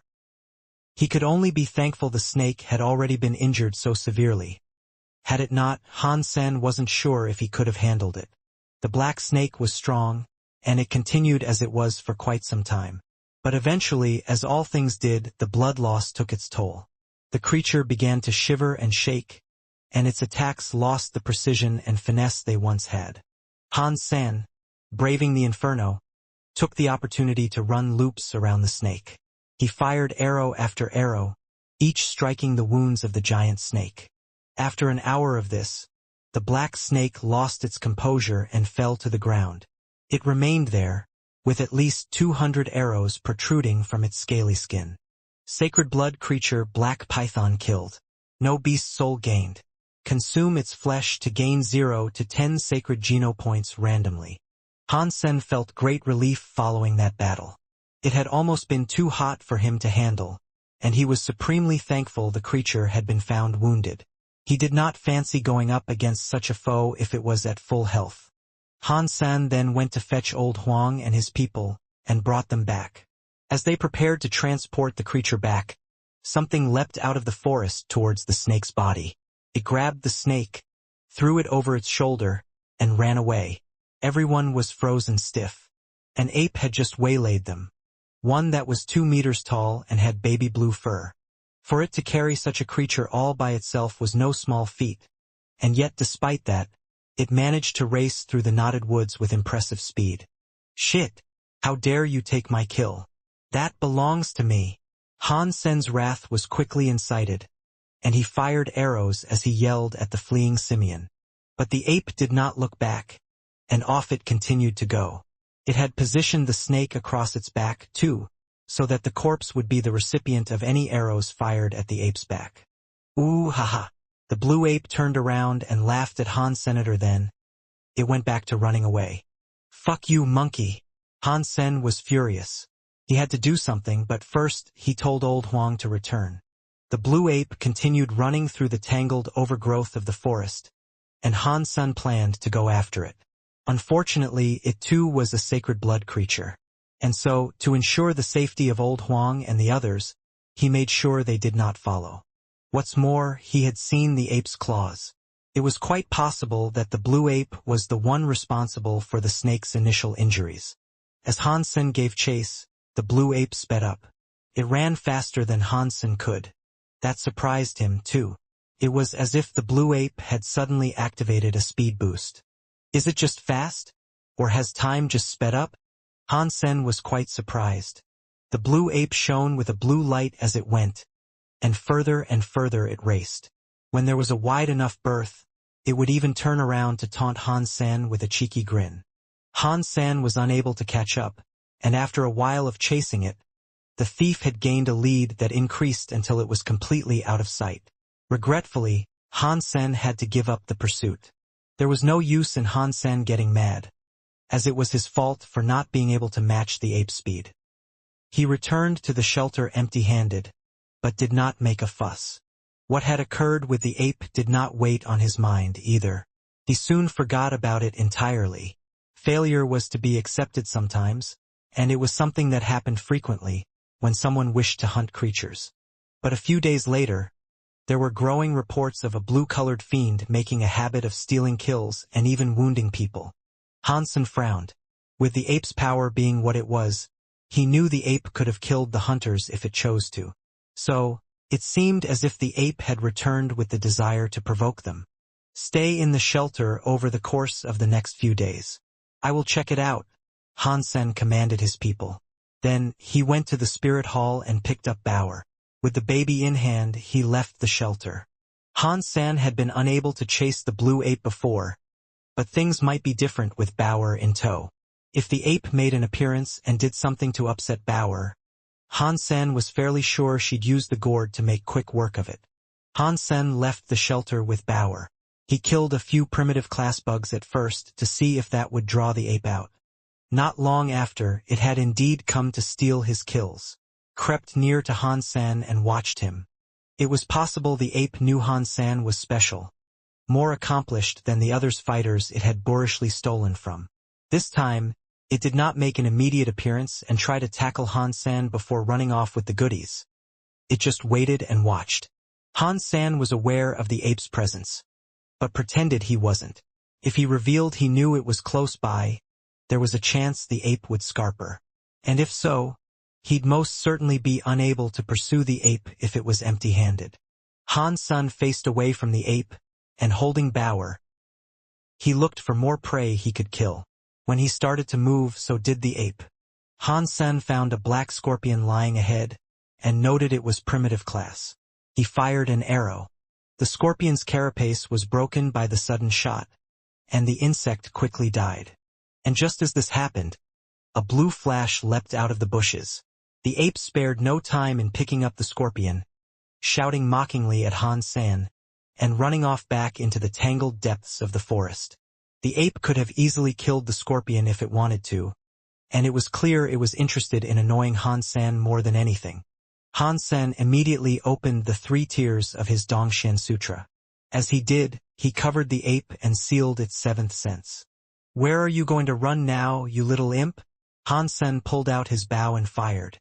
Having been unexpectedly robbed of its 7th sense, the blue ape was quite shocked. It frantically panicked as if it had been blinded, and a saber-toothed bee arrow had already made a home on the hairy fiend. The sharp arrow hit the monkey's soft belly, and it accelerated as it came into contact, spinning as if it were a drill. Surprisingly, the arrow was only able to ruffle some of the ape's fur, and was unable to break the ape's skin.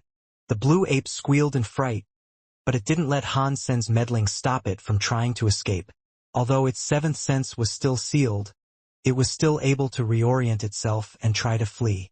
Perhaps, Han Sen thought, the monkey was familiar with the area, and thus it could still run off in a certain direction with great speed. Han Sen gave chase, determined to fire another arrow that would strike the monkey's arse. Through the boons of Dongshan aura, Han Sen was able to fire the arrow silently. And because of this talent, the arrow managed to avoid the attention of the ape. As planned, the arrow dug into the monkey's meaty backside. Roar! The blue ape's arse was bleeding.